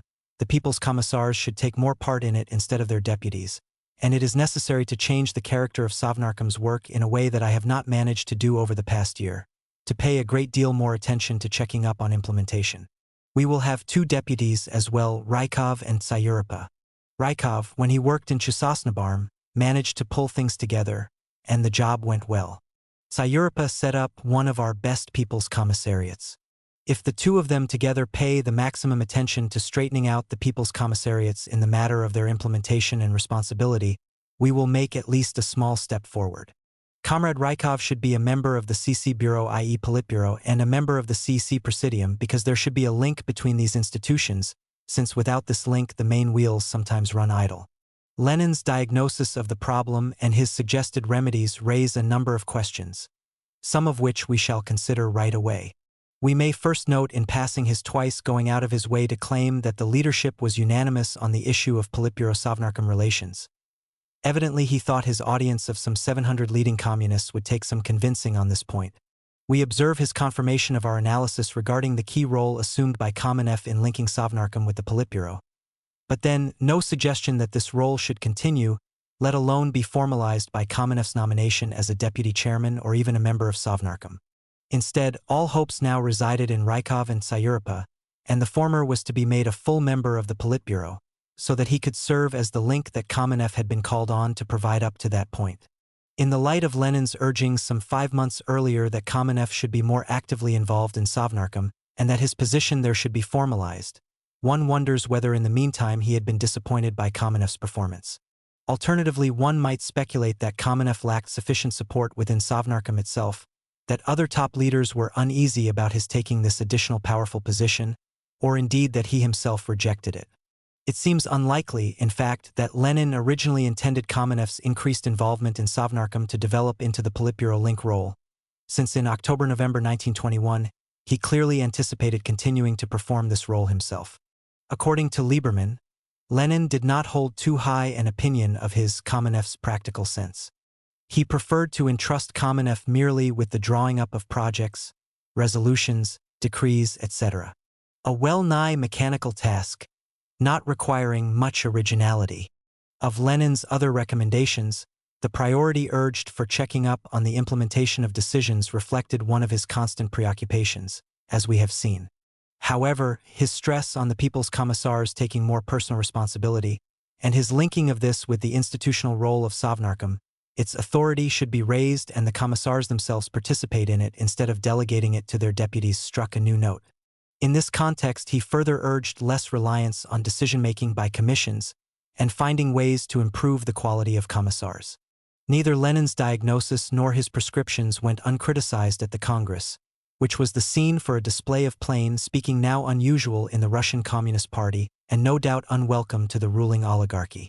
The former Central Committee Secretary Preobrazhensky, now a leading financial administrator, while welcoming Lenin's advocacy of drawing a sharper line between the work of party and government bodies at the top, was abusively scornful of Rykov's capacity to give effective leadership to economic administration in Sovnarkom. Since willy-nilly issues would continue to be referred for party decision, he urged the creation of a party Econombureau, alongside the Politburo and Orgbureau, and consisting of officials free of departmental affiliation to particular commissariats. Preobrazhensky persisted with this proposal to the point of moving it as an amendment to the official resolution on the Central Committee report, but his was the sole vote in favor. Another delegate, the former Democratic centralist Osinski, now serving as Deputy People's Commissar for Agriculture, contested Lenin's assertion that the practice of referring every trifle to the Politburo had only developed during his illness. On the contrary, as he had mentioned at the previous Congress, this practice had long been endemic. He put it down to the attempt of Sovnarkom to function a legislative as well as an administrative body. His solution, a characteristically constitutional one, was to place the legislative function firmly in the hands of the CEC and turn Sovnarkom into a proper executive cabinet. His use of this latter term, with its associations of bourgeois parliamentarianism, provided a convenient cudgel for Lenin to belabor and ridicule him. The official proposals which Lenin was advancing in the name of the outgoing Central Committee envisaged that party bodies at all levels, and not only those at the center, should be divested of a substantial part of the decision-making prerogatives that they had assumed during the Civil War. Among the large contingent of provincial party officials attending the Congress, such ideas must have been received with a mixture of cynicism and apprehension, but on the whole they were too disciplined to demur. The most outspoken reaction was voiced by A.I. Mikoyan, secretary of the Nizhny Novgorod Gubkom, and soon to emerge as one of Stalin's leading supporters. Mikoyan argued that the interests of the proletariat were involved in many purely administrative matters, and party officials must therefore continue to concern themselves with them. Despite these and other critical voices, Lenin's proposals were duly incorporated into the Congress resolution, which deemed it possible and necessary to unburden the party of a range of questions of a purely Soviet, i.e. governmental nature, which it came to assume in the pre-Congress period. To this end, the responsibilities of both the local Soviets and the CEC were to be heightened, and, with the same objectives of unburdening the supreme organs of the party of questions of a purely Soviet nature, and of introducing the maximum level of planning and answerability into the activity of the Soviet apparatus at the center and in the localities, it is necessary to heighten and strengthen the activity of Sovnarkom as an organ of systematic leadership and coordination, Soglosovania, of the work of all organs of state administration. Furthermore, Rykov, as Lenin proposed, was elected to the Politburo at the first meeting of the Central Committee following the Congress. Here, perhaps, were the elements of a solution to Sovnarkom's drastic decline as a decision-making body. But to transform it into reality would require the political skill, authoritative leadership, and energetic attention to detail that only Lenin could provide, and this was no longer available. As already noted, in the weeks separating the 11th Party Congress from his first stroke, he did not attend a single meeting of Sovnarkom. Obviously, he was placing his primary reliance on Rykov, but Rykov was not of the political caliber to carry through such a program against the powerful forces pushing in the opposite direction, and this was a major political miscalculation by Lenin himself.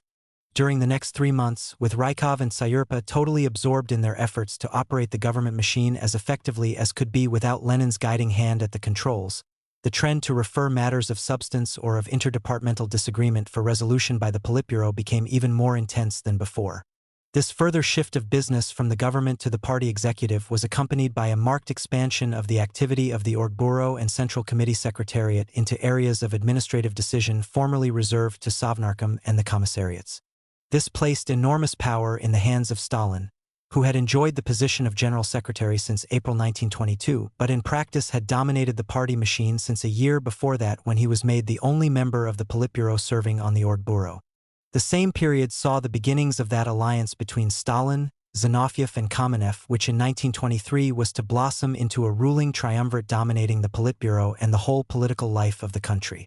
During August and September, as he strove to catch up with what had been happening during the acute stage of his illness, Lenin clearly recognized that the measures he had sponsored at the 11th Congress to restore the authority and effectiveness of Sovnarkom had failed, and on September 11th he made a dramatic move aimed at repairing the damage or at least patching it up till he could himself resume active direction of affairs. This took the form of a note to Stalin proposing that the Politburo appoint Kamenev and Trotsky as additional deputy chairmen of Sovnarkom. The basic intention here is obvious enough.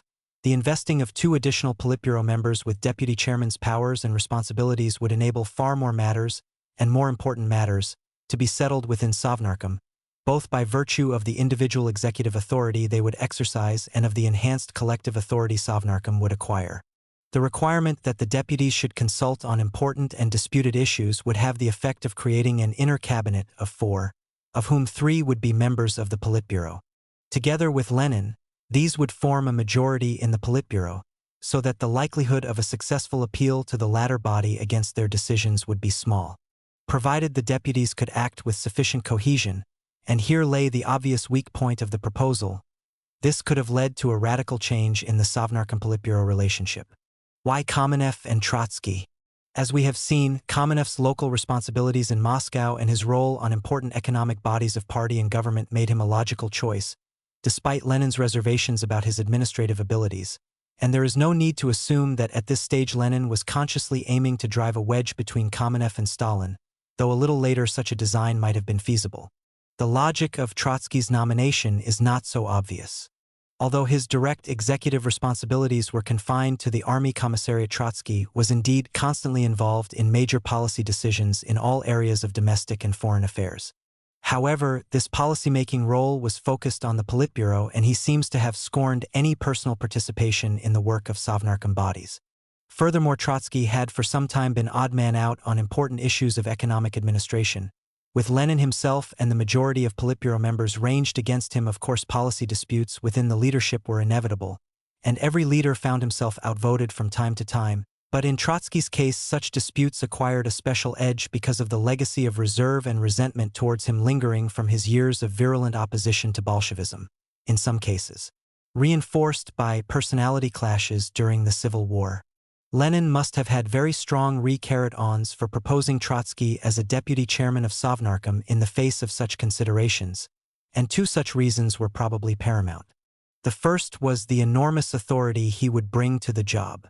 Despite the relative coolness towards him in the upper ranks of the party, no leader other than Lenin himself had higher standing in the eyes of the party rank and file and the population at large. The second reason was his robust opposition to the encroachments of the party machine on the executive and administrative prerogatives of the state. In common with Lenin, he differed from Stalin, Zinoviev and Kamenev in holding no executive position within the party. As we noted, he himself raised the question of party-state relations on the eve of the 11th Congress, and during the Congress itself no one had more strongly and outspokenly supported Lenin's proposals on divesting party bodies of most of the governmental business they were transacting. It is quite clear that the party, even in the person of the party organizations, cannot decide all questions. Any economic question is complicated. However, there is a widespread view that if you introduce this complicated question into the Gubkom Provincial Party Committee, the Orgbureau, or the Politburo of the CC, it will immediately become simple. It is considered that the very economic administrator who could not cope with his economic duties when he was in charge of the Provincial Economic Council would be anointed with grace should he be appointed Gubkom secretary. An official lacking the necessary character and sense of responsibility will himself rush to the Gubkom, the Yukon District Committee, or the Politburo, in order to shed the responsibility. A ruling party does not in the least mean a party directly administering all details of the job. 9/10 of the matters dealt with by party bodies, he said, should properly be left to the government administration. These views provoked a sharp riposte from Mikoyan.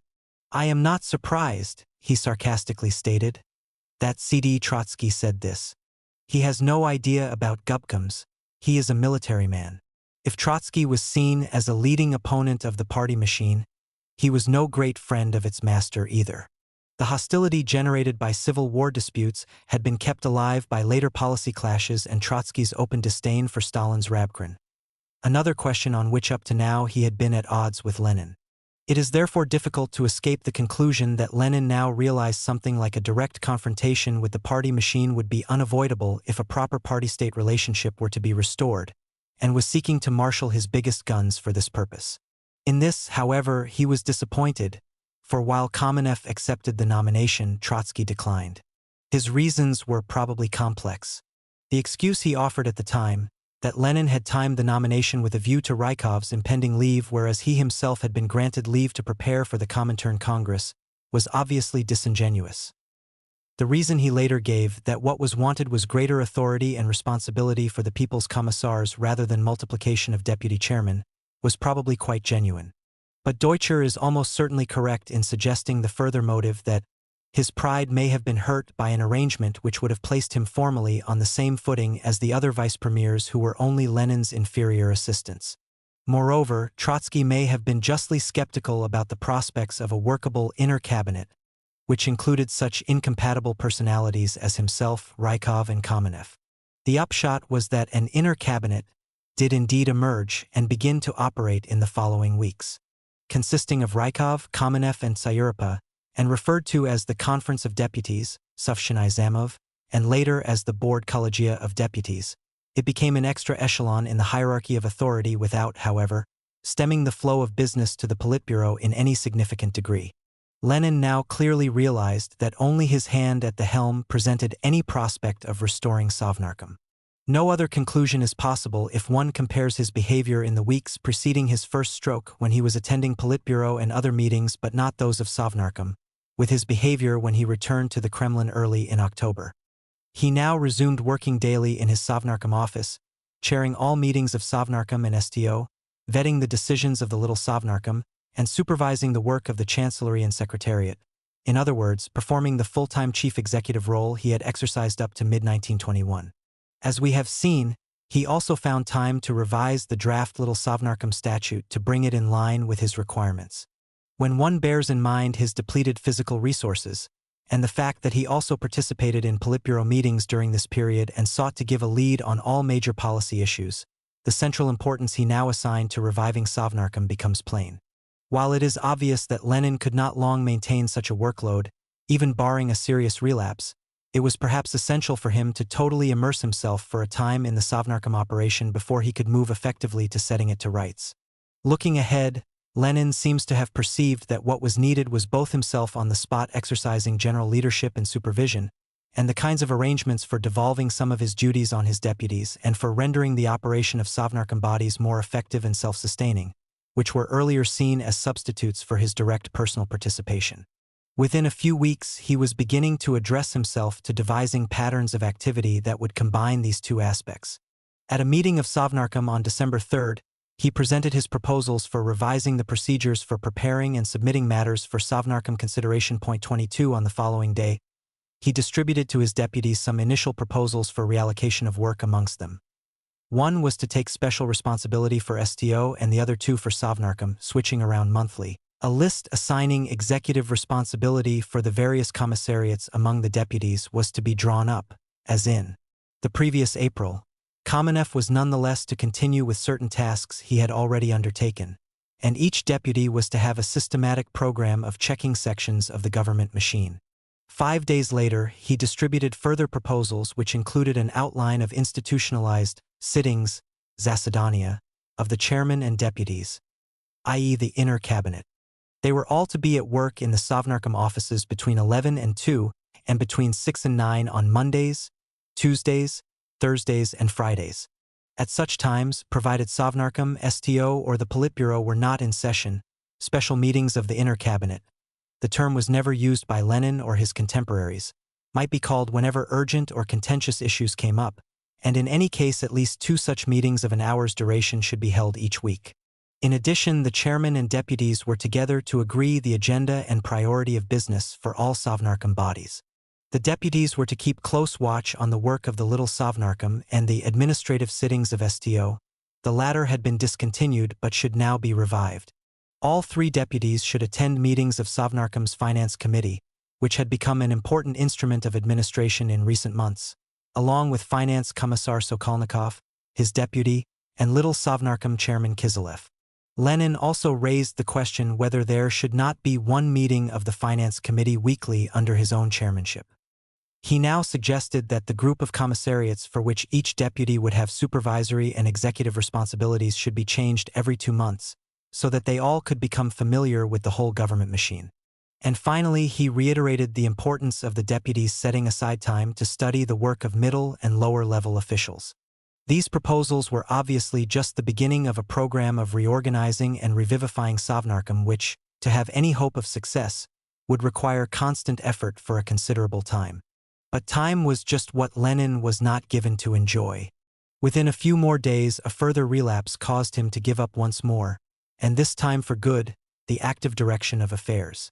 Meanwhile, in a discussion with his deputies on December 12, the latter submitted to him their agreed proposals for the sharing of responsibilities. Lenin found them very unsatisfactory. Replying the next day, he argued that the deputies had failed to take account of their personal strengths and weaknesses in allocating responsibilities. In particular, Kamenev should specialize in chairing meetings and seeing that decisions were expressed in proper legal form, while Rykov and Sayurpa should do the actual administrative work. Since he himself had insisted on a periodical circulation of rolls, this criticism must have left his deputies somewhat nonplussed.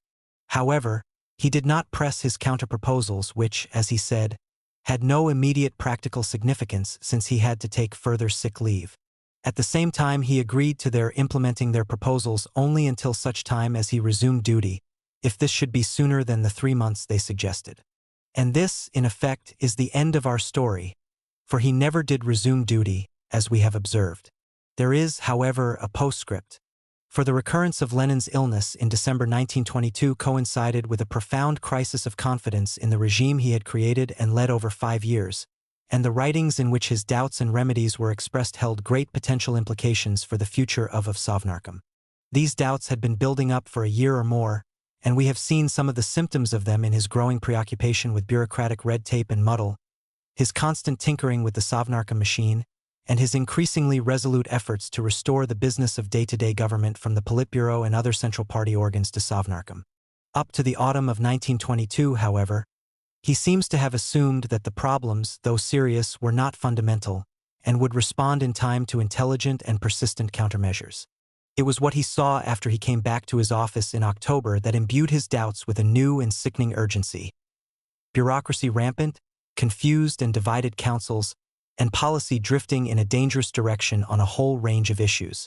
The Georgian crisis of December 1922 brought his personal crisis to a head.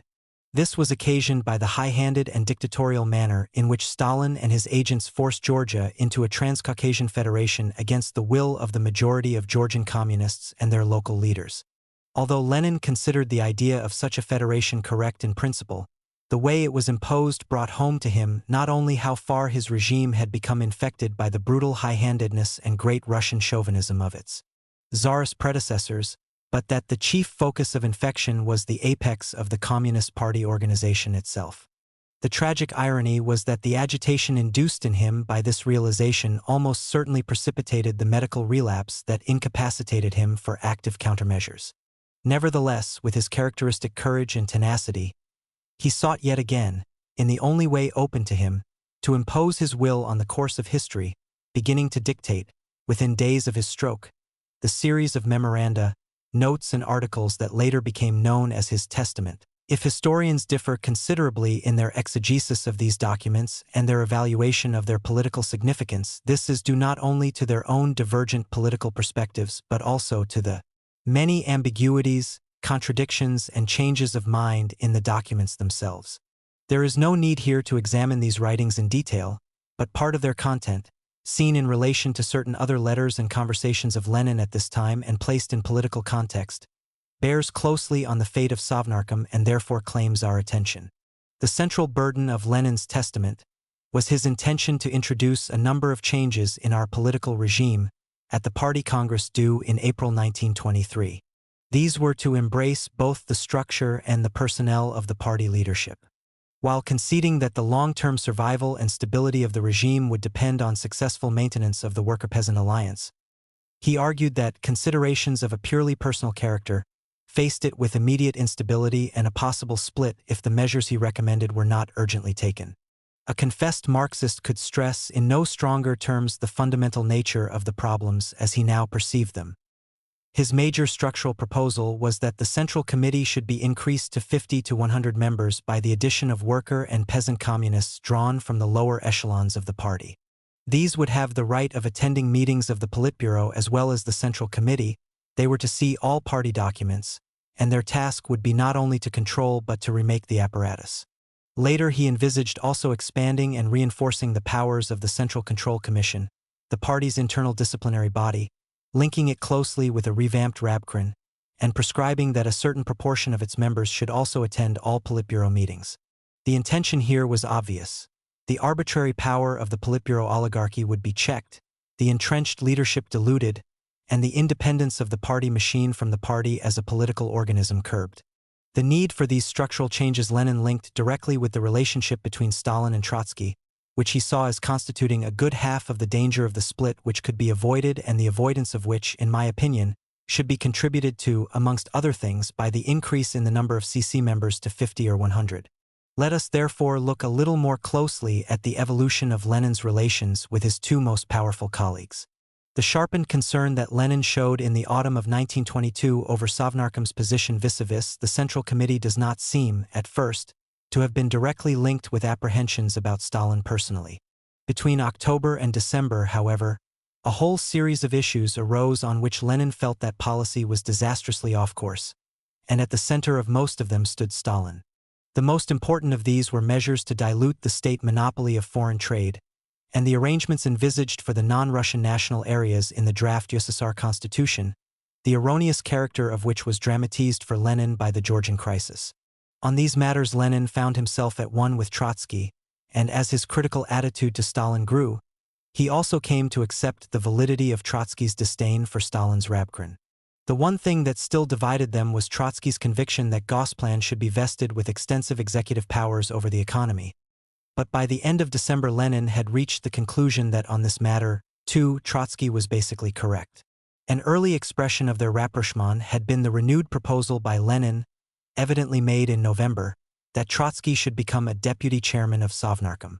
Trotsky replied that he would accept if the Central Committee made it a matter of party discipline, but he was against the proposal, on the grounds that the multiplication of deputies was organizationally ill-advised. There was no place for a board of deputies, though he could see the necessity of one deputy chairman of Sovnarkom and possibly another for STO. Perhaps he was hinting here at the terms on which he himself would be prepared to accept the deputy chairmanship, but if so Lenin never took it up. After Lenin's relapse, with his eyes now thoroughly opened to Stalin by the Georgian crisis, he moved into a closer alliance with Trotsky, relying on him to act on his behalf on both the foreign trade monopoly issue and the Georgian question. As Lenin's correspondence shows, this reliance on Trotsky, and on him alone amongst his Politburo colleagues, continued right up to Lenin's further stroke and loss of speech on March 10. So far as Stalin was concerned, Lenin's plans for restructuring the party leadership had as their keystone his removal from the position of General Secretary. This was broadly hinted at in the second of his memoranda, dictated on December 25, and proposed unequivocally in his third, dictated 10 days later. Lenin's final campaign to put his regime to rights came to naught. For reasons on which we can only speculate, Trotsky failed to confront Stalin on the Georgian and other issues at the 12th Congress in April 1923. Stalin found a convenient excuse for suppressing Lenin's memoranda to the Congress containing his proposals for restructuring the Central Party organs and removing Stalin from the General Secretaryship. The Central Committee and Central Control Commission were indeed expanded as Lenin had suggested, but with Stalin still running the Secretariat, the newcomers were inevitably drawn predominantly from his provincial adherents, and the move only strengthened the oligarchy rather than diluting it. The implications of these developments for Sovnarkom will be obvious. Since December, it had returned to operating in the crippled fashion established during Lenin's previous absences, and with the latter's failure to have the 12th Congress shake up the existing arrangements, the subordination of government to party machine became permanently entrenched. True, at the end of 1922 Rabkrin had been transferred from Stalin to Tsayuropa, but it is doubtful if this caused the General Secretary much concern so long as he retained control of the party machine. There were also other developments related to the formation of the USSR and the adaptation of Sovnarkom to serve in form, and not just in practice, this wider federation. In this connection, Stalin shrewdly revived in January 1923 the proposal that Trotsky become a deputy chairman and suggested also that there be a further deputy chairman representing the Ukraine. There was obviously no chance that Trotsky would consent to serve as one of 5 deputies with Sovnarkom's overall status unchanged, and after a considerable recriminatory correspondence in which Trotsky was forced to defend his earlier refusals to serve as deputy, he summed up his objections as follows. The work of a deputy under the present setup wholly contradicts all my habits and concepts on properly organized work. My appointment to such a job would signify, in my eyes, my liquidation as a Soviet official. 9. About the same time Zinoviev suggested that the work of the Politburo be reorganized to make each of its members responsible for a group of commissariats and other government agencies. Trotsky opposed this on the grounds that it would turn them all into Sovnarkom deputy chairman, and the proposal was defeated. However, the idea was revived in June 1923 and this time adopted, much to Trotsky's disgust. But we are now speaking of a period when Sovnarkom was no longer in any real sense the government of Lenin, despite the grotesque farce of his election as chairman of the newly formed USSR Sovnarkom on July 7, and are thus exceeding our brief. The one question that remains is why Lenin's efforts to restore Sovnarkom and to repair his regime generally proved so singularly inept. It is tempting to put it down simply to the deterioration in his mental capacities, but there is probably more to it than this.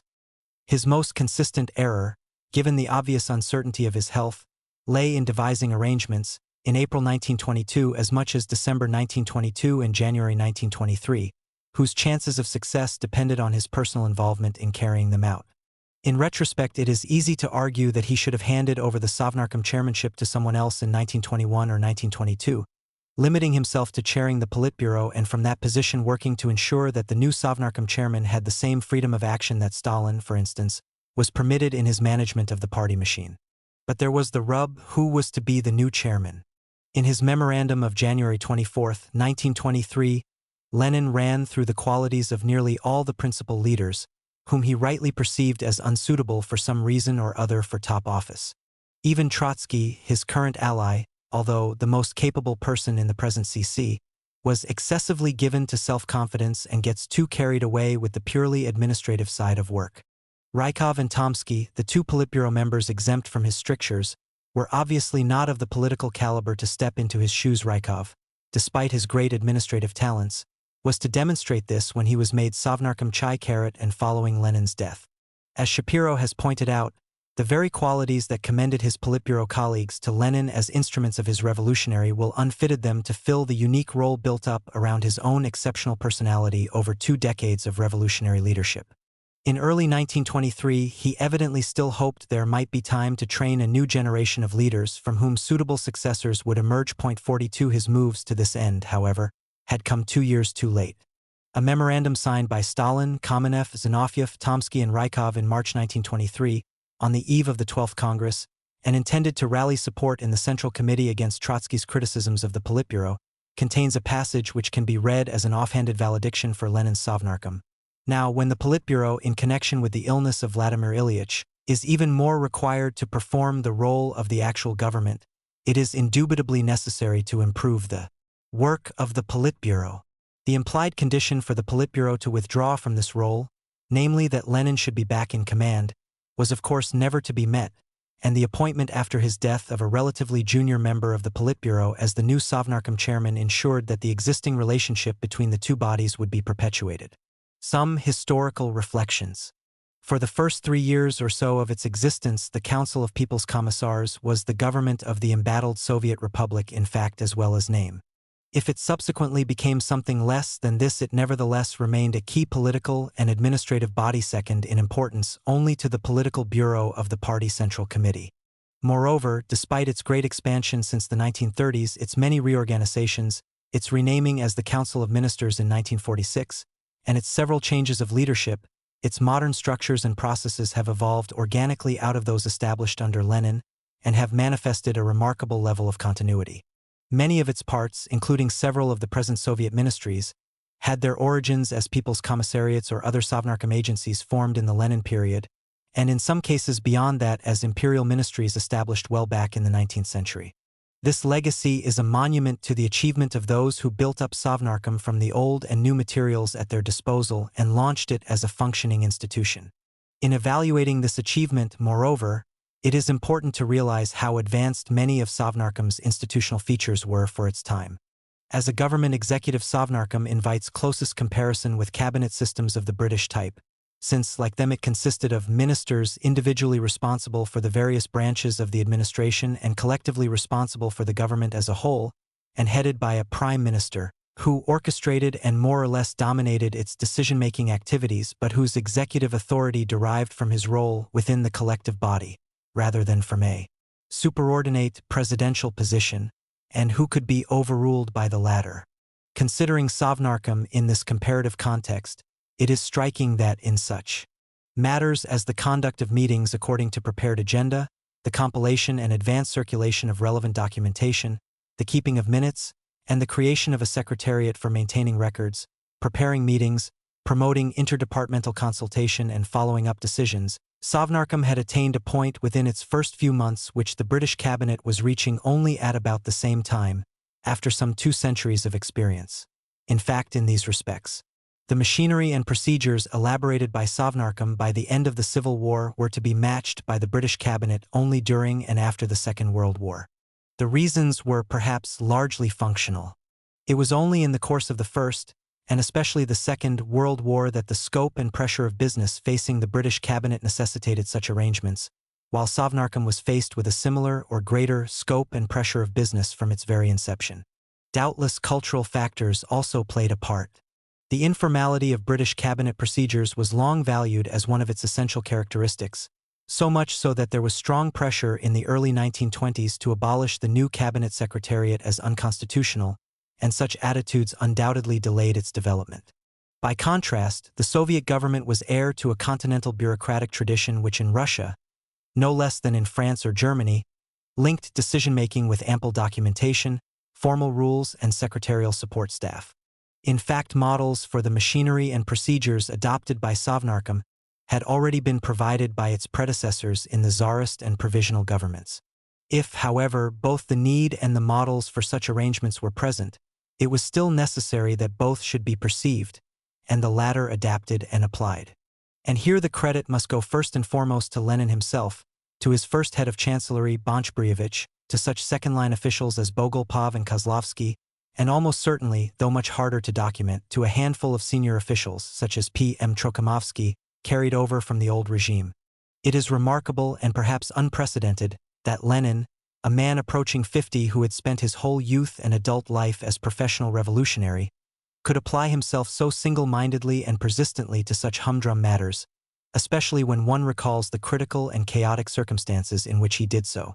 This relates, moreover, not only to his contribution to the creation and running of the Sovnarkom machine, but to his exercise of the prime ministerial role.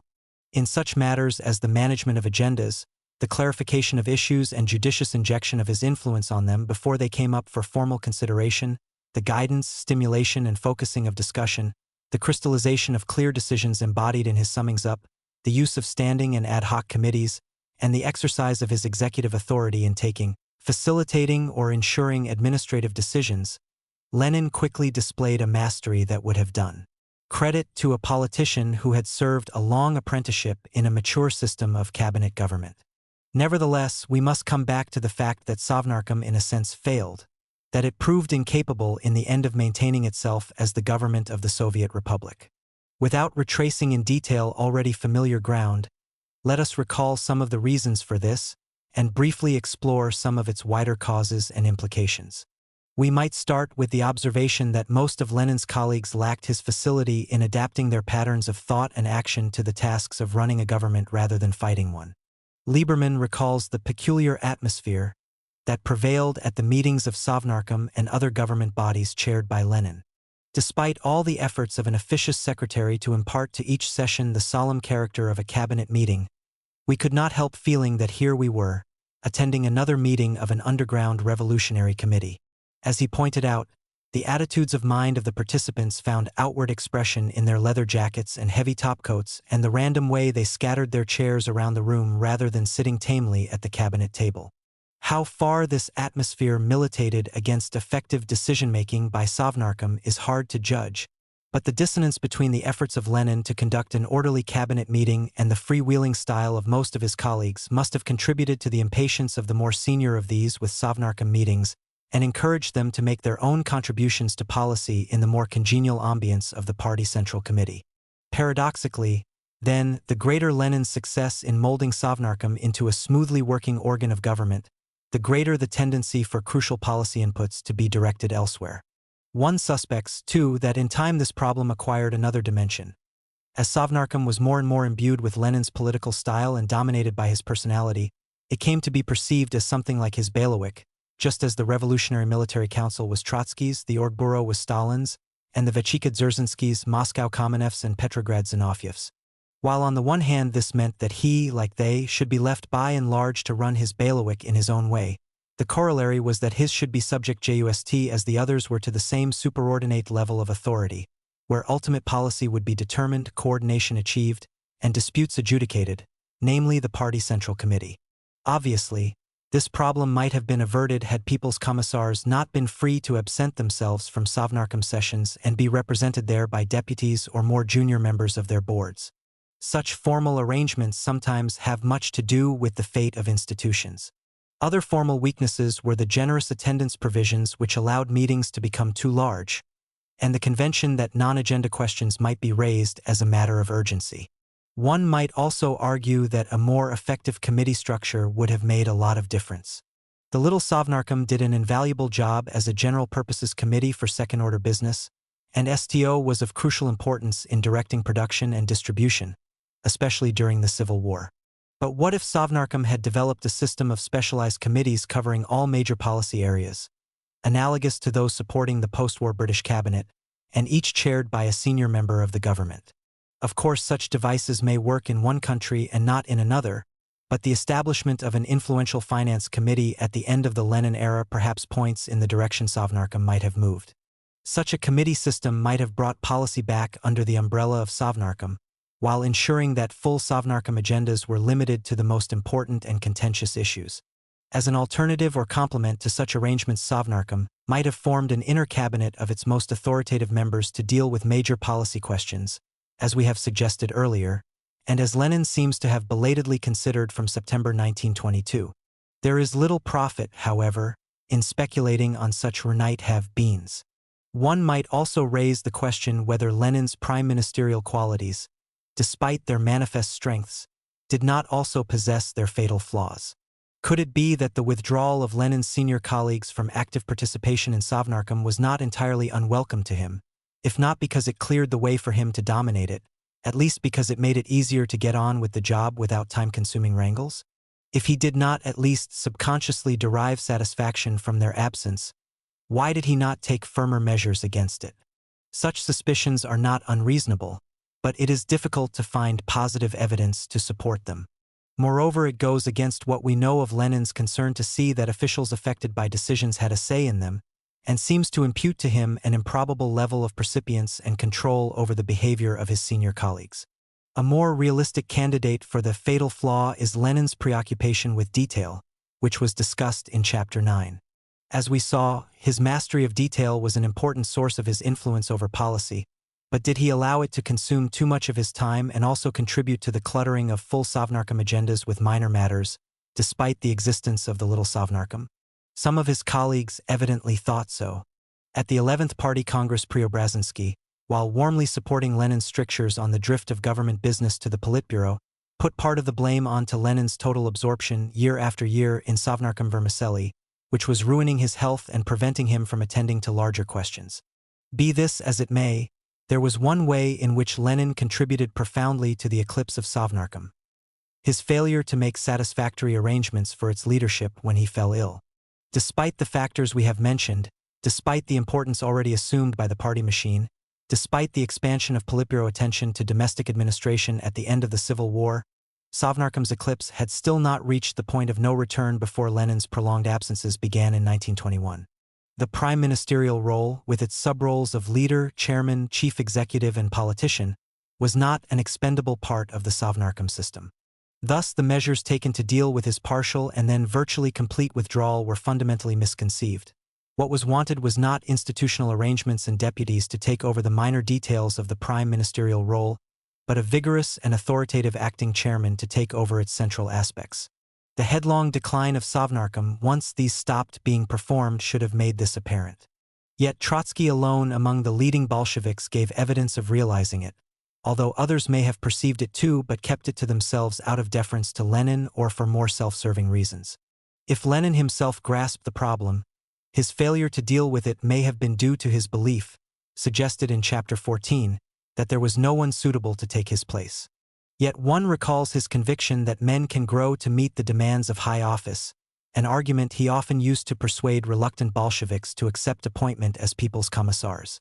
There thus seems a curious myopia, if not a dog-in-the-manger attitude in his behavior. Unable to perform the prime ministerial role himself, he would not give any of his colleagues a chance to perform it. Someone, perhaps Rykov, perhaps Kamenev, might have coped, particularly if backed by Lenin's support at Politburo level. The prime ministerial role would have to be adapted to the strengths and weaknesses of its new incumbent, but if the move had been made early enough, Lenin might have had time to ensure that it worked. Simple greed for power does not seem to have been in Lenin's character, and the explanation for his behavior may have had more of a tragic quality. Throughout his political career, he repeatedly formed the conviction that erstwhile comrades were leading his cause astray, and only his guidance could confirm it on the right path. While the capacity to do this again, when necessary, was not something he could easily concede, and effective leadership resources must therefore be kept in his hands, it was the resources embodied in the Sovnarkom chairmanship which had been crucial to his leadership position since the revolution. Meanwhile, the more the leading bodies of the party became dependent upon the latter's bureaucratic machinery, in which he had never been involved, the less could he view his position in these bodies as offering adequate substitute for his role as head of government. Paradoxically, however, it was his failure to entrust the resources of the Sovnarkom chairmanship to another that disastrously accelerated their dissipation and confirmed his party on the mistaken path from which, all too late, he sought to deflect it. Without assuming the omniscience to rank all these factors and reveal all their interconnections, we would argue that they should figure in any analysis of the early evolution of Sovnarkom. Even taken together, however, they remain seriously incomplete, and now we must turn to a whole new dimension of the question. We may best approach this by recalling our comparison of Sovnarkom with a British-type cabinet, and observing that the discussion here was limited to matters of structure and procedure, without touching seriously on larger questions of power, authority, and legitimacy. These questions were broached, though not systematically explored, in the arguments at the 11th Party Congress provoked by Lenin's proposals for reversing the drift of government business from Sovnarkom to the Politburo. They were perhaps most clearly posed by Osinski, who, as we saw, contended that the crux of the problem was the inappropriate system of government, in which Sovnarkom, vested with both legislative and executive powers, was unable effectively to exercise either. Legislative functions should be the monopoly of the Central Executive Committee of the Congress of Soviets, and Sovnarkom should become a cabinet of commissars, the executive arm of government, its members nominated by its chairman and with him collectively responsible to the CEC. This appears to have been the last occasion on which a prominent Bolshevik advocated essentially a cabinet parliamentary system of government, in which by implication the ruling party would be limited to the role of formulating overall policy, the sort of system, in fact, that showed signs of emerging in the first months of the Soviet regime. These signs, as we know, were illusory, and would have proved so sooner or later even had the realities not been precipitately exposed by the circumstances of the Civil War. For the principle of legitimacy which this approach implied, one in which authority derived from the freely chosen representatives of the people whose will, freely formulated and freely expressed, should be the basis of government policy, was not one that Lenin or his colleagues of like mind could ever accept. Government policy was an expression of class interest, and the interest of the victorious proletariat was best known to its conscious vanguard, the Communist Party. The responsibility of this vanguard to the class it led, and through it to history, was not to be met by deriving its policies from opinion welling up from below and expressed through formal institutions, but by leading the class and the masses to pursue their true interests, if possible by education and persuasion, if necessary by coercion. Furthermore, if error based outside the party had no rights, error inside the party was also intolerable if it threatened to deflect it from the true path perceived by the leadership. Hence the 10th Congress ban on factionalism and the use of the party machine to suppress groups critical of the dominant oligarchy and their policies.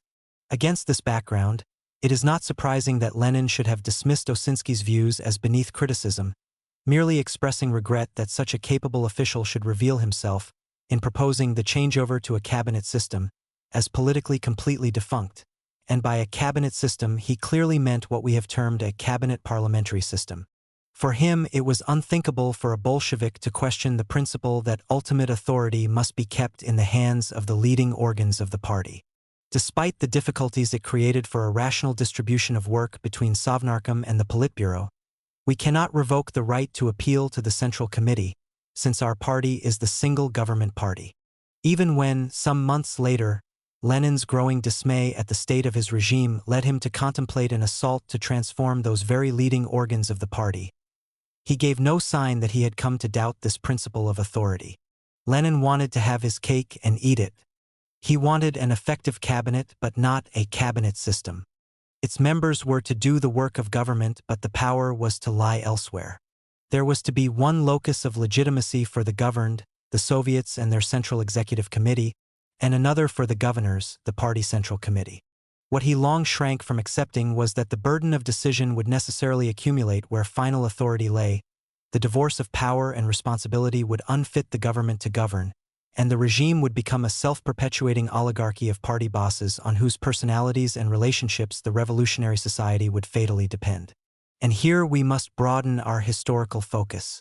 For this was not the first time in Russian history that the shoots of a cabinet parliamentary system had appeared, only to be choked in the profuse and robust weeds of a bureaucratic authoritarianism before they could mature. The failure of the Council of Ministers Duma experiment after 1905 is an obvious parallel.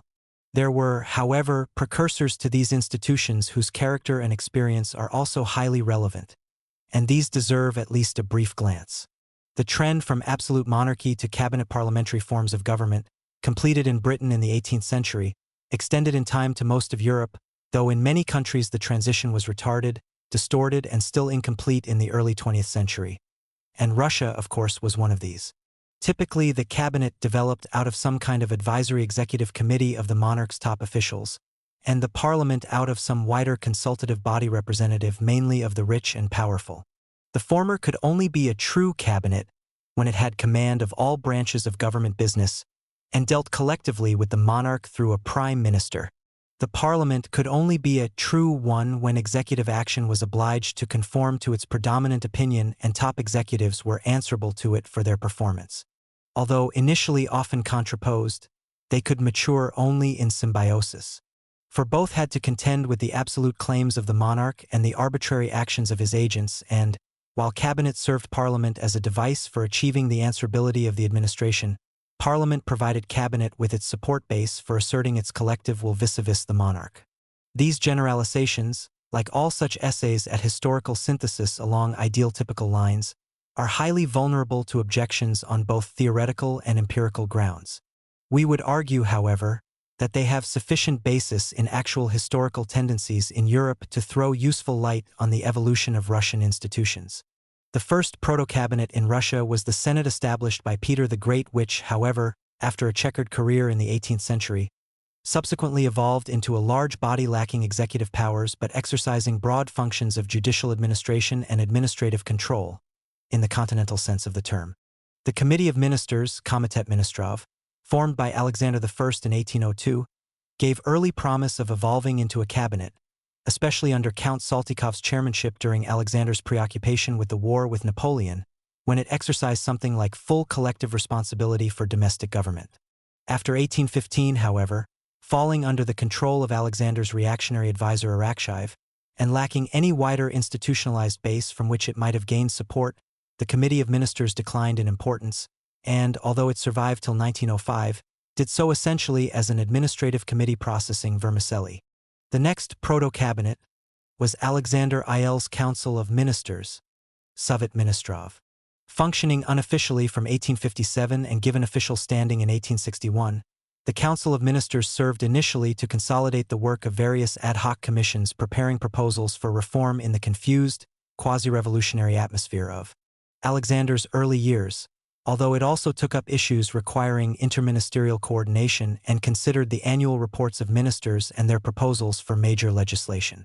The institutional autonomy and identity of the Council of Ministers was weakened, however, by the fact that the monarch attended and chaired its meetings, and by the continued existence of the Committee of Ministers, with which it overlapped in membership and whose chancellery, Upravlenie delami, it shared.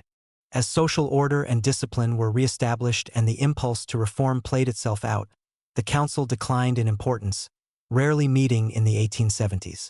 At the beginning of Alexander IL's reign, however, in 1881-2, the Council of Ministers suddenly revived and seemed to some, in fact, to be on the point of a breakthrough to cabinet rule. This in effect spelt the demise of the Council of Ministers which, although not officially abolished, held only one further meeting. On one point, however, Leroybel's analysis was incomplete. For if the Council of Ministers could be seen as a proto-cabinet, there also existed a proto-parliament in the form of the State Council, Gosударственный Совет.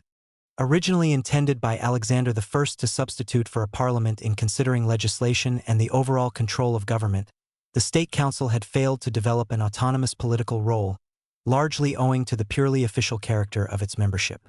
At the end of Alexander IL's reign, proposals were presented by the relatively liberal General Loris Melikov to bring in under the State Council certain policy-formulating commissions composed of elective members and experts as well as government officials, and to add some elected members to the State Council itself.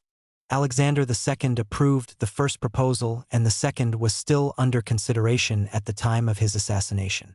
In the following months there was strong support among the majority of ministers to implement these proposals, and it was against this, as well as the initiative for collective responsibility of the ministry, that Alexander IL's proclamation was directed.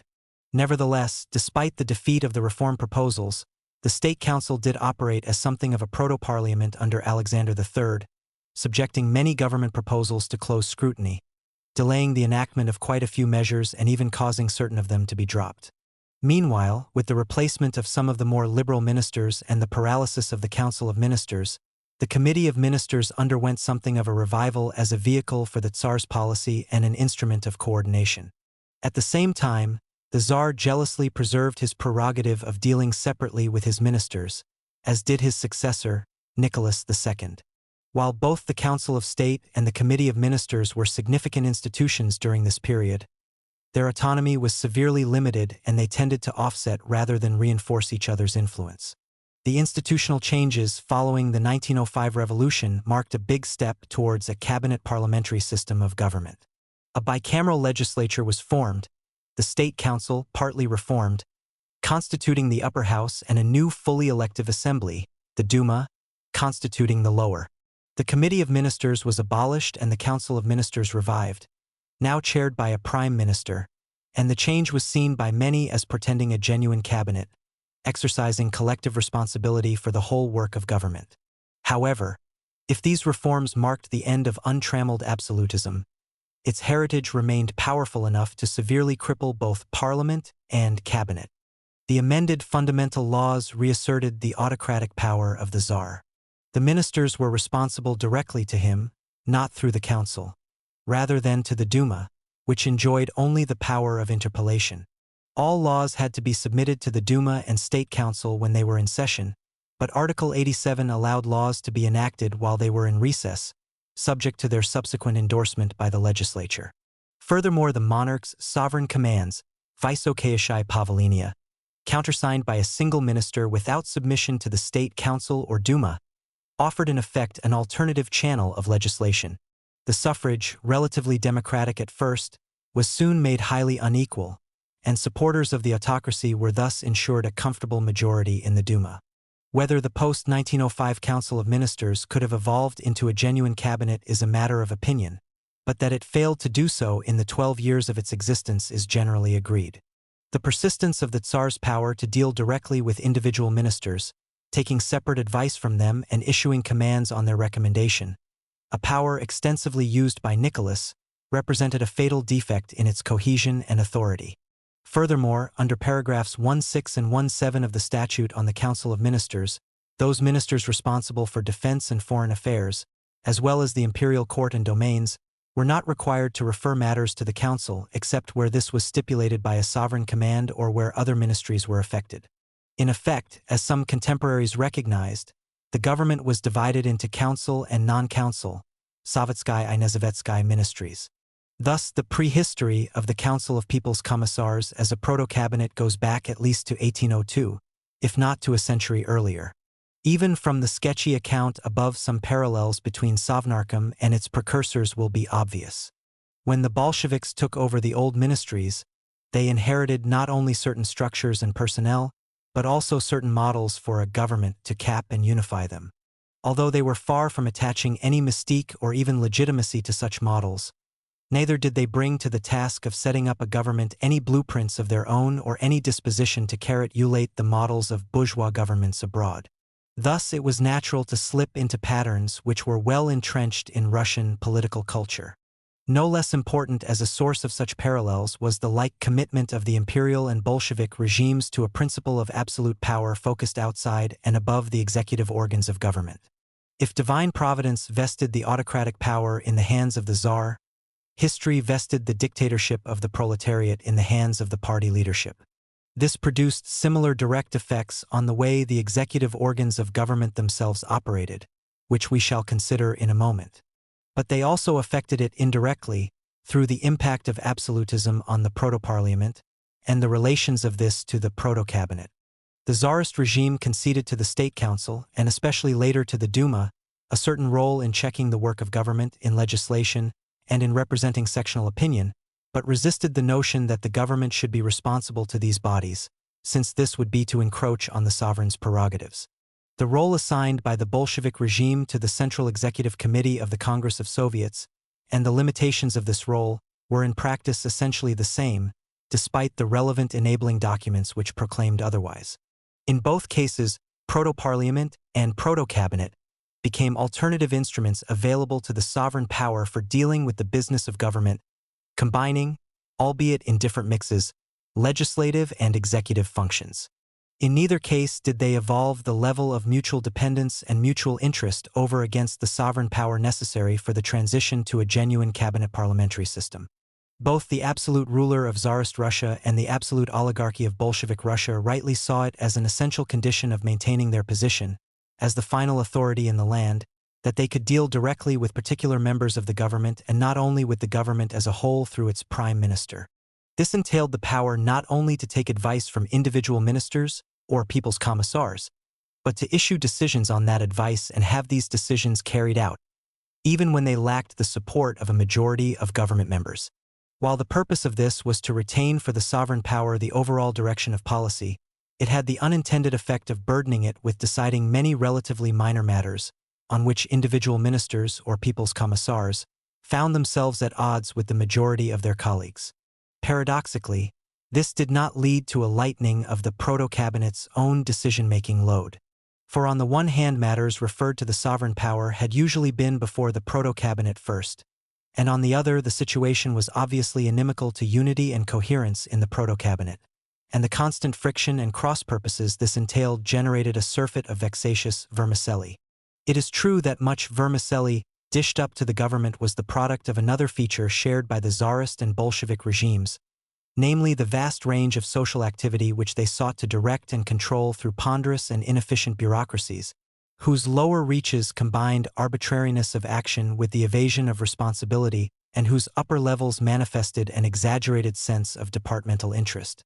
The bureaucratic politics to which all complex administrative systems are prone was exacerbated in both the Tsarist and Soviet systems by their tolerance of disunity within the proto-cabinet, itself a consequence, as has been suggested, of the superordinate absolute power. Minor issues thrown up in profusion by the bureaucracies were invested by interdepartmental rivalries with exaggerated importance and found their way onto the proto-cabinet's agenda paper or necessitated the convening of yet another interdepartmental commission. As we have seen, the flow of vermicelli prompted Lenin's Council of People's Commissars to set up a little council to deal with it, just as Stolypin's Council of Ministers had done 11 years previously.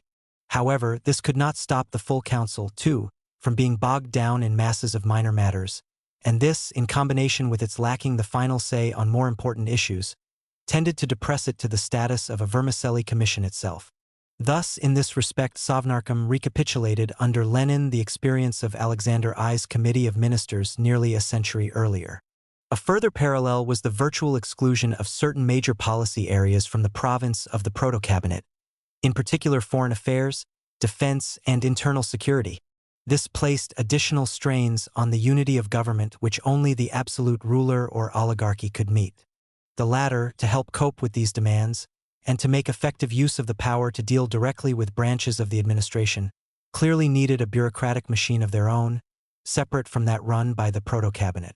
We have seen how the Bolshevik leadership acquired such a separate bureaucracy and the interplay of its growth with the decline of Sovnarkom.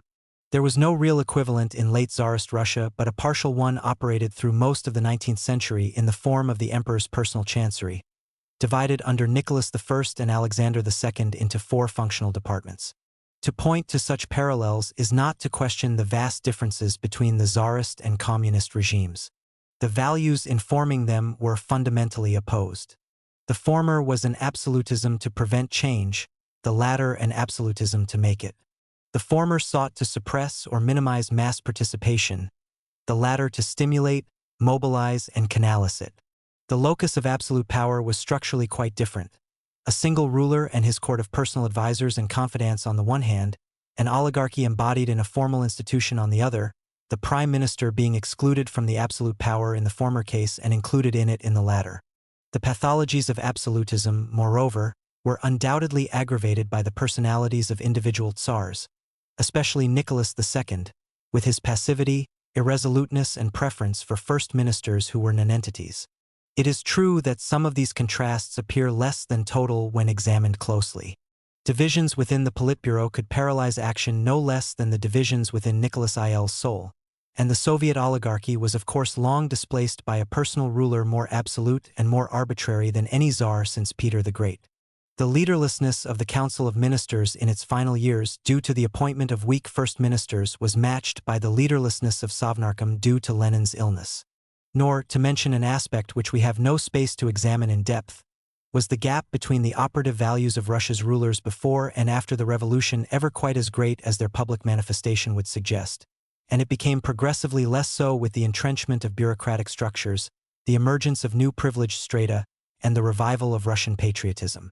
Notwithstanding such qualifications, however, the differences between the Tsarist and communist systems were undoubtedly many and profound, and especially in some respects in Lenin's time. This makes the similarities in the structure of political and administrative behavior all the more striking and significant. We have suggested that these similarities derived partly from the functional requirements they shared as absolutist systems operating through large centralized bureaucracies, partly from continuities in political culture, and partly from the carryover of specific procedures and machinery.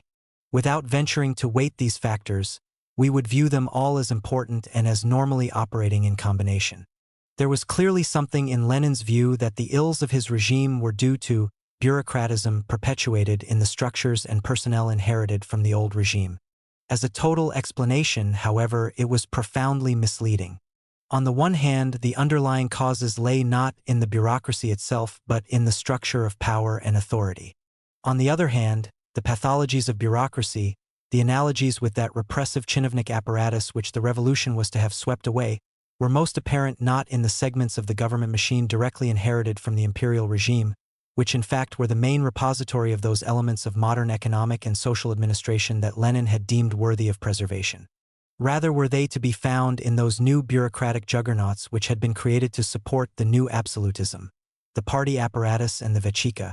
It was here that was focused that arbitrariness, overbearing boorishness, abuse of power and obscurantism that so disturbed the failing Lenin, and it was no accident that when a new personal despot established himself a few years later, it was from the Central Committee Secretariat that he emerged, and the key agents of his power were the core of regional party secretaries and the NKVD, JUST as those of the 19th century Tsars were the provincial governors and the Okhrana. The eclipse of Lenin's Sovnarkom helped to pave the way for this.